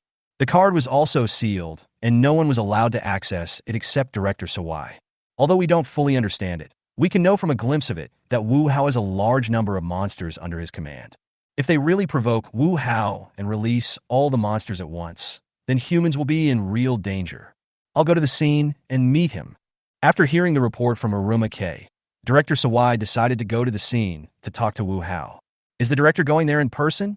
Hearing Director Sawai's words, Aruma Hui was shocked. The ability displayed by Wu Hao was too dangerous. If he had any bad intentions towards Director Sawai, they would not be able to stop him. Yes, I want to meet him in person and have a good talk. But what about your safety? If he really had ideas about the Earth and us humans, he would have done it long ago and would not have waited until now. After Director Sawai learned the information on the card, he realized that they were no match for Wu Hao. With so many ferocious monsters that can be sold as commodities, what is there for him to care about this backward planet? Instead of getting nervous and worrying about the other party's aggression, it is better to speak frankly and have a good talk. Okay, if you insist, I'll go with you. Seeing that Director Sawai was determined, and knowing that he could not persuade him to change his mind, Iruma Emi decided to go with Director Sawai. Director Sawai glanced at Aruma K and did not refuse. As the captain of the victory team, being able to understand the cause of the incident at the first time will also be beneficial for the subsequent work. After making the decision, Director Sawai and Iruma K were escorted by a special plane to the suburbs, where they saw the Kyrioloids holding a ceremony and Wu Hao and his group not far away. Looking at Director Sawai and Iruma K walking towards him, Wu Hao felt a little surprised, but when he thought about it carefully, it was reasonable. After all, such a big thing happened here. Director Sawai and Iruma Megumi can't just sit there and do nothing. Send them over. Wu Hao had no intention of stopping Director Sawai and Iruma K, and asked his men to let them come over. This should be the first time we meet, Mr. Director. Director Sawai and Iruma K came to Wu Hao and greeted him. Indeed, this is the first time we've officially met. However, as the director of TPC, it's not a wise choice for you to casually come to the enemy's camp. Wu Hao glanced at Director Zijing and spoke in a flat tone. Hearing Wu Hao's words, Ikoma Hui immediately stood in front of Director Sawai, fearing that Wu Hao would suddenly attack. Take it easy. Director Sawai patted Iruma K's shoulder and signaled her to relax. Enemy? I don't think we will be enemies with Mr. Director. On the contrary, I think we will become friends. Hearing Wu Hao's words, Director Zijing said with a smile. Didn't the manager say that he was a businessman? Don't you want to have one more friend and one more customer? Hearing Director Zijing's words, Wu Hao couldn't help but chuckle. As expected of the leader in charge of TPC, he managed to resolve the tension between the two sides with just a few words. Why don't you tell me your purpose? What do you want from me? Wu Hao asked, even though he knew the answer. I want to know what your plan is by making such a big fuss, Mr. Director. Director Sawai looked up at the gate in the sky that was gradually becoming solid and asked his question. Nothing. I just plan to summon an evil god, Wu Hao said in a calm tone. Director Zijing was shocked when he heard Wu Hao's words, but he did not show it. Director Sawai can control his emotions, but that doesn't mean that Iruma K can too. When Hui Jujin heard that Wu Hao was going to summon the evil god, his face suddenly changed. Summon the evil god? What are you going to do with the evil god? This time, Director Sawai did not stop Iruma K, because this was also the question he wanted to know. I have a useless subordinate who wants to advance to a higher level by devouring this evil god. Hearing Wu Hao's calm weapon, Director Sawai and Iruma K both gasped. Devour the evil god to advance to a higher level? Are you kidding me? Although they had never seen the evil god, they could tell from the name that he was very powerful.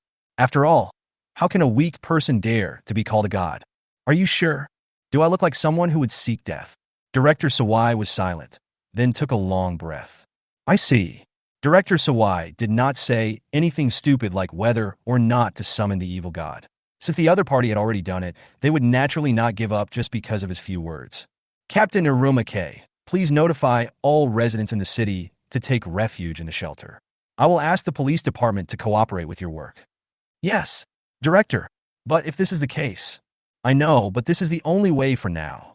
Director Sawai interrupted Iruma K and glanced at Wu Hao.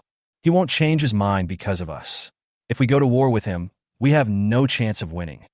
Instead of this, it is better for him to finish his work as soon as possible and leave here. What we need to do now is to reduce casualties as much as possible. I see. Iruma K nodded, then turned and left. Hearing Director Zijing's order, Wu Hao looked at him with some surprise. He didn't expect the other party to be so decisive. You are a smart man, and TPC will become even stronger under your leadership. It's just that you're getting older. What will happen to TPC after you retire?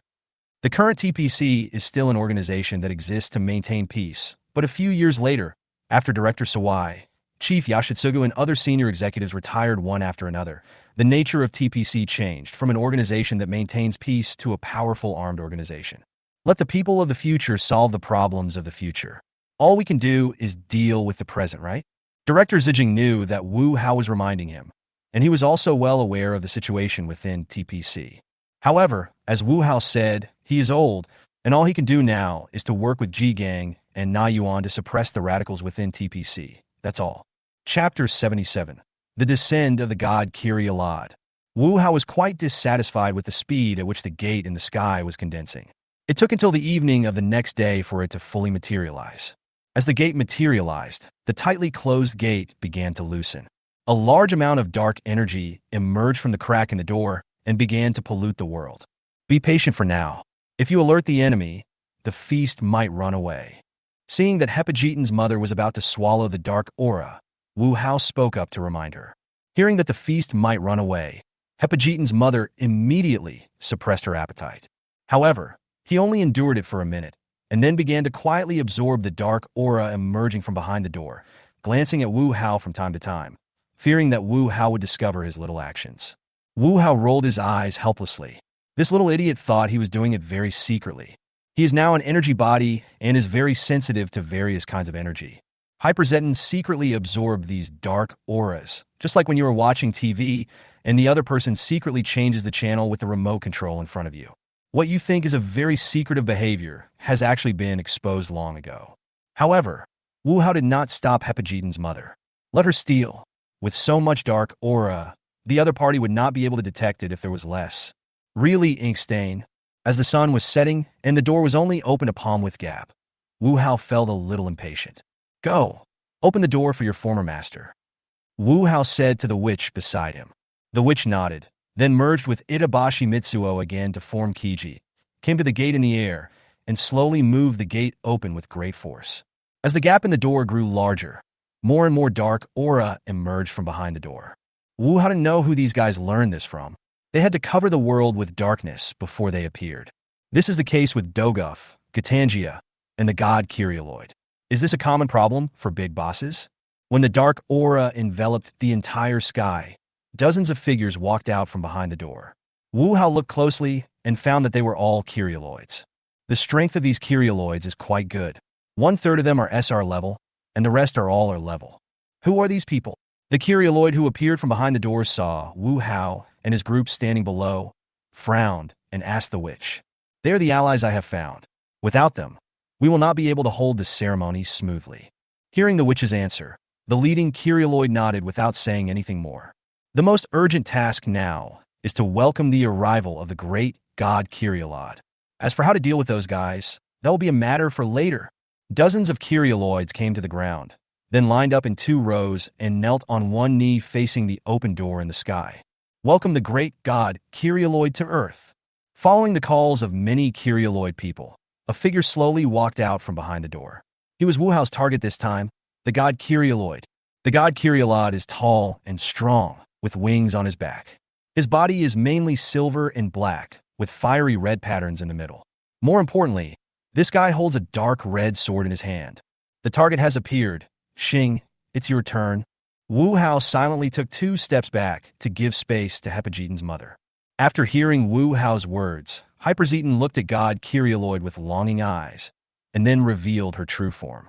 The god Kyrialoid, who had just arrived in this world, had no time to enjoy the fear and despair of mankind before he saw a guy with an aura stronger and more terrifying than his own suddenly appear in front of him. God Kyrialod was so frightened that his whole body trembled, and he almost dropped the sword in his hand. Who is this? How dare you challenge the great god Kyrialoid? The Kyrialoid people who were kneeling on the ground to welcome the arrival of the god Kyrialoid immediately stood up and shouted loudly when they saw Hyperzetin appear. Although the aura emanating from Hyperzetin is extremely terrifying, the people of Kyrialoid believe that the great god Kyrialoid is the most powerful. Hyperzetin ignored the Kyrialoid man and used teleportation to come to the side of Kyrialoid god, waving her arms and attacking him. Upon seeing this, god Kyrialoid immediately raised his sword to block. The sound of metal clashing was heard, and god Kyrialod couldn't help but take a few steps back. What a strong power! Seeing that her attack had no effect, Hyperzetin attacked Kyrialoid again. Upon seeing this, god Kyrialod knew that this matter would not end peacefully today, and immediately raised his sword to meet the enemy. This god Kyrialod is quite interesting. Looking at the god Kyrialoid fighting with Hyperzetin's mother, Wu Hao's mouth corners slightly raised. The switching forms of the gods Kyrialod and Tiga are very similar. Both use energy to strengthen themselves. The only difference is that Daigu's switching forms requires sacrificing another ability value, but god Kyrialoid does not. He can maintain his combat effectiveness by absorbing the dark aura, shrouding the heaven and earth to replenish his energy continuously. If it were any other enemy, he might really be dragged to death, but unfortunately, he was facing Hyperzetin, who could also absorb the aura of darkness. In fact, Hyperzetin absorbed the dark aura faster than him. Once again, dodging Hyperzetin's attack, god Kyrialod swung the sword in his hand and slashed at Hyperzetin with a dark red blow. Facing the incoming attack, Hyperzetin used instant teleportation to come behind the god Kyrialoid, then swung both hands to slash with pale, yellow energy. Facing Hyperzetin's counterattack, god Kyrialoid swung his sword to block the energy arc. It's too slow to fight like this, and the noise will easily wake up the sleeping Gitangia. Wu Hao felt that a dark aura began to become active in the deep sea, which was a sign of Gitangia's revival. Gitangia can't wake up, at least not now. According to normal timeline, Gitangia will not wake up for more than a year. Who can guarantee that in this year or so, Wu Hao won't find another Jeton with 5-star potential? If it is really found, then wouldn't this Gitangia be the food for Zeton's evolution? Therefore, for the sake of Hyper Jeton's possible reappearance in the future, Gitangia must not wake up now. Razor Demaga, King Fibu. In order to end the battle as quickly as possible, Wu Hao once again summoned 2 SSR-level monsters to help. Amuyi, you go too, and make a quick decision. Clear. Hearing Wu Hao's words, Amuyi smiled, took out the bronze magic stick, and then transformed. Chapter 78 Upgrade and Auction Restart. Under the siege of 4 enemies of the same level, God Kyrioloid quickly fell to his knees. Even the dozens of Kyrioloid people brought by the God Kyrioloid knelt down. However, Wu Hao did not kill all of these Kyrioloids. The 10 SR-level Kyrioloids were left behind by Wu Hao. Now, there are too few powerful aliens at Wu Hao's disposal, and he needs to do most things himself, which feels bad. Wu Hao is a lazy person who just wants to be a hands-off boss, collect various high-potential monsters, and play monster breeding games. Therefore, collecting some powerful aliens as his subordinates is also one of Wu Hao's needs. Throw these guys into the taming room. Once Xing has absorbed this guy's energy, I'll take her back to the breeding farm. Yes, sir. Feng nodded, and then took the other aliens to bring the 10 Kyrioloids back to the farm. Maybe, the next time we hold an auction, we can also run a recruitment advertisement. Looking at Hyperion absorbing the energy of the god Kyrioloid, Wu Hao found a place to sit down and thought about the feasibility of recruiting younger brothers from the universe. This time, Hyperzeton only took 1 day to absorb all of the energy of god Kyrioloid. This doesn't mean that god Kyrioloid is weaker than Doguf, but that Hyperzeton has become stronger. Although it is still at the SSR level, its strength is much stronger than at the beginning. Looking at the progress bar of Hyperzeton's mother that finally reached 100%, Wu Hao smiled happily. You'll have another UR-level subordinate. After bringing Hyperzeton back to the monster farm, Wu Hao began to help Hyperzeton advance. However, Wu Hao still chose Hyperzeton as his upgrade form. As for Hyperzeton's death scythe, what the hell is that? As the promotion began, Hyperzeton's body began to change. The human-like Hyperzeton revealed her true form, and her body continued to grow. Is this a cocoon? Wu Hao frowned as he looked at the changes in Hyperzeton, because Hyperzeton's body was gradually turning into a cocoon, just like the Hyperzeton cultivated by the Batman. Soon, Hyperzeton's cocooning was completed. Looking at the huge cocoon in front of him that was 600 meters high, Wu Hao grinned. Why does it feel like Hyperzeton's real hemorrhage will come after he's promoted to UR level? Soon, a piece of information appeared in front of Wu Hao, confirming his thoughts. Hyperzeton is in the first stage of the promotion process, during which a large amount of energy is required to support her. Of course, Wu Hao can also not invest energy. Although he can still advance in this way, his strength will not be as strong as the first one. Wu Hao smiled bitterly and shook his head. He had finally trained Hyperzeton's mother to the UR level. There was no way he could give up now. Either don't cultivate, or if you cultivate the best. Thinking of this, Wu Hao asked his men to send Magaba and the split Sphere over, and then let Hyperzeton in cocoon form absorb it. Congratulations to the host for successfully training a UR-level monster. The monster breeding farm has begun to upgrade. The monster farm is being upgraded. Upgrade completed. The purchase channel function has been updated. Please check it out. Laboratory function updates. Please check it out. The function of the treatment room has been updated. Please check it out. After hearing the system prompt, I silently opened the updated content. The time for monsters purchasing channels is no different from before, except that an ordering function has been added after the update. To put it simply, Wu Hao can write down the level and quantity of monsters he wants. After the purchasing channel is opened, the ordered monsters will appear in the product column, and he can collect them directly. However, since it is a monster ordered, the price is double the regular price. However, even though the price is a bit higher, it can bring Wu Hao the monster he needs. For example, Wu Hao now has the fusion materials for King Tolai, but he still lacks Rakayabas and IQ to fuse into King Fibu. Wu Hao can use this ordering function to specifically order Raichubas and IQ from the purchasing channels to fuse with King Fibu. However, the types and quantities that can be ordered are limited. A maximum of 8 types can be ordered at one time, which just takes up 8 product columns. The maximum number of each monster that can be ordered at one time is 10, and the gender cannot be guaranteed. It is somewhat difficult to increase the variety of farms in this way, but it can steadily increase the number of fusion beasts. Then there is the update of the laboratory. Previously, new evolution plans were studied with 1,000 spirit essences at a time, but this time there is a more detailed division. The plan to evolve the 2-star potential requires 1,000 spirit essences and 7 days of research time. The plan to evolve 3 stars potential requires 5,000 spirits and 15 days of research time. The plan to evolve to 4-star potential requires 10,000 spirit essences and 30 days of research time. The evolution plan for 5-star potential requires 100,000 spirit essences and 1 year of research time. In addition to the evolution plan, there is also an additional mechanical design drawing to be developed. In level 500 spirits, 3 days. 1,000 soul essences for a level, 7 days. 5,000 spirit essences at SR level in 15 days. 10,000 spirit essences at SSR level, 30 days. 100,000 spirit essences at UR level in 1 year. However, this thing is just a blueprint, and its actual manufacturing will require a lot of resources. The last one is the update of the treatment room. Originally, it could only treat monsters, but now it is fully open. Whether it is Ultraman, aliens, or mechanical life forms, they can all be placed in it for treatment. Isail, how many spirits do we have now? Sir, we now have 751 spirits. After hearing what Isail said, Wu Hao felt a headache. 751 spirit essences? What can this amount of spirit essence do? Nothing. Notify everyone and have them prepare. I'm planning to hold another auction in a few days. Wu Hao pondered for a moment and decided to hold another auction. The customer's level is too low now, so unfortunately, there is no one to buy 2-star monsters. It was impossible to quickly obtain spirit essence by relying on this. Therefore, Wu Hao decided to hold another auction. This time, Wu Hao plans to auction a few more SR-level monsters. After preparing the goods to be auctioned, Wu Hao turned on the auction function again. As the auction feature was launched, eligible card holders received a notification. Chapter 79 Hostage. With the experience of the first auction, those aliens came faster than before.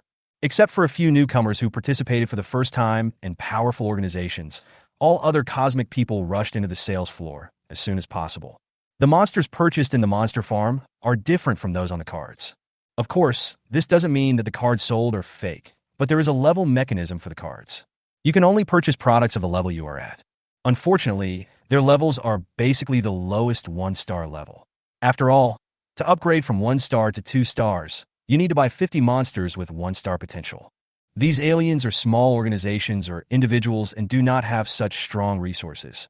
However, they want more powerful monsters, so they can only take this opportunity to get more powerful monsters. After all, there is no so-called level limit for purchasing here. As long as you can afford the essence, you can take the monster away. Wu Hao didn't care about these aliens who rushed directly to the sales center. There were people to receive them there anyway, and he just needed to organize the auction.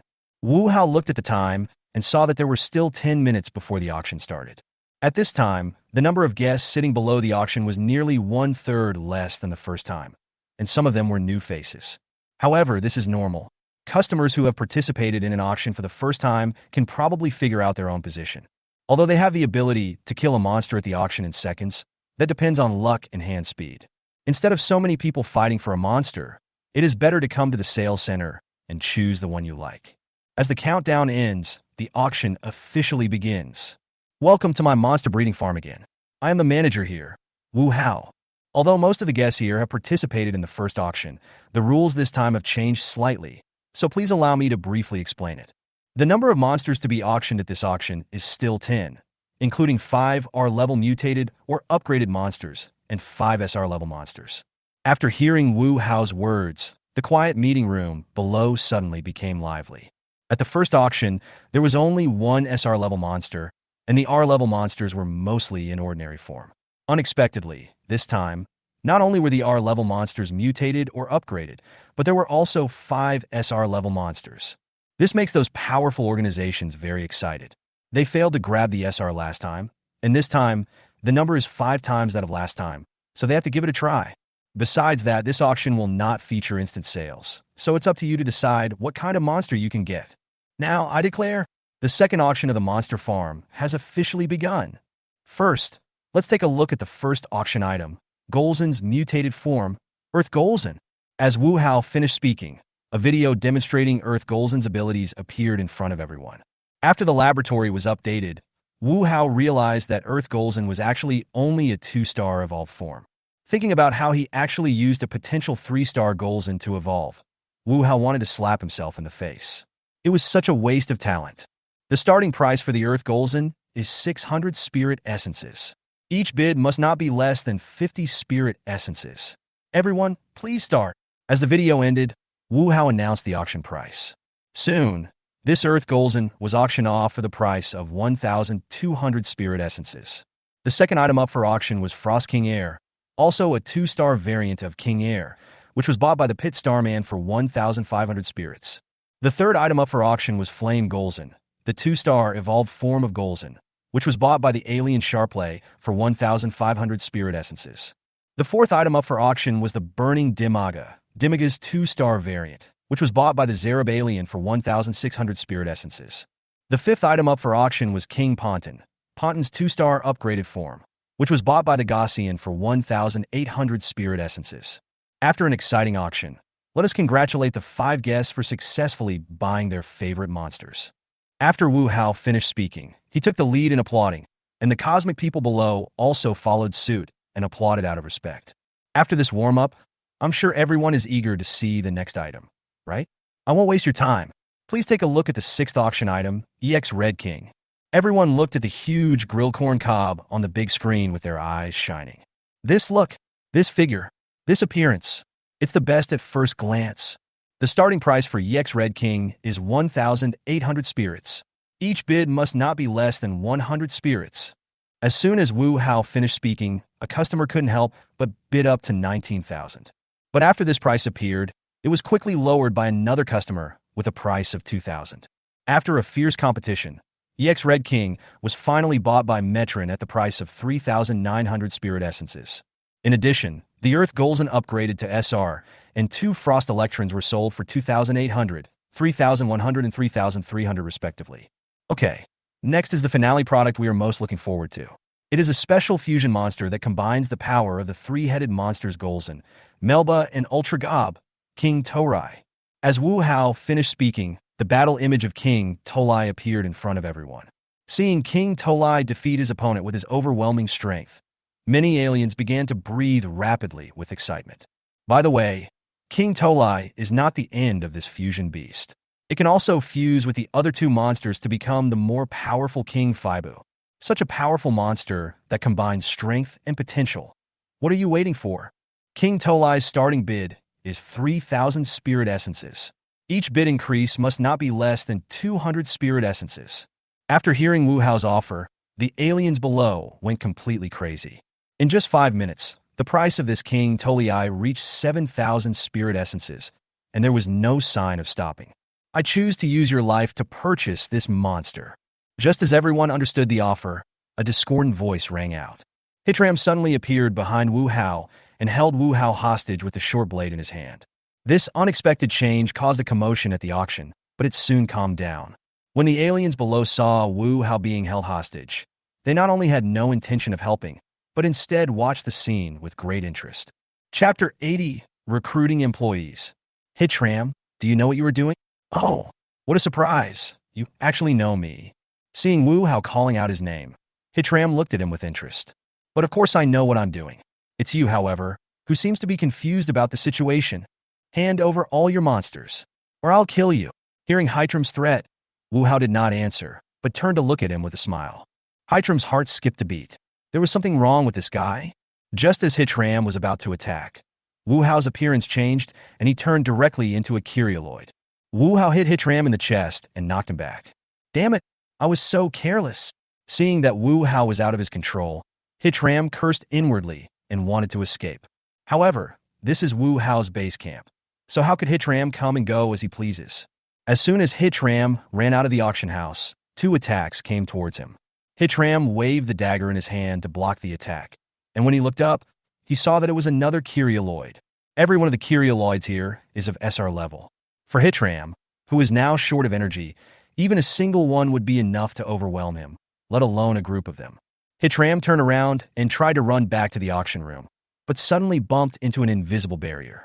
This is because Wu Hao closed Hitram's access to the building, so he could only stay outside. If it wasn't for capturing Hitram, Wu Hao could have even exiled him while he was holding him hostage. Damn it, get out here! Seeing that he was surrounded, Hitram was furious and called out Baxim and Shilbagun who had been robbed before. Seeing Baxim and Hilbagon, Wu Hao narrowed his eyes. Everyone, let's use these two monsters to test King Tolai's strength, shall we?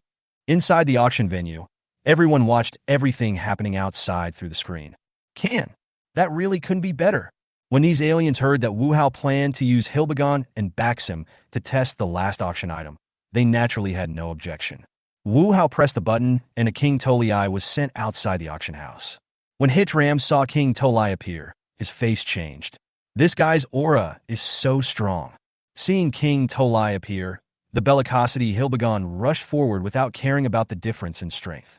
Facing the attacking Hilbagon, King Tolai directly released the power of Golzan and Melba. The two powerful rays of light merged into one and actually severely injured Hilbagon. When Baxim saw that his companion was seriously injured by a blow, he turned around and ran away in fear. But King Tolai did not let Baxim go. He released the power of Super God from his abdomen and blew Baxim up on the spot. Damn, this loser. Seeing Baxim being beaten to death by King Tolai, Wu Hao cursed inwardly. Originally, this super beast could be recycled and sold, but now it has been beaten into pieces, so what's the point of recycling it? Originally, Hitram planned to use these two monsters to cause chaos so that he could escape. However, who would have thought that these two monsters would be killed without even making a wave? In the end, Hitram's resistance was futile and he was suppressed by several Kyrialoids. Throw this guy in. When Hitram was caught, Wu Hao ordered his men to throw him into the taming room. Hitram could be regarded as the only normal villain in Triga's world. Insidious, treacherous, despicable, and even backstabbing his allies, it can be said that this guy has done all the bad things that can be done. However, even such a despicable guy is valuable to Wu Hao. For example, finding Carmilla and Dagon who are still in stone statue form, and touching the Eternal Core to replace Carmilla and become Megagia. Sorry, there was a small incident just now. Now, the auction will continue. After watching the excitement, the aliens in the auction continued to bid, and finally King Tolai was bought by a Mephila's alien for 9,800 spirit essences. Well, this auction has ended successfully. In addition, our farm is planning to recruit a group of employees, and I hope you can help me promote it. Of course, I won't let you work in vain. For every person who passes the interview, I will give you an R-rated monster as a reward. I wonder what the manager's requirements are for recruiting employees? The Mephilas who took the photo of King Tolai asked. As for strength, you need to be able to fight him. Wu Hao casually pointed at an SR-level Kyrialoid and said. After hearing Wu Hao's words, all the aliens felt speechless. They all saw the battle scene just now. That kind of strength is definitely among the strong in the universe. No matter which force you join, you will definitely be valued. Is it really okay to use that kind of ability as the assessment criteria to recruit employees? Well, what is the salary package? As for the benefits, you can receive a monster of the same level as King Tolai every year. Hearing Wu Hao's words, the aliens present took a deep breath. Wow, they can get a monster of that level every year? Isn't this too inhumane? This makes them want to join. Looking at the performance of the many aliens below, Wu Hao's mouth corners slightly raised. Anyway, everyone who joins the breeding farm will be sent to the acclimatization room for acclimatization. So what's the harm in writing a blank check? Can I join in? At this time, an Imperial alien stood up and asked. He does not belong to any force in the universe, but is just an individual. Wu Hao looked at the Imperial alien. His strength was SR, but the aura on his body was a little weak compared to the Kyrialoid. It seemed that he had just become an SR not long ago. Hearing Wu Hao's answer, the Imperial alien was overjoyed. If you're not good at fighting but are good at other things, you can also recommend them to me. If you pass my interview, I will still give you corresponding rewards. After hearing Wu Hao's words, many aliens patted their chests and promised that they would definitely help with the promotion. After all, it's just spreading a message, which is not a difficult thing. As long as anyone passes the interview, they can get a powerful monster. This is simply a no-cost deal. After all the guests left, Wu Hao only recruited 3 aliens. One was the Imperial who asked at the auction if he could join, and the other two were Hippolytus and Yabo. Among them, Yabo passed the interview with the ability to create super beasts. Chapter 81 Divine Artifact. In the name of training new recruits, Wu Hao threw the Imperial, Hippolytus, and Yabo people into the taming room and then paid no attention to them. He also opened up the monster procurement channels and prepared to order the monsters he needed.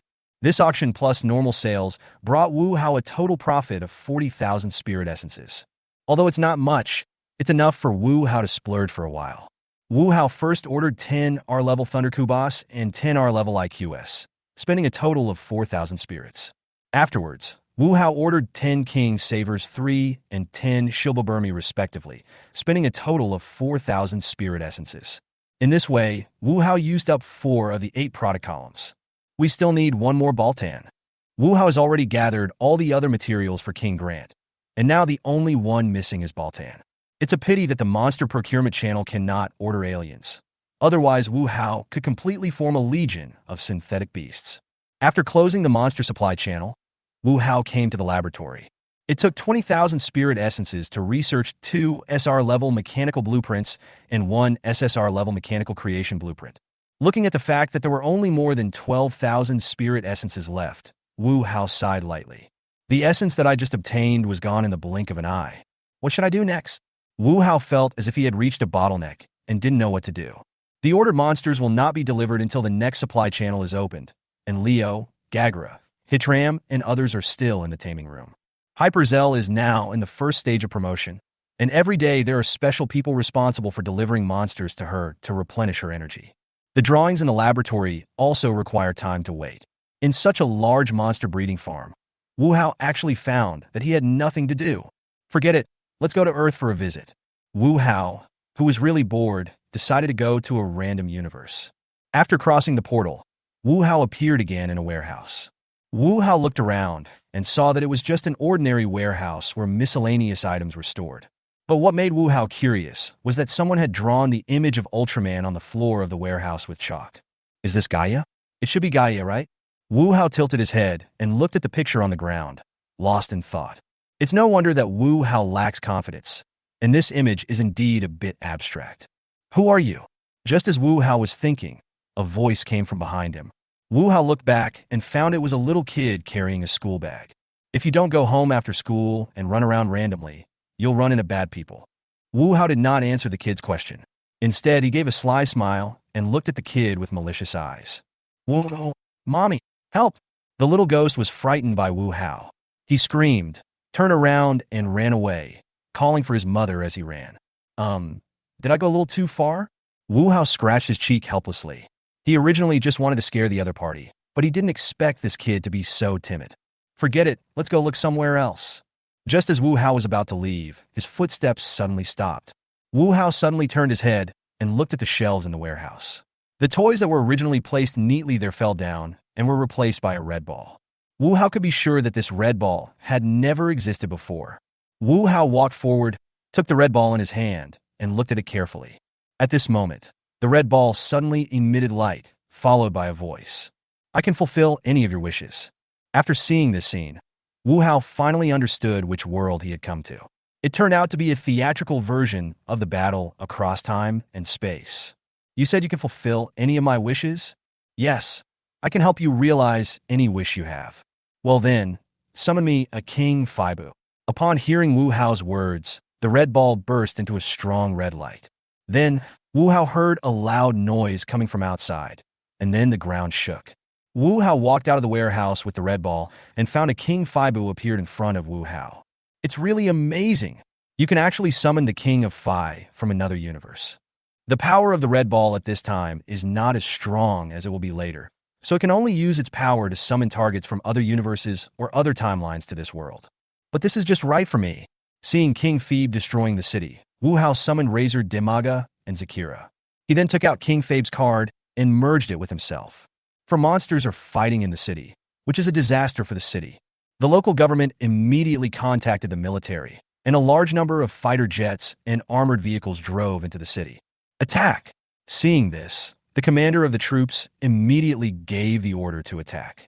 For a moment, all kinds of artillery and missiles covered all the monsters, including Wu Hao.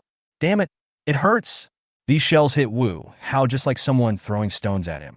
It's not fatal, but it hurts. The angry Wu Hao directly released the super god power in his abdomen, and a large number of golden light bullets shot around. Under the attack of Super Gob's power, the tanks, armored vehicles, and fighter jets that had just attacked them were all destroyed. The opponent is too strong. Retreat! Upon seeing this, the commander of the troops immediately gave the order to retreat. The enemy was too strong. They were not on the same level at all. Seeing that the troublesome flies had left, Wu Hao continued to besiege the summoned King Faibu with Razor, Dimaga, and Zakira. Facing 3 opponents of the same level, King Faibu couldn't hold out for long and was quickly subdued. Looking at the captured King Phoebe, Wu Hao kissed the red ball in his hand with satisfaction. This thing is simply a magic weapon for Wu Hao. Whatever monster you want, you can just ask her to summon it from other universes. Moreover, as the energy of desire increases, not only can targets from other universes be summoned, but completely new individuals can also be created by giving them energy. With this, I can obtain powerful monsters continuously. Thinking of this, Wu Hao asked Sakura and Razor Dimaga to take King Faibu and himself back to the farm. After throwing King Faibu into the taming room, Wu Hao canceled his transformation. Come on, summon a group of Baltans for me. As Wu Hao finished speaking, dozens of Baltans appeared in Wu Hao's monster farm with confused looks on their faces. Chapter 82. 7 is crazy. After Wu Hao used the red ball to summon more than a dozen powerful monsters in succession, the red ball temporarily went on standby because its energy was exhausted. 15 SR and SSR level 1s are enough. Monsters and aliens captured by red ball summoning. SR level Guiganda, SR level Inmago, SR level Rebirtus, SR level Firedrag, SR level Abdolers, SR level Blitzbrats, SR level Destruction Orochi, SR level Chimera, SSR level Black Shrike, SSR level Tyrant, SSR level Grand King, SSR level Rugset, SSR level Orban's King, SSR level Saigogu, SSR level Dark Ultra Slayer. In addition to these, Wu Hao also summoned 20 Jettons from various universes. Under Wu Hao's constant pressure, the red ball in his hand completely lost its energy and its color changed from red to blue. Looking at the sphere that had run out of energy, Wu Hao sealed it permanently in the farm. This thing is too dangerous. Before it went to Earth, it had destroyed several planets. Although its energy was exhausted, Wu Hao could not discard it casually. I didn't expect that going to a world randomly out of boredom would yield such a reward. But it's not good to keep fighting and killing. Let's go back to Tiga's world and relax. Thinking of this, Wu Hao returned to the world of Tiga again for a spontaneous trip. When Wu Hao returned to the monster farm, a month had passed and Leo and Gagra had both been tamed.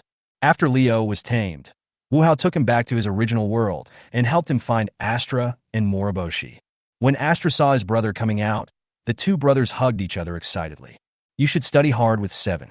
Under his training, I believe you will learn a lot. Please rest assured, sir. I won't let you down. Hearing Wu Hao's words, Astra nodded firmly, and Leo was still a little uncomfortable, but he also nodded. After saying goodbye to Leo brothers, Wu Hao saw Gagra waiting for him on the side. Don't act like I owe you money. Didn't I fulfill my promise? Looking at Gagra with a grumpy face, Wu Hao smiled and patted his shoulder. That's true. I have gained incredible power. Gagula took out a card from his arms. It was King Phoebe. Come on, I'll show you how powerful monsters are created. Wu Hao took Gagra back to the monster farm and opened up the monster procurement channel. With the opening of the monster procurement channel, the 4 types of monsters previously ordered were directly sent to the monster farm. Apart from these 4 types of monsters, the remaining 4 product columns are all in-level monsters, so Wu Hao gave up directly. After closing the supply channels, Wu Hao first released all the prepared King Tolai, and then began to mass-produce King Faibu. Looking at the 10-headed Phoebe kings that appeared in front of him, Gagra stood there stupidly. When did such a powerful monster become so easy to create? In addition to King Phoebe, Wu Hao created 10 more Grand Kings. In addition to these, the drawings have also been fully researched. The 2 SR-level blueprints are King Joe and Galatrin, and the SSR-level blueprint is Diabaric. However, it takes spirit to purchase materials to manufacture these mechanical monsters. The cost of building a King Gorgon is 200 spirits, a Galatrin requires 300 spirits, and the price of Diabaric is even more outrageous, costing a full 1,000 spirits. Wu Hao felt that he was a poor guy, so he couldn't create too many. Only 10 SSR-level Diabaric, 20 Galatrons, and 20 King Joes could be produced at once. How about we go to another universe to relax in a few days? Wu Hao patted Gagula, signaling him to come back to his senses. Hearing Wu Hao's words, Gagula looked at him strangely. Go to another universe to relax? Which universe? Which universe are you going to? You'll know when the time comes. Wu Hao's answer made Gagula roll his eyes, and then he stopped paying attention. Since this guy doesn't want to say it, then don't say it. He will know it anyway when the time comes. After Wu Hao and others finished taming Hitram, they called on Gagra, Asami Nizu, and Amui to go to the world of Triga. When Wu Hao came to this world, he was not in a hurry to find Carmilla. Instead, he took a group of people to play here for a while. Brother, look! A group of people were sitting by the lake fishing when Asami Nizu suddenly pointed at the sky and shouted. When Wu Hao looked up, he saw a victory swallow number 1 suddenly falling from the sky. Did Shizuma Mitsukuni show up? Seeing the falling victory fiend number 1, Wu Hao chuckled. Now that Shizuma Mitsukuni has appeared, there is no need to waste time here. Wu Hao didn't care about Jingjian Guangwa. He wouldn't die anyway according to the normal trajectory. He actually came to Triga's world just to check out the place and understand the timeline. Since Jingjian Guangwa has just appeared here, it will take another 10 or 20 years for the Eternal Core to appear. Wu Hao does not plan to stay here for so long. Come on, Hitram, we should go find Carmilla and Dagon.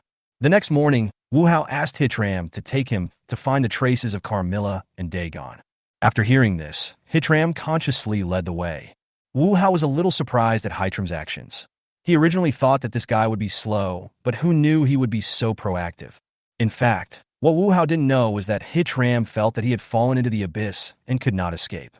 Instead of bearing it alone, it is better to bring your former comrades in arms in and bear it together. Under the leadership of Hitram, Wu Hao quickly found the stone statues of Carmilla and Dagon. However, Wu Hao did not wake them up immediately, but took them directly back to the farm. Wu Hao threw the stone statues into the taming room. When they were tamed, he would help them break the seal and release them. Brother Astro is back. Wu Hao was testing the modified Alapanta of the Yabo people when Asami Nizu suddenly ran over and said. Wu Hao was a little surprised when he heard what Nizu Asami said. Why did Astra come back? Did she encounter any trouble? What's wrong, Astra? My lord, my brother is in trouble. 7 is chasing my brother in a jeep like crazy. Chapter 83. Don't run. Come towards the car. Huh?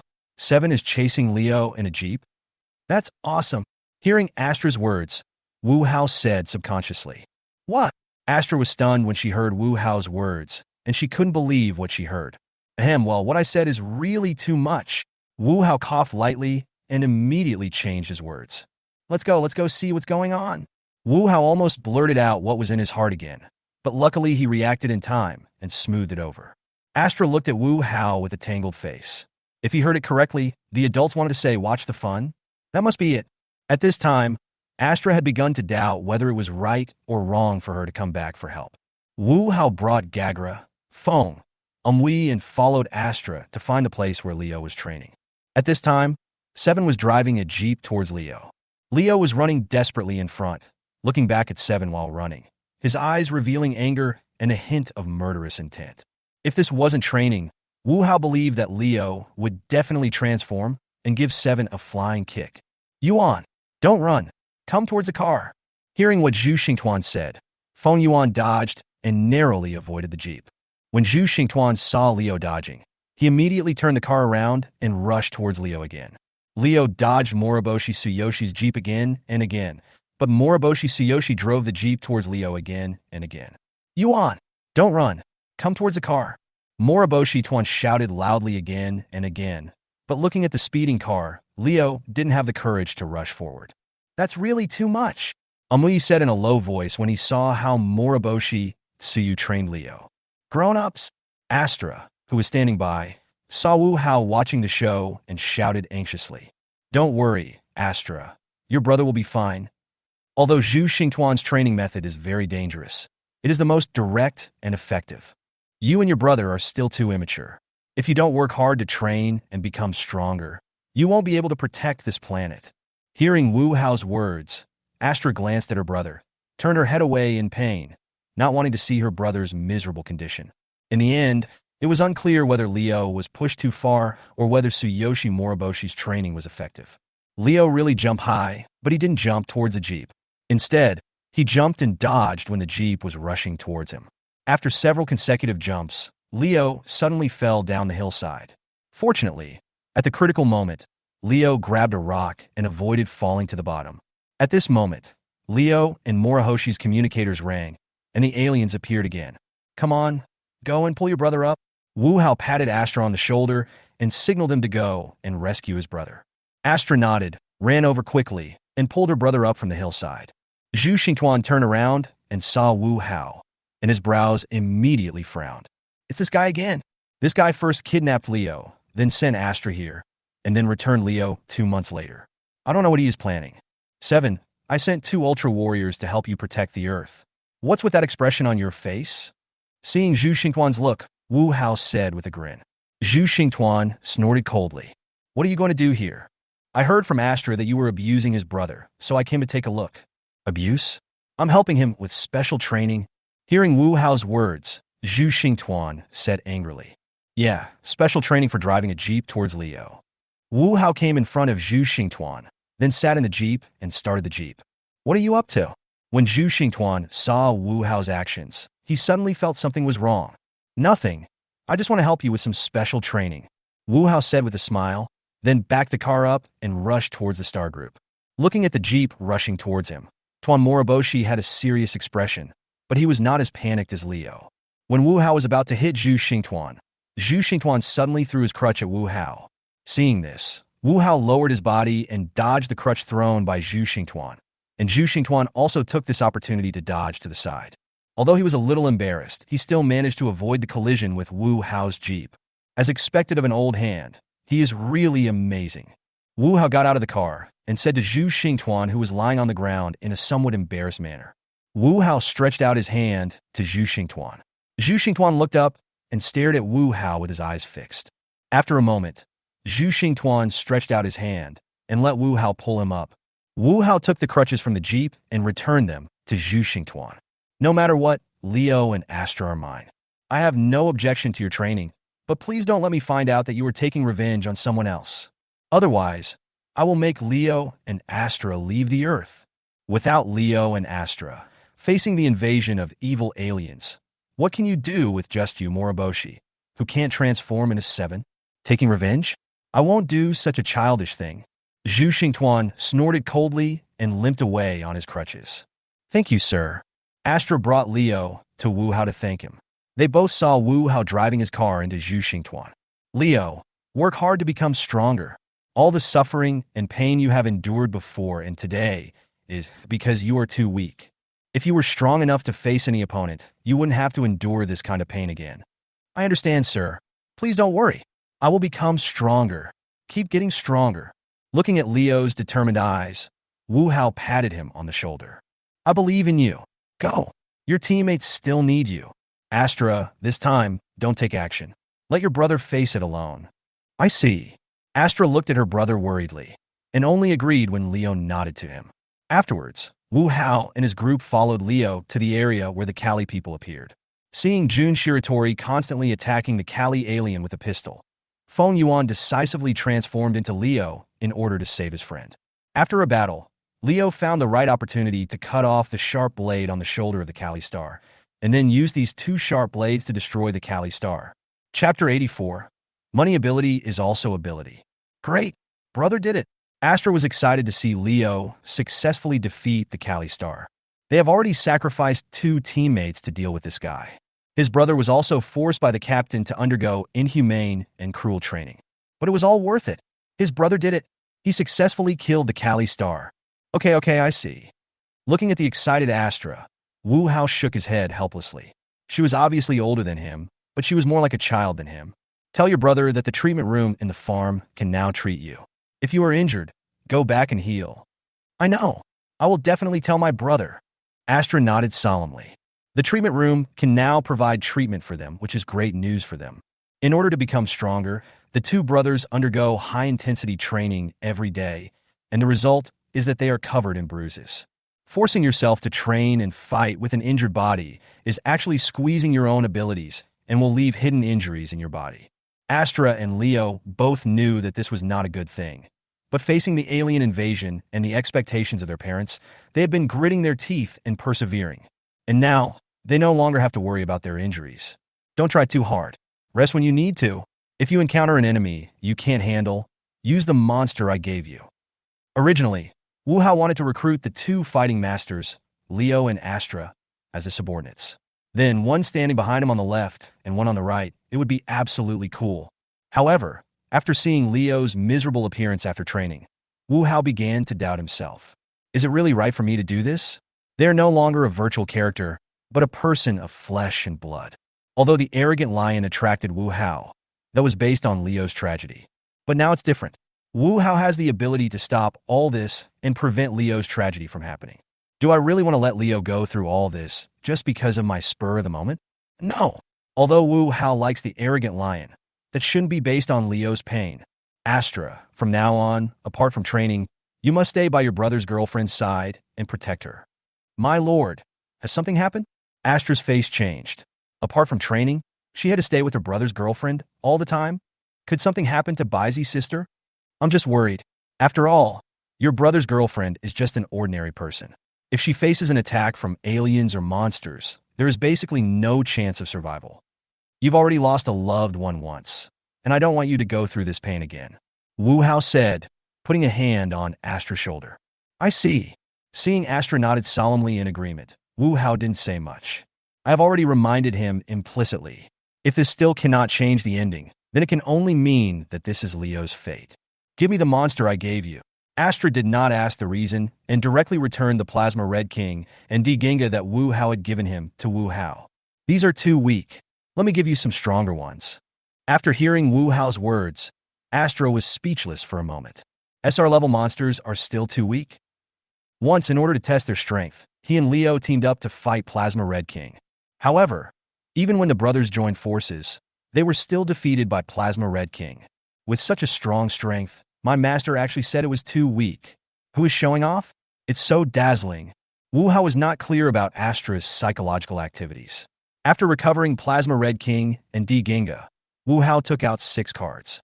Here are 2 Galatrons, 2 King of Bridges, and 2 Diabaric, one for each of you and your brother. Anyway, Wu Hao has the design drawings of these 3 monsters in his hands.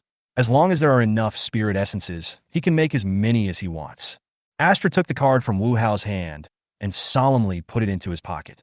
I'll take them around here for a while, and then we'll go back when it gets dark. So soon? My brother and I are planning to entertain the adults. I appreciate your kindness, but you are still working for the MAC team, right?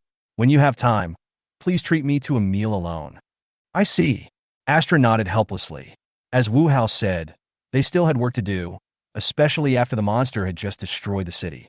After saying goodbye to Astra, Wu Hao brought Gagula and the other 2 to a commercial street, where they took a walk and bought some clothes.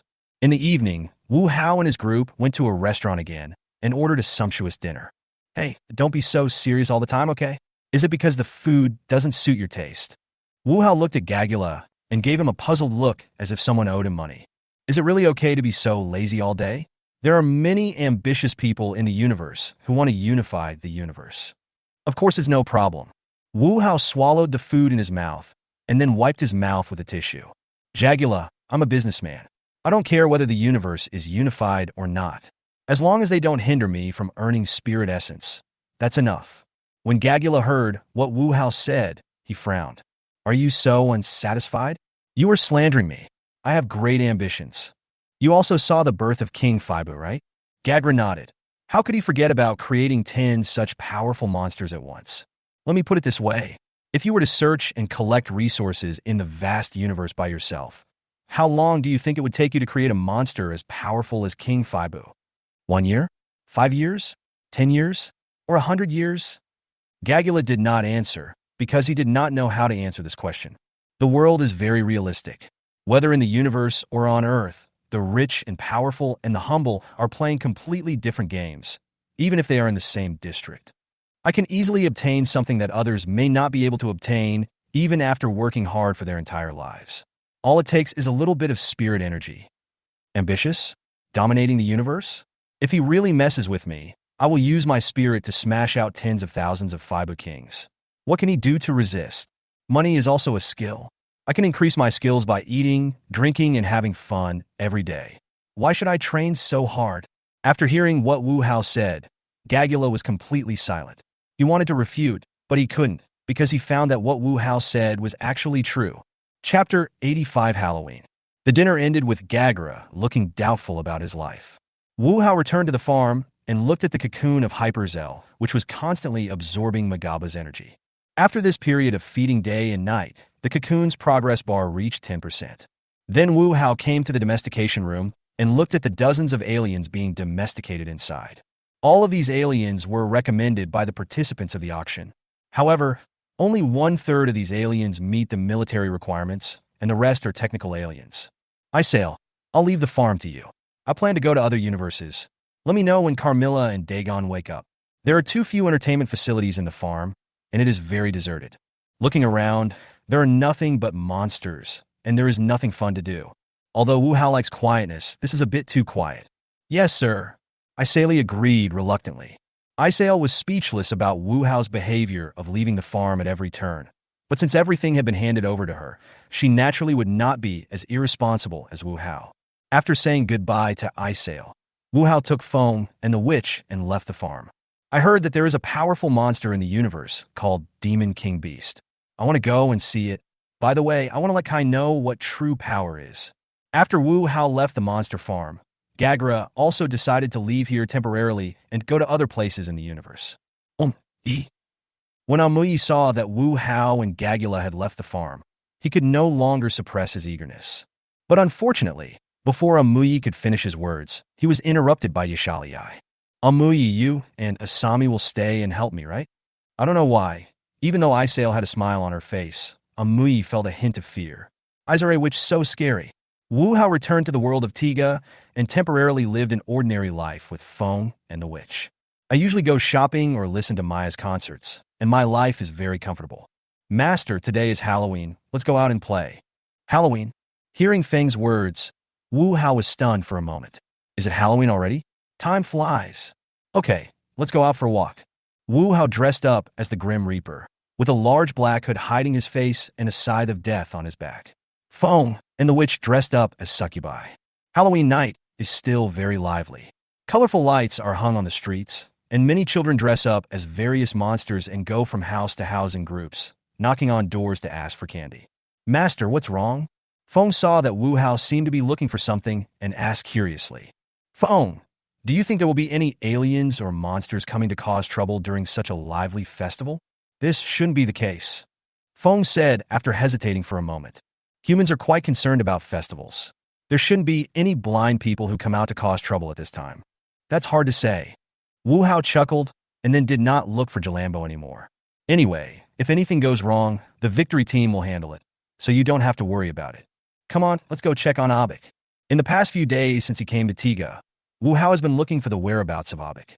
After unremitting efforts, Wu Hao successfully found his position. It's just that I never visited him, and today happens to be Halloween. Visiting a monster on Halloween, well, that makes sense. Just as Wu Hao and his two companions were on their way to visit Abik, when they passed through a tunnel, they suddenly heard a creepy laugh coming from the front. Wu Hao and his companions went forward to check and saw a girl dressed as a witch running towards them, pushing a cart full of lollipops. It was none other than Jalambo, the person Wu Hao had been looking for. Jalambo was stunned for a moment when he saw someone blocking his way, while Wu Hao was speechless. When I was looking for him just now, I couldn't find him for a long time and almost gave up, but then I met him face to face. Don't get in the way! Jalambo shouted angrily, then took out his magic wand and attacked Wu Hao and the other two. Faced with the incoming attack, Wu Hao was not at all panicked. Feng on the side stepped forward and blocked the attack. Keiko Onuma, the witch, raised her arm and fired an energy bomb at Jalambo. Obviously, Jalambo did not expect that the three people on the opposite side were not ordinary people. He was careless and was hit directly by Keiko Onuma, and he flew backwards. Dagu, dressed as a pumpkin head, looked down at Jalambo, who was lying at his feet, and was a little confused. Isn't this guy running very fast? How come he flew over here in the blink of an eye? Jalambo looked at the confused Dagu and became furious. Didn't I just want to devour the dreams of children? Why did so many people stop me? Jalambo obviously thought that Wu Hao and the other two were also the people who were chasing her. You guys! Why are you getting in my way? Jalambo got up from the ground and loudly questioned Wu Hao and the other two. Who are you? What is your purpose? Daegu asked in a low voice. Humph, I just want to devour the dreams of children. Jalambo snorted coldly and spoke in a flat tone. Devouring the dreams of little children? Daegu was shocked when he heard what Jalambo said. That's right. Children don't need dreams. Before they grow up, they just need to be like dolls and toys, at the mercy of others. Jalambo's words made Daegu furious. This guy actually wanted to take away the children's dreams. It was simply unforgivable. Okay, I'm too lazy to listen to her nonsense. Kill her. As Wu Hao gave the order, Feng and Onuma Keiko rushed towards Jalambo. Seeing this, Jalambo didn't waste any words. He simply enlarged himself to reveal his true form, and then attacked Wu Hao and the others. Wu Hao quickly came to Daegu and pulled him away. Feng and Onuma Keiko also dodged quickly. Won't you transform, Ultraman Tiga? Who are you? Daegu was a little confused when Wu Hao revealed his identity right away. What? Can't recognize it? Wu Hao lifted his hood, revealing his appearance. X! Seeing Wu Hao's appearance, Daegu exclaimed. X? I remember I told your companions my name, right?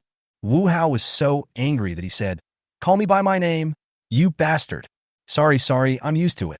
Hearing Wu Hao's words, Daegu hurriedly apologized. After all, he and his colleagues usually called him X, so he subconsciously called him out when he saw him. Chapter 86. Still able to prioritize. The monster is wreaking havoc here. Is it really okay for you not to help? After hearing Wu Hao's words, Daegu no longer hesitated, took out the magic stick, and transformed into Tiga. Although Jalambo was a little surprised to see Tiga appear, he was not scared at all. Jalambo was quite confident in his own strength. Even if he couldn't beat this guy, there would be no problem in escaping. Neither Jalambo nor Daegu were in a hurry to launch an attack, but instead were sizing each other up. The two sides kept moving around, seemingly looking for each other's weaknesses. Owner. Just when Daegu and Jalambo were in a stalemate, Feng and Onuma Keiko came to Wu Hao's side. You guys are here, come and find a place to sit. Seeing the two people coming, Wu Hao patted the empty seat next to him and motioned for them to sit down. Feng and Onuma Keiko sat on Wu Hao's left and right, and Wu Hao naturally put his hands on their shoulders. Although it is still nonsense to be an energy body now, you can still take advantage of it. Daegu and Jalambo were in a stalemate for a moment, but finally Jalambo couldn't bear it anymore and took the lead in attacking Daegu. Facing the attacking Jalambo, Daegu was not afraid and confronted him head-on. This guy's fighting skills are pretty good. Wu Hao watched Jalambo and Daegu in the composite form fighting back and forth, and even having the upper hand, and couldn't help but praise him.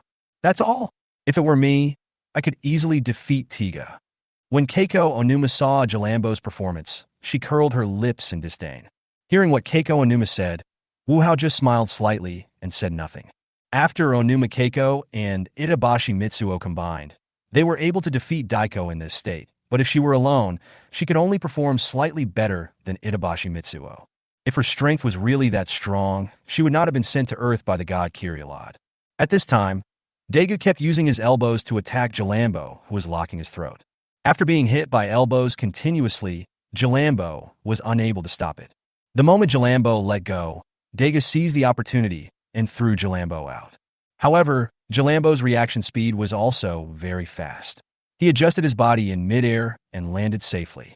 Seeing this, Daegu immediately kicked toward Jalambo's back. Just when Daegu was about to kick Jalambo on the back, Jalambo's body suddenly disappeared out of thin air, and Daegu kicked the tall tree crown in front of him. Having lost his target, Daegu fell to the ground, looking confused. Where is the monster? Where did such a big monster go? Ha ha! Ha ha ha ha! Seeing Daegu's confused look, Jalambo laughed smugly. Daegu got up from the ground and came to the place where Jalambo's laughter came from. But looking around, there was no sign of Jalambo. At this moment, Jalambo suddenly appeared beside Daegu. Daegu wanted to attack, but was a step too slow. Jalambo grabbed Daegu's arms, and then attacked Daegu's abdomen continuously with his feet, and Daegu was kicked back repeatedly. When Jalambo was about to attack again, Daegu blocked her kick, grabbed Jalambo, and threw her out again. However, Jalambo still landed safely and was not knocked down by Daegu. Seeing this, Daegu kicked Jalambo, but Jalambo disappeared in front of him again. Looking at Jalambo, who disappeared again, Daegu looked around with a serious expression. But what Daga didn't notice was that Jalambo had quietly appeared behind him and was following him stealthily like a dog. Daga walked a few steps, but still didn't see Jalambo's figure. At this time, Daga suddenly stopped, as if he sensed something, and turned around suddenly. No, Daga didn't see what happened, but Wu Hao, who was watching the show, saw it clearly. The moment Daga turned around, Jalambo used his ability of dimensional jumping to hide in another dimension. How could it be that there is nothing? Is there something wrong with my sense? Just when Dagu was confused, Jalambo suddenly appeared in front of Dagu. When Dagu saw Jalambo appear and was about to attack, he saw Jalambo suddenly create a clone. The clone surrounded Dagu and then started punching and kicking him. Under Jalambo's attack, the timer on Dagu's chest began to flash. After being continuously attacked by Jalambo, Dagu became a little angry. This monster didn't even fight him head-on, which made Dagu very angry. Taking advantage of the moment when Jalambo attacked, Dagu crossed his hands on the crystal above his head, then suddenly lowered his hands, releasing a flash of light from the timer on his chest. Under the shining light, Jalambo's clones disappeared one after another, leaving only the original body. When Jalambo saw that all his clones disappeared, he was stunned in surprise.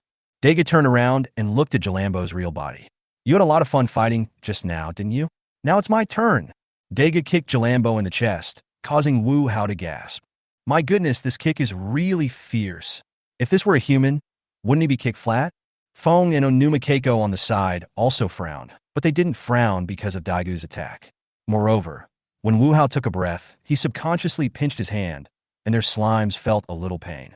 After Daga's attack, he used a throwing skill to throw Jalambo into the air.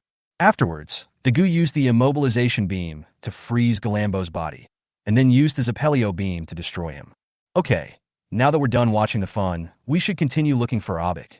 Seeing that Jalambo was eliminated, Wu Hao stood up, clapped his hands, and turned to leave. Seeing this, Feng and Onuma Keiko also stood up, straightened their collars, and then followed Wu Hao. I don't know how long it will take Xing to complete the promotion. I don't want to continue talking nonsense like this.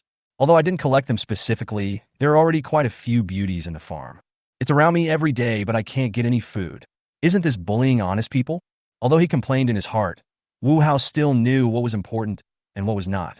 Now, Hyperzell's mother's smooth promotion is the top priority, and everything else has to be put on the back burner compared to this. After all, there is already the example of Prime Minister Chao. Although he also intended to inherit Wei Wu's legacy, he still couldn't do such a thing as harming 3 sages with one shot. After walking for an unknown amount of time, Wu Hao, Feng, and Onuma Keiko finally arrived at the location of Abik.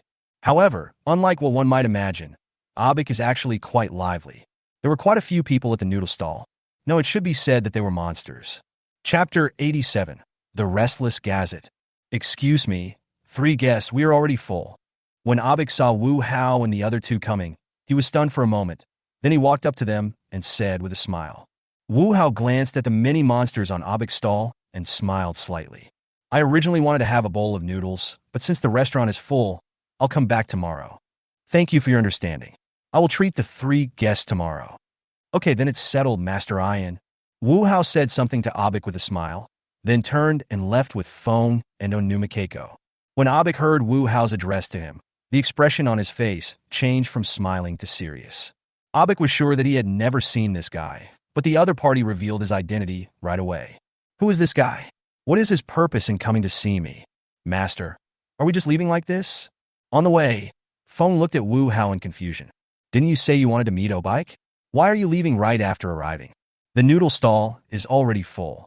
Wu Hao said with a smile. They're just some weak guys.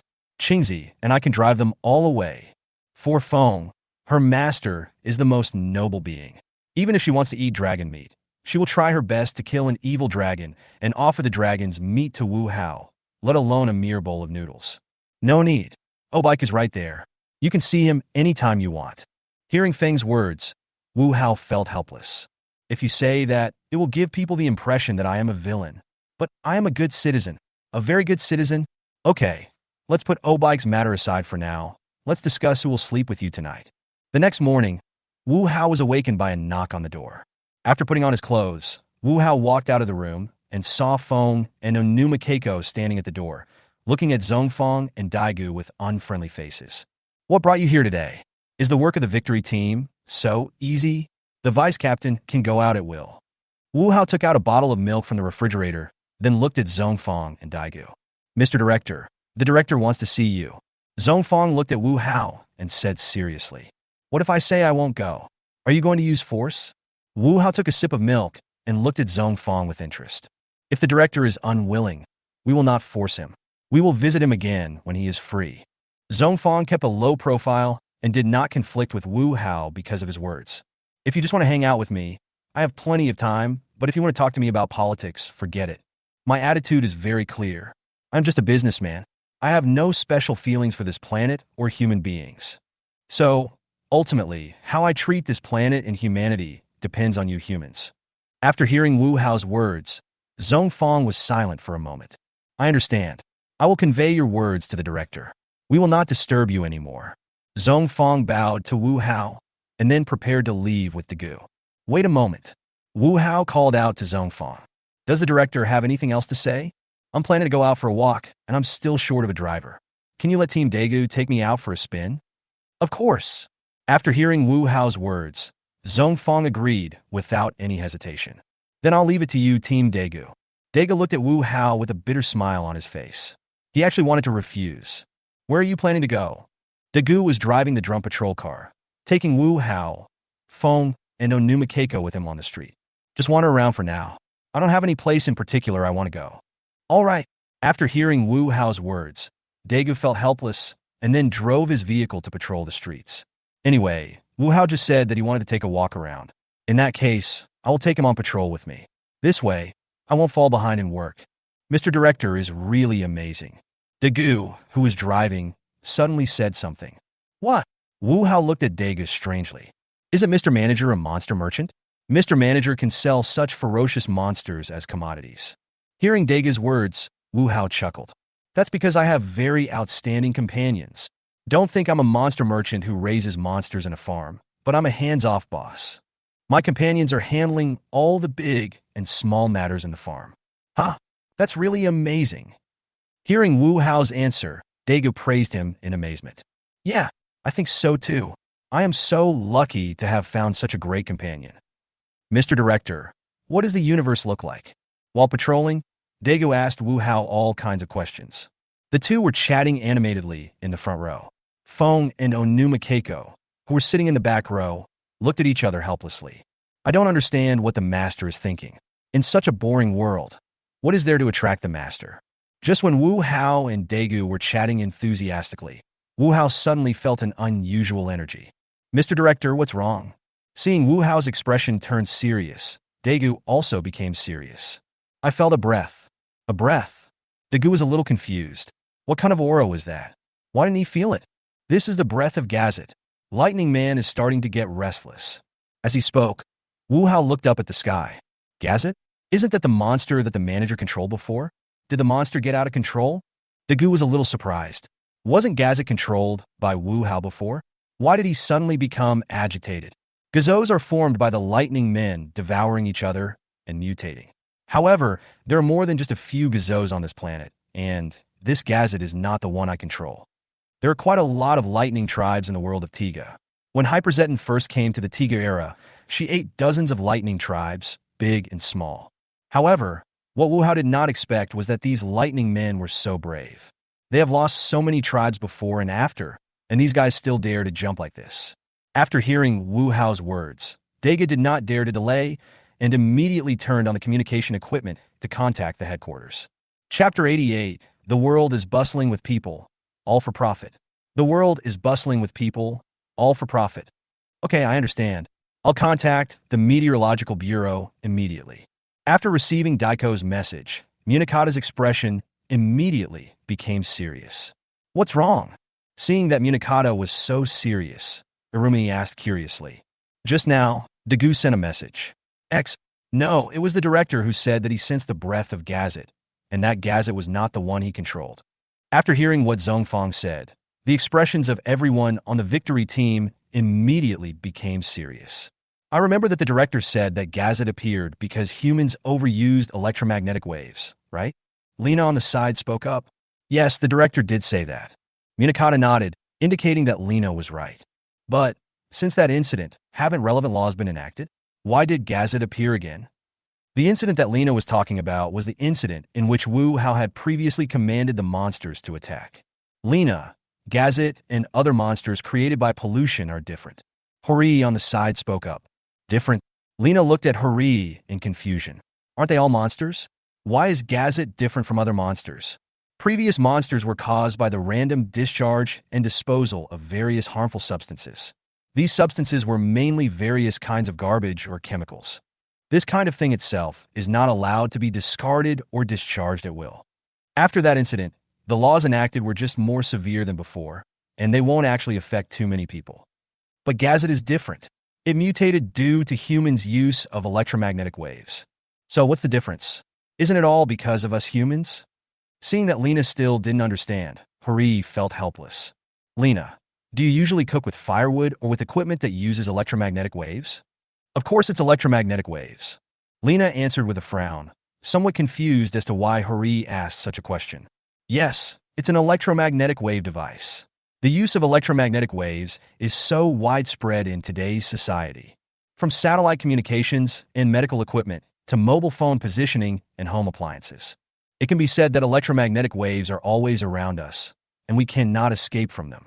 Once the use of electromagnetic waves is stopped, the entire human society will instantly return to the state it was in decades or even hundreds of years ago. It's really a shame. Once humans get used to convenient things, it's really hard to go back to the past. Hori can't imagine what would happen if humans stopped using electromagnetic waves. When I go out, I don't have a location, so I can only hold a city map in my hand. Many medical tests are unable to give quick results and have to be eliminated one by one. People could no longer communicate using the telephone network and could only communicate by post or writing letters. After a busy day at work, I still have to come back and spend an hour or two making a fire and cooking. Such a life is simply a nightmare for humans who have become accustomed to convenience and speed. If this is true, then humans should really feel ashamed. Lena couldn't refute Hori's words for a moment. As Hori said, electromagnetic waves have already affected every aspect of human life. Once the use of electromagnetic waves is stopped, human society will suffer a huge impact. What kind of stupid person would make such a decision to give up the development of one's own civilization for the sake of a race?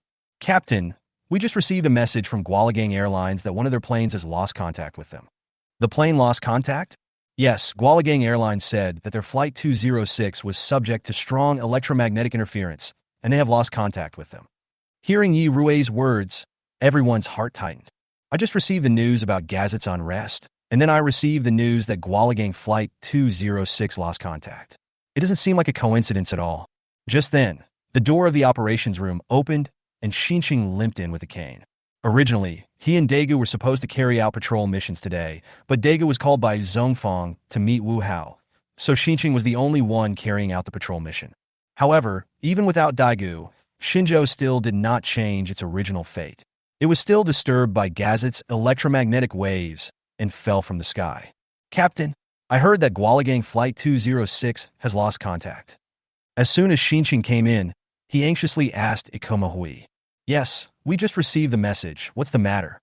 Everyone saw that Xinqing had a strange expression on his face. Could it be that one of his friends was on that plane? After hearing what Aruma K said, Xinzhou did not answer, but turned around and left the operations room. New town. Seeing this, Munakata shouted, but Xinzhou ignored Munakata's call and left the war room without looking back. I'll go and take a look. Seeing this, Lena hurriedly chased after him.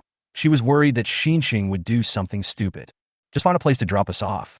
You have work to do, don't you? In the Durham patrol car, Wu Hao glanced at Daegu and then spoke calmly. Hearing Wu Hao's words, Daegu slowly stopped the car. I'm so sorry. I'll take you guys for a ride next time. No need to apologize. The appearance of monsters is an unexpected situation. I can understand that. Wu Hao took phone and Onuma Keiko out of the car and waved goodbye to Daegu. Daegu glanced at Wu Hao and the other two through the rearview mirror, then drove towards the headquarters. Master, where are we going now? Just walk around.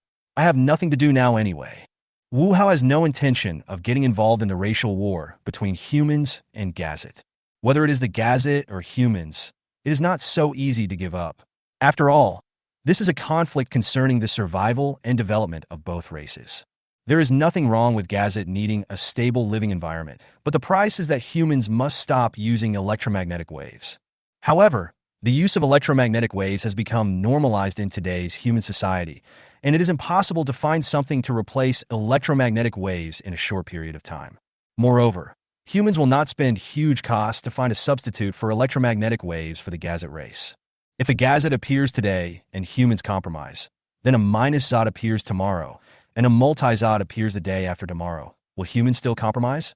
This is impossible. The world is bustling with people, all for the sake of profit. The world is bustling with people, all for the sake of profit. It is impossible to give up one's own interests for a race that has nothing to do with oneself. Chapter 89 Report. The battle between Gazette and Daegu ended with Gazette being eliminated. However, Mayumi's boyfriend also lost his life due to Gazette's attack. After it got dark, Wu Hao and the other two headed towards the stall where Abik was again. However, what surprised Wu Hao was that Abik was missing. Yes, it's gone. I could clearly see it last night. How come it suddenly disappeared? Master, do you think that guy will escape? Hearing Feng's words, Wu Hao was a little confused. Escape? Why would he want to escape? Was he that scary? Forget it, if not here, then don't stay here. Wu Hao, who couldn't figure it out, was too lazy to think about it. Originally, he wanted to help Abik, but the other party was unwilling, so Wu Hao naturally wouldn't try to please someone who didn't like him. After staying in the Tiga world for a while, Wu Hao received a message from Izare that the taming of Carmilla and Dagon was completed. After receiving the news, Wu Hao took Feng and Onuma Keiko back to the farm and saw Carmilla, who looked unhappy. Wu Hao looked Carmilla up and down. She was worthy of being called Sister Ka. Her figure and appearance were simply amazing. As expected, Trigger Boy deserves to die.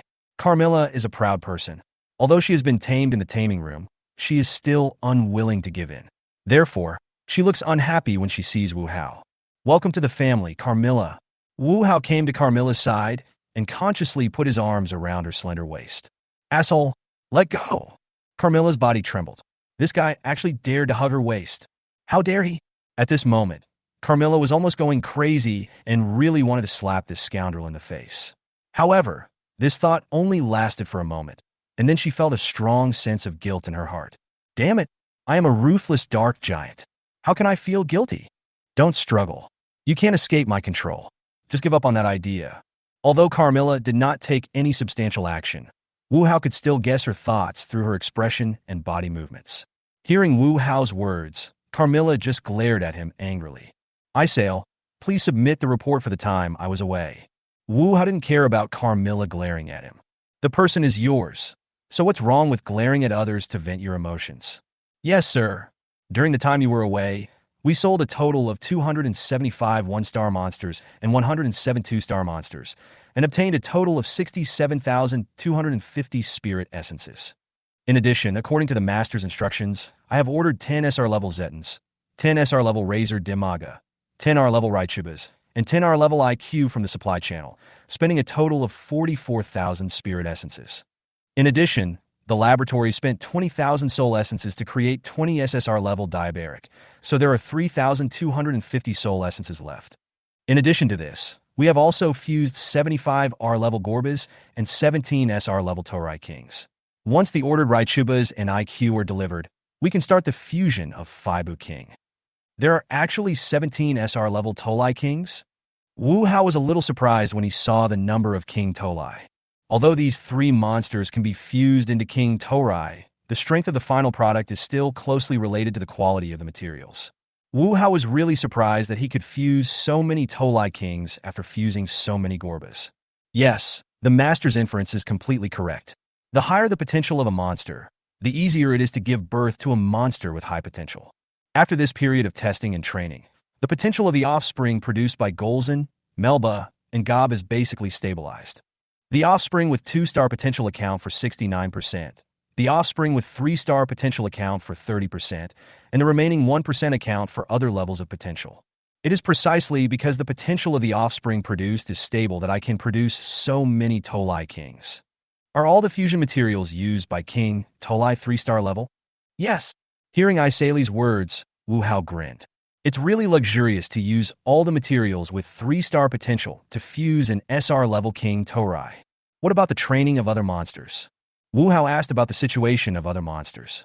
Since we have been focusing on cultivating these 3 types of monsters during this period, we have not deliberately cultivated other monsters. The offspring we have produced are still mainly 1-star potential, with a small number of 2-star potential. Golzin, Melba, and Gob can stop training now. The stable production of 3-star potential offspring is enough for them to use. Wu Hao thought for a moment and said, yes. Isael had no objection to Wu Hao's instructions. In this way, your subsequent training will focus on Dimaga and King Alei. Just train Dimaga to produce 3-star potential offspring. I plan to use the 3-star potential Dimaga to create a legion of Razor Dimaga and Dark Sword Dimaga. What about King Eri? Isael was somewhat curious when she saw that Wu Hao only made a request to Dimaga and did not make any request to King Alei. Keep training King Alei until he can stably produce 5-star potentials. Hearing Wu Hao's words, Isael was shocked. Cultivating until he can stably produce 5-star potential? To achieve this effect, not only does it take a lot of time and energy, but more importantly, it also requires an element of luck. After all, the higher the potential of a monster, the lower the probability of success in taking the potential-enhancing fruit. Sir, if we do this, not only will it cost a lot of money, but it may also take a lot of time. Do we really want to do this? This was the first time Isael raised an objection. Certainly, Wu Hao answered firmly. Ishalii, the race of King Alei, is just like Zeton. It has strong plasticity and potential. I already have Hyperzeden, so I plan to train another powerful Hyperzeden. After hearing Wu Hao's words, Isael was silent for a moment, then nodded firmly. Please rest assured, sir. I won't let you down. After saying that, Isael turned and left. The adult's instructions have been given, and all she needs to do is to complete them perfectly. How can you let me go?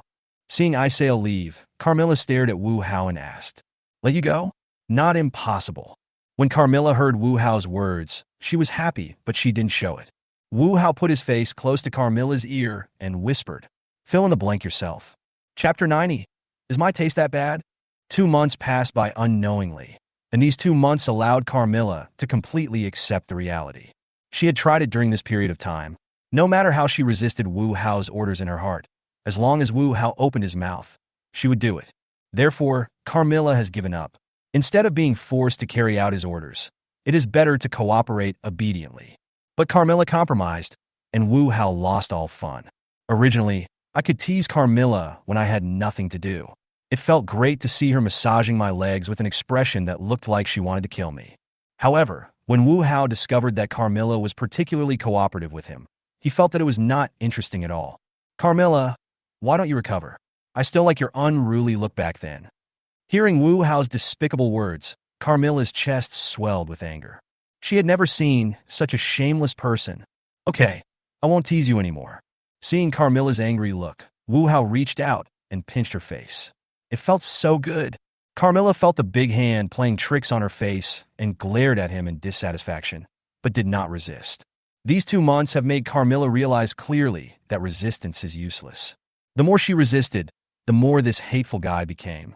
According to the time, it's time for Sachi to break out of her cocoon. It's time to go check it out. After pinching Carmilla's face, Wu Hao wiped it on her body as if there was something dirty on his hands. When Carmilla saw this scene, she wished she could shine her light to kill this bastard instantly. What the hell do you mean? You pinched my face and rubbed it on me. Do you think my face is dirty? Wu Hao ignored the angry Carmilla and came to the huge cocoon of Hyperzeton. Looking at the progress bar that had reached 99%, Wu Hao was quite expectant. After his aliens fed thousands of Megabo again, the progress bar of Hyperzeton's cocoon finally reached 100%. As the progress bar filled up, the huge cocoon began to shake. With a crackling sound, the huge cocoon split into 2, and a huge larva crawled out of the cocoon. This is the second stage of Hyperzeton's evolution, the larvae stage. Wu Hao checked the information of the Hyperzeton larvae. Looking at the progress bar that appeared again below, Wu Hao's heart tightened. No way. It's coming again? But after a closer look, I realized that it was just a false alarm. That is more of a countdown than a progress bar. After the countdown is over, Hyperzeton will be able to evolve from a larva to an adult. I don't know if I continue to feed it in this state, will it shorten the growth time? Thinking of this, Wu Hao waved his hand, and an alien immediately trotted over when he saw him. Go, bring 2 Fibu kings from Izare. Today happens to be the day when the monster procurement channel is opened. Isail is there to receive the pre-ordered monsters and then merge with King Tolai to become King Fibu. Yes, the alien nodded, then quickly ran towards where Izare was. A moment later, the alien came over with 2 Fibu kings that had just merged. Xing, swallow one and see the effect. Wu Hao patted the Hyperjeton mother in her larval state and pointed at a Fabe king and said, Hyperzeton let out a cry, and then released energy absorption towards King Fabe. You're really willing to give it up? You can just give up such a powerful monster like that. Carmilla looked at King Fabe, who was being absorbed by Hyperzeton, and for a moment she didn't know what expression to use to look at this scene. This monster was not easy to deal with even in her prime, but such a powerful monster actually said to feed other monsters? What a waste. As King Phoebe was absorbed by Hyperzeton in its larvae form, Wu Hao discovered that her growth progress bar had shrunk by 5%. Does that mean we have to absorb 25 kings? This is really... Although Wu Hao was speechless, he still summoned 18 Fibu kings. In order to make Hyperzeton grow into an adult as quickly as possible, Wu Hao has invested all of his 2 months of King Phoebus into it. As the larva absorbed all 19 Fibu kings, its shell began to petrify. Then, the larva's body split into 2, and a 70-meter-tall Hyperzeton appeared in front of Wu Hao. Hyperjeton you are. Gender female. Potential 5 stars. Height 70 meters. Weight 35,000 tons. Category monster. Attributes light. Abilities teleport, Hyperzeton barrier, energy absorption, dark fireball, dark big fireball, absorption reflection, mimic clone, Sphia light bullet, annihilation breath, energy arc, spark of destruction, energy enhancement, flame of destruction. Looking at the interface of the complete form of Hyperzeton, Wu Hao was so happy that he could see his back teeth. Master, I missed you so much. After Hyperzel turned into human form, she threw herself directly into Wu Hao's arms. Welcome back, Sachi. Wu Hao hugged Hyperzeton's mother with a gentle smile on his face. Looking at Hyperzeton's mother in his arms, Wu Hao felt that it was time for him to have a body. He couldn't keep talking nonsense like this. After making up his mind, Wu Hao brought Xing, Feng, Onuma Keiko, and Carmilla to the world that had been selected early the next morning. The air is filled with the smell of fear, and there is also the smell of alien beasts. Mother Hyperzeton wrinkled her nose. She smelled a fascinating scent in the air. You can even smell this. Wu Hao looked at Hyperzeton's mother in surprise. He didn't expect that he could identify the enemy from the smell in the air. Maybe it's because I devoured a xenomorph before, so I remember this smell. After evolving to the UR level, Hyperzeton's abilities improved by leaps and bounds. Wu Hao even felt that her IQ was higher than before. Because, at this moment, the clear and stupid look in Hyperzeton's mother's eyes was gone, and instead there was a kind of cunning. Does the master intend to select a target here as his own entity? I have this plan. What's the matter? Wu Hao looked at Hyperzeton's mother strangely. But all the alien beasts are so ugly. Master, please don't choose an alien beast as your own entity, okay? Hearing what Hyperzeton's mother said, Wu Hao almost vomited blood. Who told you that I was going to choose a monster as my entity? Do I have such bad taste? Chapter 91, The First Time, Must Be Mine. Some of the content in this chapter is deliberately exaggerated and spoofed. Please don't be too entangled. But soon, Wu Hao noticed the cunning look of Hyperzeton's mother and immediately understood that this guy did it on purpose. Lucky. Realizing that he was being tricked, Wu Hao looked at Hyperzeton's mother with a smile. When Hyperzeton's mother saw this, her face suddenly changed, and then she moved to the side reluctantly. Well, master, I was just joking. I won't disturb your rest. After saying this, Hyperzeton's mother turned around and wanted to run out. But how could Wu Hao give her the chance? He grabbed her by the scruff of the neck. Where are you going in such a hurry? Wu Hao turned Hyperzeton's mother around to face him and asked kindly. Her mother's forehead was covered with cold sweat, and her body was shaking uncontrollably. How terrible! Such a master is so terrible! Well, master, it's getting late. It's time to rest. Staying up late is the enemy of girls. Although she was very timid inside, Hyperzeton's mother still found an excuse to fool him. Oh, so that's how it is? It's really getting late. It's time to rest. After hearing what Hyperzeton's mother said, Wu Hao pretended to be enlightened. Yes. So, I should go back and rest. Master, please rest early too. Hepajeetan's mother nodded repeatedly, fearing that Wu Hao would react. That's true. It's time to have a good rest. But I'm still short of a pillow, so I'll ask you to help me. Why? While Hepajeetan's mother was confused, Wu Hao threw her directly on the bed and then hugged her tightly. Master, you're holding me too tightly. I can't breathe. Can you loosen up a little? Hepajeetan's mother felt that Wu Hao was hugging her tighter and tighter, and she could hardly breathe. The next morning, Wu Hao slowly opened his eyes. Washing your face with milk so early in the morning is really too irritating. Wu Hao got up from the bed and sighed helplessly as he looked at Hepajeetan's mother, who was still sleeping. This is damn nonsense. Otherwise, Hepajeetan will definitely have to take a good rest for 2 days. After washing up, Wu Hao sat at the dining table and had breakfast with the 4 girls. Let me briefly explain the situation in this world to you. After hearing Wu Hao's words, except for Carmilla, the other 3 put down the food in their hands and looked at Wu Hao. Wu Hao didn't care about Carmilla's behavior. He briefly explained the situation to the few people, especially the regeneration and learning ability of the alien beasts, which Wu Hao emphasized. If we don't destroy it at the molecular level, it will be resurrected again? It's really a difficult guy. Feng felt a bit of a headache after hearing about the characteristics of the alien beasts. As a Kyrioloid, she does not have the ability to eliminate the enemy at the molecular level. Not only that, the most troublesome thing is that the creature called Xenomorph actually has a strong learning ability. Not only will you learn fighting styles and tactical moves, but you'll also be able to identify their weaknesses and exploit them. Keiko Onuma at the side added, "It's just a strange beast. I don't think it's worth worrying about." In response to what Wu Hao emphasized, Carmilla snorted with disdain. She is the leader of the ancient dark giants. She can kill a mere alien beast with a flick of her hand. Carmilla is so confident. Hearing what Carmilla said, Wu Hao rolled his eyes helplessly. This guy, when he dies, his whole body will probably be soft except for his mouth, which will still be hard. During the day, everyone should do what they need to do. Those who want to go out and play can go out and play, and those who want to rest can rest. At night, we will go out to look for alien beasts. Looking for alien beasts? Hearing that Wu Hao was looking for a monster, Hyperzetan's mother looked at Wu Hao curiously. Master, do you want to tame the alien beast? I have no interest in these disgusting things. If it's a Zumaru, just ignore what I said. Wu Hao rolled his eyes. Why does this guy always feel that he likes alien beasts? Why is Izumaru an exception? Because Izumaru is very strong. Its strength is definitely on the same level as you who haven't advanced yet. That's all. Hyperzel's mother was greatly disappointed. When she saw Wu Hao caring so much about Izumaru, she thought he was on the same level as herself now, but it turned out not to be the case. Wu Hao rolled his eyes. This guy is so arrogant. He actually looks down on his former self. In a word, if you can avoid a direct conflict with a monster, then don't do it. Any method that cannot kill the enemy at its root is a disguised way of increasing the enemy's strength. Do you understand? Clear. Feng and Onuma Keiko nodded seriously. Hyperzetan looked indifferent, and Carmilla looked like she didn't take it to heart. It looks like Carmilla is going to suffer a bit. Wu Hao would not blame Carmilla on the spot, or say anything bad about her for not caring about the matter.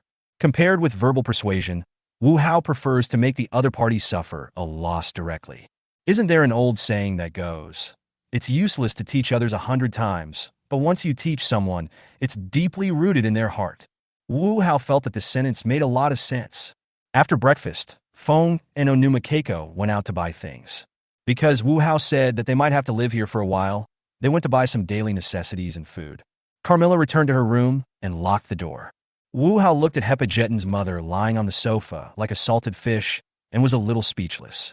Why did he feel that this guy was becoming more and more like him after his advancement? They were all the same salted fish. Why don't you go out and play with Feng and the others? Wu Hao sat beside him and looked at Hepajeetan's mother. I want to watch the master. Seeing Wu Hao sitting down, Hepajeetan's mother immediately looked up and then rested her head on Wu Hao's thighs. What are you looking at me for? Wu Hao adjusted his sitting position to make Hepajeetan's mother's pillow more comfortable. Of course I'm watching my master and not letting him steal food. Hepajeetan's mother snuggled into Wu Hao's arms and said righteously, "Eating secretly?" Wu Hao raised his eyebrows. What the hell is this? I can't do anything except take advantage of what's on hand. How can I steal food? That's right. After all, the master is an LSP. If we all go out, the master will definitely bully Carmilla. Wu Hao rolled his eyes wildly. Where did this guy learn all this? Give me back the clear-eyed and stupid Hepajeton. Just to be clear, I'm not old. Hearing Wu Hao's rebuttal, Hepajeton's mother burst out laughing. Good, good. The master is not old. Hepajeton's mother sat up from Wu Hao's arms and looked at Wu Hao directly. Wu Hao also looked at Hepajeton's mother, not understanding what this guy was trying to do. I don't care how many women the master has, but the master's first time must be mine.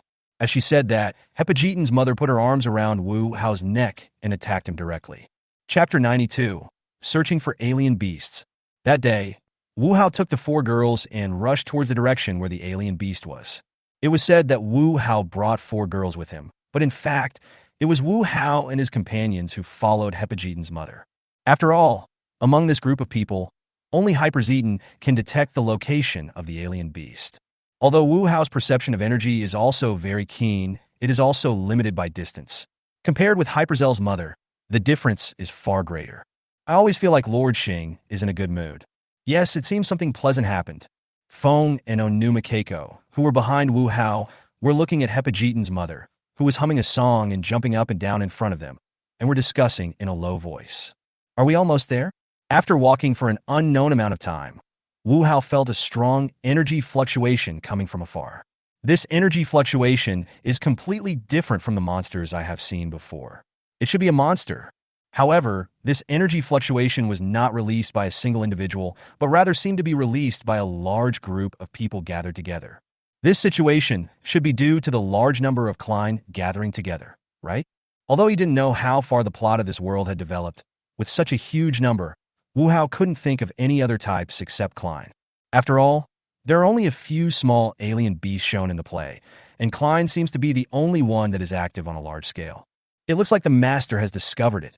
Seeing Wu Hao's reaction, Hepajeton's mother looked at Wu Hao with a smile. Let's go. If we're lucky, we might even be able to see the ultra warriors of this world. The group moved quickly and soon arrived at the place where the alien beasts gathered, which was a tunnel. These alien beasts seemed to be merging with each other. Hyperzel's mother sensed the situation inside and spoke. After all, a small individual alone cannot handle the upcoming battle. Moreover, if Klein is not fused in a Pedron, the abilities learned previously cannot be used.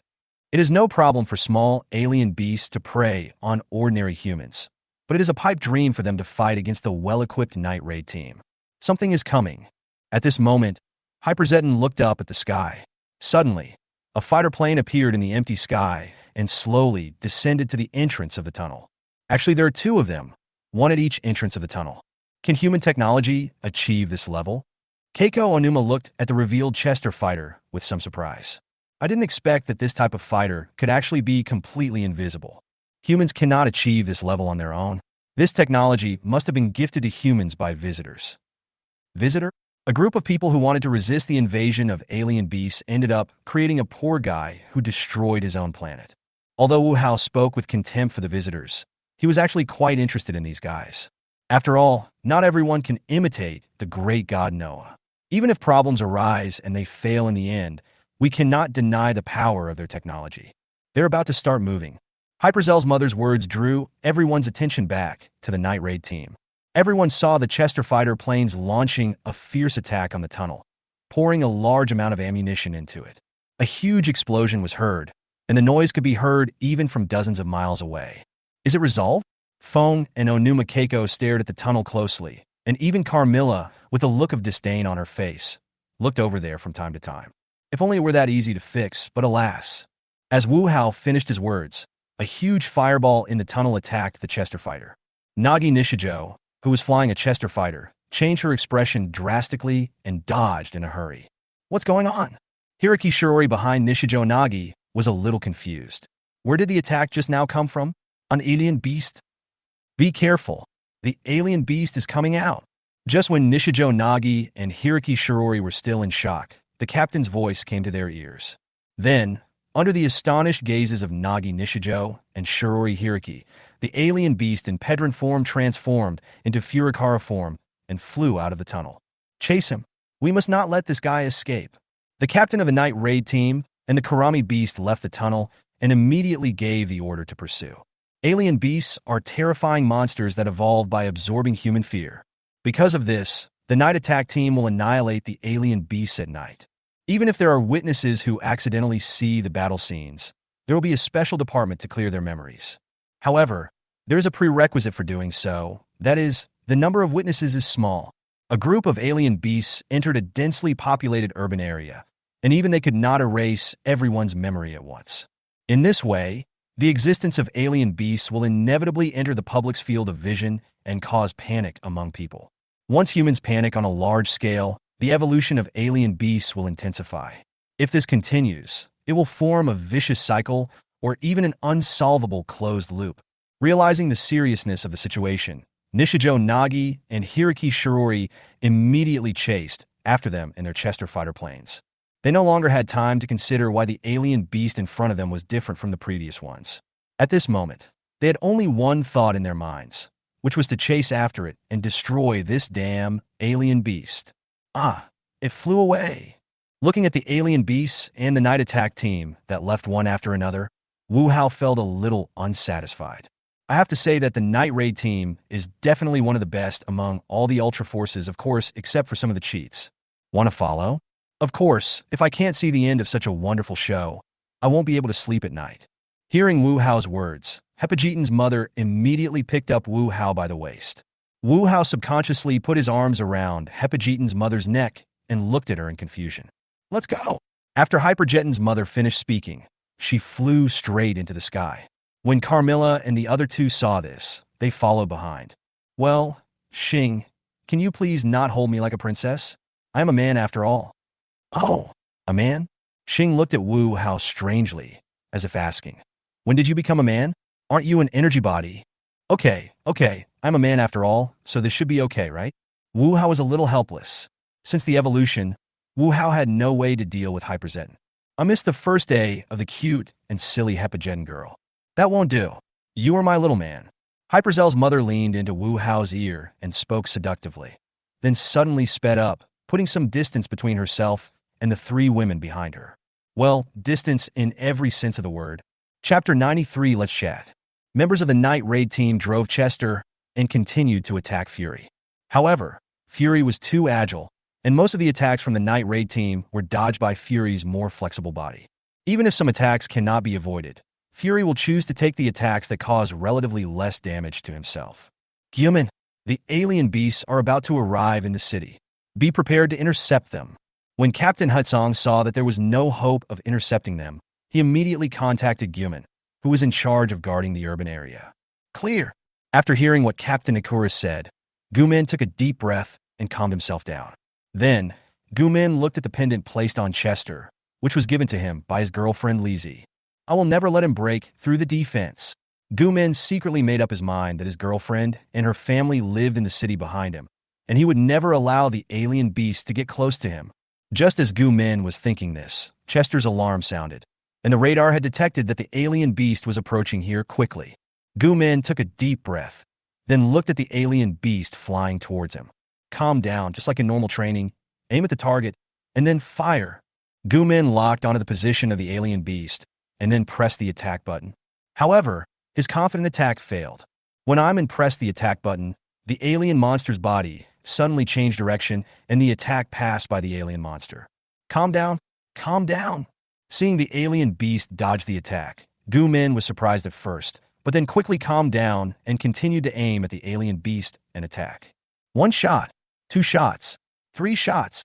Gyumin's continuous attacks were all dodged by the alien beast flexibly. As the alien beast got closer, Gyumin became more and more nervous and anxious, and his breathing began to become rapid. At this moment, Kamen's attack successfully hit the alien beast's back. The fast-flying alien beast was hit by Gyumin's attack, and its body shook. Very good. Seeing that his attack hit, Gyumin was encouraged and then prepared to continue attacking.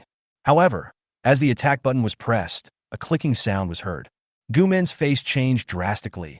He is out of ammunition. Looking at the alien beast that was approaching quickly and was about to collide with him, Gyumin closed his eyes in fear.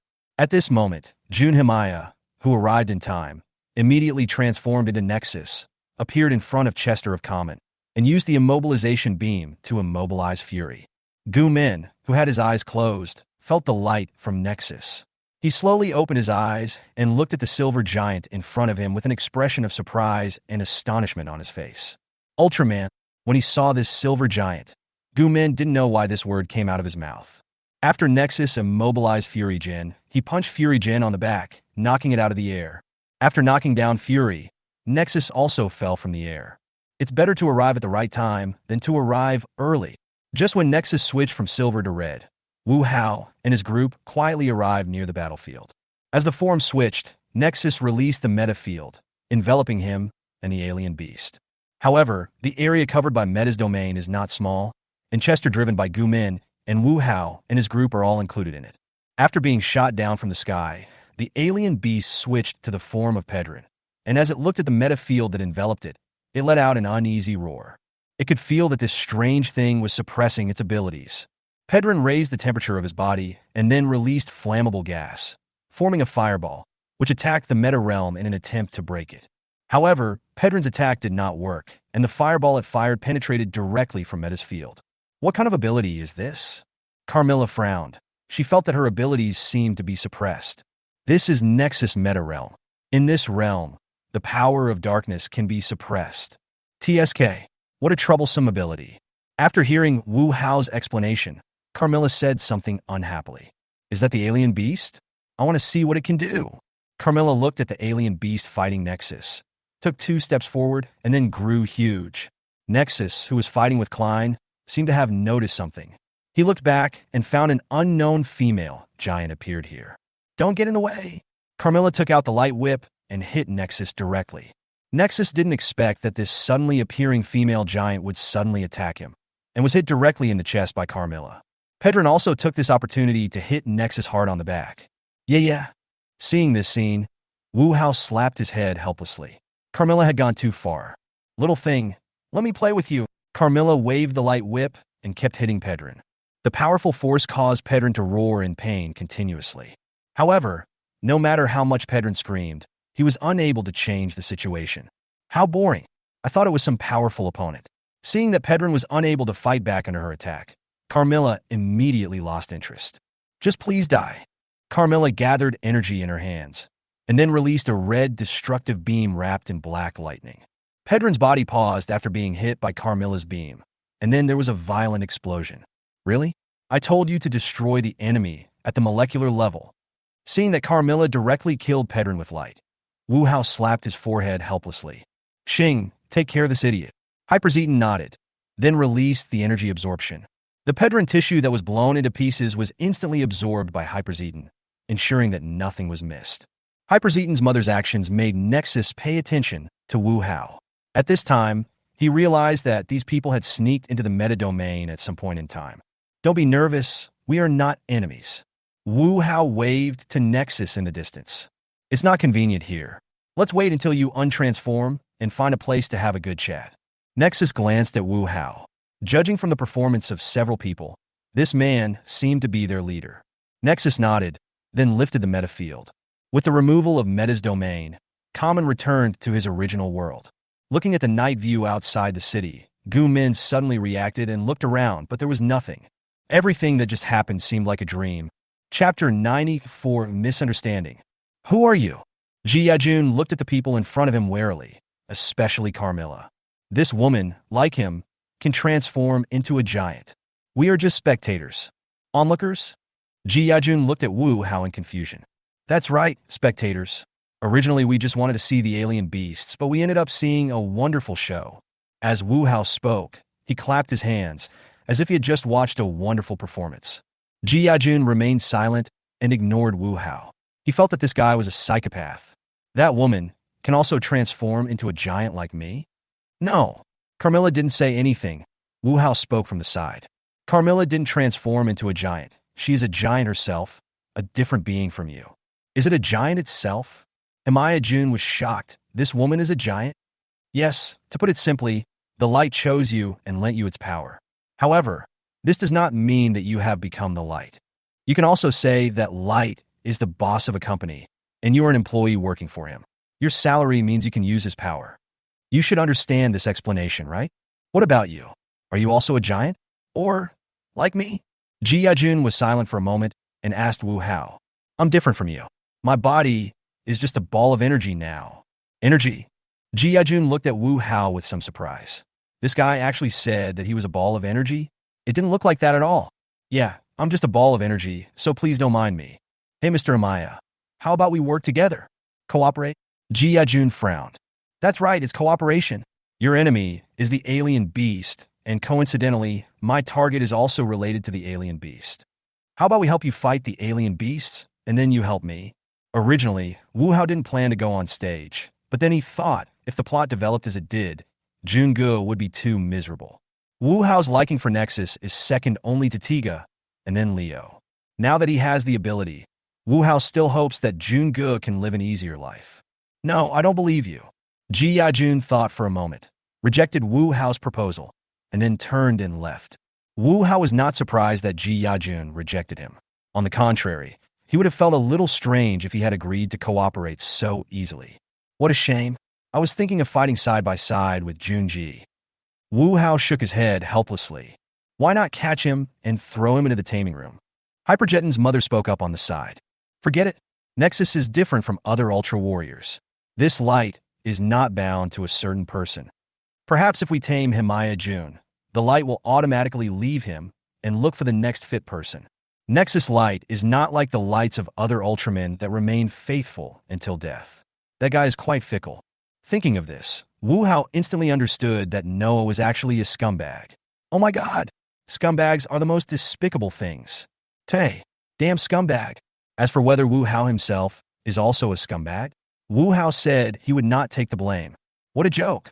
Who doesn't know that he is a pure and innocent boy? He is not a scumbag. He just wants to give a warm home to all the people he likes. It's just that he likes a little too many people. Is there a problem with that? Absolutely no problem. Let's go. Time to go back to bed. Wu Hao looked at the time. It was already quite late, and it was time to go back and rest. The next day, Wu Hao sat on the balcony reading the newspaper in his hand. What was written above was exactly about the tunnel that the night raid team attacked Pedrin through last night, except that it said that the tunnel collapsed due to unknown reasons. Is it really okay to be so leisurely? Isn't the master planning to come here to find a body that suits him? Hyperzeton's mother hugged Wu Hao from behind, and two slimes squeezed Wu Hao's back. I'm not being lazy, and I find myself in a state of mental error. Wu Hao put the newspaper in his hand on the table beside him, then adjusted his head to lean more comfortably. Misconception of thought? Epigeton's mother tilted her head and looked at Wu Hao in confusion. Yes, it's a misconception of thinking. I originally planned to follow the steps, one step at a time, until my ultimate goal appeared in the public eye. Is that a problem? Mother Hepageton was puzzled. Wasn't there nothing wrong with doing this? Why did the master say that he had fallen into a misconception? Of course there is no problem with this, but it is a waste of time. I'm not a chess piece on the chessboard. I know the development trajectory of this world at this time. I know who will be the enemy and who will be the companion. More importantly, I have the power that can change everything, and that is you. Wu Hao reached out and gently stroked Hepageton's mother's delicate cheek. My master praises me so much. I am very happy. I really want to give birth to a dozen or 20 children for him right now. Hepageton's mother grabbed Wu Hao's hand that was stroking her cheek, and her breathing became a little rapid. Wu Hao was speechless. Why did he feel that Hyperzel's mother's personality was becoming more and more like Senior Anna? No, that's too much. It shouldn't be that serious. No, it definitely won't happen. So, what do you want to do? As if she had heard Wu Hao's words, Carmilla also came to the balcony curiously. We clearly have the ability to flip the table over, so why should we follow the original steps? So, I want to solve the problem in the simplest and most brutal way. For example, directly raid the night raid team. Night raid team? Do you mean the ones from last night? Carmilla thought of the human team that fought the alien beast yesterday. Yes, just surprise them. Are they your target? No, my target is hiding among them. Well, let's just raid. They're just a group of humans anyway. Carmilla doesn't care about the life or death of humans. To her, humans are just a group of insignificant insects. Since it's a surprise attack, we naturally need to find the enemy's base. I remember that the base of the night raid team seems to be hidden in a dam. Wu Hao returned to the room, turned on the computer, and began searching for larger dams. Chapter 95, Invasion Night Raid Team. With Wu Hao's unremitting efforts, he found all the dams in Japan that met the requirements. Mission accomplished. Next, we just need to eliminate them one by one. After finding the locations of all the dams, Wu Hao set off with Hyperzel's mother and Carmilla, while Fong and Onumikeko were left behind to look after the house. With the help of Hyperzetan's teleportation, it took more than 2 hours to finally find the base of the night raid team. The reason it took so long was that Wu Hao needed to use energy to slowly explore the internal structure of the dam. Okay, we found the entrance to the base. We can start moving now. Wu Hao stood up and brushed the dust off his hands, then walked towards the entrance with Carmilla and Hyperzel. Is this the entrance? Looking at the wall in front of her, Carmilla turned to look at Wu Hao. Yes, this is the entrance. However, it seems that identity verification is required to open the door. Wu Hao was sure that behind this wall was the entrance gate. Authentication? I don't need that. Carmilla snorted coldly, then gathered energy in her hands and broke through violently. With a loud bang, the gate disguised as a wall was blown to pieces. In the night raid team's operations room, the members of the night raid team were watching the situation inside the meta realm captured by the Chester Alpha piloted by Common. At first, it was just a scene of Nexus fighting the alien beasts, and people didn't think there was anything wrong with it. After all, they had already dealt with this red guy codenamed Ultraman before. However, when they saw Carmilla suddenly appear, they were all a little surprised. Since half of the Chester Alpha's fuselage was embedded in the hillside of the meta-domain at the time, Wu Hao and his group could not be seen from this angle. Are there females among Ultraman? Is this a race? Seeing Carmilla appear, everyone in the night raid team fell into deep thought. Especially Ishihori Mitsuhiko. His eyes almost popped out of his head in surprise when he saw Carmilla appear. Who is this guy? Why have I never seen him before? As the mastermind behind everything, Ishihori Mitsuhiko knows all the alien beasts and opponents in this world.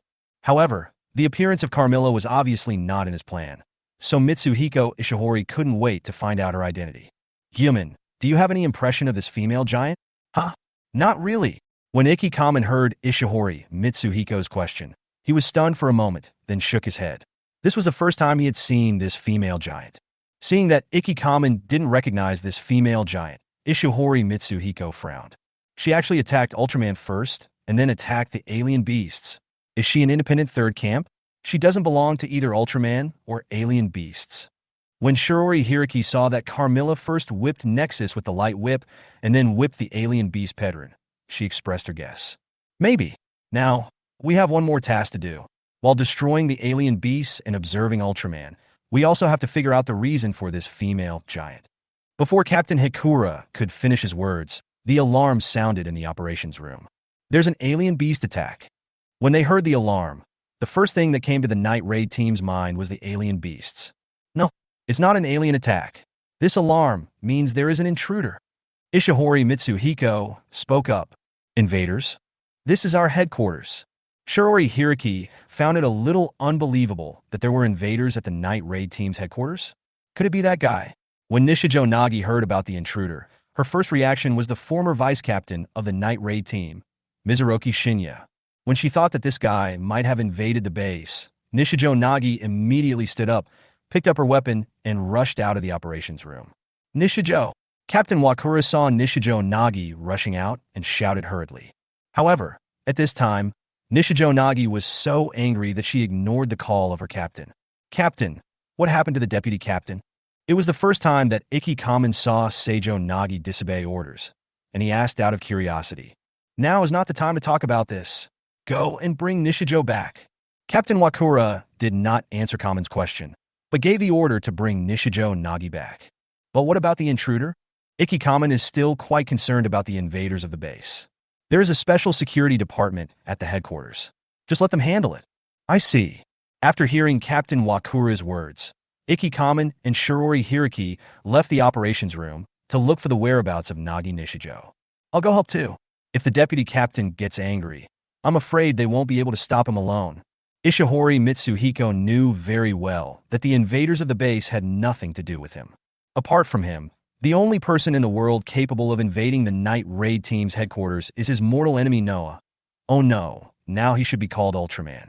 However, Ishihori Mitsuhiko also knew that the other party did not know that he was hiding here, so he could not be the intruder. Since the invader is not Ultraman, nor was he arranged by him, it is most likely this new female giant. Therefore, Ishihori Mitsuhiko found such an excuse and prepared to verify his guess. Okay, I'll leave it to you then. Captain Wakura did not doubt what Ishihori Mitsuhiko said, and given Nishijo Nagi's character, she was indeed capable of doing so. Ishihori Mitsuhiko nodded, and then left the operations room. In the huge operations room, in just a moment, Captain Hikuro was the only one left. Don't get in the way. Carmilla, who had already arrived inside the base, waved her light whip angrily, knocking the security personnel to the ground. After the violent break-in, the security personnel in the base quickly rushed over to try to stop the invasion of Wu Hao and his two companions. However, the strength of these security personnel was too weak, and they could not pose any threat to Wu Hao and the other two. However, although the security personnel are weak, they are numerous. There were people blocking every intersection, which made Carmilla very annoyed. These guys are just like bugs. You can never kill them all. As Carmilla swung the light whip again, several security guards who tried to stop them were whipped away and slammed hard against the wall, their lives or deaths unknown. Just then, a gunshot was heard, and the bullet passed by Carmilla's cheek. Carmilla turned her head to look in the direction of the attack and saw a woman pointing a gun at her. This woman was naturally the deputy captain of the night attack team, who ran out of the operations room, Nagi Nishijo. Chapter 96. Capture of Mitsuhiko Ishihori. Who are you? Nishijo Nagi pointed her weapon at Carmilla and shouted. Carmilla looked at the woman in front of her and snorted in dissatisfaction. Another bug is getting in the way. Carmilla swung her hand violently, and a whip of light shot towards Nishijo Nagi. However, Nishijo Nagi has undergone rigorous training, and her reaction ability and mobility are much stronger than ordinary people.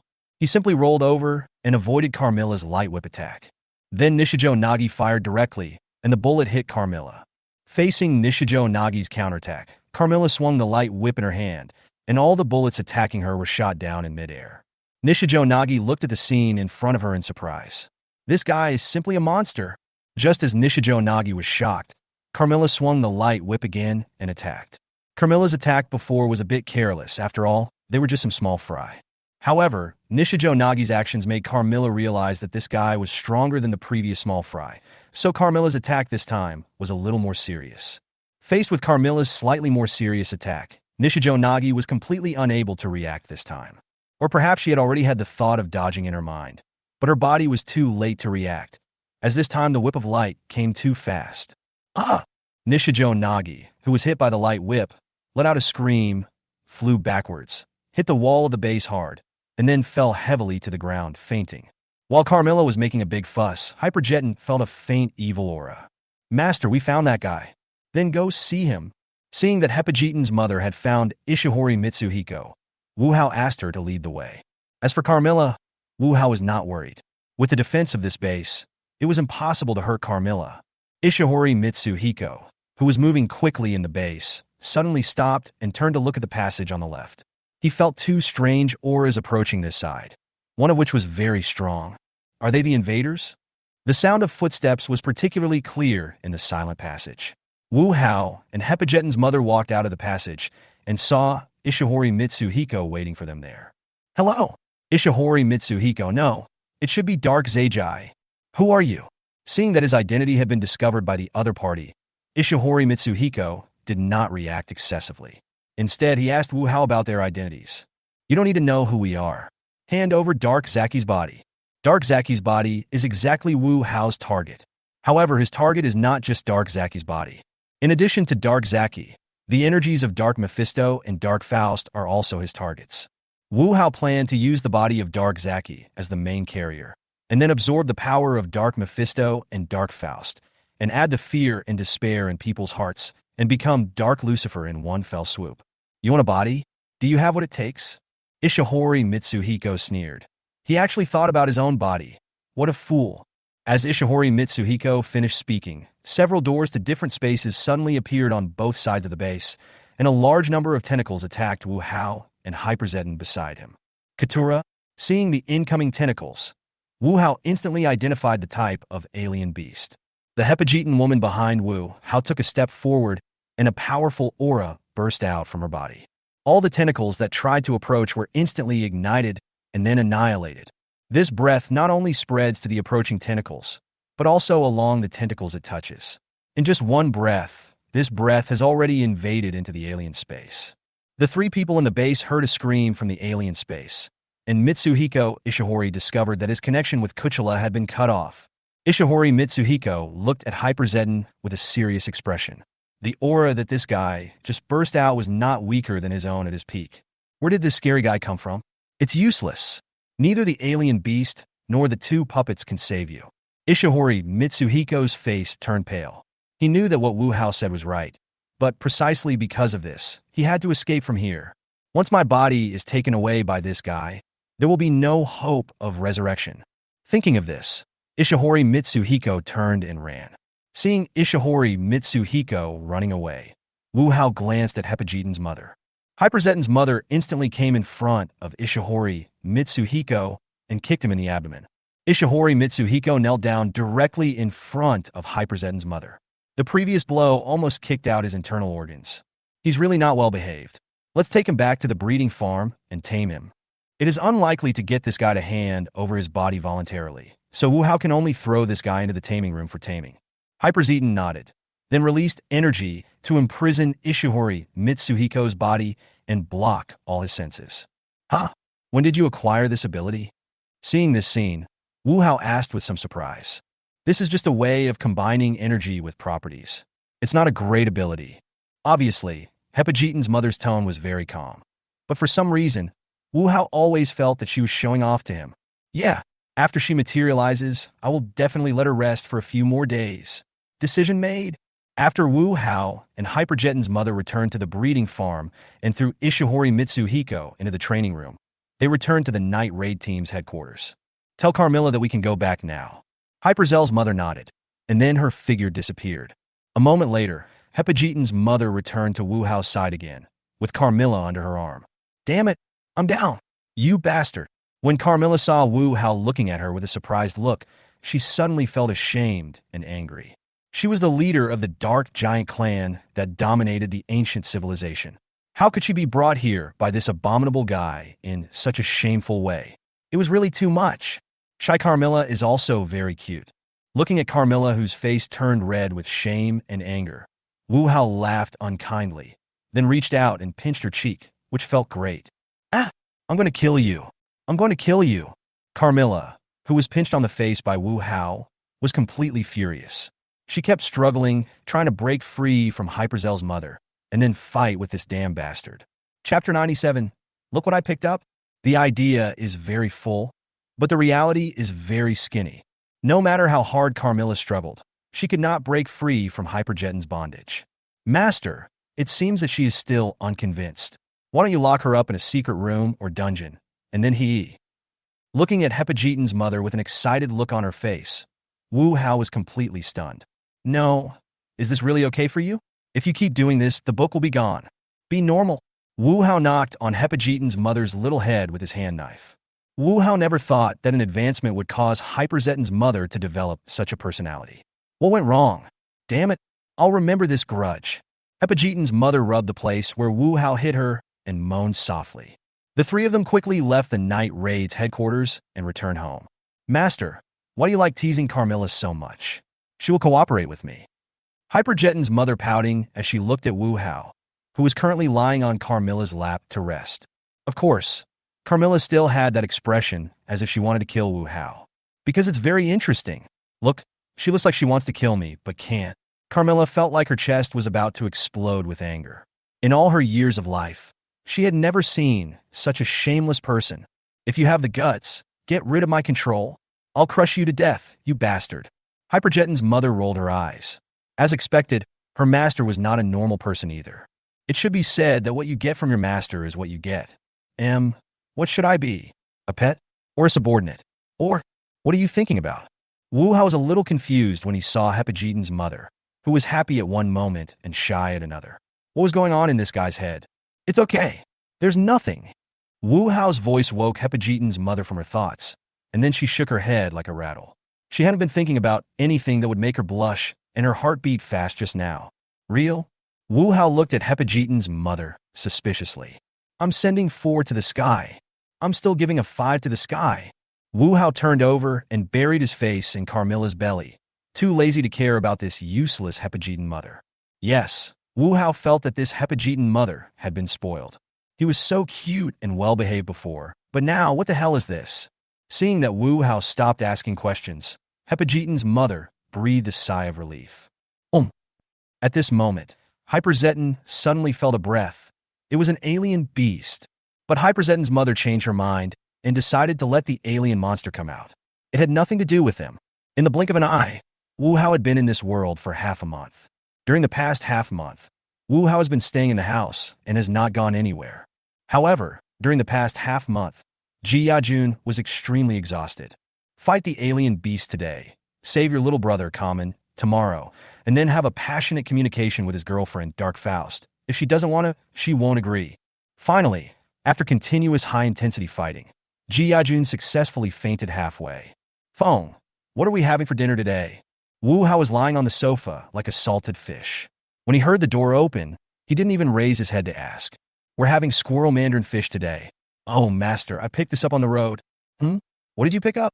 When I heard Feng say that he picked up something on the road, I looked up curiously. When I saw clearly the person Feng was holding in his hand, I almost spit out water. It was actually Junga. Where did you pick it up? On the way back, he seemed to be seriously injured. Wu Hao put Ji Yajun on the bed and then put a hot towel on his forehead. He is injured, not having a fever. Why are you applying a hot towel to his forehead? Hyperzel's mother looked at Wu Hao's bold moves with a confused look on her face. He didn't have any wounds on his body. I thought it would be too boring to just let him sleep on the bed, so I got a towel to apply on him. Wu Hao's words left Hepajitan's mother speechless. Forget it, you are the master, and you have the final say. It was not until the evening that Himaya Jun woke up from his coma. Looking at this strange room, Ji Yajun slowly sat up. Where am I? You are at my house now. The sudden voice startled Ji Yajun. He turned around and found Wu Hao sitting beside him playing games. It's you? You saved me. Ji Yajun was a little surprised to see Wu Hao. He didn't expect to meet him again. I guess so. My men saw you unconscious on the way back from buying groceries, so they picked you up. By the way, you've been unconscious for a whole day, so you must be hungry. Dinner will have to wait a while. Why don't you have an apple first? Wu Hao picked up an apple from the side and threw it to Ji Yajun. Thanks. Himaya Jun didn't hesitate to take a bite without even washing it. Look at you, why didn't you just agree to cooperate with us before? Instead, you had to fight alone and got yourself injured. After hearing Wu Hao's words, Ji Yajun did not say anything, but just ate the apple silently. Tell me about your recent battle. You've been unconscious for so long, it looks like you met a formidable guy. Ah, that guy is really strong. Ji Yajun nodded. Thinking of the battle with Dark Faust, the opponent was indeed very strong. After hearing what Ji Yajun had encountered in the past half month, Wu Hao nodded in understanding. Everything is still going according to the original plot, and it seems that Goroki Shin has not yet noticed that Ishihori Mitsuhiko has disappeared. Of course, Goroki Makoto didn't know that Ishihori Mitsuhiko was behind him. He only knew that there was an unknown hand controlling everything. It's obvious that this Dark Faust has targeted you. What are you going to do? Just passively continue to fight him. There's nothing I can do about it. After all, I don't know where that guy is hiding. If possible, Himaya Jun would of course like to get rid of Dark Faust first, but that guy was so elusive that he had no way to deal with him. Maybe I can help you. Hearing Wu Hao's words, Ji Yajun looked at Wu Hao. Real? Of course it's true. I can help you. However, Dark Faust cannot be killed. Why? Dark Faust is Kamen's girlfriend. To be more precise, she is his dead girlfriend. The reason why Kamen can still be with his girlfriend is because of the power of Dark Faust. Once Dark Faust dies, Kamen's girlfriend will also be completely destroyed. Chapter 98. Meeting Noah. You said Dark Faust is Kamen's girlfriend? When Ji Yajun heard the news, he was shocked. To be precise, it is the power of Dark Faust that allows Kamen's girlfriend to still be alive. Let's just say she is alive. In the words of the mastermind behind Dark Faust, she is now just a puppet controlled by him. How do you know these things? Himaya Jun suddenly realized that Dark Faust had only appeared twice, and this guy was not at the scene. How did he know so clearly? It's very simple, because the mastermind behind the control of Dark Faust has been caught by me. Ji Yajun looked at Wu Hao with a black question mark expression. Are you kidding me? Of course not. Do you think I'm such a boring person? Picture. Himaya Jun didn't hesitate at all. After hearing what Ji Yajun said, Wu Hao was speechless. Brother, you will have no friends if you keep chatting like this. I'm not lying to you. I've already caught the big boss behind all this. Where is he now? Ji Yajun was a little excited. He wanted to know why that guy did such an excessive thing. If you want to see him, you have to wait a little while, because that guy is not very cooperative, so I need to train him first. Himaya Jun was silent for a moment, then spoke again. Is there any chance of saving Kamen's girlfriend? The dead cannot be resurrected. You should know this very well. Ji Yajun nodded. He knew this truth, but he was unwilling to accept it. He didn't want Gu Min to follow in his footsteps. Himaya Jun couldn't imagine if Kamen would collapse due to the blow if he knew that his girlfriend had died long ago and that all he saw now was a puppet controlled by evil. But this one doesn't apply to me. Ji Yajun almost choked himself to death on his saliva. Ji Yajun looked at Wu Hao with anger. Was this bastard playing tricks on him on purpose? Don't look at me like that. It is indeed troublesome to revive the dead, but that doesn't mean it can't be done. Of course, if you can get in touch with your boss, maybe you won't need my help. As one of the 4 mysterious Olympians, no one knows whether Noah has any other strange abilities besides the set skills. It should be easy for beings of their level to resurrect a dead human, but I don't know whether they are willing to do it. My boss. Ji Yajun looked at Wu Hao in confusion. He doesn't have a boss now. Seeing Ji Yajun's puzzled look, Wu Hao sighed helplessly. He is usually very smart. Why is he so stupid now? Did he hurt his brain? The boss I'm talking about is the guy who gives you power. The guy who gave me the power? Himaya Jun suddenly understood and then took out the evolution thruster. Are you talking about it? But I can't communicate with it at all. Show me. Wu Hao stretched out his hand and said to Ji Yajun. Ji Yajun hesitated for a moment, but still handed the evolution trustee to Wu Hao. Let's talk about it. If you don't agree, I will help Zaki revive. In your current state, you won't be able to stop Zaki if he is fully resurrected. Hearing Wu Hao's threat, the evolution thruster flashed twice and then released a dazzling light. The dazzling light was impossible to look directly at, and Ji Yajun quickly raised his hand to block it. Wu Hao was pulled into a magical space by the dazzling light and saw the legendary Noah. This should be our first official meeting. It's nice to meet you, great god Noah. Wu Hao saluted Ultraman Noah with a very respectful attitude. As one of the mysterious 4 Ultramen and the legendary Ultraman, it is understandable that Wu Hao respects Noah. You are very interesting. You can be both light and darkness. You are like a blank sheet of paper. You can paint it with any color you want. Thank you, Master Noah. What do you want to talk to me about? Noah was very curious. He wanted to know what this little guy in front of him wanted to do by threatening to resurrect Zaki in order to meet him. God Noah should be able to see my current condition, right? Noah nodded. Wu Hao's current state might be able to deceive other people, but in front of him, it was like he was not wearing any clothes and he could be seen through at a glance. You want me to help you build a body? No. If I want a body, I have many options and it will soon be realized.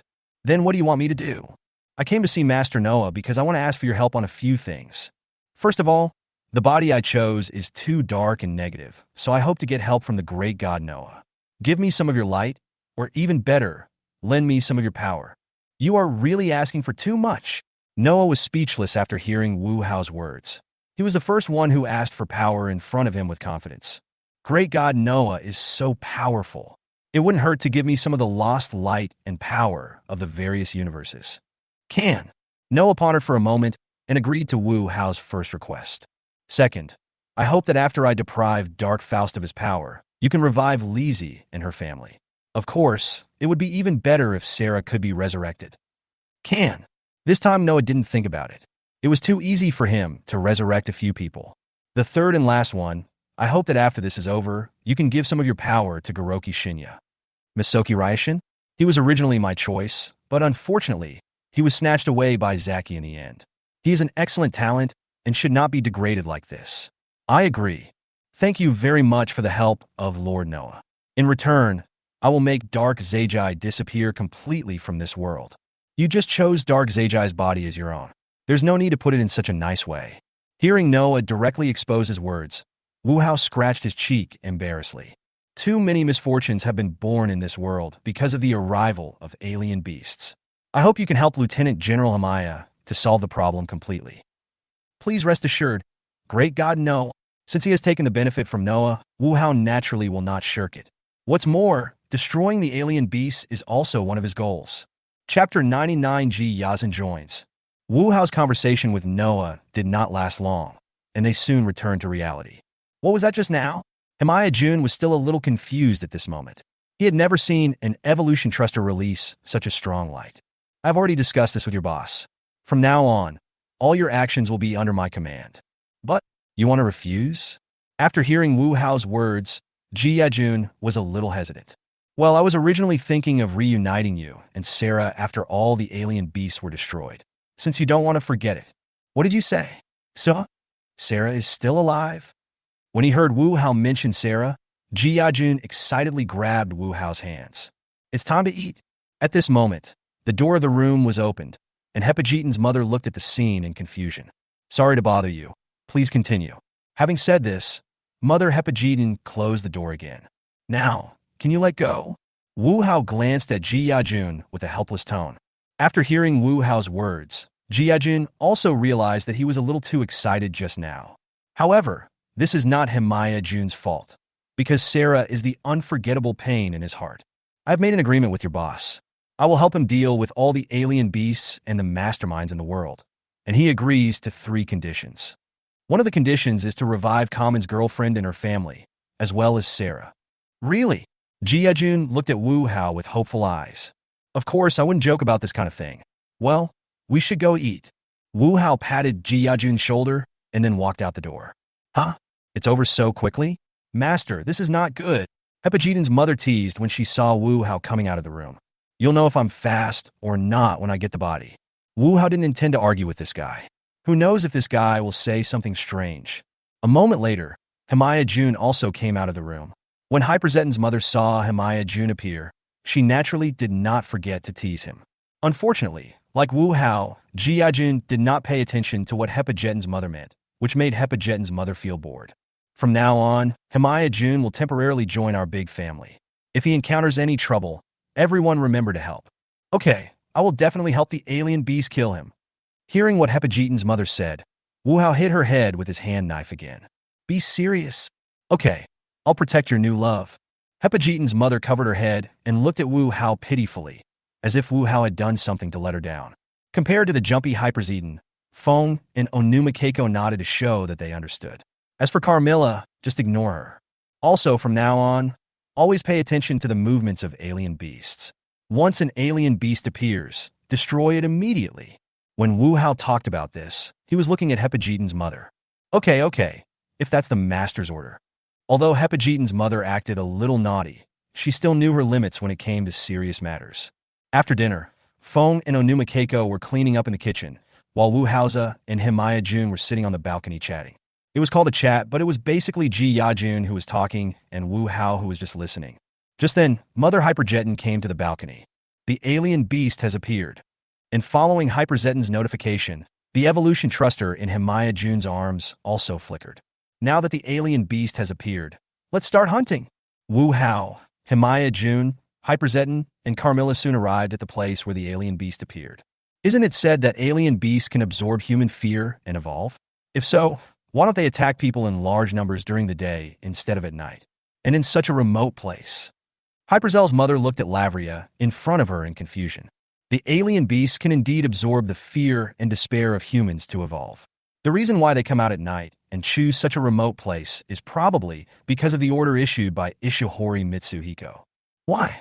Although Jun Himaya on the side didn't know who Ishihori Mitsuhiko was, since the other party could command the alien beasts, it meant that he was definitely an enemy. It's simple. Ishihori Mitsuhiko needs enough energy to revive his body, and that energy is the Ultraman Nexus you transformed into. Ultraman Nexus? Although he had been fighting all the time, it was the first time that Himaya Jun learned the name of the giant he transformed into. Light is a bond. Someone will inherit it and make it shine again. As this light continues to be passed down, its power will become stronger and stronger, until the conditions for Ishihori Mitsuhiko's resurrection are met. I see. Is all this part of the other party's plan? That's right, but that was just the original trajectory of fate. From now on, fate has changed. Brother Jun, don't worry and fight bravely. We will be your strongest support. Good. Himaya Jun nodded, then took out the evolution thruster and transformed into Nexus again. Great. It's Ultraman. Seeing Nexus appear, Ikikamen was very excited. After Ultraman unleashes the metafield, we will form an assault formation and enter the metafield. When organizer Yukira Razawa saw Nexus appear, he immediately issued combat orders. Clear. Everyone in the night raid team nodded to show that they understood. Don't be nervous, just do it as you practiced before. Due to the disappearance of Ishihori Mitsuhiko, Captain Wadakura was worried that everyone would have problems due to the lack of personnel, so he specifically spoke up to remind them. Yes, everyone in the night attack team responded and then paid attention to the situation below. After Himaya Jun transformed into Nexus, he immediately switched to red form and then released the meta field. The huge meta domain enveloped him and Levlia in front of him. Seeing this, Wu Hao and the other two took a few steps forward to make sure they were also within the range of Meta's territory. Captain, there's someone there? Just when the meta field enveloped Wu Hao and his companions, Ikikamen suddenly discovered Wu Hao and his companions and hurriedly reported to Captain Wakura. After hearing Ikikamen's report, Captain Kazakura was a little surprised. There is actually someone here? Now is not the time to think about these things. They will have someone special to handle it. Although it was a bit unexpected, their primary goal is to destroy the alien beasts. Chapter 100 Battle. As the meta's domain unfolded, the members of the Night Raid team switched into assault form and successfully entered the meta's domain. Looking at this strange space, everyone was a little shocked. Is this the interior of Meta's domain? The members of the Night Raid team circled over the heads of Himaya Jun and the alien beast Lavlia in their combined Chester fighter jets, attracting Himaya Jun's attention. However, he was soon attracted by a voice. You are really brave. Fighting me with this already scarred body is simply digging your own grave. Ji Yajun turned his head and saw Dark Faust slowly walking towards him. Another giant. Seeing the appearance of Dark Faust, the Night Raid team was a little surprised. Another giant appeared. Himaya Jun was a little hesitant when he saw the Dark Faust appearing. It would be fine if he didn't know the truth, but now that he knew the truth, it was difficult for Himaya Jun to continue fighting with Dark Faust. It seems that Junji is a little hesitant. Then let me do it. By the way, don't forget to recycle the cells of the alien beast later. Don't worry. Hyperjeton's mother nodded and said that she would take care of it. Just let me feel this power. Wu Hao also took out an evolution thruster from his arms and then transformed into Nexus. When parting with Noah had already shared his power with Wu Hao, so Wu Hao naturally also gained the power to transform into Nexus. What is that? Looking at the silver Nexus that suddenly appeared, whether it was the Night Raid team, Himaya Jun, or Dark Faust, they were all very shocked. Another one actually appeared. Oh, is this what it feels like to transform into Nexus? It's surprisingly good. Wu Hao looked at his hands. It felt like his own arms, completely different from the Tiga he had transformed into before. Maybe it's because Tiga completed his transformation with the help of the power of the system and spirit, while Nexus integrated Noah's power with himself. But Enai is far from enough. Wu Hao placed his hand on the Nexus weapon, and then it turned into red form. After transforming into the red form, Wu Hao felt that each of his attributes had been comprehensively enhanced. Is this the difference between childhood and adulthood? Although Wu Hao still wanted to further understand his own strength, now was obviously not a suitable time. Leave Dark Faust to me, and you will deal with the alien beast. After hearing Wu Hao's words, Ji Yajun nodded, and then stopped paying attention to Dark Faust and concentrated on dealing with the alien beast in front of him. Humph, I don't know what's going on, but I just need to get rid of both of you. Dive into darkness. Dark Faust snorted coldly, and then a powerful dark energy burst out from his body, and then shot this dark energy into the sky. Under the pollution of this powerful dark energy, the golden meta-domain was quickly eroded into a black dark domain. However, what made Wu Hao feel strange was that his strength was not weakened in the dark realm. It felt exactly the same as in the meta realm. What's going on? Is it because the domain has no effect on my strength? Or is it that both the meta domain and the dark domain have an amplifying effect on me? If it's the first one, it's fine. But if it's the second one, that would be great. Dark Faust had no idea what Wu Hao was thinking, and she rushed towards him quickly. Faced with the incoming Dark Faust, Wu Hao quickly gathered his thoughts and fought against it. Wu Hao slightly tilted his body to avoid Dark Faust's kick, and then kicked towards Dark Faust. Facing Wu Hao's attack, Dark Faust leaped back and dodged it easily. The moment Dark Faust landed on the ground, Wu Hao quickly rushed forward and punched her in the face. Dark Faust didn't expect Wu Hao's attack to be so fast. He was hit directly by a punch and staggered backward. Seeing this, Wu Hao quickly raised his hand and released several particle feathers, hitting Dark Faust's body causing her to utter a painful sound. This is impossible. Your strength is not suppressed by the dark realm. Dark Faust covered his chest and looked at Wu Hao with rapid breathing. What's wrong with this guy? He was able to beat me up in the dark realm without any chance of fighting back. Wu Hao did not answer Dark Faust, but rushed towards Dark Faust quickly. Seeing this, Dark Faust immediately raised his hand and released a dark ray. Seeing this, Wu Hao immediately stopped and dodged to the side. After Wu Hao dodged, he found that Dark Faust had disappeared. You ran away so quickly. Seeing Dark Faust running away, Wu Hao didn't care. He believed that she would appear again. On the other side, without the help of Dark Faust, Himayat Jun firmly gained the upper hand, and the alien beast Lavria could hardly launch any decent counterattack. As Jun Himayat kicked Lavria down, he accumulated energy in his arms, then formed an L shape with his hands and released his ultimate move, Cascading Storm. Hit by the Cascading Storm, Lavria's body quickly dissipated into photons. Upon seeing this, Hyperzeton's mother quietly used her energy to preserve some of Lavria's cells. After all, this was the order of her master, and she would not be lazy about it. After eliminating the enemy, Wu Hao and Ji Yajun looked at each other and then lifted the field. As the meta field was lifted, violent vibration struck again. After the vibration disappeared, the members of the Night Raid team found that they had returned to reality. Neither the two Ultramen nor the several people they had seen before were anywhere to be seen. The alien beast has been destroyed. We should go back. Captain Hetsong saw that he and others had returned to reality and said to his team members, "Clear." The members of the night attack team responded and then left. "I'm sorry, Kotoko. Not only did I hit your girlfriend this time, but I also lost the opportunity for you and Junji to deepen your bond." Looking at the Chester fighter plane leaving, Wu Hao silently apologized to Ikikamen in his heart. "Are you okay?" Wu Hao retracted his gaze and asked Ji Yajun, who looked a little weak. "I'm fine." Ji Yajun shook his head. Although he did not suffer any serious injuries in this battle, the wounds from the previous battle had not yet healed. This time he had fought a high-intensity battle, and his body could not bear it for a while. Your current physical condition is too dangerous. You may collapse at any time. Let's go. I'll take you to a place to heal. You don't want Sarah to see you in such a mess when she resurrects, do you? Wu Hao patted Ji Yajun on the shoulder and then took him back to the monster farm. Chapter 101. Surprising? Unexpected?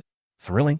Originally, Wu Hao thought that with the help of the functions of the treatment room, Ji Yajun could recover quickly and completely, but he miscalculated.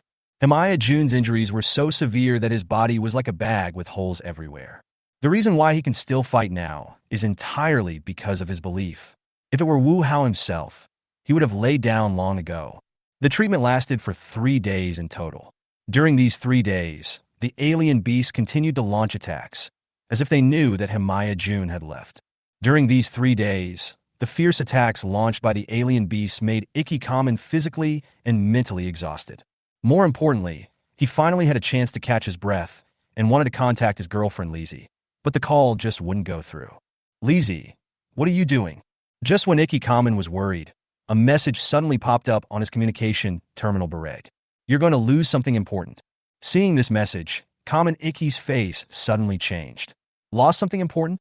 In addition, he couldn't get through to his girlfriend Lizzie on the phone, so Ikikamen suddenly became nervous. Without much thought, Ikikamen ran out in a hurry and just met Captain Wadakura, who was coming back from outside. "Gumin, what's wrong with you? You're in such a hurry." However, Gumin did not answer Captain Hutson's question, but left quickly. "Gumin," Captain Hikura called out loudly, but Kamen didn't even turn around. What happened? Ikikamen drove to his girlfriend's home. When he arrived downstairs of the apartment, Ikikamen hurriedly stepped on the brakes and looked ahead in shock. Dark Ultraman, Ikikamen was shocked and then angry. "Is this the guy who wants to hurt Lizzie?" Ikikamen got out of the car, pulled out the D-White pistol, and pointed it at Dark Faust. "Give Lizzie back to me. Humans, you don't have the right to choose." "What did you say?" Ikikamen looked at Dark Faust in confusion, not understanding what nonsense this guy was talking about. "Everything is in vain. Accept your fate and submit to me." "Shut up. What did you do to Lizzie? Give Lizzie back to me." Ikikamen has had enough of Dark Faust's lies, and now he urgently wants to know the safety of his girlfriend. "Lizzie, this woman is going to disappear soon. Why don't you disappear with her?" Dark Faust said this and shot a beam of light towards Ikikamen. Seeing this, Ikki-kamen quickly dodged. The explosion caused by the light hitting the ground blew Ikki-kamen away, and he fell heavily to the ground. Hateful! Ikki-kamen rolled over and shot Dark Faust repeatedly with his D-wet pistol. However, the power of the Dewey pistol was like a toy to Dark Faust, and she easily knocked down the bullet shot at her. Dark Faust had lost his patience and released another ray of light towards Ikki-kamen. This time the speed of the light was much faster than before, and Ikki-kamen had no time to dodge. Just as the light was about to hit Ikki-kamen, a barrier suddenly appeared in front of him, blocking the attack of Dark Faust. Really? This guy hasn't told me the password to the main account yet. I can't let you kill him so easily. Wu Hao and Ji Yajun walked over from not far away, looking at Ikki-kamen on the side with some helplessness. If Wu Hao hadn't thought of going directly to Saito Riko's house to capture Dark Faust, Ikki-kamen might have been dead. It's you. Ikki-kamen was a little surprised to see Wu Hao and Himaya Jun. He didn't expect them to appear here. Since you are here too, let's solve this matter together. Wu Hao nodded to Ji Yajun, and Ji Yajun took out the evolution thruster and transformed into Nexus. Then, Jun Himaya switched to red form and released the meta field, covering all 4 people present. Facing the challenge from Himaya Jun, Dark Faust was not panicked at all. If it was a one-on-one fight, he would not be afraid of this guy. The 4 of them entered Meta's territory, but Himaya Jun discovered that Dark Faust had disappeared. Where was he? Be careful in the sky. Hearing Wu Hao's reminder, Ji Yajun looked up and found that a large amount of energy bombs were pouring towards him. Seeing this, Ji Yajun hurriedly dodged and avoided all these attacks. Just when Brigadier General Himaya dodged all the attacks, Dark Faust dropped from the sky and pounced on Jun Himaya. Himaya Jun was not careful for a moment and was directly pressed down by Dark Faust. Dark Faust attacked Himaya Jun while laughing triumphantly. However, the Himaya Jun at this moment is no longer the same Himaya Jun as before, and all his injuries have recovered. Himaya Jun raised his leg fiercely and hit Dark Faust's back, knocking her to the ground, and Himaya Jun took this opportunity to stand up again. You bastard. Dark Faust looked at Himaya Jun with some surprise. This guy's attack, just now, was a little different from the previous ones. But Dark Faust didn't care. He was just a guy who was already full of holes. Dark Faust attacks Himaya Unikin. Himaya Jun dodged Dark Faust's kick by leaning sideways and then kicked Dark Faust in the back. Before Dark Faust could stand firm, Himaya Jun accelerated to the side of Dark Faust and hit Dark Faust on the shoulder. Dark Faust cried out in pain, and his huge body fell to the ground. Dark Faust pounded the ground angrily. He had been defeated by this guy again and again. Dark Faust stood up angrily and rushed towards Himaya Jun again. Aren't you going to help? Ikki-kamen looked at the 2 Ultramen fighting and asked Wu Hao, who was standing beside him. Don't worry, Jun will be fine. But you have a big problem. Ikki-kamen looked confused. What was his problem? Are you here to look for your girlfriend? Yes. How did you know that? Ikki-kamen nodded, then looked at Wu Hao in confusion. How did he know about this? Don't look for it, your girlfriend is right there. Wu Hao pursed his lips at Ikki-kamen, signaling him to look at the battlefield. Where's my girlfriend? Where? Ikki-kamen looked towards the battlefield in confusion. There was no one else there except the 2 Ultramen who were fighting. That Dark Faust is your girlfriend. What do you think? Are you surprised? Unexpected? Exciting? Chapter 102 Doll. What did you say? What did you just say? Ikki-kamen looked at Wu Hao in shock. What did this guy just say? That Dark Faust is my girlfriend, Lizzie? Impossible. Absolutely impossible. Literally, your girlfriend Lizzie has actually died a long time ago. Not long after she met you.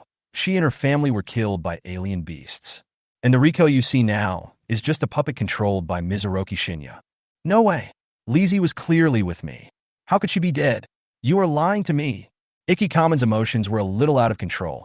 He couldn't accept what Wu Hao said. He had clearly been to the zoo with Lizzie before. How could he be dead? Since you don't believe it, let me prove it to you.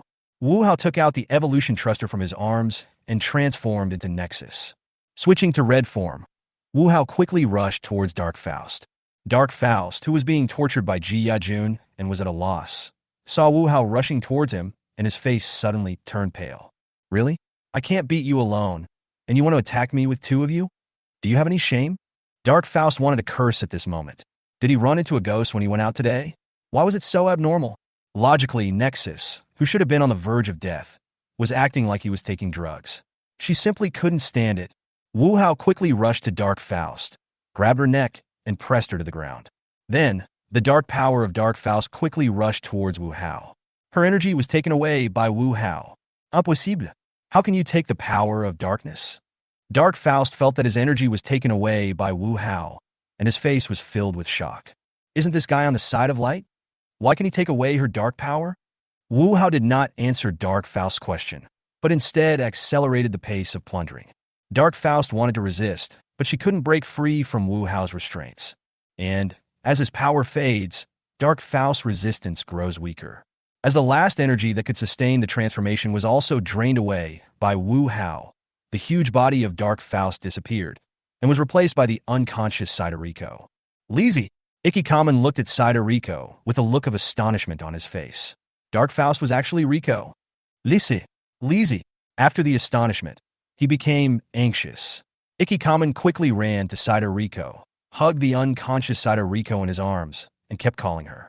Himaya Jun looked at the anxious Kamen Ikki, lifted the metafield, and everyone returned to the real world again. Hospital? Yes. Hospital. I want to take Lizzie to the hospital. Seeing that he couldn't wake Lizzie up no matter what, Ikki-kamen anxiously wanted to take her to the hospital. Wait a moment. Seeing that Ikki-kamen was about to leave, Wu Hao put a hand on his shoulder. Lizzie needs to go to the hospital now. Seeing that Wu Hao was trying to stop him, Ikki-kamen became a little agitated. Gilman, calm down first. Seeing that Ikki-kamen was losing control of his emotions, Himaya Jun said from the side. Saitian Lizzie is able to move now because of the power of Dark Faust. Even if you send her to the hospital, it will not help at all. The hospital can only treat physical injuries, but they have no way to treat energy. Then what should I do? Should I just watch Lizzie fall into a coma? Although Ikki-kamen was a little dazed by Saito's coma, after calming down, he knew that what Wu Hao said was right. However, precisely because of this, he felt even more desperate and powerless, because he could not help Lizzie at all. In fact, it may not be a bad thing for Saito to be in a coma like this. What do you mean? Ikki-kamen looked at Wu Hao with a puzzled look. I just said it, didn't I? Saito can move because of the power of Dark Faust. You did say that, but what does that have to do with good things? Himaya Jun on the side was also somewhat confused. Since Saito can move normally, it means that Dark Faust is also safe and sound. In this way, Saito could become a puppet controlled by the mastermind at any time. And now, although Saito is unconscious, she will not continue to be a puppet of the mastermind. Moreover, I deliberately left a trace of energy to maintain Saito's life. Otherwise, what you see now is not the unconscious Saito, but a cold corpse. After all, Riko's Saito relies on the power of Dark Faust to support her movements. If the power of Dark Faust is completely swallowed up by Wu Hao, the energy that supports her movements will naturally disappear. At that time, Riko's Saito will become a corpse again. What about Lizzie? Should we just let her stay unconscious like this? This is the only solution now. Before the matter is completely resolved, we can only let her remain in this state. Otherwise, she will definitely become a puppet controlled by the mastermind again. After hearing Wu Hao's explanation, although Ikki-kamen was unwilling, he had no choice. Just as Wu Hao said, either let Saito remain unconscious, or let her recover and turn back into a puppet controlled by darkness. You said in the meta-domain that Lizzie was controlled by a man named Mizuroki Shinya, right? That's right. Okay, then I'll kill that Mizuroki Shinya. In this way, Lizzie can return to her normal life, right? I can't promise you that. Although it has always been said that Saito is a controlled puppet, in the final analysis, it is only the power of Dark Faust that is controlling her. The Dark Faust was created by Shinya Goroki. To put it simply, Mizuroki Shinya created Dark Faust and killed Saito's family. Afterwards, Goroki Shin also merged the power of Dark Faust with Saito, giving Saito a new life. However, on the other hand, when Mizuroki Shinya needs the power of Dark Faust will occupy Saito's consciousness and begin to act. Suppose that Kamen really killed Goroki Shinya, but that would only ensure that no one would continue to give orders to Dark Faust. But who can guarantee that Dark Faust does not have his own thoughts? Once Goroki Shinya dies and his Dark Faustian self begins to take over, things may become more troublesome. Chapter 103. Are you kidding me? After some discussion, Wu Hao and Himaya Jun took Saito away first. With them watching, even if Gurumi Makoto wants to do something, it can be discovered in time. However, this was just an excuse for Icky Common. In fact, what Wu Hao wanted to do was to send Saito Rico to a monster breeding farm. Without an invitation letter from the monster farm, no one else will ever be able to enter. To take a step back, even if Gurumyajin also got the invitation letter, Wu Hao could use his authority to refuse his entry. A privileged dog. I can do whatever I want. Wu Hao and Ji Yajun returned home, and as soon as they opened the door, they saw Hepajitin's mother flying towards them. Master, I miss you so much. Hepajitin's mother was hanging on Wu Hao tightly like a koala, and her body was twisting constantly. During the days you were away, I lost my appetite and my breasts have become thinner. If you don't believe me, feel them. Hepajitin's mother grabbed Wu Hao's hand and was about to press it against her chest. Unable to bear it any longer, Wu Hao pushed Hepajitin's mother away and then hit her on the head with a headbutt. After being hit by Wu Hao's head hammer, Hepajitin's mother covered her head and squatted in the corner, drawing circles. Really? Who do you learn this from? Luanjia? Wu Hao was completely speechless about Hepajitin's mother's behavior of causing trouble every other day. Did I forget to upgrade my brain when I was upgrading? No, in this case, it should be because there are too many things in my brain. I should clean it up. Stop it, there are guests coming. Guests?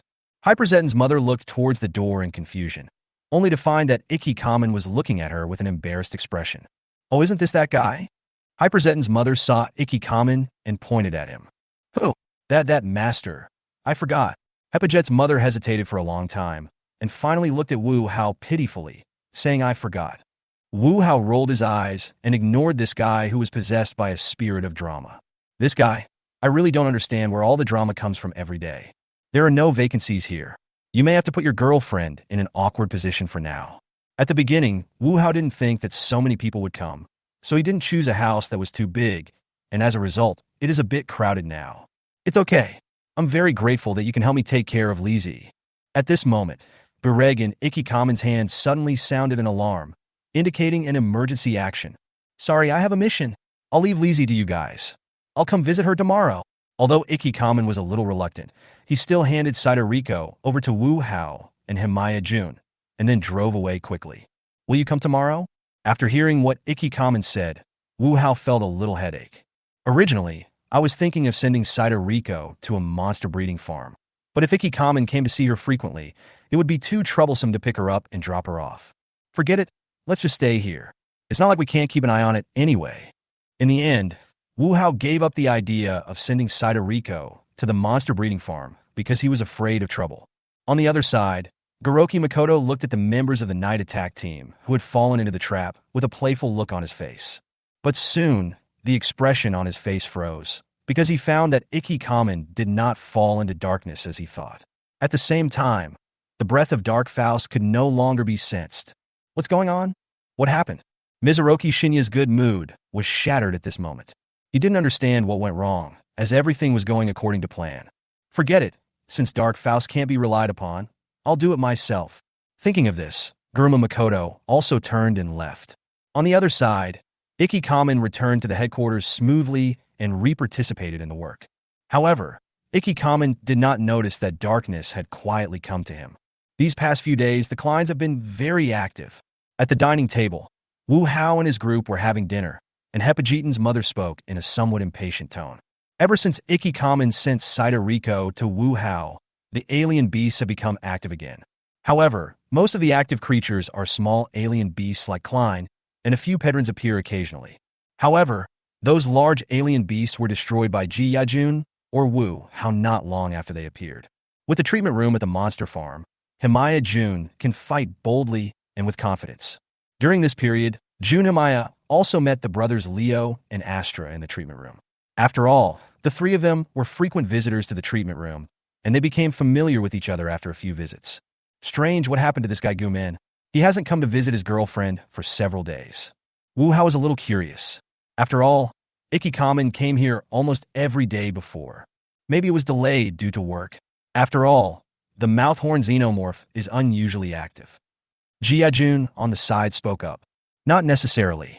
Maybe the human man thought his girlfriend would never wake up, so he abandoned her? Hepajitin's mother said, as if she was afraid that the world would not be in chaos. Can't you say something nice? Wu Hao hit Hepajitin's mother on the head with his knife again. Master, could you please stop hitting my head? It will make me stupid. Hyperjeton's mother covered her head and said dissatisfiedly. So, where do you want me to hit you? Master, you can spank my butt. It's very elastic. Wu Hao rolled his eyes and ignored her. Hey, Master, when will you materialize? Seeing that Wu Hao ignored her, Hyperjeton's mother found another topic. There's still some time left. That guy isn't that easy to deal with. Although only the main body of Dark Zeijai was sealed and Ishihori Mitsuhiko was only his consciousness, a lean camel is still bigger than a horse, and even if it is only his consciousness, it is not so easy to deal with. After all, domestication, in essence, is about changing the other person's consciousness. Therefore, even though Ishihori Mitsuhiko's strength is not even 1% of Dark Zeijai's original body, the difficulty and time of taming it are not much different from during its heyday. Why do you suddenly care when I materialize? Wu Hao looked at Hyperjeton's mother strangely, picked up the cup of drink beside him, and took a sip. Hated, I've always been very concerned about you. After all, I'm going to give birth to a litter of puppies for you. Hyperjeton's mother's words made Wu Hao spit out the drink in his mouth. Have a litter? Are you kidding me? Chapter 104, Erosion. Ikki-kamen, who hadn't visited Sedaita Riko for several days, certainly didn't want to abandon her, and he got into trouble. After failing to contact Dark Faust, Goroki Shin decided to take action himself and continuously used dark energy to erode Ikki-kamen. Even when rescuing a hostage held by a monster, Ikki-kamen almost lost his temper and killed the hostage. Although the night raid team can ignore the life and death of the hostages in certain special circumstances, it is also a very bad thing to take the initiative to shoot and kill the hostages without receiving orders. Ikki-kamen was subsequently subjected to a series of investigations. After all, if he dared to attack the hostages at will today, he might attack his teammates next time. This dangerous factor must be eliminated as soon as possible.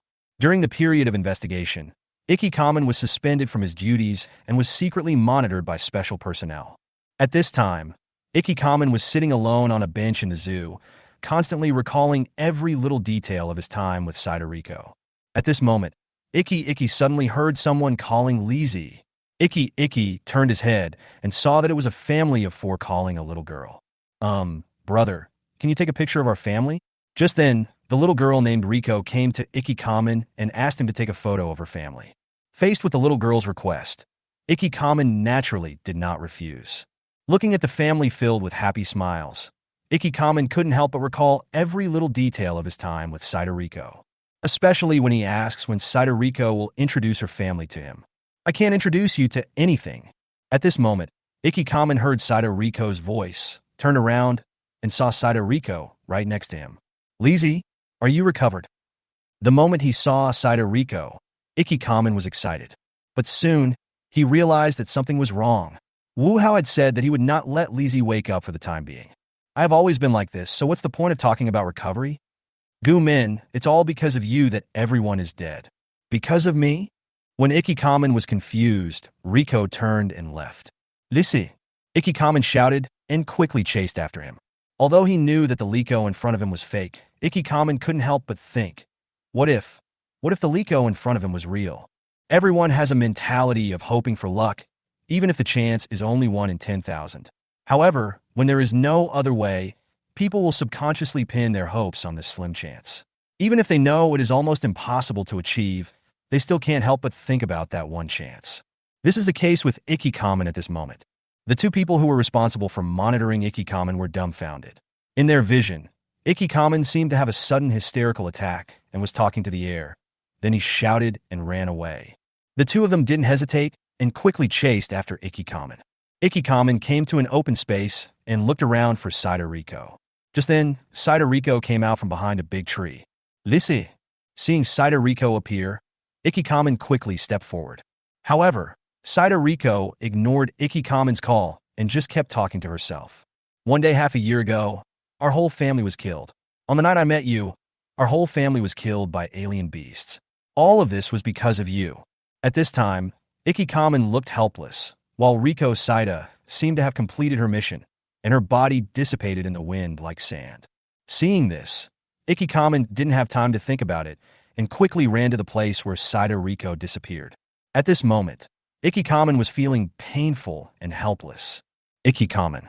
At this moment, Ikki-kamen suddenly heard someone calling him. He turned around and saw a stranger he had never seen before. The more vulnerable a person is, the easier it is for him to be hooked. Goroki Shin also quickly came to Ikikamen. I am Goroki Shinya, your enemy. When Ikikamen heard Mizuroki Shinya's self-introduction, his eyes widened. Mizoki Roma? At this time, Ikikamen remembered what Wu Hao had told him, that Garoma Shin had also killed his girlfriend's family. Saitian Lizi is just a puppet I control. Are you the one who harmed Lizi? Isn't it fun to watch you guys perform this love scene? After hearing what Goroki Shinya said, Ikikamen could no longer suppress his anger and rushed towards him. However, when Ikikamen was about to touch Shinya Goroki's eyes suddenly emitted purple light, and Ikikamen suddenly became dazed. When Ikikamen regained consciousness, he had already entered the illusion that Goroki Shinya had woven for him. In this illusion, Ikikamen witnessed the tragic death of Saito Riko's family with his own eyes, and then saw himself in the Night Raid team, being ostracized and scolded by the members of the Night Raid team. Finally, he saw Saito Riko falling in his arms, covered in blood. The successive blows almost made Ikikamen completely lost. Just sink into the endless darkness. Goroki Shinya looked at Ikikamen, who was about to be swallowed by the darkness, and a smile appeared on the corner of his mouth. Really? Is this guy an idiot? He knew his girlfriend was here with us, but he still got lost in the illusion. Hearing the noise behind him, Goroki Shinya's face changed. He looked back and found that Wu Hao and Himaya Jun appeared behind him at some point. Are you the ones who are hindering me? Hindering? Don't say such harsh words. I am obviously a righteous person who fights against evil. Okay. Goroki Shinya, I've been looking for you for a long time. Looking at Goroki Shinya in front of him, Wu Hao smiled, his eyes full of desire. Garoma Shinya looked at Wu Hao's undisguised desire with a frown on his face. Was he being targeted by a pervert? Let's have a good fight. Goroki Shinya. As he spoke, Wu Hao took out the evolution thruster and transformed into Nexus. Interesting, let's give it a try. Facing Wu Hao's challenge, Goroki Makoto was not afraid at all. He took out the transformation device and transformed into Dark Mephisto. Himaya Jun saw that Mizuroka Shinya had transformed and took out the evolution thruster to help, but was stopped by Wu Hao. Leave this guy to me. You go rescue that idiot first. After hearing what Wu Hao said, Jia-jun looked at Goromi Shinya, nodded, and turned away. Chapter 105 Farewell. After Jia-jun left, Wu Hao released the meta field to cover the two of them. Meta's territory? How stupid. When Goromi Shinya saw Wu Hao releasing the meta field, he sneered, then released dark energy to transform the meta field into the dark field. Wu Hao was not at all surprised to see this scene. The reason why he opened the meta field was just to do a test. Test whether you will be amplified when you are in the dark area, or whether it will have no effect on you. After the meta realm was dyed into the dark realm, Wu Hao came to the conclusion that both the meta realm and the dark realm had an amplification effect on himself. Just let me see your strength. Goromuki Makoto also sneered, then hooked his finger at Wu Hao with disdain, as if to say, come here.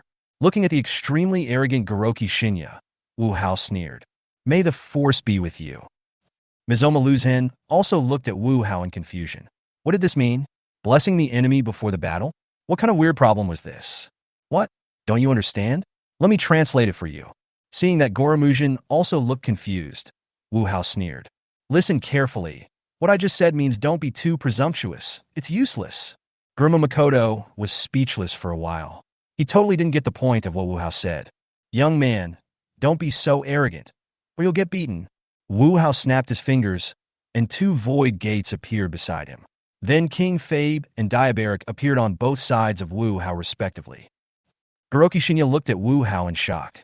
No, you are from the Light faction? How can you control the alien beasts? No, that's not right. This shouldn't be an alien beast. Its fluctuations are completely different from those of an alien beast. Goromujin also looked at King Faibu in confusion. He had no idea what this thing was. Superior. Wu Hao waved his hand, and Diabaric opened fire at full power, firing a large number of missiles and lasers at Goromuki Shurnai. Mizoki Ryashin also dodged in a hurry, but Diabaric's attacks were too dense, and he couldn't completely avoid them even if he dodged. Mizoki Ryashin also released a barrier, trying to block the incoming attack. However, just as he released the barrier, King Phoebe's huge body appeared in front of him, swinging his arms and smashing hard on Mizoki Ryashin's head. Goromujin was helpless and could only raise his hands to resist, but King Fibu's power was beyond his imagination. Garoma's shin was like a nail, nailed straight to the ground, with only the upper half of his body exposed on the ground. King Phoebe roared excitedly and raised his arms again, ready to hit a wave of moles. Seeing this, Goroki Shinya gathered energy under his feet and suddenly rushed out of the ground. King Phoebe smashed the ground with one blow, and the entire dark realm shook. Even though King Phoebe is a wizard-type monster, it does not mean that its power is weak. After all, its size is there. Mizuguchi Ryushin, who dodged King Phoebe's attack, looked at the huge, deep pit on the ground and couldn't help but gasp. What on earth is this strange monster that he has never seen before? If he hadn't dodged it in time, he would have been either dead or crippled. Just when Goroki Shinya was worried, Diabaric shot a beam of light directly at Goroki Shinya. After being hit by the Diabaric ray, Goroki Shinya instantly turned into a huge gem and fell from the sky. Wu Hao looked at Diabaric in surprise. Wu Hao had never paid attention to this guy's abilities. He just started mass production when he saw that it was SSR level. He didn't expect that it would be a gem beast. Diabaric SSR. Height, 60 meters. Weight, 60,000 tons. Category, mechanical monster. Attributes like abilities, gem spark, laser cannon, crimson beam cannon, diabolical cannon, ammunition armament, mechanical creation, hidden energy on back. Seeing Diabaric's attributes, Wu Hao took a deep breath.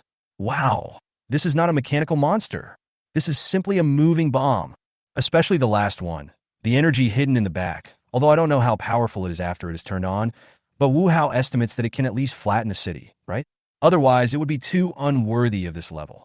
I have captured Dark Mephistopheles. Dark Faust is now half dead. As long as I can finish training Ishihori Mitsuhiko, I can have a body of my own.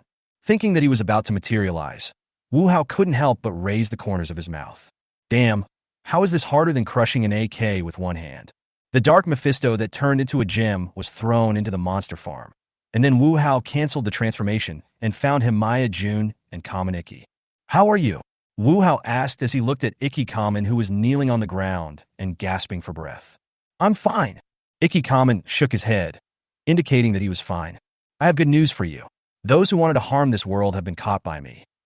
Hearing Wu Hao's words, Himaya Jun and Kamen Ikki looked at Wu Hao in surprise. After the surprise, there was ecstasy.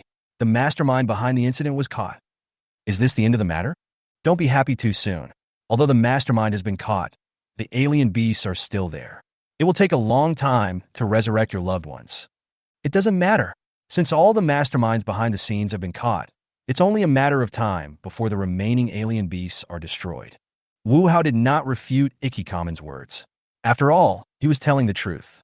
The Night Raid team is still very strong, and with the help of Jun Himaya, it is only a matter of time before all the alien beasts are wiped out. I'm going to be away from here for a while. From now on, the responsibility of protecting this world will be handed over to you. When Ikki Kamen heard that Wu Hao was leaving, he was a little surprised. He thought Wu Hao would help them. Jia-jun was not surprised by Wu Hao's decision. After all, he had been to the monster farm and knew that Wu Hao had other things to do. Brother Jun, I would like to invite you to join my breeding farm. Jia-jun was a little surprised to hear Wu Hao's invitation. Don't rush to answer. You can think about it carefully during this time. When I come here next time, you can give me an answer. Also, after we leave, I'd like to trouble Brother Jun to help look after the house. Good. Himaya Jun didn't refuse. He just wanted to help look after the house, which was not a big deal. By the way, Gumin, to prevent any accidents, I'm going to take your girlfriend with me. When I come back next time, I'll be ready to revive your girlfriend. After hearing Wu Hao's words, although Ikki Kamen was reluctant, he felt that he could endure it for the sake of his girlfriend's resurrection. Chapter 106. Testing the Depth. After explaining things to Himaya Jun and Kamen Ikki, Wu Hao returned to his residence and took everyone back to the farm. A year later, the domestication of Ishihori Mitsuhiko was finally completed. During this year, the monsters bred in the monster farm have achieved a qualitative improvement and have reached the level where all monsters can stably produce 3-star potential cubs. Under this condition, Wu Hao successively formed the Razor Dimaga Legion, the Dark Sword Dimaga Legion, the Hyperzetan Legion, the EX Gamera Legion, the Poison Flame Golzen Legion, and the Hell King Panin Legion. However, only the farm monsters in the farm are counted here, and mechanical monsters and fusion monsters are not included.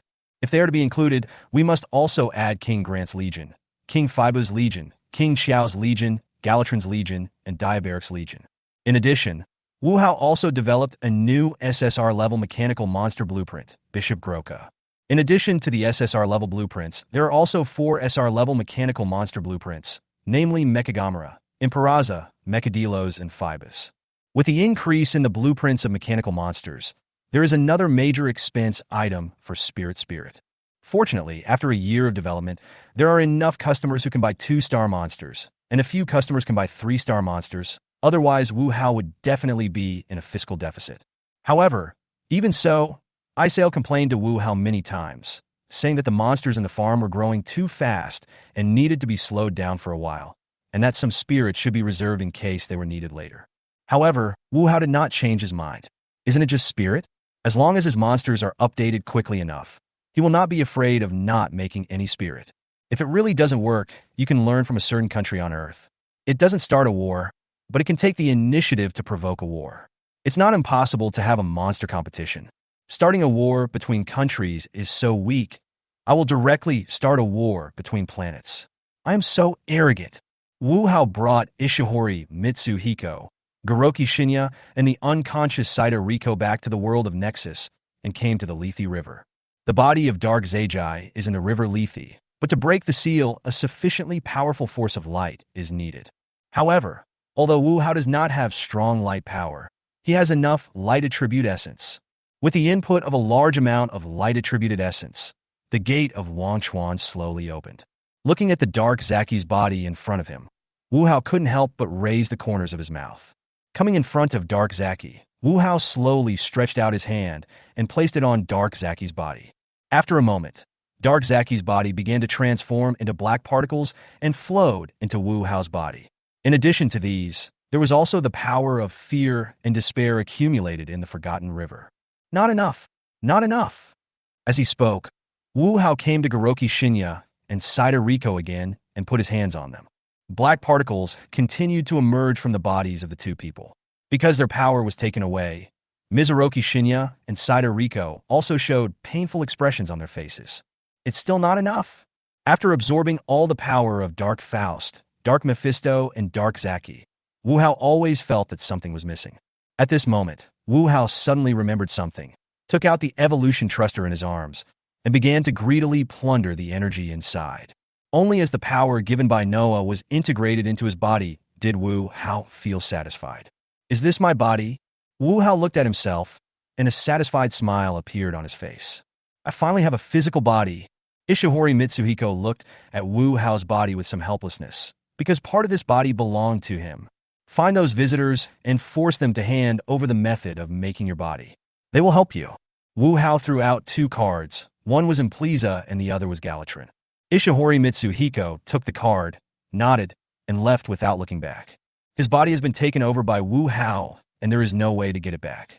Instead of wasting time here, he might as well try his luck with the visitor. You wait here for me. After Ishihori Mitsuhiko left, Wu Hao glanced at the weak Mizoki Ryushin and said something, then left quickly. After obtaining the physical body, Wu Hao's perception of the alien beasts became extremely strong, and he could easily find their location. It only took Wu Hao half a day to clear out all the alien beasts in the world.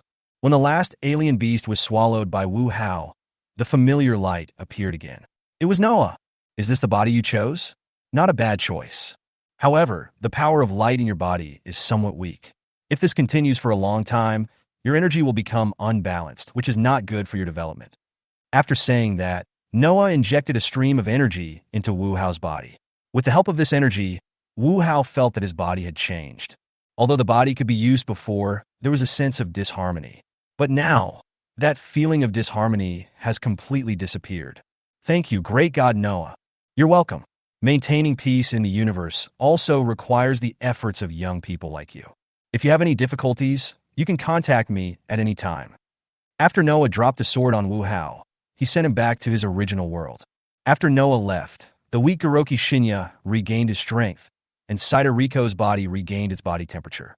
As expected of the great God Noah, he is generous when he makes a move. Wu Hao looked at the sword in his hand and smiled. The name of this sword is the Sword of Paraji, and it seems to be the same type of equipment as the Shield of Paraji. The Sword of Paraji cannot be transformed into armor, but it can be transformed into various weapons according to one's own ideas. At the same time, this sword also has the ability to travel through time and space. More importantly, this sword comes with a powerful skill: sealing. Using the seal on a target can block all of the opponent's abilities, including the energy in the body. It can be said that as long as the opponent is blocked, he will become a completely useless person who can be slaughtered at will. After putting away the Sword of Paraji, Wu Hao found Ji Yajun again. As expected, Ji Yajun rejected Wu Hao. Without the threat of alien beasts, Sarah has been resurrected, and Jun Himaya wants to return to his normal life. Although he felt a little regretful, Wu Hao did not force it. Ji Yajun really needed a rest. After Ishihori Mitsuhiko came back with blood all over his face, Wu Hao led everyone back to the monster farm. The first thing Wu Hao did when he returned to the monster farm was to catch the escaped Hyperzellum. He wanted to test her strength. Chapter 107, Plushuer Starman. 3 days later, Wu Hao walked out of the room with a pale face, leaning on the wall, and Hepajitan's mother probably needed a good rest for a few days. Simply put, both parties suffer losses. Master, Astra is here to see you. Wu Hao had just put a piece of two-tailed monster meat into the hot pot when Feng walked in and said. Wu Hao was a little surprised when he heard Feng's words. In the past year, Astra and Leo have not come to see me on purpose except to come back to recuperate. Why are they here today? Let him in. Yes. Feng nodded, and after a moment, he walked in with Astra. Grown-ups. Astra walked in and bowed respectfully to Wu Hao. Wu Hao was quite surprised to see Astra looking a little disheveled. What's wrong with you? Why are you so embarrassed? My lord, my brother and I have encountered a very difficult enemy. Oh, a tough enemy? Tell me more. Hearing Astra's words, Wu Hao immediately became interested. During this year, Astra and Leo learned a lot from studying with Seven. Even though they are still very young, when the two brothers join forces, they can defeat even weaker SR-level enemies. If they can make them feel difficult to deal with, their opponents must be very strong. That's right. Astra told Wu Hao what had happened. Wu Hao was overjoyed when he heard it. He didn't expect that Leo and Astra met the pressure people. I already know what happened. I will deal with that guy myself. Your Excellency is going there in person. Astra was a little surprised to hear Wu Hao's words. She didn't expect that Wu Hao would choose to take action himself. Pleaser is very powerful. If you don't have skills or items that can restrain him, you will just become his plaything. But unfortunately, I just got a piece of equipment that can restrain him some time ago. Come on, take me to meet the legendary cosmic magician. By the way, don't take away the hot pot. I'm going to come back and continue eating. In ancient times, Hua Xiong was killed by drinking warm wine. Today, I, Wu Hao, am catching the pleasure aliens by warming up hot pot. Doghead. Wu Hao and his group came to Leo's world, but did not find any trace of the pleasure people. Have they left yet? Where is Leo? Where is he now? Seeing that there was no trace of the pleasure people anywhere, Wu Hao looked at Astra and asked where Leo was. My brother was shrunk by the magic of the pleasure people, and then put into a balloon and flew away to who knows where. Is it put into a balloon? Wu Hao closed his eyes and began to sense Leo, but he didn't sense any. At this time, Leo's energy aura became very weak because his body was weak. It is almost impossible to find Leo's breath from a distance. I didn't find any trace of your brother, but I did find the location of the pleaser people. I'm going to catch the pleaser first. After I catch him, I'll find Leo and remove the magic from him. Thank you, sir.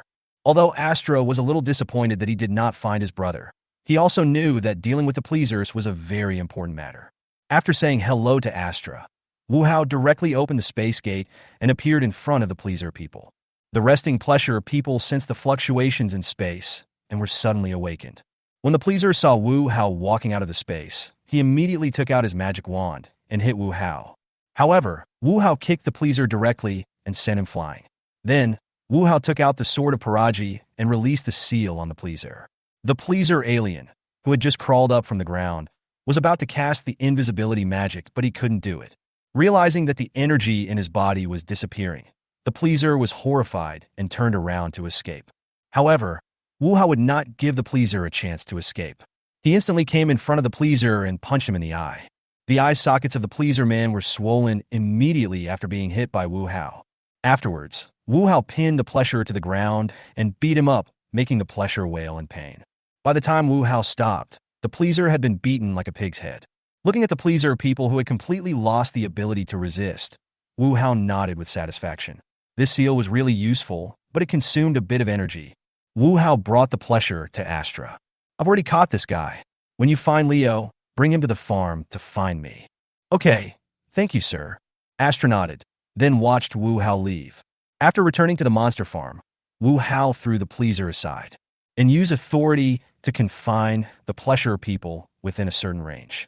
Apart from the fixed range, the pleasure people cannot go anywhere else. After dealing with the pleaser people, Wu Hao looked at the hot pot in front of him and nodded with satisfaction. It was good, it was still hot. Wu Hao would never admit that the hot pot was still hot because the fire was on. Wu Hao put the slices of two-tailed monster meat and Red King's tail meat into the hot pot with great anticipation. After a moment, Wu Hao picked up a piece of meat from the two-tailed monster and took a bite. It really tasted like lobster. Afterwards, Wu Hao tasted a piece of Red King's tail meat. It was very chewy and very delicious. After tasting the meat of the two-tailed monster and King Red, Wu Hao put a piece of King Alay's meat in. After King Alay's meat was cooked, Wu Hao took a bite. It was a bit like fish, but more delicious than fish, and a little numb. In addition to the meat of these monsters, there were also delicacies from other universes. In short, Wu Hao was quite satisfied with this hot pot. The next afternoon, Astra brought the shrunken Leo to the monster farm. Looking at the little Leo in front of him, Wu Hao smiled and took Leo in the palm of his hand, then kept tickling Leo with his fingers. Little Leo is also very cute. Astra sighed helplessly as she watched her brother being toyed with. You are unexpectedly willful, my lord.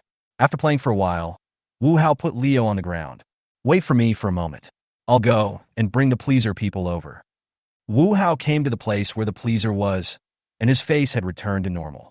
When the pleaser alien saw Wu Hao coming, he was so scared that he turned around and wanted to escape, but because of his restricted authority, he could not go anywhere. Don't waste your energy. Remove Leo's magic, and then pass the test I'll give you. If you pass it, you can leave here anytime.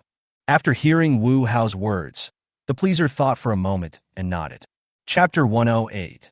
This Hyperzeton is useless. He brought the pleaser star to Leo and asked the pleaser star to remove the magic cast on Leo. Afterwards, Wu Hao brought the pleasure people to the domestication room and pointed to the entrance and said, There are set tests here. Once you pass them, you will be free.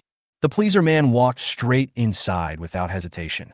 Looking at the pleasure entering the taming room, Wu Hao smiled, and his subordinates increased by 1.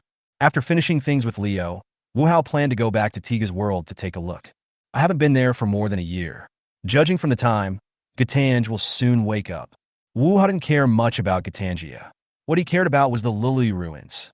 After all, there are 3 dark giants under the ruins, and more importantly, Camilla has the Dark Tiga's transformation device in her hand. Because of the existence of the Heart of Light, this guy Daegu is unable to exert the power of Dark Tiga at all. In this case, Dark Tiga will not be left to Daegu. It would be nice to use it as his own secondary account. After all, if you are out there these days and don't even have a pseudonym, you will be laughed at by others. Having made up his mind, Wu Hao immediately took Carmilla, Hyperzeton, Fong, and Onuma Keiko back to the world of Tiga. The first thing to do after returning to the world of Tiga is naturally to express it in a high-profile manner. Wu Hao snapped his fingers, a card flew out, and then activated. A fire Golzon appeared in the city. Oh no! Monsters appeared in the city. Inside the Victory Team's operations room, Yi Rue projected the images captured by the satellite onto the big screen. Is this Golzon? Everyone was a little surprised when they saw Golzon with flame patterns all over his body. It looks very similar to Golzon, and is most likely a mutant of the same species. Based on computer data analysis, Yi Rue discovered that the similarity between Flame Golzon and Golzon is as high as 97%.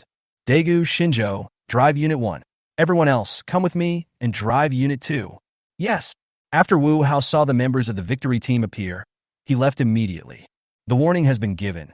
As to whether the monster can be defeated depends on their own abilities. Early the next morning, Wu Hao was awakened by knocking on the door.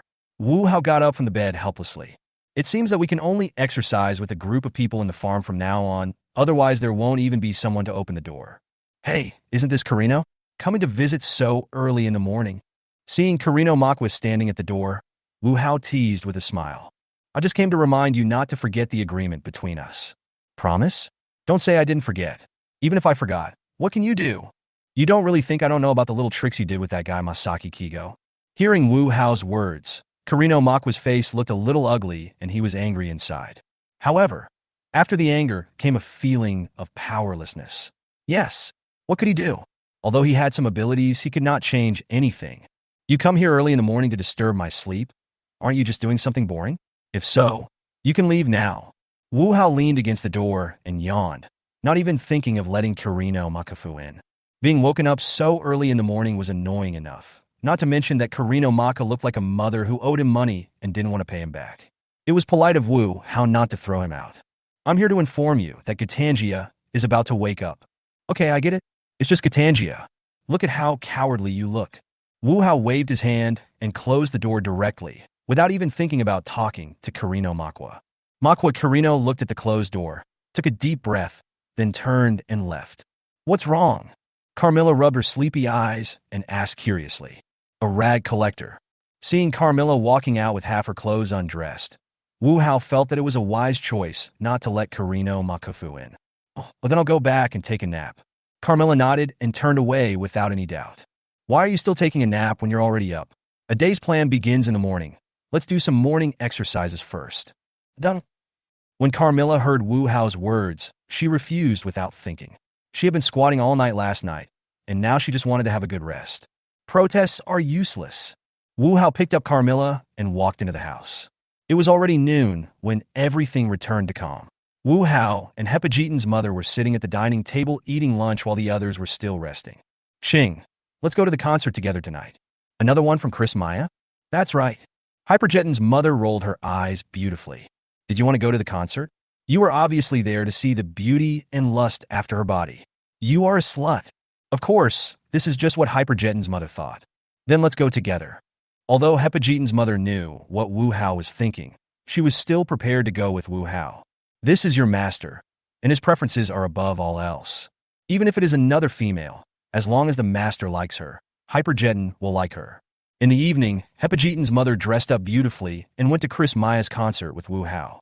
It felt so great to have Maya singing on the stage and Hepajitan feeding her snacks. After the concert, Wu Hao stood up and left with Hepajitan's mother. Master, why don't you catch her and lock her up in a small dark room and then do this and that? Oh no! Hepajitan's mother was getting more and more excited as she spoke, and Wu Hao had no choice but to hit her on the head with a knife. What are you thinking about every day?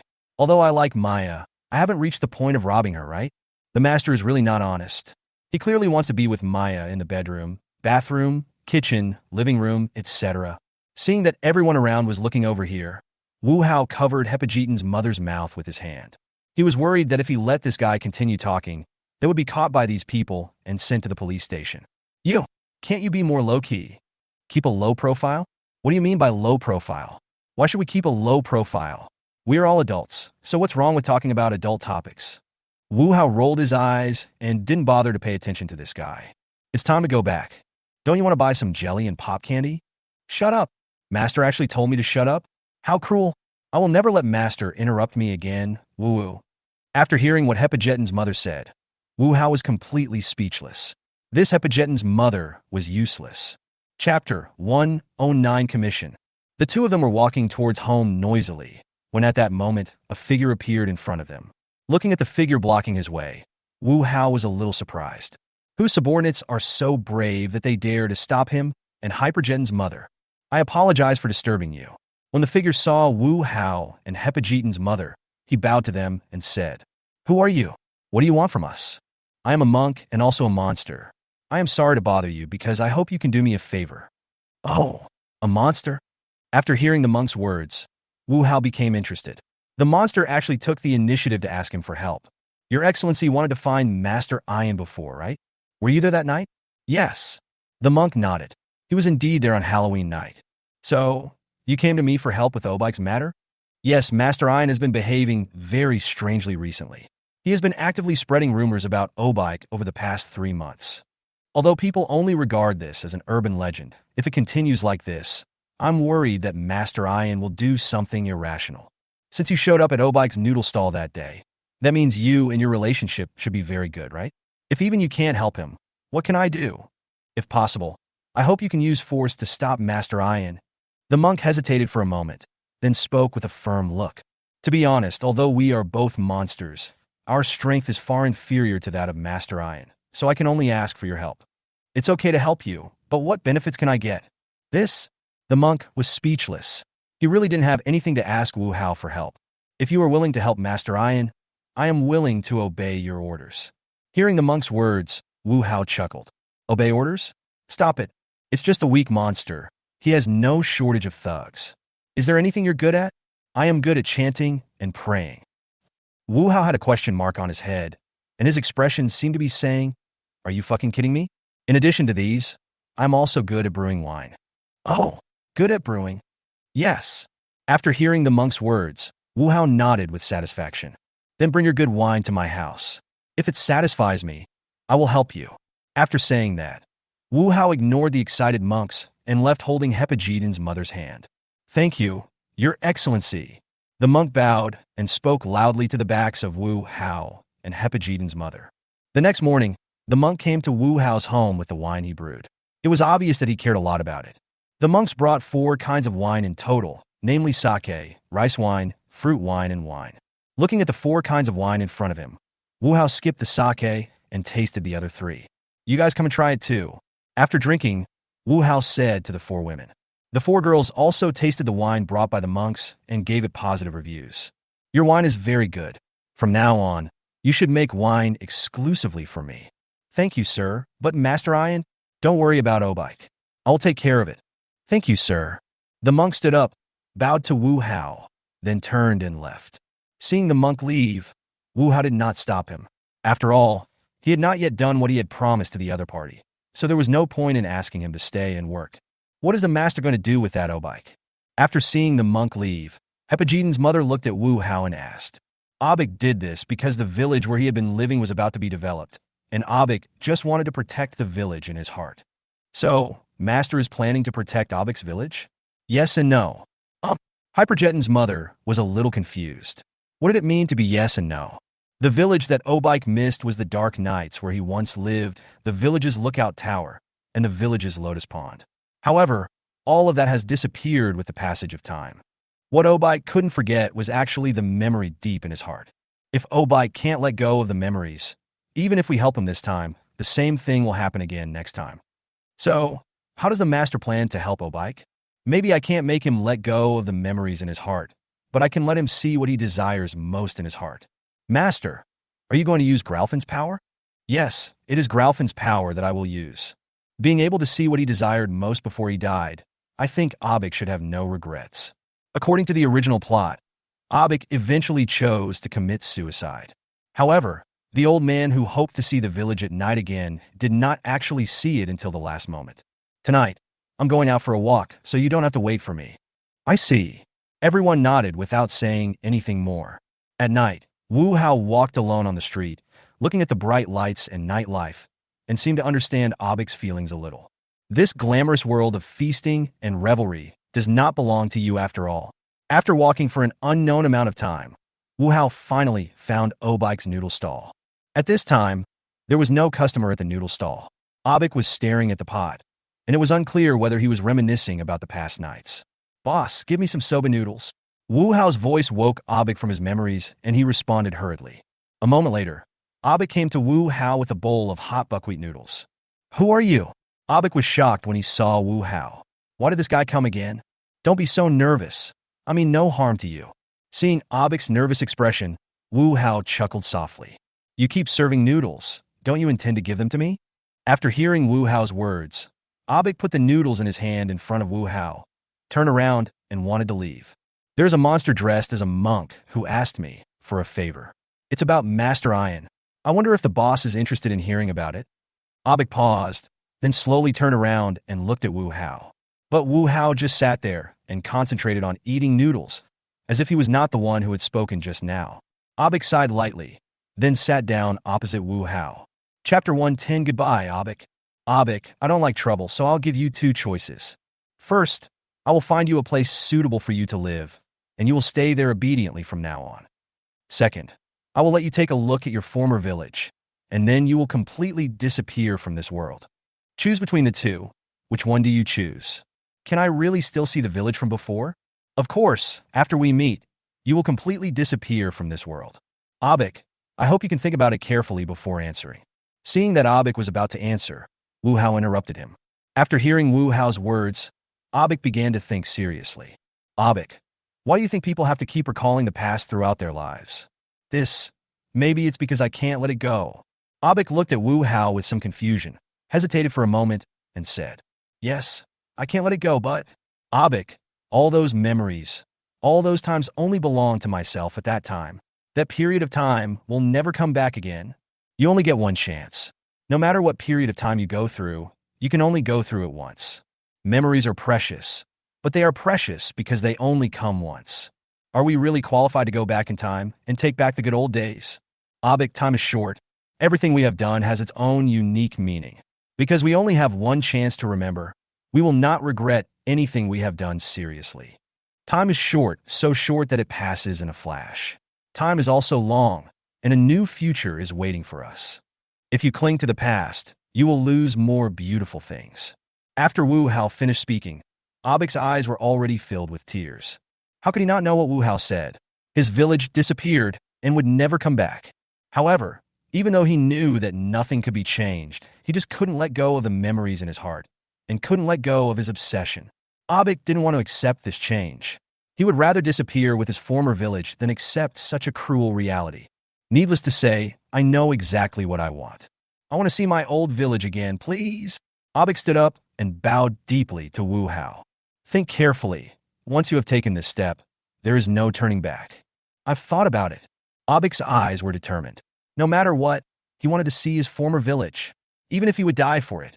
In that case, Wu Hao took out Granarvan's card. This was the first time he used it after obtaining it.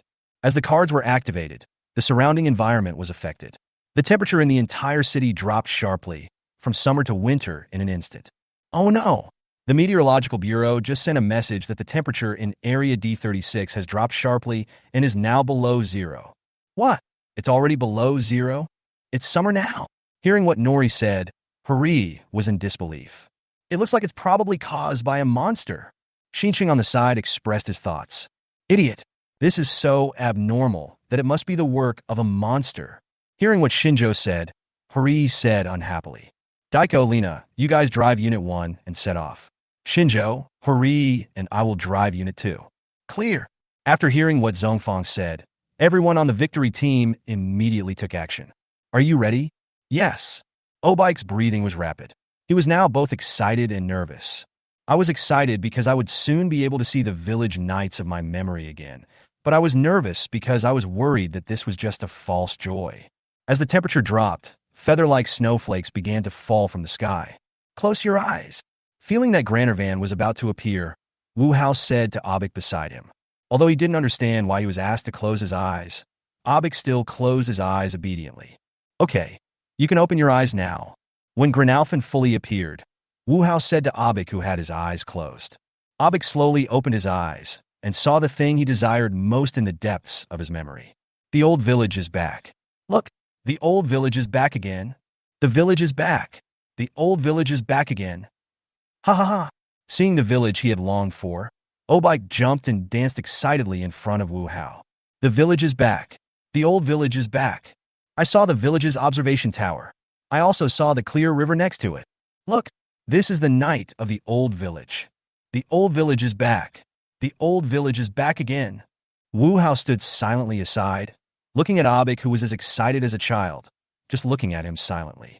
Wu Hao couldn't empathize with Obike's persistence. All he could do was to let Obike leave without any regrets. Commander, look over there. Dagu, who was driving the Victory Swallow No. 1, was a little surprised to see the monster floating in the air.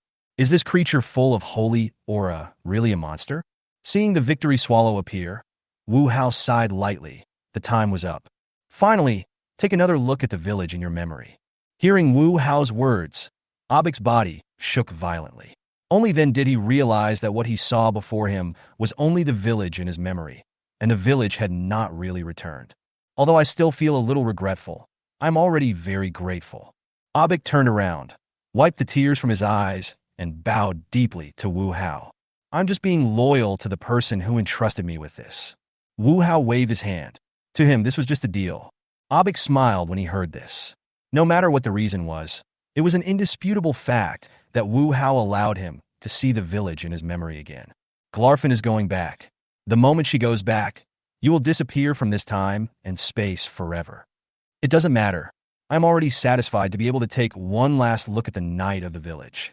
Finally, thank you very much. Obike turned around and looked at the village in his memory again, a smile on his face. Command. The monster seems to be leaving. Should we stop her? Gralfin is going back, so you guys should stop doing unnecessary things. Is it X? Hearing Wu Hao's words, everyone in the victory team was shocked. Could this incident have anything to do with him again? Wu Hao ignored the victory team. When Gralfin stepped into the gate of return, Abik's body turned into particles and dissipated between heaven and earth. Goodbye, Obike. Chapter 111. You don't want your sister to get hurt, right? I'm sorry.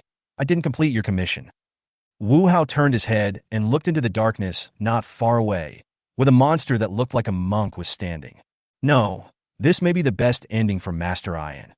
The monk walked out of the darkness and stared at the place where Abik disappeared in a trance. Times are changing.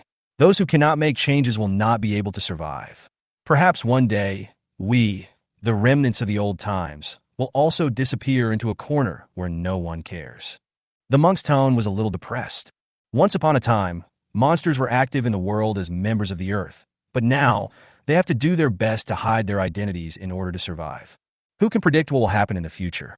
Since you think this outcome is the best for Abik, then the agreement between us will take effect.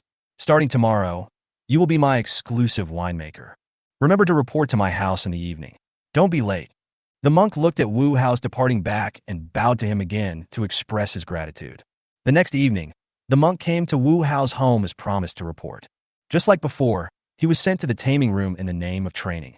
After the taming was completed, Wu Hao would allocate an area in the farm specifically for him to make wine. As the scale of the farm continues to expand, Wu Hao is also constantly building the farm. Divide the area into pieces, and then build various buildings and functional areas. Master, look what I caught. One night, Hepajitan's mother brought Xinqing and a strange man to Wu Hao. Huh? New town team? No, this is not a new town team. When Wu Hao saw the new city in Hepajitan's mother's hand, he quickly recognized it.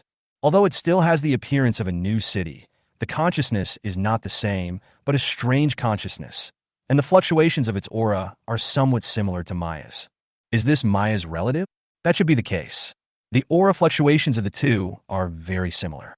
Perhaps the master will be able to embrace the beauty soon.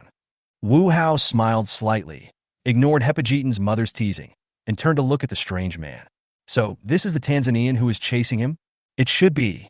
Hyperjeton's mother was also a little unsure. She just happened to run into him when she was out. Wake him up. Feng took out a pot of boiling water and poured it directly on the unconscious Naten star. The intense pain immediately woke him up. Seeing that the tank alien who was forced to turn on his computer wanted to resist, Feng stepped on him to prevent him from moving. Are you from Naten? Wu Hao looked at the man who was struggling under Feng's feet and asked, Who are you? How dare you treat me like this when you know I'm from the Tan Star? Aren't you afraid of our Tan Star's revenge? Looking at the tank alien who kept shouting, Wu Hao sighed helplessly. Is there something wrong with this guy's brain? He can't even protect himself, yet he still wants to threaten me? Let this guy face reality. Oh, and don't kill him. He still has some use. Feng nodded, then ignored the tankman's struggle and dragged him out of the room. A moment later, the shrill screams of the Tan people were heard. That scream could only be described in 4 words: tragic 11, inhumane da, and inhumane pu. Let the Xinqing team have a good rest. We'll talk about it after he wakes up. Yes.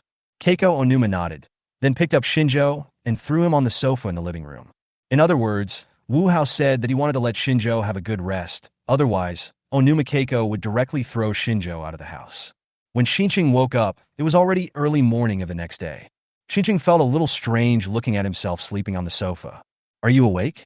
My master wants to see you. Hearing the voice, Xinqing turned around and found a woman standing behind him. Who are you? Where is this place? I am not obliged to answer your questions. Now rise and follow me to see my master. Keiko Onuma had a bad temper, and she was too lazy to waste her words on this weak guy. Impossible. As soon as Shinjo finished his words, Onuma Keiko fired an energy bullet at Shinjo's chest, knocking him to the ground, and then stepped on Shinjo's chest. You'd better understand, I'm not negotiating with you. As she said this, Keiko Onuma pushed harder with her feet, causing Shinjo to make a sound of pain. What are you doing? Wu Hao came out of the room and was a little confused when he saw Keiko Onuma stepping on Shinjo. Do these Kyrialoid people like to step on each other? Just humiliate them. Why reward them? I'm sorry, master. I woke you up. Seeing Wu Hao walking out of the room, Keiko Onuma immediately saluted Wu Hao. I was woken up by Carmilla. Wu Hao waved his hand, signaling Onuma Keiko not to worry about it. Originally, Carmilla was very dissatisfied with Wu Hao, but now, doesn't she have to do whatever he tells her to do? It will automatically switch to automatic mode without you even having to speak. Now that you're awake, let's talk. Wu Hao sat on the sofa, looking at Xinqing, who was rubbing his chest in pain across from him. Are you here to take Maya off Earth? Maya? That's her. Wu Hao took out an album with Maya on the cover. Xinqing looked at Maya on the cover and recognized her as his sister at first glance. Right? I'm here to find Maya. Do you know where she is? Xinqing stood up excitedly and wanted to get closer to Wu Hao, but was pushed back to the sofa by Keiko Onuma at the side. I don't know where she is, but I know where I can see her. Really? Please take me to see her. Shinjo was so excited that he wanted to stand up, but Onuma Keiko held him down tightly and prevented him from getting up. It's okay to take you to see Maya, but I have one condition. What conditions? As long as you take me to see Maya, I will agree to any condition. At this time, Xinqing was already impatient to see his sister and spoke without thinking. What if I ask you to give your sister to me? Will you agree to that? What? Hearing Wu Hao's words, Xinqing stared at Wu Hao with wide eyes. He never imagined that this guy actually wanted to take advantage of his sister. Impossible. I will never hand my sister over to a guy like you. Oh, so you're going to let Maya live a life of escape with you? Live in fear every day. This? After hearing Wu Hao's words, Xinqing hesitated. Brother, you don't want your sister to get hurt, right? Wu Hao sat on the sofa and looked at Xinqing with a smile on his face, but to Xinqing this smile looked like a devil's smile. Chapter 112. Your brother sold you to me. After a fierce ideological struggle, Xinqing surrendered. At this time, Maya was the only relative he had left, and he didn't want any more accidents to happen. Don't worry, I will treat your sister well, and I can help you get revenge. Wu Hao patted Xinqing on the shoulder and said, Help me to get revenge? That's right. Since it was the people from the Naten Star who invaded your planet and killed your mother, I will make the Naten Star disappear from this universe. After all, your mother is Maya's mother as well. Just a few of you can help me get revenge? Xinqing looked at Wu Hao suspiciously. Just these few people wanted to destroy the entire Naten Star?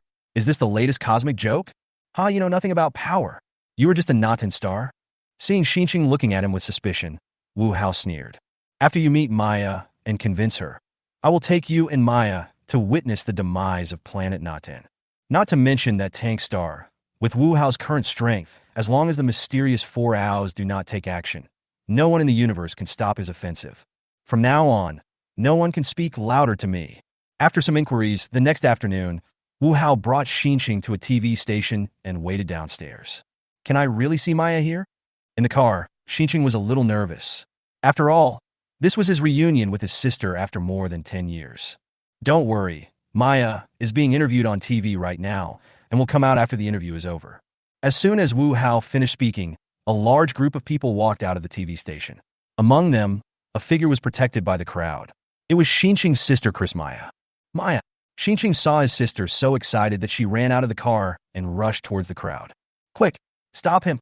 Maya's assistant and agent were almost scared to death when they saw this scene. Chris Maya is a popular idol singer now. If she were to be attacked by fanatical fans, the repercussions would be very bad. After hearing what the agent said, several people around Chris Maya immediately went out and tried to stop Xinqing. However, these people were no match for Xinqing and were easily defeated by him. However, as more and more people intercepted Xinqing, Xinqing soon could not hold on. Really? Seeing this scene, Wu Hao shook his head helplessly. Galba! Wu Hao snapped his fingers, and a Gorbachev instantly emerged from the ground. The sudden appearance of the monster made everyone's face change drastically, and they turned around and ran away in fear. Quick, take Maya away! When the agent saw Gorba appear, he was so scared that he quickly asked his assistant to take Maya into the car and leave this dangerous place. However, the agent did this not because he cared about Maya, but because Maya was a very valuable commodity to him and could not be abandoned at will. However, just as the assistant was about to pull Maya towards the business car, a flash of light from Gorba directly destroyed the business car. The agent and the assistant were dumbfounded looking at the destroyed business car. What would they do without the car? Maya, let's run separately. Looking at the monster getting closer and closer, the agent was finally overwhelmed by fear, and he made an excuse and ran away. When the assistant saw the agent running away, he also left Maya behind and ran away, leaving Maya alone looking at Gorba, who was getting closer and closer in fear. Maya, don't be afraid. Brother will protect you. Seeing his sister looking at the approaching monster with fear on her face, Xinqing quickly ran to Maya and opened his arms to protect Maya behind him. But Gorba ignored Shinjo and Maya, and instead released rays of light at the agent and assistant who had left Maya behind and ran away. The two people who were escaping were directly hit by Gorba's light, and not even a complete body was left. Stop being in a daze and get in the car. Wu Hao drove the car to Xinqing and Maya and asked them to get in. What are you doing here? Don't you see there's a monster? Xinqing saw Wu Hao driving towards them and spoke loudly and anxiously. Forget it. You take Maya and leave. I'll attract the monster's attention. As he said that, Xinqing opened the car door and stuffed Maya in, then closed the door to attract Gorba's attention. However, when Xinqing turned around, he was dumbfounded. Where are the monsters? Where did such a huge monster go? How long are you going to stay in a daze? Wu Hao's voice woke Xinqing from his daze. Xinqing reacted immediately and got into Wu Hao's car. Seeing that Xinqing and Maya got into the car, Wu Hao started slowly and took the two away. On the way, after Xinqing's explanation, the two recognized each other without any commotion. Maya was very happy that her brother came to see her. Okay, it's almost time in the small talk. I'm ready here. Are you ready? Seeing that Xinqing had not yet mentioned their agreement, Wu Hao interrupted them directly. Are you serious? Just you few people? Do you think the monster just now is powerful? Wu Hao did not answer Xinqing, but asked him back. Yes, that monster is very strong. I can't defeat it at all. Although Xinqing didn't understand why Wu Hao asked this question, he still answered honestly. What if I told you that was just a product I sold in bulk? Hearing Wu Hao's words, Xian Cheng's breathing stagnated. What did he hear? That powerful monster just now turned out to be a product sold in bulk by this guy? Impossible. Absolutely impossible. Well, what are you preparing? Maya on the side asked in confusion. Didn't your brother tell you that your mother was killed by the Naten people? Yes. Speaking of her mother, Maya's mood suddenly became depressed. But your brother didn't tell you that I can avenge your mother and your compatriots. This? Maya looked at her brother in surprise. She didn't expect that he would be thinking about such a dangerous thing. Don't worry. Your brother will not be directly involved in the revenge against the Naten people. Is it really okay? After all, they are enemies from a whole planet. Maya is not very optimistic about revenge against the Naten people. Don't worry, I don't take a mere tank star seriously. By the way, you should prepare yourself well during this period of time. What are you preparing for? Maya looked at Wu Hao in confusion. Of course you are ready to wash yourself clean and wait for me. Your brother has sold you to me for revenge. Chapter 113. Maya is in hand. Brother sold me out? Maya was in disbelief. Her brother just sold her out like that? Maya, don't listen to his nonsense. I didn't. Xinqing became anxious upon seeing this. This despicable guy actually confused right and wrong. It was this bastard who threatened him with Maya's safety, and now he is saying that he sold out his sister. This is too much. No matter how you explain it, it won't change the fact that Maya will be mine, right? After hearing Wu Hao's words, Xinqing opened his mouth, but couldn't say anything. What on earth did you do to my brother? Maya is not a naive person who knows nothing. She immediately realized that Wu Hao had threatened her brother through some means. I told you it's just a deal. I'll help you get revenge, and then you'll be mine. After saying that, Wu Hao parked the car on the side of the road. Of course, you can refuse, but I want to remind you that the people who are hunting your brother are here. Wu Hao pursed his lips. A Naten man was walking towards him from not far away. Those tanks. Maya's brother was shocked when he saw the tank man appear. This guy actually chased after him? Quick, take Maya away from here. Xinqing was extremely anxious at this time. He didn't care what happened, but his sister must not be hurt. Unfortunately, you rejected the deal, so I am no longer obligated to protect you. When Xinqing heard Wu Hao's words, his face changed drastically. Maya, go. I'll hold him back. Xinqing had thought about stealing a car and leaving. But considering Wu Hao's fighting ability and the terrifying monster, he finally felt that it was more likely that he could lure the Tan people away. Elder brother. Maya saw her brother getting off the bus and called out anxiously. But Xinqing ignored Maya's call. At this moment, he had only one thought: to protect his sister. When the tank man saw Xinqing rushing towards him, he kicked him down and then kicked Xinqing hard. Hurry! Save my brother! Please! Maya looked at Wu Hao with pleading eyes, hoping that he could help her brother. If you agree, your brother won't be in any danger. But if you refuse... Wu Hao didn't finish his words, but Maya understood what he meant. I promise you. Please save my brother. Although Maya despised Wu Hao's despicable behavior, she had no choice at this time. Seeing Maya agreed, Wu Hao snapped his fingers and Gorbo appeared again. When he saw Gorbo appear, the tank man turned around and ran without hesitation. When the Natan people were far enough away from the new city, Gorbo shot a beam of light directly at the Natan people, blasting them into pieces. Have a nice journey. I will remember your contribution. Looking at the tank alien who was summoned by him and then killed by his monsters, Wu Hao thought silently in his heart. Yes, this tank alien was summoned by Wu Hao, and he drew it before the card drawing ability was turned off. I originally thought that as a lowest level alien, I would be useless, but I didn't expect that I could play a role this time. Seeing that the Natan people were destroyed, Maya hurriedly got out of the car to check Xinqing's injuries. However, the tank man was very restrained in his attack. Xinqing only suffered some minor injuries, and he will be fine after resting for a few days. Get up. I'll take you back to rest. I'll have someone destroy that tan star tomorrow. Xinqing glanced at Wu Hao without saying anything, but pulled Maya and prepared to leave. I don't like people giving me the cold shoulder over and over again. Seeing Xinqing's expression, Wu Hao's tone was filled with murderous intent. He was just a spaceman in trouble. If it weren't for Maya, Wu Hao would have killed him directly. How could he have endured it until now? How dare he give me a cold shoulder again and again? There's only one Maya. Although it's a pity, we can still do without her. As if sensing the murderous intent in Wu Hao's tone, Maya broke away from her brother and came to Wu Hao. My brother was just impulsive. Don't take it to heart. Wu Hao looked at Maya and then at Xinqing. I've taken Maya away. If you want to see Maya again in the future, put yourself in the right position. Otherwise, I don't mind killing you at will. After saying that, Wu Hao pulled Maya away, leaving Xinqing standing there with an ugly look on his face. Is this your home? Maya asked as she looked at the strange house in front of her. No, it's just a temporary place to stay. Wu Hao doesn't have a so-called home in this world. This is just a place for him to rest. You can live here from now on. As for work, I won't stop you if you want to work, but don't be too tired. Chris Maya is not good at fighting or management, nor does she have any special abilities. Wu Hao will not arrange anything for her to do. She just needs to do whatever she likes. As soon as the door opened, Hepajitan's mother rushed over. Wu Hao opened his arms to welcome her, but Hepajitan's mother threw herself into Maya's arms, leaving Maya bewildered. The master actually brought Maya back home. The master is so awesome. Wu Hao looked at Hepajitan's mother with a dark face and said, No, why do you have to hug Maya and rub against her if you praise me? Maya was a little overwhelmed by Hepajitan's mother's enthusiasm. It was the first time she encountered such a situation. This is Yuki. In order of precedence, you are my eldest sister. In order? Maya was confused. Why did she suddenly have a bad feeling? What do you mean by in order? How many women do you have? Just when Maya was confused, Wu Hao picked up Hepajitan's mother and threw her into the house.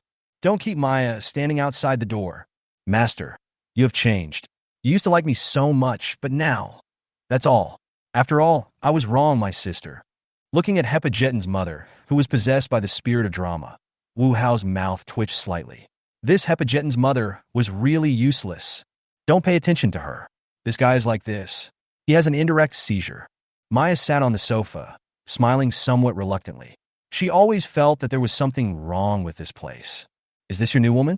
She's really weak. Carmilla leaned against the wall and looked at Maya on the sofa with a disdainful tone. This is Carmilla. She's your second sister. Don't be fooled by her appearance. She's actually a tsundere with a cold exterior, but a warm heart. Hearing what Wu Hao said to Maya, Carmilla glared at him and said, You are the tsundere. Your whole family is tsundere. Chapter 114. A second of silence for Gitangia. Maya's arrival did not bring much impact to everyone's lives. Everyone continued to do what they usually did. The only difference was that Phone left here temporarily. Although they had been separated for more than 10 years, she was still Maya's mother. Now that Maya's mother has been murdered, Wu Hao naturally wants to help her get revenge. So he asked Phone to take the Mega Yamada no Orochi, 10 Fibu Kings, and 10 Diaberic to Naten Star for revenge. Well, this was just an excuse for Maya. In fact, Wu Hao was planning to destroy the Tank Star and increase his own spirit reserves.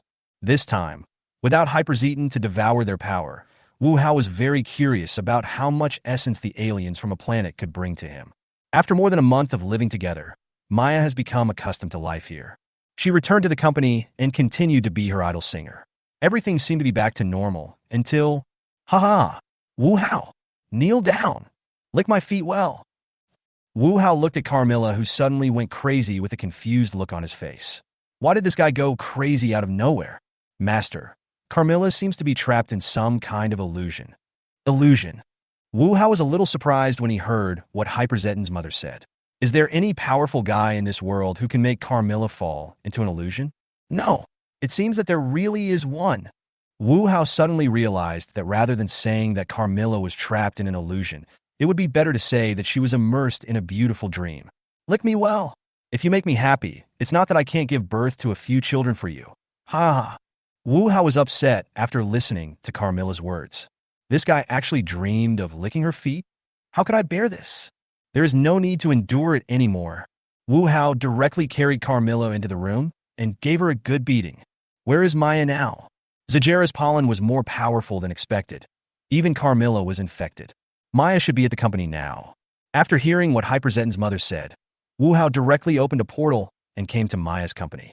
When Wu Hao found Maya, he discovered that she was also immersed in Zajera's illusion.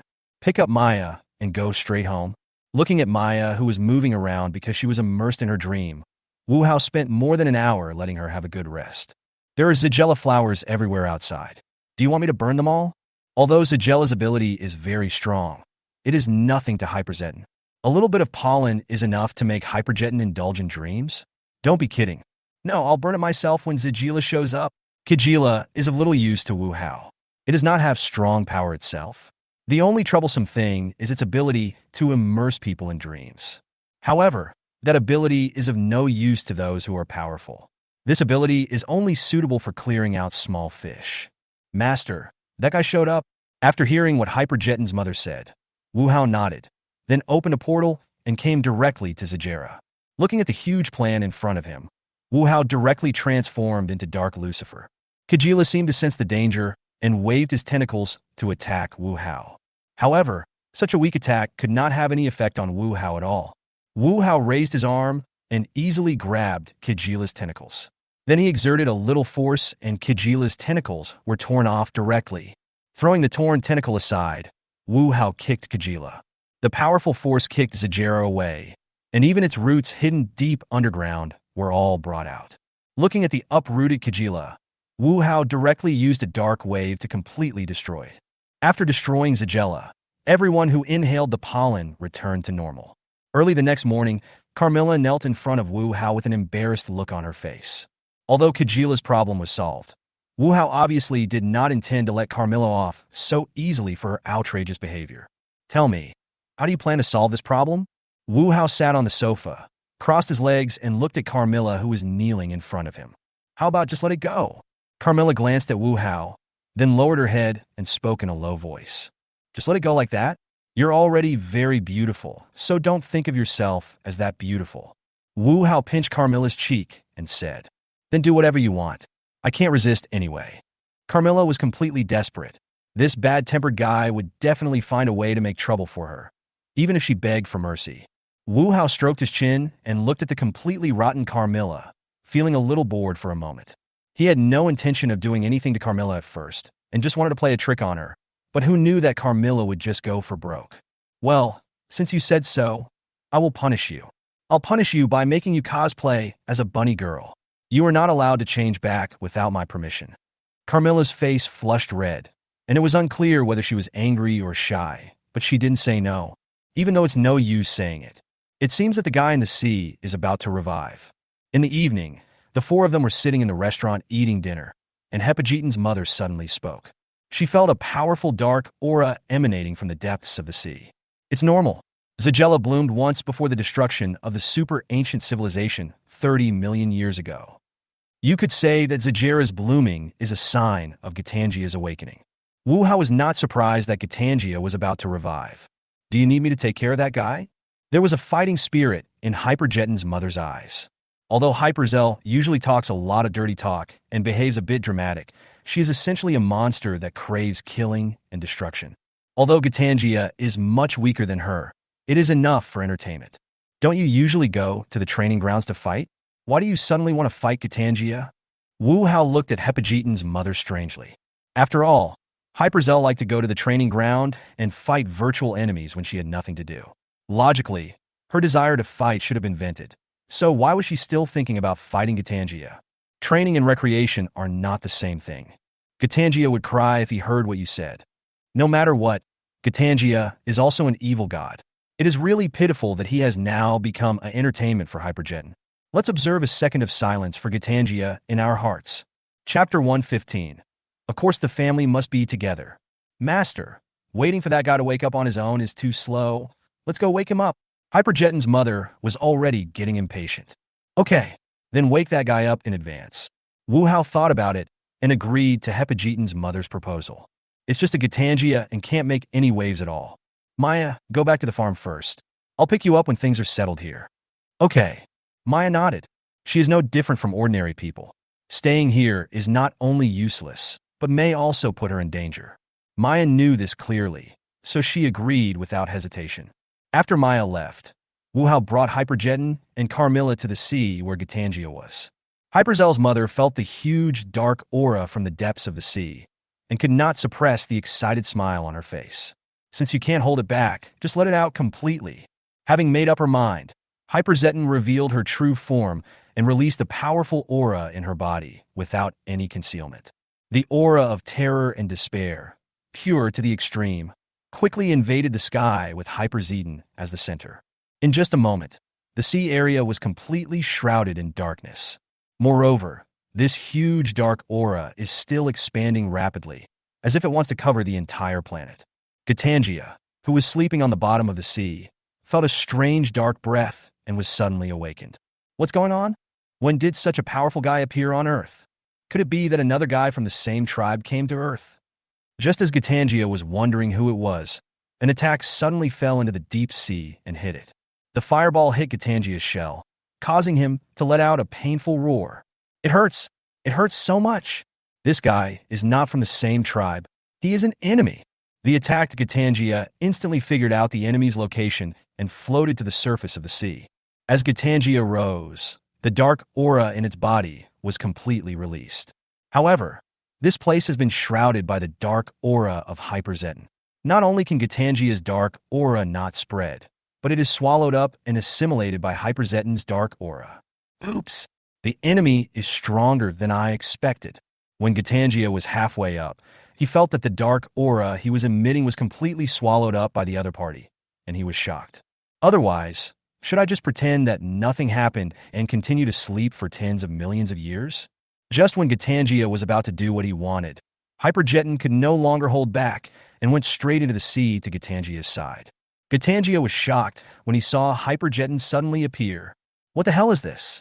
Hyperzeton struck Gitangia with such force that the powerful force sent Gitangia flying out of the sea level. Gitangia, who flew out of the sea level, suddenly became angry. I was ready to pretend that nothing had happened, but you were still so excessive. I am the evil god Gitangia. Don't I have any dignity? Feeling insulted, Gitangia shot a large number of tentacles and claws towards Hyperzeton the moment he fell into the sea. Although Gitangia's attacks seem unusually slow and clumsy in film and television works, that is only due to technical reasons and to allow the audience to see the effect clearly. In fact, Gitangia's tentacles and claws attack extremely fast and fiercely. If facing other enemies, they might suffer a great loss in the face of Gitangia's intensive and rapid attacks. However, Gitangia was facing Hyperjeton, using a quick attack in front of Hyperzeton.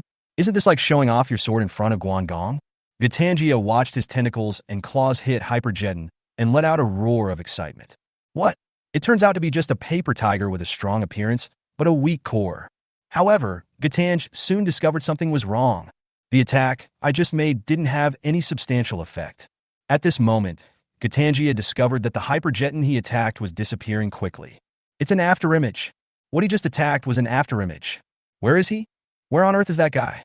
Gatangia let out an angry roar and continuously waved its tentacles to attack the surroundings, trying to find Hyperzeton's location. At this time, Hyperjeton was flying in the air, looking down at Gatangia from the air. As energy accumulated, the yellow luminous organs on Hyperjeton's body became brighter and brighter. Then, a large number of fireballs poured towards Gatangia like bullets fired from a machine gun. Dense fireballs enveloped Gatangia, causing him to roar in pain. The surrounding sea water continued to vaporize due to the high temperature of the fireball, turning into water mist that covered the location where Gatangia was. Really? Mosaics really affect the visual effect. Looking at the area covered by water mist, Wu Hao muttered in dissatisfaction, then took out a piece of potato chips and fed it to Carmilla in his arms. Although the mist affects the vision, it is the same to Hyperjeton whether there is mist or not.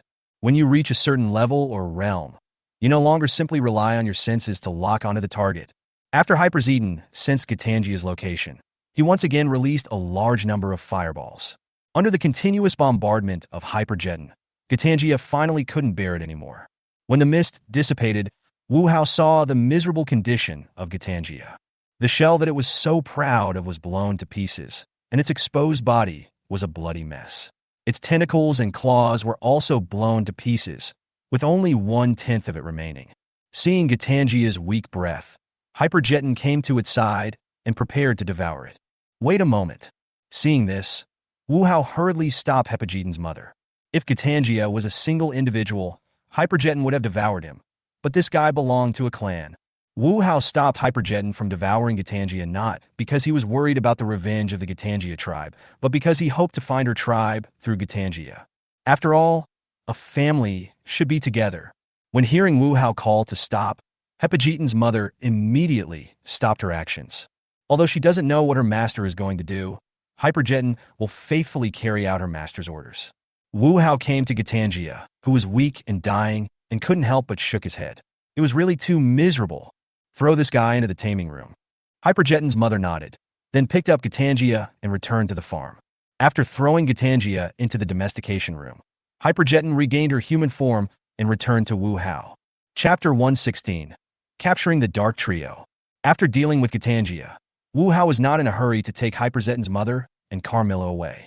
Now that Gatangia has been defeated, let's also deal with the Dark Trio under Lily. Dark Tiga's transformation device. He can't wait to try it out. Let's go. Let's go take a look at the ruins on the seabed. Wu Hao transformed into Dark Lucifer and dived into the deep sea with Hyperion and Carmilla. A moment later, Wu Hao and the other two successfully arrived inside the ruins of Lily. Is this the remains of Lului that the master mentioned? Mother Hyperjeton looked at the tightly closed stone door and looked around with some curiosity. Yes, this is the remains of the three sealers Camilla. Carmilla? Carmilla was stunned when she heard the name.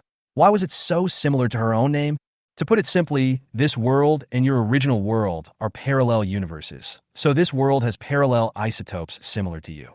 Seeing that Carmilla was a little confused, Wu Hao explained. In other words, this is my counterpart who is sealing this world behind this? I've already told you that it's just a parallel universe. You're just roughly similar, not exactly the same.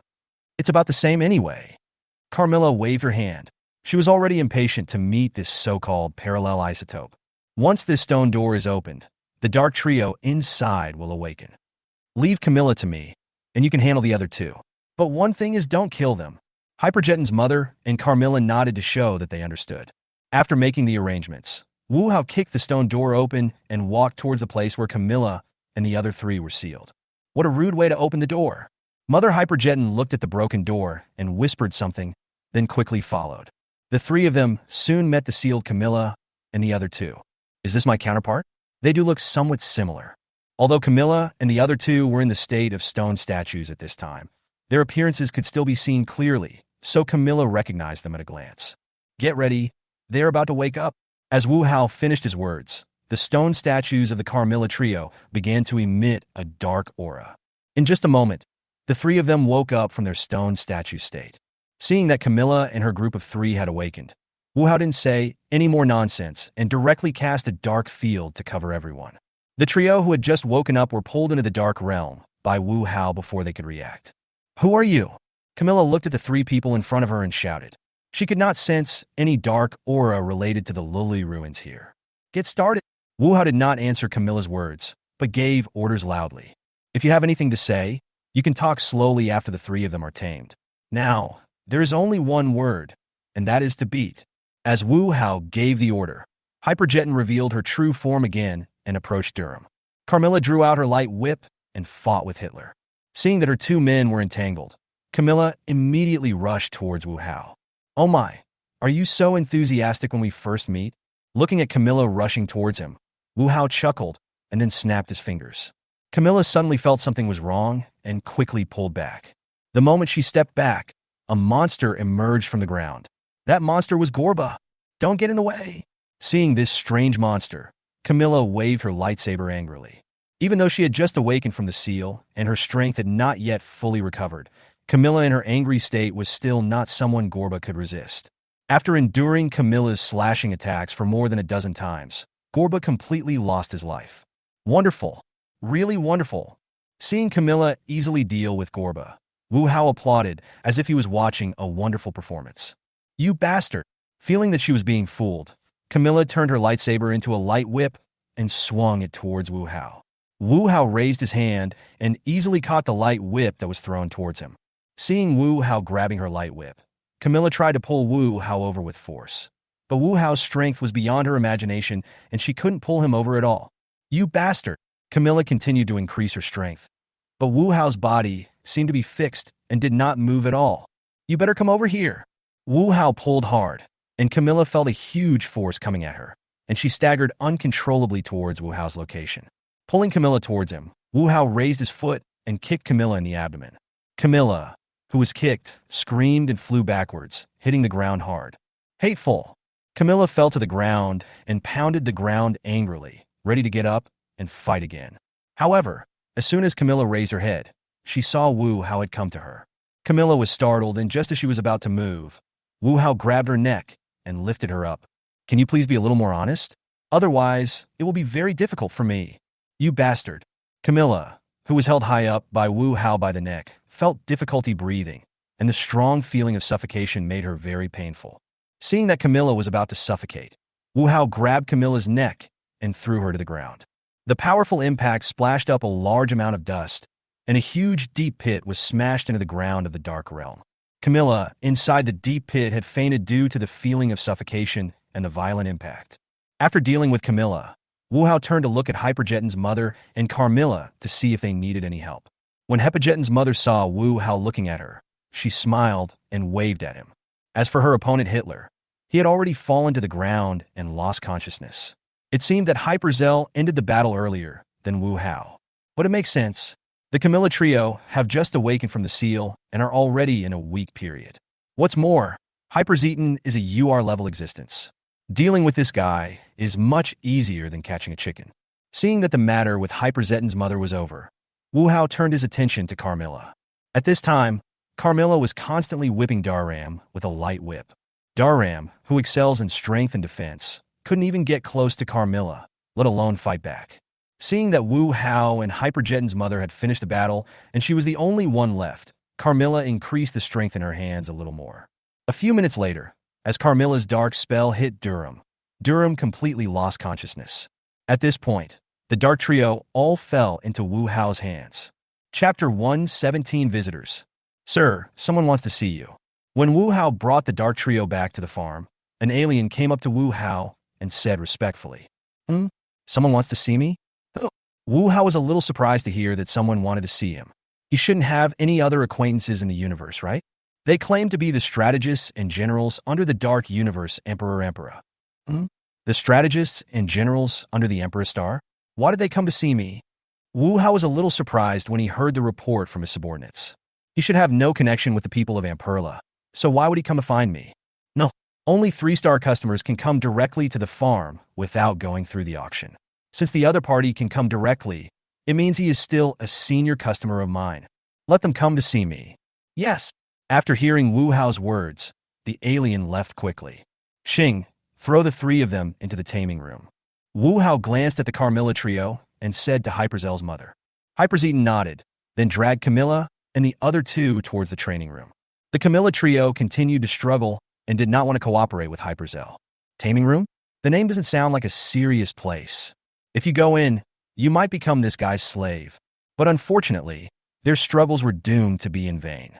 A few minutes later, Disrem and Grozum followed the alien and came to Wu Hao. Disrem and Grozum looked at each other, and they both saw the Camilla trio being dragged forward by Hyperzeton. Dark giants are rare in the universe, but I didn't expect to see three of them here at once. Carmilla was in human form at this time, so Desrem and Grozum didn't know that she was also a dark giant. What's the matter with you two coming to see me? Mr. Director, we too are here on behalf of the great Dark Universe Emperor, His Majesty Emperor. His Majesty Emperor is preparing to launch another war against the Kingdom of Light, so His Majesty hopes that we will form a strategic alliance with His Excellency the Director. Oh, form a strategic alliance? Yes. Tell me how you plan to form a strategic alliance. Hearing what D. Siram said, Wu Hao looked at him with interest. Your Majesty, Ampera, hopes that the Director can provide the Empire with a steady supply of monsters. Providing monsters is no problem, but what benefits can I get?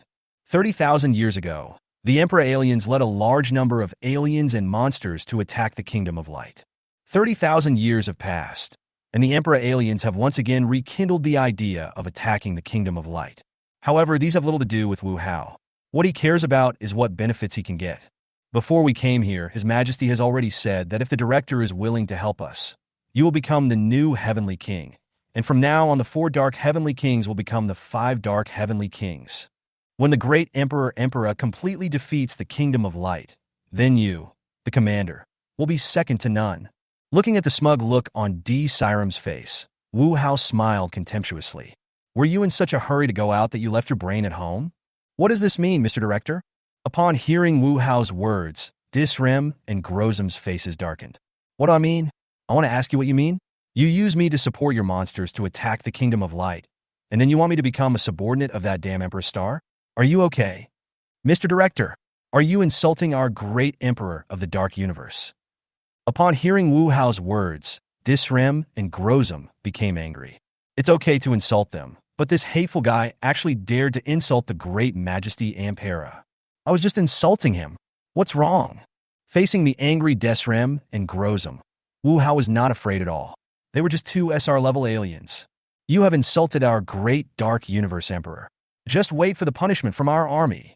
Okay, I'll wait. Whoever is scared is a bastard. Isn't it just a war? How can Wu Hao be afraid of them?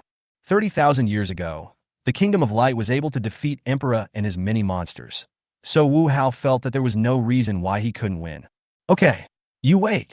Disrem uttered some harsh words and prepared to leave with Grozum, but Calmila stepped forward to stop them. Come as you like. Leave as you like. What do you think this place is? What do you want? D. Siram turned and looked at Wu Hao. Only one of you, or him, can leave. Make your choice. Court death. Grozum on the side couldn't hold back any longer and rushed towards Wu Hao. Why do all the troublemakers come after me? Am I so easy to bully? Looking at Grozum rushing towards him, Wu Hao shook his head helplessly. How can I be bullied by you on my own territory? When Grozum rushed to Wu Hao instantly transformed into Dark Lucifer. Looking at Wu Hao, who had completed the transformation, Grozum was shocked. Retreat! Grozum was about to step back when he was grabbed by Wu Hao. Weren't you quite enthusiastic just now? Why are you running? Seeing that he was caught, Grozum gritted his teeth and punched Wu Hao. Wu Hao smiled contemptuously, raised his hand to block Grozum's attack, and then kicked Grozum directly out. Dithrem was a little surprised to see Grozum suffer a loss, and wanted to step forward to help, but was stopped by Carmilla. Seeing this, Disrem knew that he would not be able to help Grozum unless he dealt with this woman, so he attacked Carmilla. Grozum, who was kicked away, got up from the ground and found himself surrounded by a dozen aliens. These aliens were recruited before, and each of them has SR-level strength. Grozum looked at the many aliens surrounding him, snorted coldly, and took the initiative to attack them.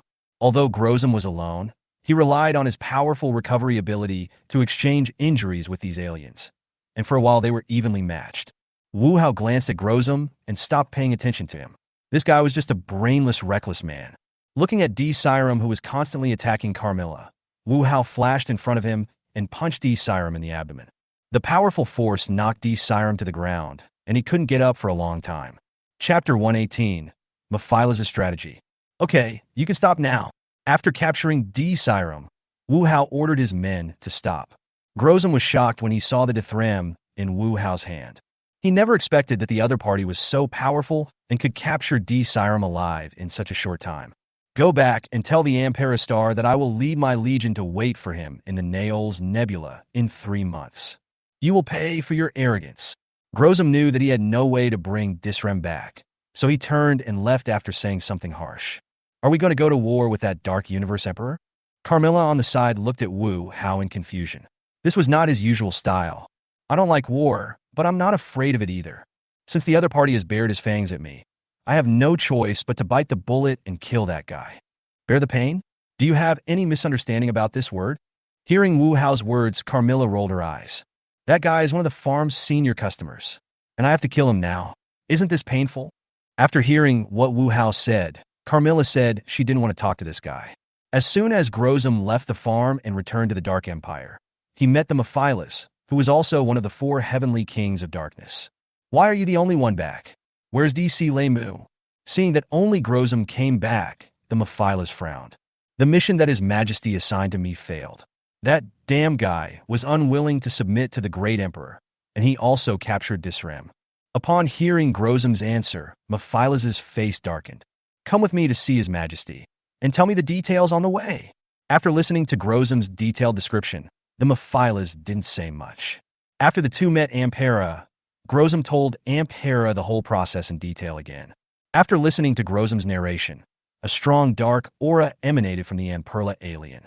Feeling the aura emanating from the Ampera alien, Mephilas and Grozom knelt on the ground, their bodies shaking uncontrollably. Too strong.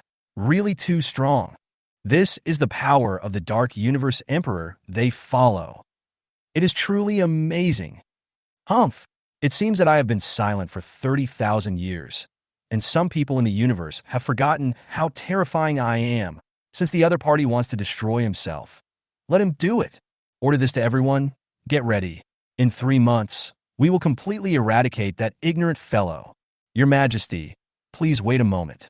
After the Ampera Star gave the order, the Mephilas Star suddenly spoke up. You have any objection? Hearing what the Mephilas said, the Ampera Star looked at him with sharp eyes. As Mephilas was being stared at by Ampera, cold sweat began to appear on his forehead unconsciously. Your Majesty, I just think this matter is a little strange. Although Mephilas felt a lot of pressure because he was being watched by Ampera, he had to tell Ampera his thoughts. Oh, is there something strange? Tell me about it. After hearing what the Mephilas said, the Ampera Star signaled him to continue. He is just a monster trader. Even if he breeds some special monsters, how can he not know the power of the great Emperor Ampera if he is able to become big and powerful in the universe? However, even though the other party knew your Majesty's strength, they still declared war on you with a tough attitude, which means that they have something to rely on. Oh, someone to rely on? Are you saying that the other party may have some connection with the Kingdom of Light? After hearing the analysis of Alien Mephilas, Alien Emperor immediately thought of the Kingdom of Light. After all, the Dark Empire he founded has always been a major concern for the Kingdom of Light, and the Kingdom of Light has been looking for traces of the Dark Empire. It's very likely that the monster merchant has a lot of rare monsters, so it's normal for him to be noticed by the Kingdom of Light. Moreover, those guys in the Kingdom of Light who claim to be righteous are not likely to take direct action against the other party without sufficient reasons. Therefore, the possibility of the Kingdom of Light reaching some kind of agreement with the other party is very high. Huh, the Kingdom of Light? It's fine if they don't come, but if they do, we can just take care of them all at once. Hearing what the Mephilas said, the Ampera snorted in disdain. He really didn't take a mere monster merchant seriously. Your Majesty, fighting two forces at the same time will cause the Empire to suffer many unnecessary casualties. We can use other methods to delay the Kingdom of Light and prevent them from interfering. The Ampera people don't care about the life or death of their subordinates, but the Mephilas people do. After destroying the Kingdom of Light, A large number of manpower will be needed to rule the universe. Losing combat power due to unnecessary reasons is not a wise choice. Oh, how are you going to hold back the Kingdom of Light? Hearing what the Mephilas said, the Ampera people immediately became interested. In the prison of the Land of Light, there is a fallen dark Ultraman named Belia. If we release that Belia and let him cause havoc in the Kingdom of Light, not only will the Kingdom of Light be unable to intervene in our war with that monster merchant, but we might even be able to weaken the Kingdom of Light's combat power. It's like killing two birds with one stone. After hearing what the Mephilas said, the Ampera star remained silent. After a moment, the Ampera people agreed to the Mephilas people's proposal. Okay, I'll leave this to you. Thank you, Your Majesty. The Mephilas saluted the Ampera, then turned and left. Although Belia, who is imprisoned in prison, is to be released, after all, this is the place where the Kingdom of Light holds serious criminals, so it still requires careful planning. Grozum, you go down too. After the Mephilas left, the Ampera waved his hand, signaling Grozum to leave. Yes, Your Majesty. Grozum bowed to the Ampera alien and then left the hall. As Ampera looked at the empty hall, the light in his eyes grew brighter. He could not wait to announce to all life forms in the universe that the great Emperor of the Dark Universe had made a comeback. Jin, wait. I will personally take revenge for the sword attack that happened 30,000 years ago. Saphiam, wait a minute. When the Mephilas heard the voice behind him, he turned around and found it was Grozum. The Mephilas were a little surprised that Grozum would chase after them. Why did this guy come? Chapter 119. The bottom line can be more flexible. Grozum, why are you here? I just wanted to ask if you need any help. Among the four Dark Lords, Grozum has the best relationship with Desrem, followed by Mephilas. I don't know if it's because of the title or for other reasons, but whether it's the Bagaru or the Yabo people, Grozum and the other two are unwilling to play with them. I still need your help. Seeing that Grozum was willing to help, the Mephilas did not refuse. Okay, if you need my help with anything, just ask. I got some information. The Kingdom of Light has sealed a weapon called the Ultimate Fighting Device in a place called the Valley of Fire. I need you to help me take out the Ultimate Fighting Device. Oh, that Ultimate Fighting Machine is awesome. Hearing what the Mephilas said, Grozum became curious. I heard that the Ultimate Fighting Machine has the power to control monsters. Controlling monsters? That's it. Grozum was a little disappointed when he heard about the capabilities of the Ultimate Fighting Machine. He doesn't care much about these external forces. In his opinion, external forces are always external forces and are not as important as improving one's own strength. Although we don't think highly of its ability to control monsters, we can take it out and give it to Belia so that he will have more power to hold back the Kingdom of Light. Not only Grozum looked down on it, but the Mephilas also looked down on it. However, in order for Belia to better hold back the Kingdom of Light, he had to make a trip. Okay, let's go now. Having made up his mind, Grozum followed the Mephilas and flew towards the Valley of Fire. While the Dark Empire was taking action, Wu Hao was also preparing for the war 3 months later. Wu Hao has already grasped the victory of this war in his hands. All he is doing now is to win faster. Sir, according to your instructions, we are already producing Diabric and Bishop Glocka at full capacity. Currently, we can produce 30 Diabrics and 15 Bishop Glocka by ourselves. Isael came to Wu Hao and reported to him the production status of the mechanical monster. Only Diabaric and Bishop Glocka were too monotonous. They invested 100,000 spirits to research a new SSR-level mechanical monster. The blueprint for an SSR-level mechanical monster only requires 10,000 spirit essences, but Wu Hao invested 100,000 at once, which means that in a month he will have 10 more SSR-level mechanical monsters. Sir, in this case, our spirits may be in short supply. Isael heard Wu Hao's words and reminded him. Although the farm obtained a lot of spirit essence every day, the expenses were also huge. Especially after Wu Hao ordered to make all-out efforts to produce mechanical monsters of the level of Diabaric and Bishop Glocka, the spirit essence could only barely support the farm. Investing 100,000 spirit essences into the laboratory will inevitably affect the production plan of mechanical monsters. Moreover, after studying the drawings a month later, it is impossible to just stare at the drawings and be in a daze, right? It must be put into production, which will be another huge expense. No more spirit again? Wu Hao was a little surprised when he heard Izaray's words. He remembered that he still had a lot of spirit energy. Sir, the normal daily expenditure of the breeding farm is about 100,000 spirit essences, not to mention that you have also issued an order to fully produce Diabaric and Bishop Glocka. The combined cost of these two items is more than 200,000 spirit essences per day, but the average daily income of the farm is only about 130,000. This means that we are spending an extra 70,000 spirit essences every day. Although we can take out 100,000 spirit essences, subsequent production will inevitably consume more spirit essences. After hearing Isale's report, Wu Hao rubbed his head helplessly. Over the past year, the farm did have some surplus after covering expenses, but the savings were only a little over 3 million. More than 3 million sounds like a lot, but with the current consumption it can only sustain for more than 40 days, not to mention the subsequent investment. As the number of mechanical monsters increases, the daily consumption of spirit will inevitably increase. The research on the blueprint cannot stop. Do as I say. As for the matter of the spirit, I will find a way. All right. Seeing that Wu Hao was determined to continue his research, Isale didn't say anything more.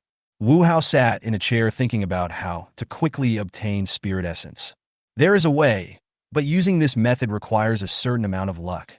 Thinking of this, Wu Hao asked the system to release the auction news again. But this time, what Wu Hao was auctioning were not those R-level and SR-level monsters. How many spirits can you get from all those monsters? If you want to quickly obtain a large amount of spirits, you have to use high-end equipment. For example, Bishop Diaberic and Bishop Glocka. Originally, Wu Hao didn't want to sell weapons of this level, but in order to quickly defeat the Dark Empire and take over their territory, this bottom line can be relaxed appropriately. System, I want to hold an auction. Wu Hao opened the auction system and entered the auction item information he had prepared in advance. After the auction items were prepared, Monster Farm once again sent out invitations to the auction in various universes. 3 days passed in a flash, and the auction was held as scheduled. But this time, there were not many guests participating in the auction, only a dozen or so. This is not to say that other people are unwilling to participate in this auction, but that among so many universes, only these people are qualified to participate in this auction. It can actually teleport us directly from the Kingdom of Light to this place. This ability is really terrifying. Zoffy looked around with an amazed tone, while Seven and Jack were on guard cautiously. Don't be too nervous. The other party should have no ill intentions. Ultra Father, who had already understood the situation roughly from the invitation letter, waved at Zoffy and the three, signaling them to relax. Aren't these the people from the Kingdom of Light? You guys actually came to participate in this auction.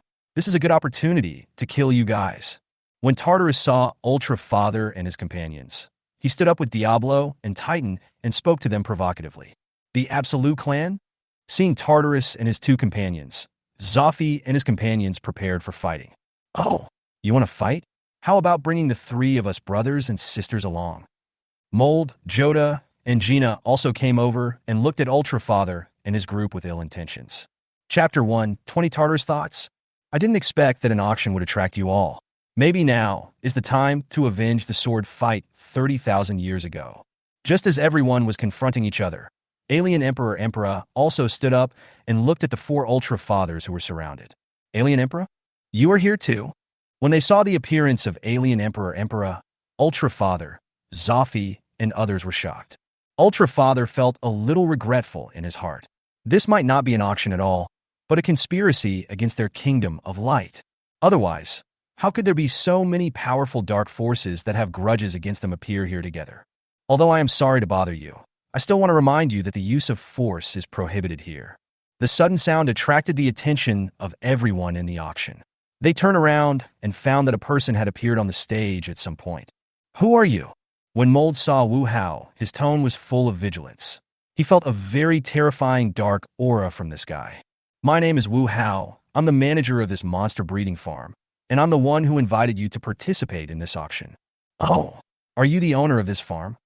The Ampera people were greatly surprised to hear Wu Hao's introduction. Yes, this should be our first meeting, Emperor Alien. Looking at the Amperla alien with a bad expression, Wu Hao said with a smile. Since you know my identity, how dare you invite me to the auction? Isn't it the same for you? You knew this was my territory, but you still came here alone to participate. The Ampera alien is a very proud person, even to the point of being conceited. If it weren't for his arrogance, he wouldn't have gone to Earth without even wearing the dark armor to kill Mebius. If it weren't for his arrogance, he wouldn't have stood there and taken the attack from Mebius Phoenix hero form without even dodging. Therefore, Wu Hao was not at all surprised to see this guy who was so conceited to the core appear. Do you think I'm afraid of you? I certainly don't think so. I would even say that no one present here is the kind of person who would be afraid.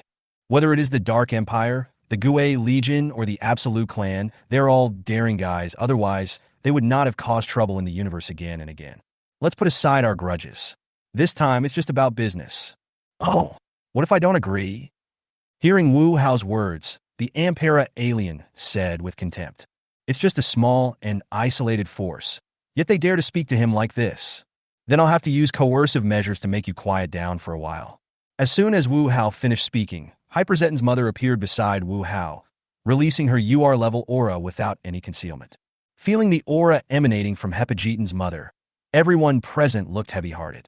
Who is this guy? The aura he exudes is so terrifying. Titan, are you sure you can defeat that woman? Tartarus approached Titan and asked quietly. I'm not sure since we've never fought each other. Titan shook his head. Although the aura emitted by Hyperzeton's mother was terrifying, Titan did not think that he was powerless to fight. In a battle, it doesn't matter who has the stronger aura will win. The Ampera star looked at Hyperzeton in front of him, gathering energy in his hands, as if he wanted to take action. Seeing the actions of the Ampera aliens, the aliens from other forces all stood by and watched. This level of battle is not so easy to see. Seeing that the Ampera star's momentum was growing stronger, Wu Hao took a step forward. As Wu Hao took a step forward, a powerful aura of energy emerged. The Ampera aliens were shocked when they felt the aura emanating from Wu Hao. This guy actually has such strength? The Ampera alien looked at Wu Hao and Hyperzeton's mother with flickering eyes. Do you want to fight the other party here? Although he is outnumbered too, Ampera is not worried. However, there are more than just him and the farm here. If they get hurt here, the Ampera people believe that others will rush over like hyenas. The Ampera people are conceited, but they are definitely not stupid. Humph, didn't you say you were going to hold an auction? Why hasn't it started yet? The Ampera alien snorted coldly and took the initiative to disperse his aura. Seeing that the Ampera alien's momentum had dissipated, Wu Hao patted Hyperzeton's mother on the shoulder. After receiving Wu Hao's signal, Hyperzeton's mother also restrained her momentum. Seeing that the Ampera alien gave up voluntarily, the surrounding onlookers were greatly disappointed. I thought I would see a fierce battle between dragons and tigers, but in the end, this is it? Feeling the vague gazes from the people around him, Ampera snorted coldly, without saying anything more. After this auction is over, we can try to contact them. Tartarus glanced at the three mold siblings and the Emperor Starman, then spoke to Titan and Diablo behind him. There's nothing wrong with the three mold siblings, but the goal of that Emperor alien runs counter to ours. I don't think he will cooperate with us. Although Titan is mysteriously confident in his own strength, it doesn't mean that he is stupid. Putting aside other things, at least he knows that the prerequisite for cooperating with others is that both parties have common interests. The reason why Absolute went to war with the Kingdom of Light was because their territory was depleting, and the Kingdom of Light was very similar to where they lived, so they wanted to occupy the Kingdom of Light. However, the Amperla people are different. His planet once encountered the same thing as the Kingdom of Light, but his planet was not so lucky. The people on the planet did not evolve because of this. On the contrary, because of the disaster, the Ampera people were the only ones who survived on the entire planet. At this point, the Ampera aliens have completely turned evil, or have fallen into extreme paranoia. He wants to completely destroy the Kingdom of Light. The love-hate relationship between the people of Emperor and the Kingdom of Light is not easy for the top forces in the universe to understand, but it is definitely not a difficult task. It is precisely because of this that Titan feels that the Emperor people will not cooperate with them. If he is willing to cooperate, we will have a powerful ally. Even if he is not willing, it doesn't matter. We won't lose anything. Tartarus spoke up to explain Titan's concerns. It's just an invitation anyway, and they don't have to make any substantial efforts. It's a business with no investment and huge profits, so why not give it a try? Chapter 121 Bidding. The incident just now was soon settled, and everyone who came to attend the auction returned to their seats. Zoffy, after the auction is over, we should contact the owner of this place. What do you think? Contact the owner here? Zoffy looked at Ultra Father in confusion, not understanding why he suddenly had this idea. The other party possesses very powerful teleportation technology, which can teleport us directly from the Kingdom of Light to here. In addition, the other party seems to have a feud with the Emperor people. From their conversation just now, it seems that they're planning to fight in 3 months. The most important thing is that the other party is very strong. whether it's the owner here or the little girl just now. Among the three reasons mentioned by Ultraman Father, the last one is the most important, because they were not sure about Wu Hao's power or the position of this person. If the opponent is from the evil and lawful camp, everyone will be happy. However, if it is from the evil and chaotic camp, then the universe will have another huge threat.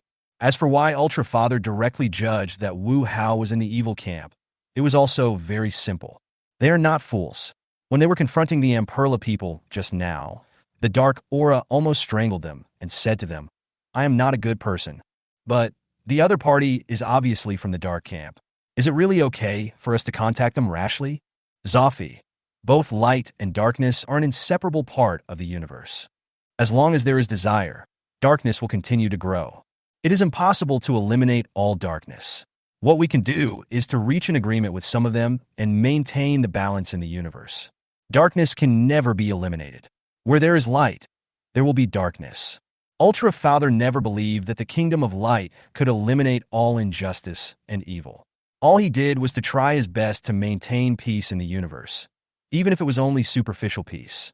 After hearing Ultra Father's explanation, Zoffy nodded to show that he understood.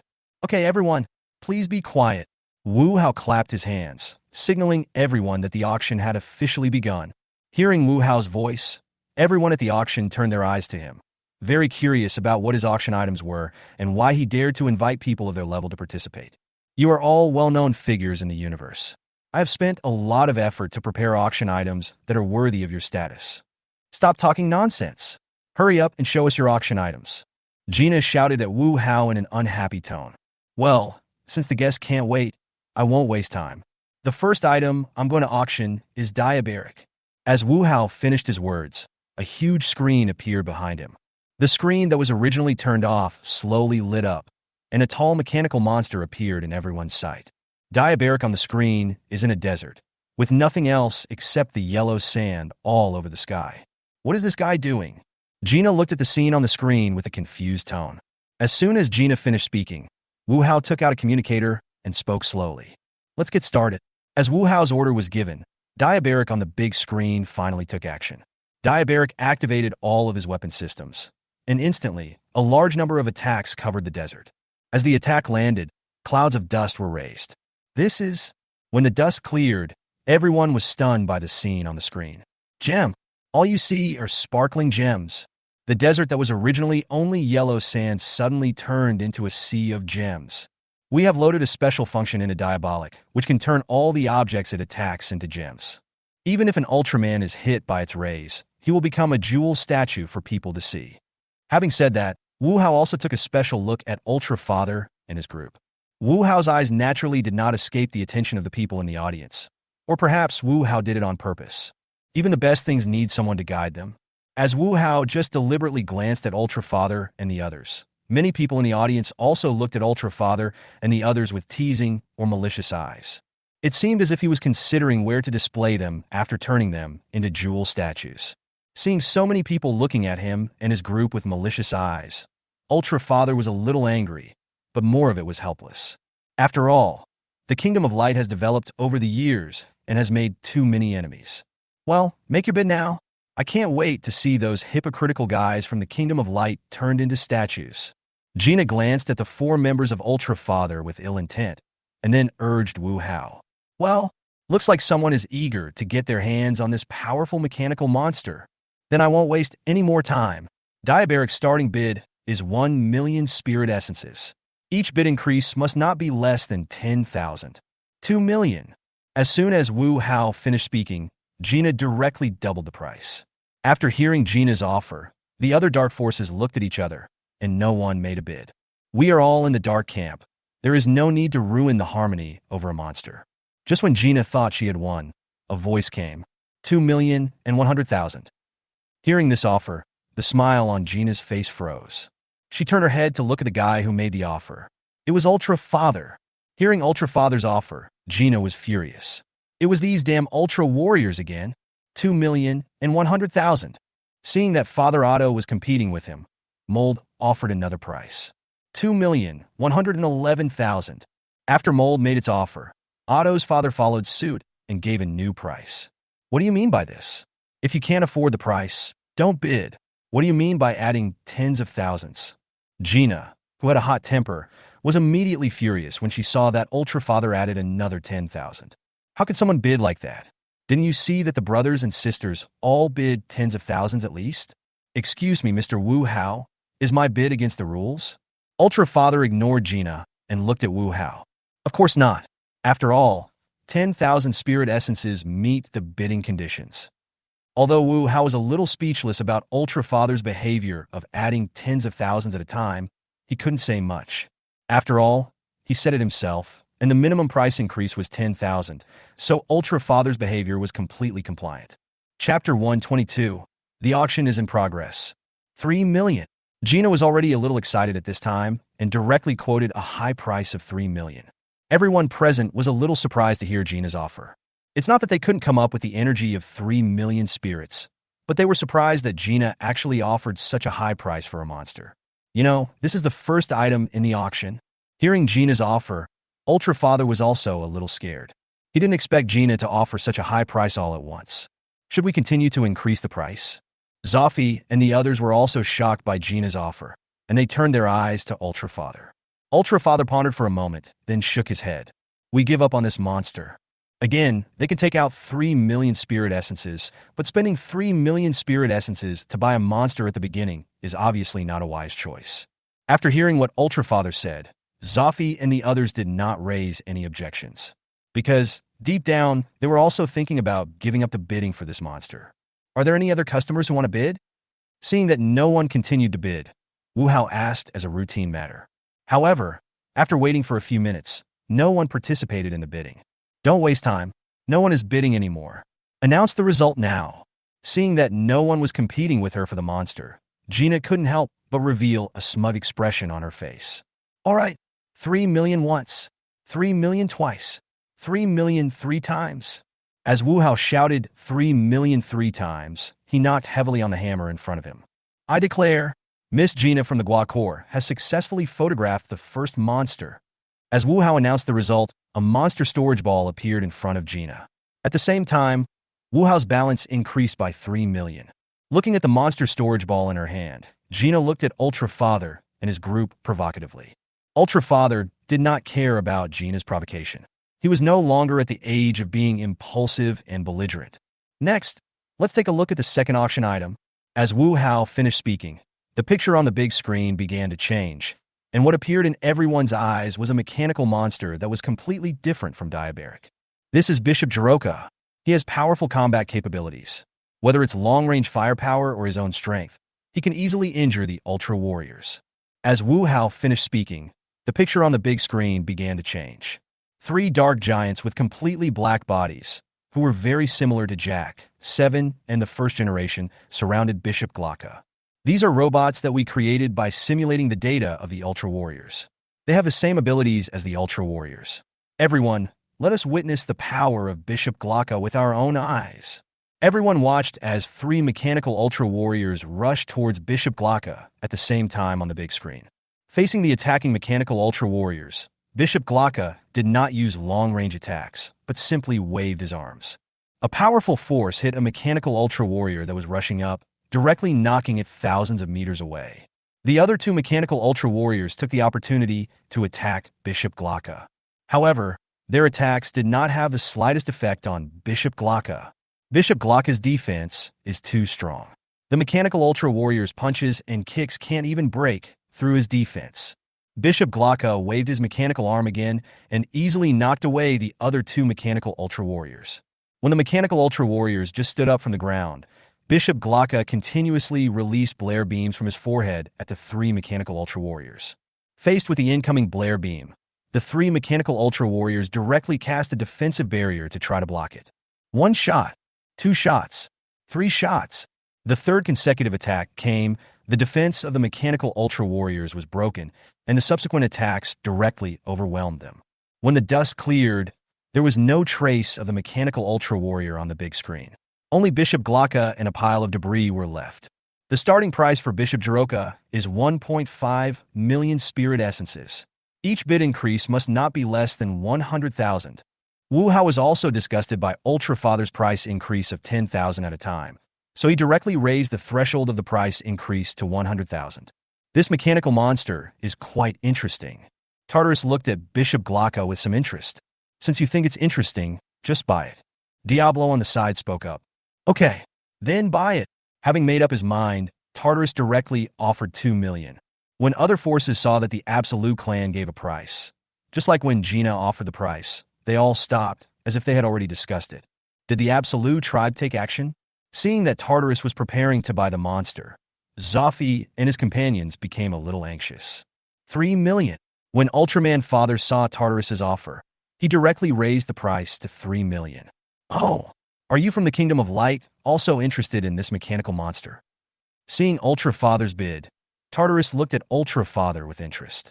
Tartarus, I will not watch your Absolute clan become more powerful. Although the Gue army is also a major scourge in the universe, the Kingdom of Light still has the ability to deal with them. But the Absolute clan is different. No matter in strength or power, theirs is not much different from the Kingdom of Light. Ultra Father will naturally not allow them to gain another powerful fighting force. Oh, then let's give it a try. Hearing what Ultra Father said, Tartarus said with disdain. Wouldn't they just watch the Absolute tribe become more powerful? How ridiculous. This is an auction house, and the competition is about who is richer. 3.5 million. 4 million. After hearing Tartarus's offer, Ultra Father followed suit and quoted a price. 4.5 million. Tartarus was a little annoyed when he heard the price quoted by Ultra Father and raised the price by another 500,000. 4,600,000. Seeing Tartarus's offer again, Ultra Father raised the price again, but this time, he only increased it by 100,000. What? The Kingdom of Light is so huge, but it can't even come up with this little money? 5 million. Tartarus taunted Ultra Father, then raised the price again. 5,100,000. Seeing that Tartarus had already offered 5 million, Ultra Father raised the price again. You spent 5.1 million to buy this mechanical monster. The Kingdom of Light is indeed wealthy. It's yours. When Tartarus saw that Ultra Father raised the price again, he decisively gave up. Although he was interested in Bishop Glocka, the price was already a bit too high. Tartarus will not waste their clan's savings for a momentary anger. Chapter 123 Auction of Saurus. Seeing that Tartarus no longer competed with him, Ultra Father didn't know whether to be happy or sad for a moment. If I say I'm happy, I spent a lot of extra money, but if I'm unhappy, I did prevent the Absolute tribe from growing stronger. It's quite conflicting. No matter how much Ultra Father hesitated, it had nothing to do with Wu Hao. After 3 inquiries and no one raising the price, Bishop Glocka was successfully bought by Ultra Father. Next, King Fibu and King Grant were bought by the Emperor Aliens and the Gue Legion for 3.7 million and 4.1 million respectively. The 5th item is the Ultimate Super Beast specially created by our researchers Saurus. Ultimate Ultra Beast Saurus. Seeing Saurus's appearance, the Amperla alien was a little surprised. His current evil general, Yabo, had created a so-called Ultimate Super Beast before joining them, but it was later sealed up by the Ultra Brothers. He didn't expect to see this thing here. Saurus? Could it be that he is still connected to the Yabo people? Seeing the appearance of Saurus, not only the Amperla people were a little surprised, but even Seven and Jack were also surprised. After all, it was the first generation, Seven, Jack and Ace who worked together to seal it. A special reminder. The consciousness of this Saurus has been completely erased. At that time, one person will need to merge with Saurus to control it.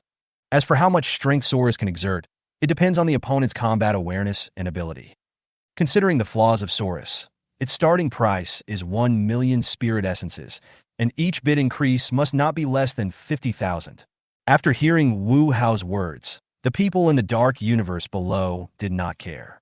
Isn't it just about merging with it?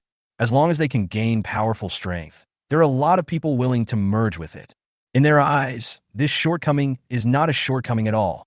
2 million. After hearing the price offered by Wu Hao, Mold was the first to offer a price. 3 million.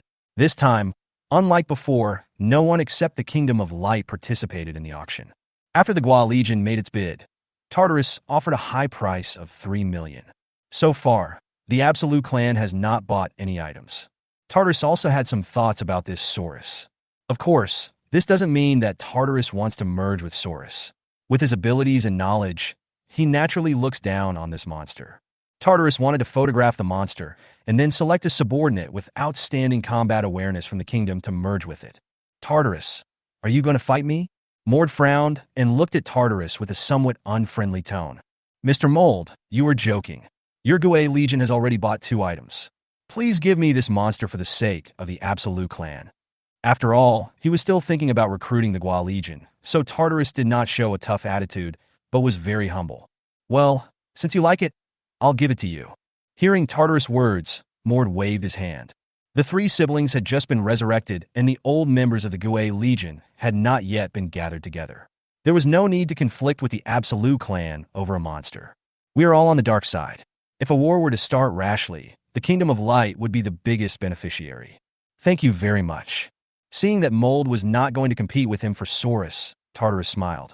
Saurus is very powerful. Even when we joined forces, we still had a hard time fighting him.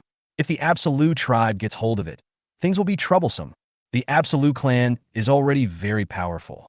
If they acquire Saurus, it will be difficult for the Kingdom of Light to resist their offensive. The Kingdom of Light at this time is not like it was later, and the new generation has already grown up. Once the Absolute tribe invades on a large scale, they may not be able to stop them. I understand. I will never let the other party get this monster. Ultra Father nodded, his eyes serious. 5 million. Hearing Ultra Father's offer, everyone present looked at him in surprise. What? Are you planning to buy this monster and have your people merge with it? Hearing Ultra Father's offer, Tartarus looked at him in surprise. We in the Kingdom of Light don't even bother to use such things to gain powerful strength. But we will never allow you to get it. I want to buy this monster and seal it away forever. Hearing what Ultra Father said, Tartarus snorted coldly. Come and try if you can. 6 million. After fierce competition between Tartarus and Ultra Father, the price of Saurus reached a staggering 10 million. This price really exceeded Wu Hao's expectations. He originally thought that Saurus would only be sold for about 4 or 5 million at most, but he didn't expect the actual price to be more than double the expected price. 10 million once, 10 million twice, 1,500,000. Just when Wu Hao was about to shout out 10 million 3 times, the Ampera alien made a bid. When they heard the offer from Alien Emperor, the faces of the people from the Kingdom of Light, who had thought they had won, froze. After hearing the bid from Emperor, everyone else turned their eyes to Ultra Father. After hesitating for a moment, Ultra Father was about to make another bid, but was interrupted by Wu Hao. Let us congratulate Star Ampera for successfully photographing this Saurus. After hearing what Wu Hao said, Zhuofei and the others became anxious. They hadn't even said whether to raise the price yet. How could they confirm the deal? Don't worry. Don't forget that in 3 months, the Ampera people will have to fight this farm again. Even if Saurus falls into the hands of the Ampera people, they may not be able to use it. Ultra Father patted Zoffy on the shoulder and signaled everyone to stay calm. After hearing what Ultra Father said, the other Ultramen also reacted. Yes, there is still a war between the Dark Empire of the Amperla people and the Monster Farm. Even if the Emperor Alien took a picture of Saurus, what would it matter? Would he dare to use it? Using the enemy's goods to fight the enemy? Come on, you must be crazy. They didn't think that Wu Hao would be so naive as to allow such a powerful fighter to become his enemy. Most likely, as soon as it is released, Wu Hao will use special methods to make the monster turn against him. Thinking of this, Zhong Ao was no longer anxious and continued to wait for the next auction item. Ampera could naturally guess what Zhong Ao was thinking, but even so, he still took a picture of the monster. Because he had enough confidence in himself to break the mechanism set up by Wu Hao. Chapter 124. Can this thing destroy the Kingdom of Light? As the auction was in full swing, Mephilas brought Grozum to the Valley of Fire where the ultimate fighting instrument was sealed. The temperature in the Valley of Fire was extremely hot, which made Grozum feel very uncomfortable. After all, he is a cryogenic alien who likes low-temperature environments. He is instinctively resistant to such hot places. Just wait for me outside, Mephilas said, noticing Grozum's discomfort. Well, be careful. Grozum nodded. It would be best for him not to enter such an environment.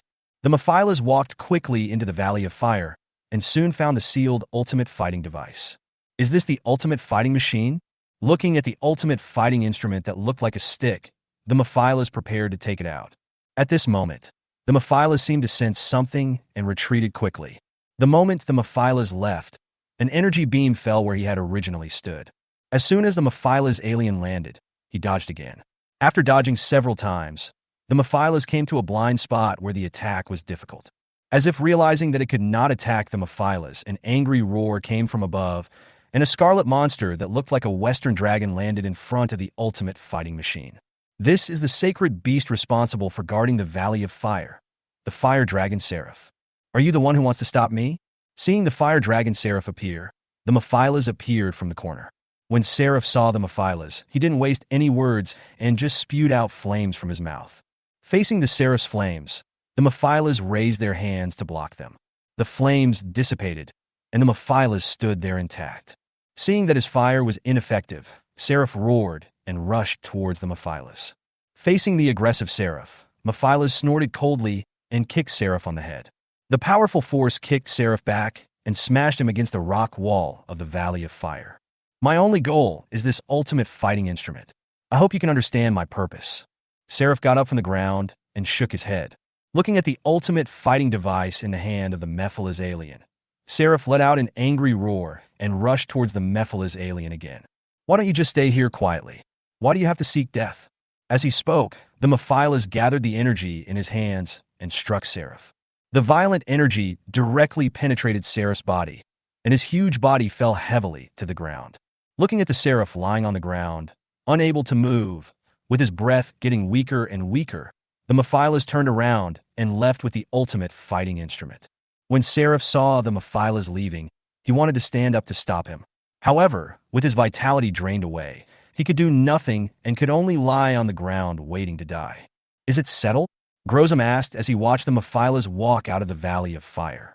The Mephilas alien did not answer, but raised the ultimate fighting device in his hand.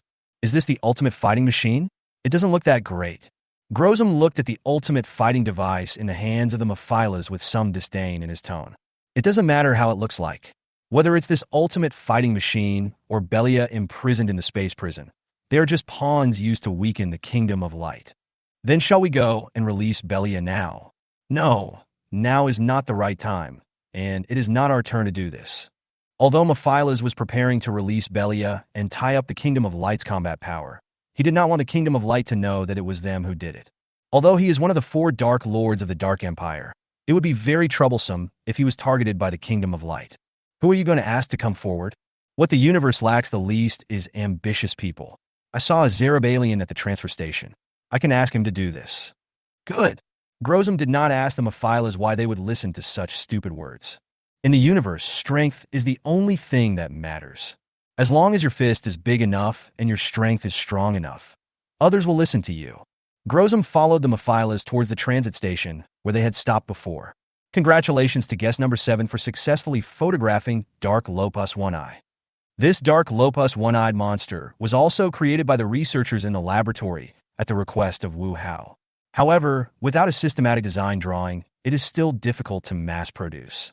As time passed, the auction came to an end. Well, after a fierce competition, we have finally arrived at the finale of this auction. Hearing Wu Hao's words, everyone below perked up and looked at Wu Hao. If the previous products were placed outside, any one of them could stir up a bloody storm. But here they were just foreplay to the finale. This made them look forward to how powerful and rare the last product would be. Okay, I won't say any more nonsense. This is the last item in this auction. Looking at the fiery gazes of the people below, Wu Hao took out a mechanical sphere from his arms and showed it to everyone. What's this? Looking at the mysterious mechanical sphere floating in front of Wu Hao, everyone below frowned. This kind of mechanical creation is the most troublesome. After all, except for the maker, no one knows what capabilities or uses the thing has when they see it for the first time. Let me introduce it to you. It's a specially developed celestial suppression weapon. I call it mechanical jeton. A celestial suppression weapon? Mechanical jeton? That's right. It's the celestial suppression weapon. This is a weapon specifically designed to attack planets. Its power is so strong that only one shot is needed. It can completely destroy the Earth. Hearing Wu Hao's words, the people below took a deep breath. Of course, they knew about the Earth, and some of them had even been to it. To be honest, many of them have the power to destroy the Earth, but that takes a certain amount of time and consumes huge amounts of energy. It can be said that it is a completely thankless task. So, even if they have the ability, they won't do it deliberately. However, This thing can completely destroy the Earth with just one attack. How could they not be surprised? Can this thing destroy the kingdom of light? Just when everyone was surprised, the Ampera aliens suddenly asked. Chapter 125. The Emperor Starman's Trap. Hearing what the Ampera aliens said, everyone was stunned at first, and then laughed unscrupulously. Emperor Starman, how dare you? Ultra Father stood up angrily and glared at Alien Emperor as if he wanted to eat him. However, it is understandable that Ultra Father is so angry. Anyone would be angry if someone asked in person whether this weapon could be used to blow up their home. Of course you can, but you may need to attack a few more times. Ignoring the angry Ultra Father, Wu Hao readily answered Emperor's questions. Give me this thing, and all our grudges will be wiped out. Hearing what the Ampera aliens said, Wu Hao laughed. Let me give him this celestial suppression weapon, and then all our grudges will be wiped out? You really think about it? Ampera, did you leave in such a hurry that you left your brain at home? Although this celestial suppression weapon is nothing to me, why should I give it to you? Let's wipe out all grudges? What nonsense are you talking about?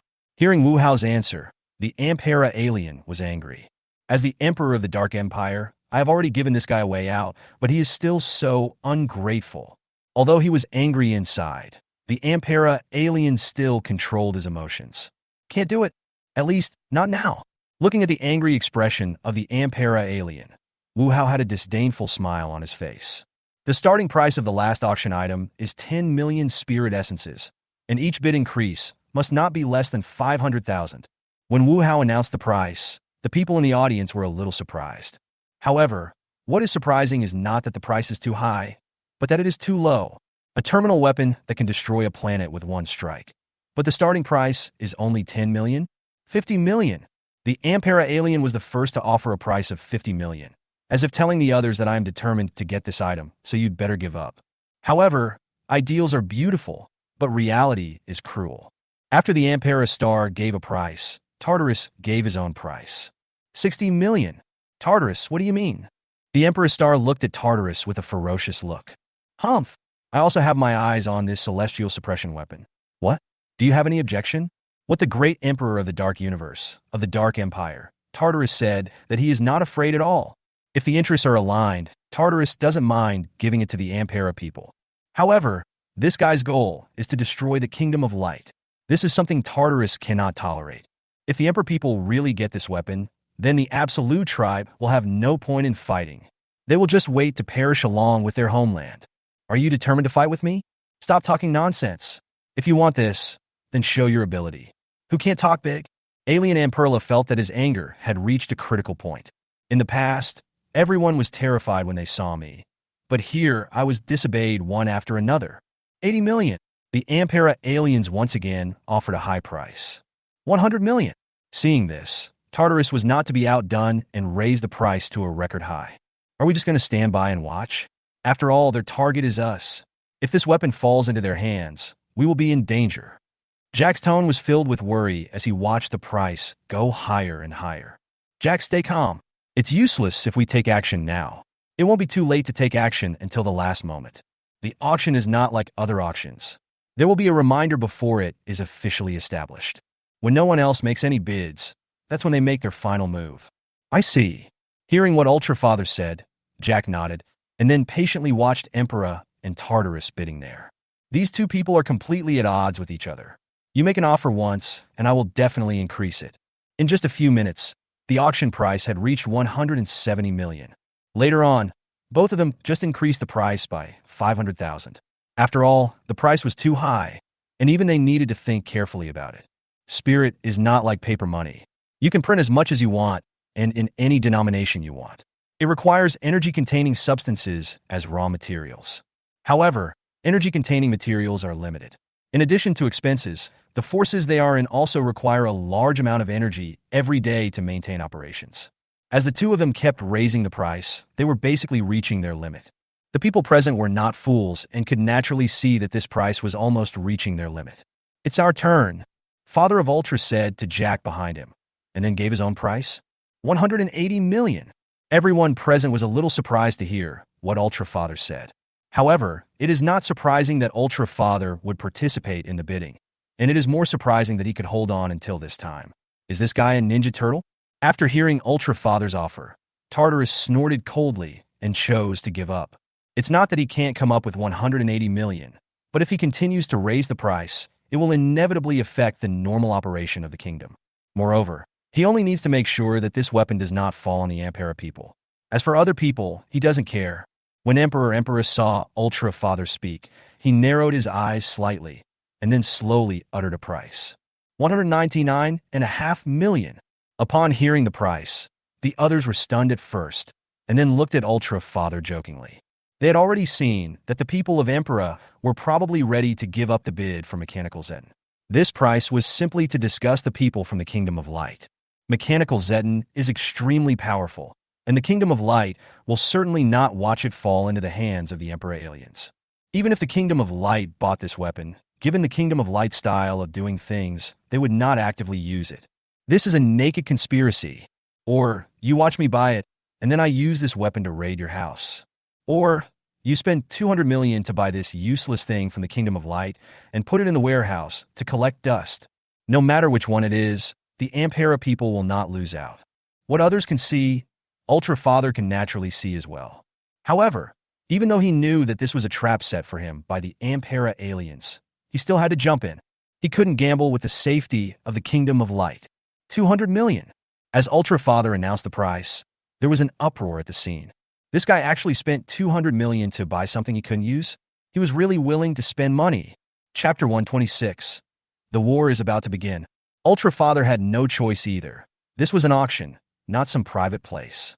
If this happened in private, he could try to resolve the matter with force, but if he did it here, he would definitely die a miserable death. Following Ultra Father's bid, everyone else completely gave up on this terminal weapon, and Ultra Father got Mechanical Zeton as he wished. Looking at the Mechanical Zeton in his hand, Ultra Father looked conflicted. This thing is of no use to the Kingdom of Light and can only be thrown into the Research Institute as research material. After the auction, Tartarus and the Kingdom of Light took action separately. Tartarus went to find the Gue Legion and others, while the Kingdom of Light found Wu Hao. After a conversation with Ultra Father, Wu Hao finally signed a non-aggression pact with the Kingdom of Light. What this means is that Wu Hao will not take the initiative to provoke the Kingdom of Light, and the Kingdom of Light will not take the initiative to cause trouble for Wu Hao. Of course, the premise of this contract is that Wu Hao does not do evil in the universe. If Wu Hao wiped out a race today or destroyed a planet tomorrow for no reason, the Kingdom of Light would not sit idly by. However, Wu Hao generally wouldn't do such things. After all, he just wanted to be a monster merchant, and when he had nothing to do, he would wander around other places in the universe and be a salted fish. I sail. Now that we have money, we can start preparing for the other stranded mechanical legions. Hearing Wu Hao's words, I sail nodded. With the investment of a large amount of essence, the entire research institute started running at full speed. Wu Hao used practical actions to interpret what militarism means. Time flies, and in the blink of an eye, a month has passed, and Wu Hao has finally waited for the moment of harvest. Looking at the 10 latest SSR-level mechanical monster design drawings, a smile appeared on Wu Hao's lips. The 10 drawings are King Zhou, Dark Lopus One-Eyed Zero, Million Biseku, King Galatron, Computer Demon Desfasa, Megakira's Celestial Suppression Weapon Mechanical Jeton, Gajil, Satan Delos, and Galatron. Looking at the 10 drawings of mechanical monsters, Wu Hao frowned. The strength standards of some of these monsters are far from this level, and the strength of some monsters has been weakened. But when I thought about it, I understood. These are mechanical monsters. They are equipped with different weapons and systems, so it is normal that their strengths vary. Without any hesitation, all except the mechanical Jeton, the celestial suppression weapon, were mass-produced. So what if the Emperor Star has a dark empire? Can he use the boss as a soldier like himself? When the real battle begins, Wu Hao will make the people of Ampera feel what despair is. As the March deadline is approaching, the atmosphere in the Dark Empire where the Amperla people live has become serious.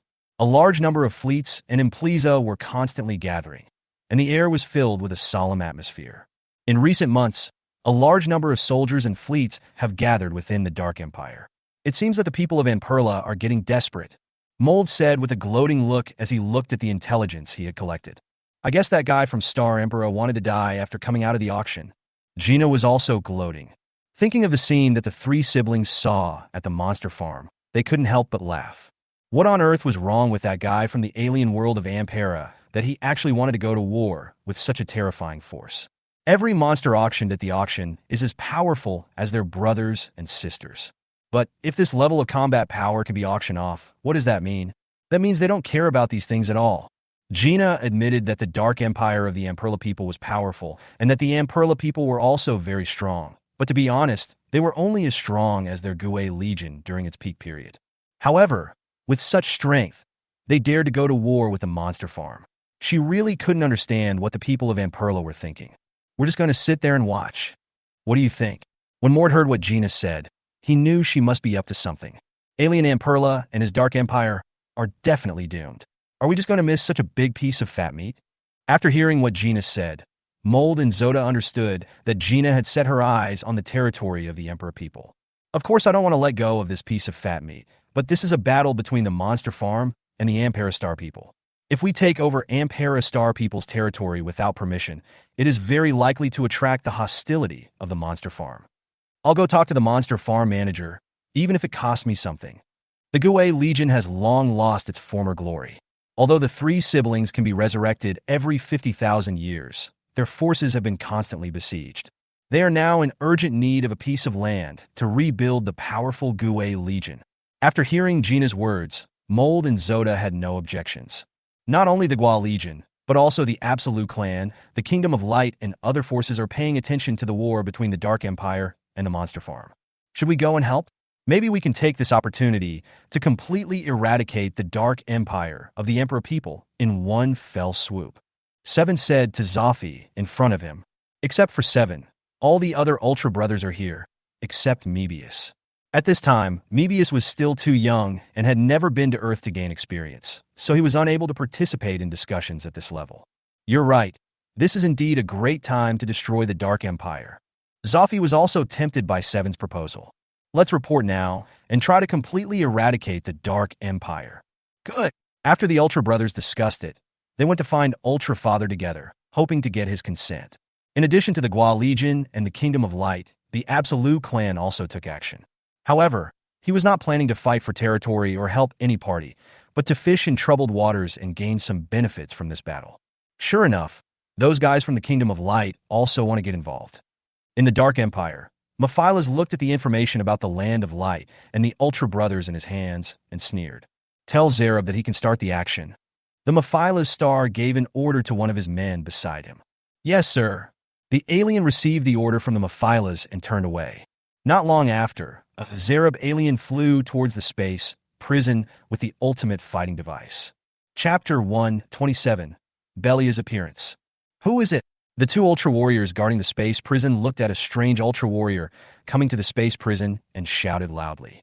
This strange Ultraman was none other than the alien Zerub, who was carrying the ultimate fighting device. The Zerub alien didn't waste any time and directly released a ray of energy from the ultimate fighting device.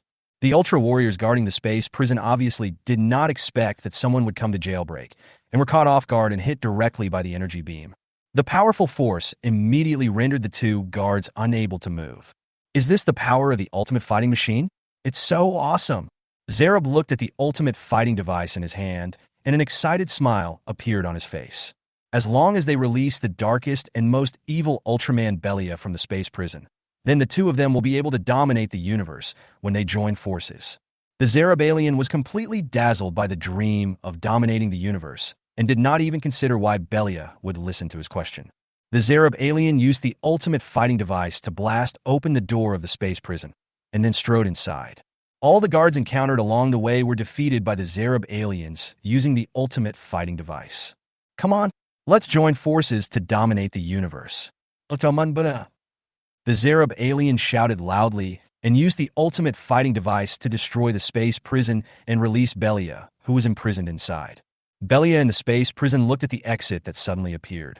Although he was a little confused, he still strode out.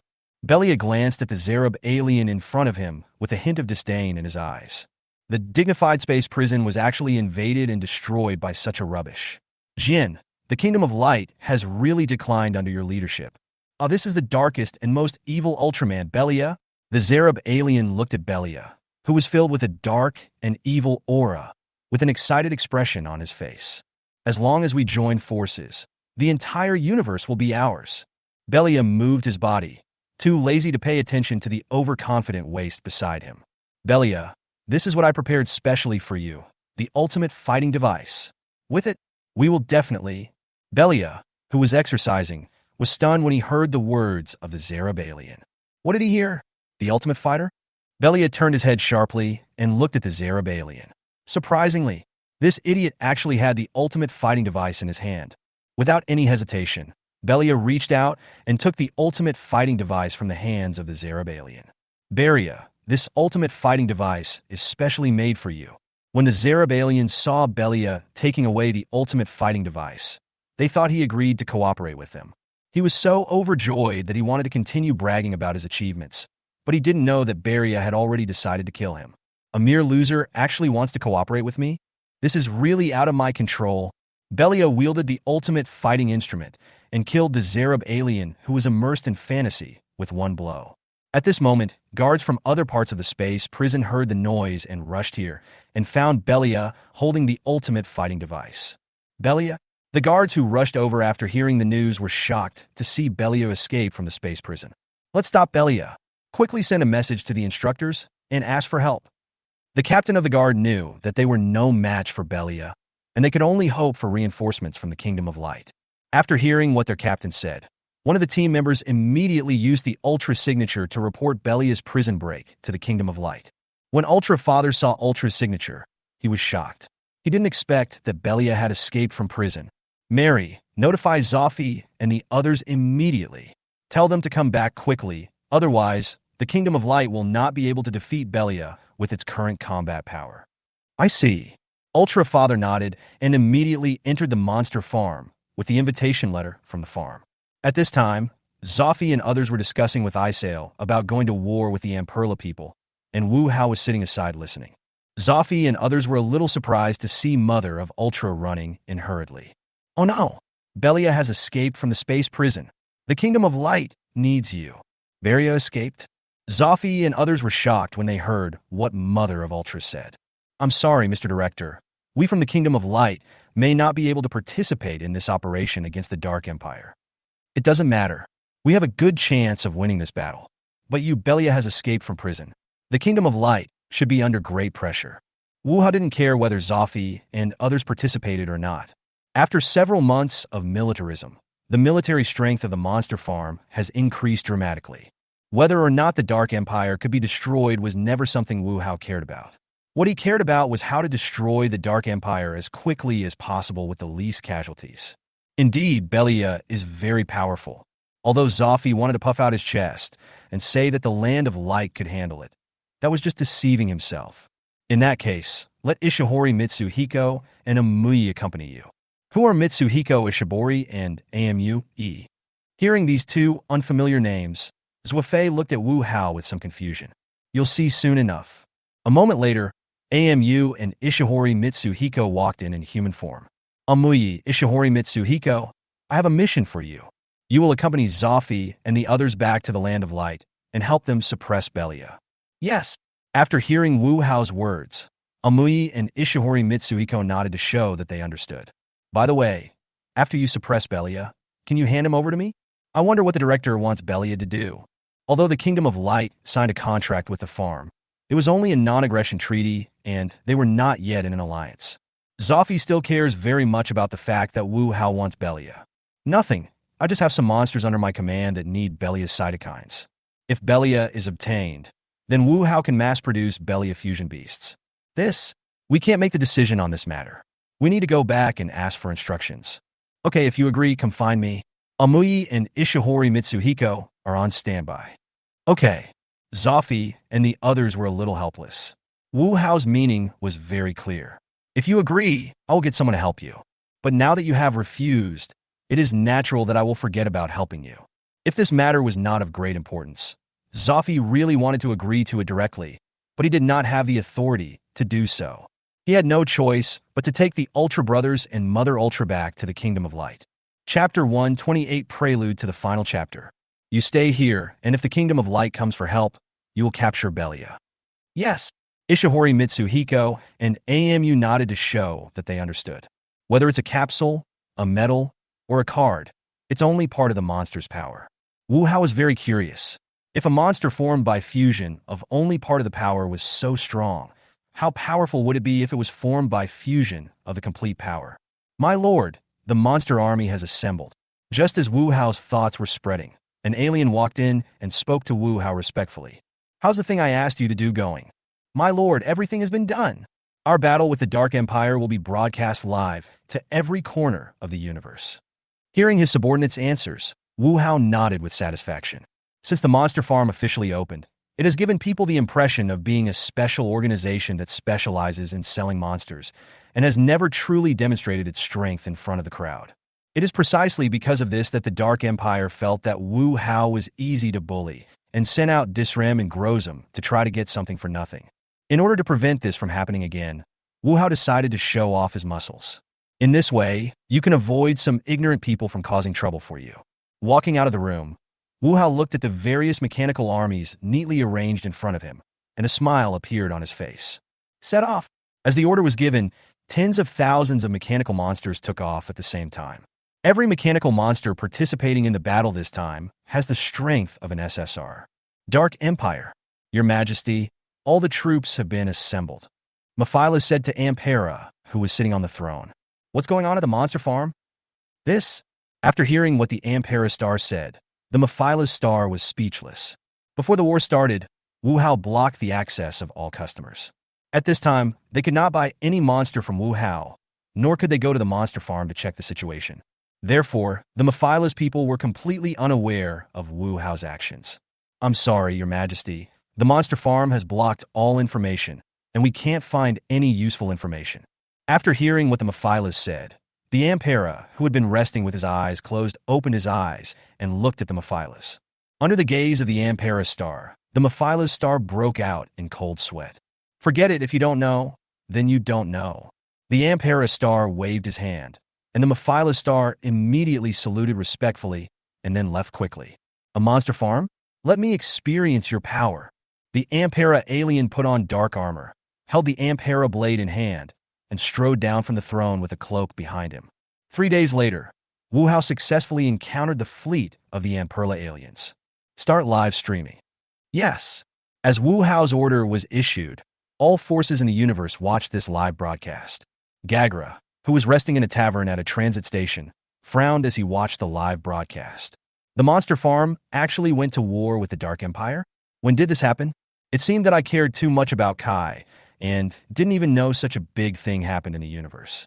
Just as Gagra was thinking this, the two sides on the screen began to take action. Listen, people on the other side, I am great. The other side sent a spaceship to the front of Wu Hao's troops. Just as he was about to introduce himself, he was interrupted by an attack. It has come to this. Why are you still complaining here? Just beat me to death. Both sides are ready for a fight. Who has the time to waste time listening to the other side talking trash? When the Amperla people saw that the spaceship they sent out was shot down, they immediately ordered a counterattack. In an instant, both sides poured all their ammunition at each other. However, what happened next shocked everyone watching the live broadcast so much that their jaws almost dropped. The Dark Empire established by the Amperla people is a veteran and powerful force in the universe. Moreover, he had created a great feat of launching a massive attack on the Kingdom of Light. Originally, they thought this would be a war between equals.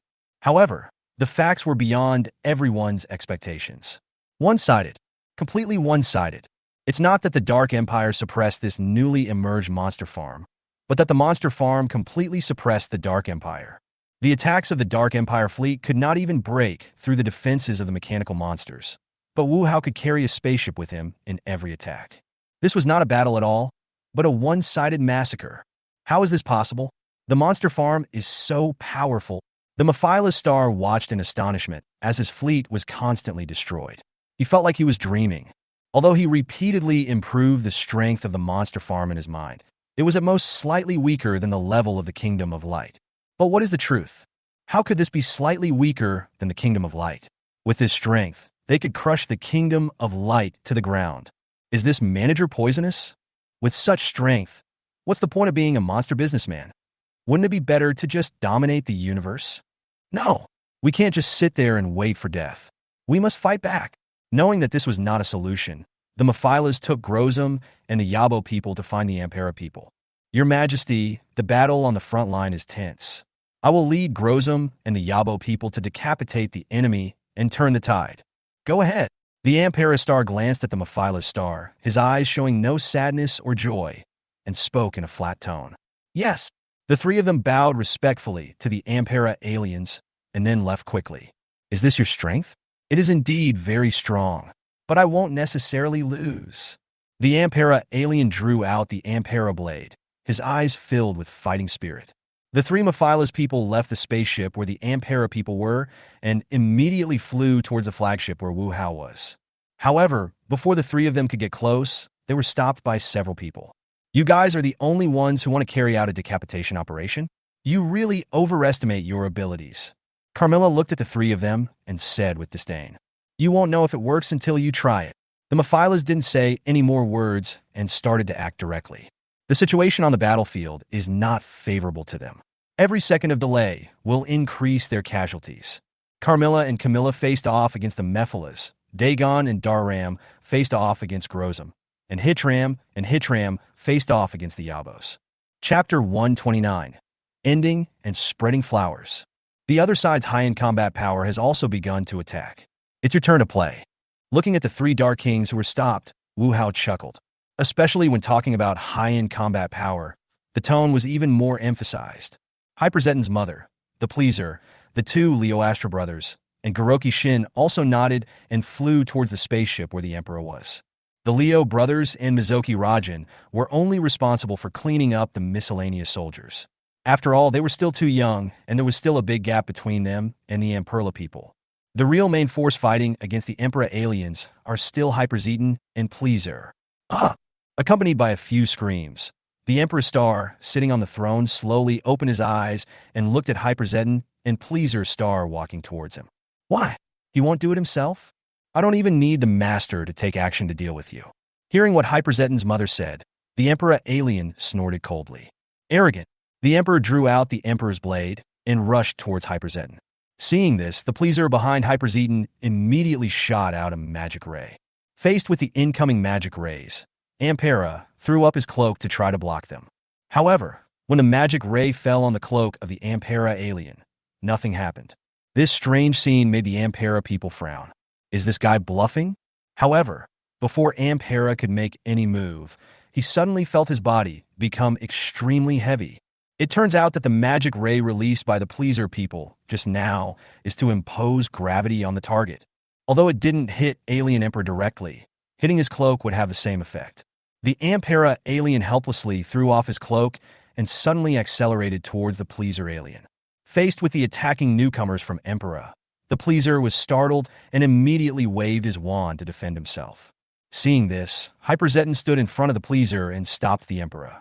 The Pleaser Star is a being with a very serious imbalance in his abilities. He possesses many strange and unique magic skills, but those magics tend to be auxiliary and controlling, and he does not have any powerful killing skills. Therefore, if someone possesses the ability to be immune to magic or control, then the Pleasures will be helpless against him.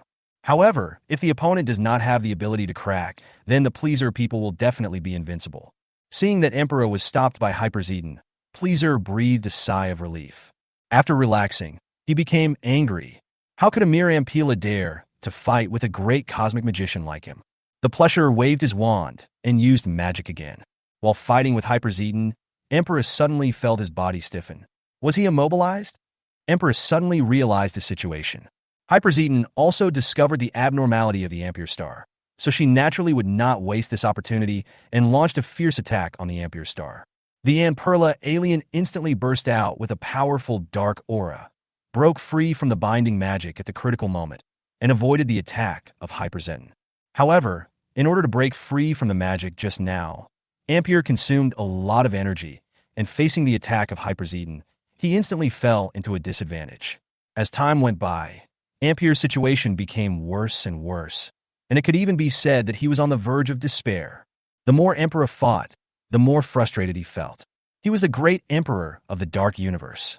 The other side didn't even have a leader on the field, and only relied on two of their men to force him into a desperate situation. What a joke! In a state of extreme unwillingness, the body of the Emperor alien suddenly burst out with powerful dark power again. Seeing that Emperor had once again burst out with powerful strength, Hyperzeton also became a little serious. Yes, Hyperzeton, who had just forced the Emperor into a desperate situation, was not fighting seriously, but was playing. Hyperzeton immediately revealed her true form, and the yellow, light-emitting organs on her body also became brighter. And level does not represent everything. The state at the time, the restraint of race and attributes, etc., will all affect the final outcome of the battle. But both sides had no intention of wasting time and concentrated all their strength on this one attack. After a moment, the two men, with their energy gathered, rushed towards each other at the same time. There is no frills and no drag. The two simply met halfway, passed each other, and then stopped. Nice shot. Hyperzeton's mother looked at the slight scar on her abdomen and praised it without turning her head. Hearing the praise from Hyperzeton's mother, the Emperor alien seemed to feel that it was worth it and fell straight back. With the defeat of the Emperors by Hyperzeton, the remaining people of the Dark Empire were either wiped out or chose to surrender. On the other side, Belia, who fought all the way from the space prison to the Land of Light, was pinned to the ground by Amui and Ishihori Mitsuhiko, who were teleported over after Mother of Ultra asked for help. After beating him half to death, they grabbed one of Belia's legs and threw him into the training room like a dead dog. After defeating the Emperor aliens and the Dark Empire, the Gue Legion also successfully captured part of the Dark Kingdom's territory.